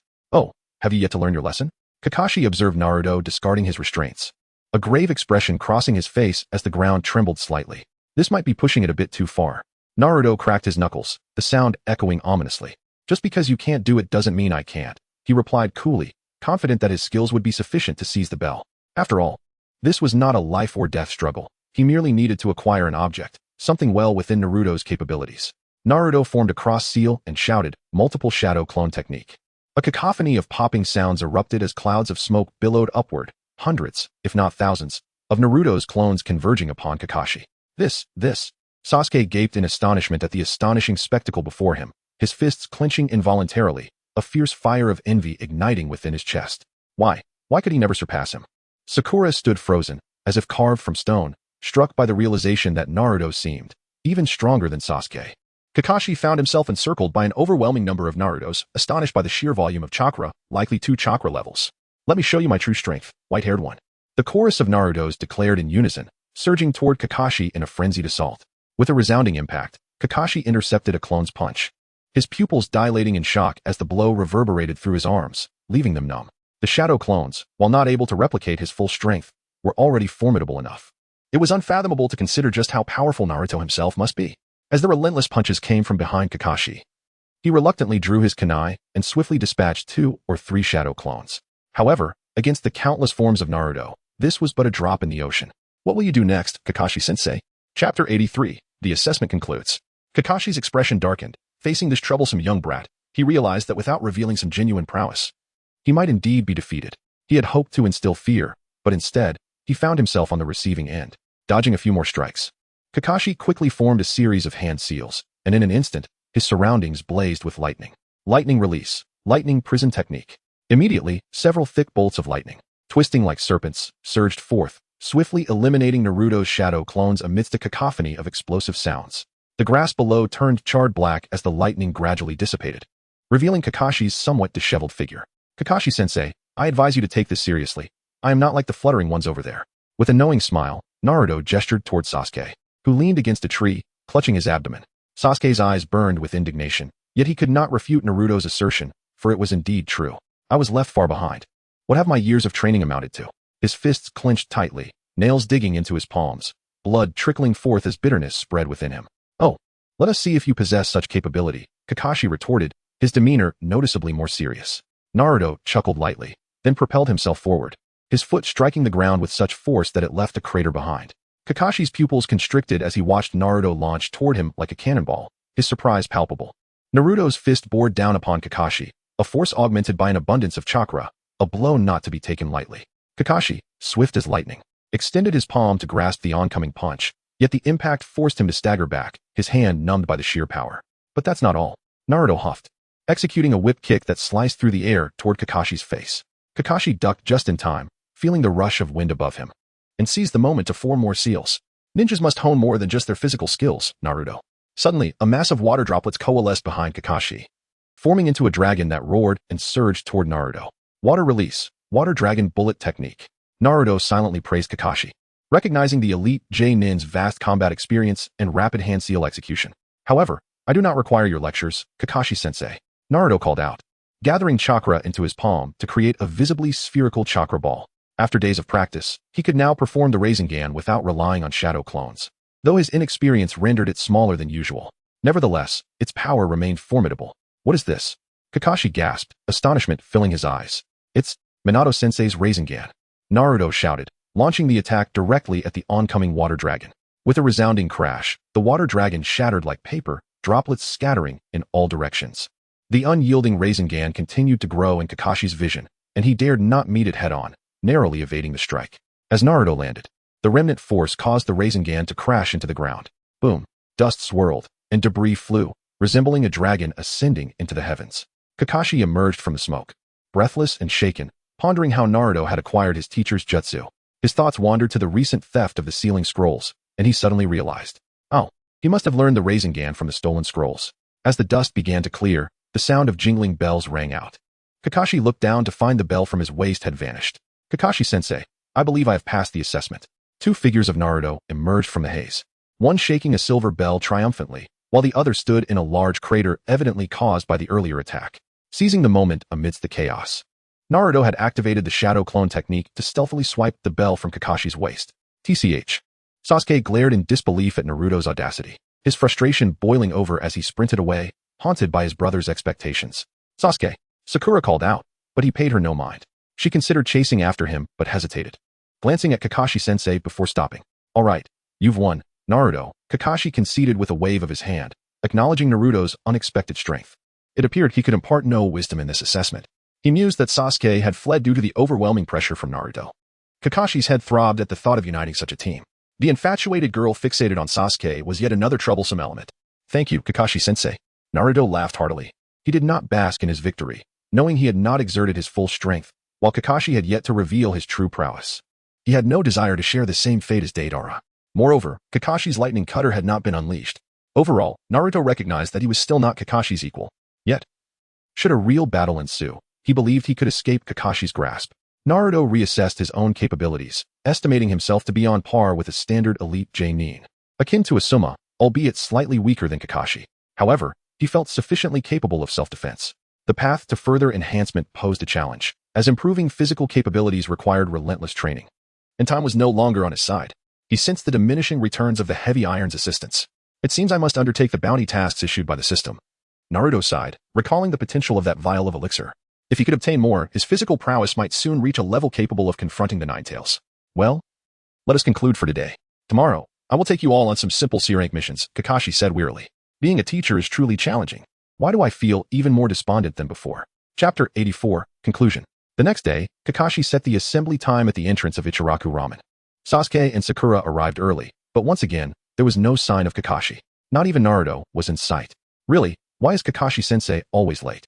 Can't he be punctual for once? And what about that rascal Naruto? Why is he late as well? Sakura gritted her teeth as she spoke, while Sasuke maintained an impassive expression, still preoccupied with Naruto's display of strength from the previous day. This must be what it means to have one's heart shattered in a fantastical tale. However, knowing his temperament, it was likely that once he acquired new power, he would rise again. About half an hour later, Kakashi finally arrived, albeit tardily. Oh, good morning, everyone. Kakashi greeted, but he noticed Naruto was absent. Where is Naruto? Where is he? Kakashi expressed his discontent. After all, what student arrives later than their teacher? You all go to Akiyama's house and wait there. Today's mission is to find a cat. Proceed with the task, Kakashi instructed before leaving to search for Naruto. He felt it necessary for Naruto to understand the importance of teamwork. Upon hearing Kakashi's words, Sakura's heart soared. She would finally have some time alone with Sasuke. Sasuke, let us go, Kakashi-sensei said. Sakura joyfully addressed Sasuke, only to be met with his cold demeanor. Whoever wants to do this boring task can go ahead. Sasuke replied darkly, convinced that Naruto had secretly gone off to train, fully aware that today's mission would be dull. Whoever wants to do a tedious task can do it. Sasuke continued. Sakura watched Sasuke's retreating figure with a sense of despondency, left standing there in confusion. Meanwhile, Kakashi arrived at Naruto's home, but Naruto was not there. Peering through the window, Kakashi saw an empty room, feeling quite vexed. The village of Konoha was so vast. He couldn't possibly search every nook and cranny. Hence, he bit his fingertip, formed a few hand seals, and pressed his palm against the eaves, causing a flurry of runes to rapidly emerge from his palm. Summoning technique. A cloud of smoke billowed, and when it dissipated, it revealed a yellow-coated pug wearing a Konoha forehead protector. The dog, with lifeless eyes, spoke. Kakashi, what brings you here? Ah, Pakin. I need your assistance in locating the owner of this room. Kakashi indicated towards the window. The ninja dog, possessing excellent tracking abilities, easily took on the task of finding Naruto. Pakin sniffed the air, deepening the creases on his face. This person has a strong odor. Let us go. Follow me. Following the scent, Pakin ran eastward, with Kakashi trailing behind, pondering how to persuade Naruto to integrate into the team. Well, I suppose I'll take it one step at a time. The pair exited Konoha and entered a wooded area. The scent intensified, indicating that Naruto was nearby. Pakin sniffed again, confirmed the direction, and informed Kakashi, the person you are searching for is right ahead. My task is complete, so I shall take my leave. With a puff of smoke, Pakin vanished. Kakashi proceeded in the direction indicated by Pakin, navigating through several bushes until he stumbled upon a babbling brook. What he witnessed next left him utterly astonished. A dozen Narutos were doing push-ups, while others practiced the Rasengan. Only one Naruto sat by the brook, holding a stick and scribbling on the ground, seemingly lost in his own world. No wonder this kid was so strong. This was how he trained. Kakashi swallowed hard. The shadow clone technique allowed the clones to share the knowledge they gained with the original, yet this required a substantial amount of chakra and left the individual utterly exhausted. Only Naruto, with the chakra of the Nine Tails, could afford to do this. Suddenly, one by one, the shadow clones popped out of existence, leaving only the Naruto by the stream gazing in Kakashi's direction. Have I been discovered? He truly is alert, Kakashi mused, realizing that with such diligent training, what had seemed a trivial task was truly a waste of Naruto's time. It was akin to a mathematical genius neglecting classes in favor of competitions. The teacher would undoubtedly have no grounds to complain and would likely cherish such a prodigy. With a resigned sigh, Kakashi approached and forced a smile as he greeted, Naruto, your training is quite rigorous. We agreed to gather today for our mission. Why did you not come? Noticing Naruto's lack of fatigue, Kakashi inferred that he had grown accustomed to such intense training, which only heightened his surprise. Oh, that tedious task? I think I'll pass. Engaging in those trivial missions is merely a waste of my time, Naruto replied nonchalantly. Despite knowing Kakashi was displeased, he remained unyielding in his decision. Kakashi found himself at a loss, unable to persuade Naruto with this attitude. Naruto, you must understand that a solitary individual cannot stir significant waves in the ninja world.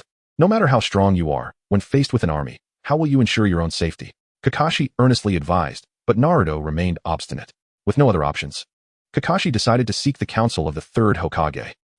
You say Naruto has no intention of participating in missions and is solely focused on training? Hiruzen Sarutobi furrowed his brow, recognizing this was not a good sign. You mean to say Naruto's strength is nearing your level? Kakashi confirmed. And Hiruzen was taken aback by Naruto's rapid progress. Very well, I have a C-rank escort mission to the Land of Waves. Take Naruto along to complete it. Normally, someone of Naruto's rank would only undertake D-rank missions, but to help him integrate into the team, he would have to take on such tasks for experience. Kakashi accepted the mission, uncertain if it would pique Naruto's interest. Unexpectedly, Naruto readily agreed, and thus, the journey to the Land of Waves commenced. Hiruzen reflected on how remarkable it was for someone so young to reach Kakashi's level. Truly a prodigy. Chapter 85. An apology, alright. As for the book in question, it too met with failure. After 3 consecutive failures, I finally managed to summarize some reasons behind them. I often find myself expressing my thoughts within my writings, yet I fail to tell a compelling story. While I may find joy in my writing, it likely frustrates you, resembling a case of unnecessary lamentation. The characterization was weak. Personalities were not revealed through events, and my incessant rambling made it appear bloated. I rushed to convey a message without even establishing a basic storyline, resulting in a lack of audience. This flaw is persistent. I have not crafted satisfying moments, merely venting my inner turmoil. The failure of my recent work lies in this regard. Most importantly, I have never drafted an outline. The priority should be to tell a coherent story. For example, in this book, I've overindulged in depicting Naruto's inner thoughts. Furthermore, due to the absence of an outline, many plot points were known to me 2 hours before you all. Alas, I shall take it one step at a time. The female lead of this book is actually Kaguya. I feel sympathy for her, like Naruto.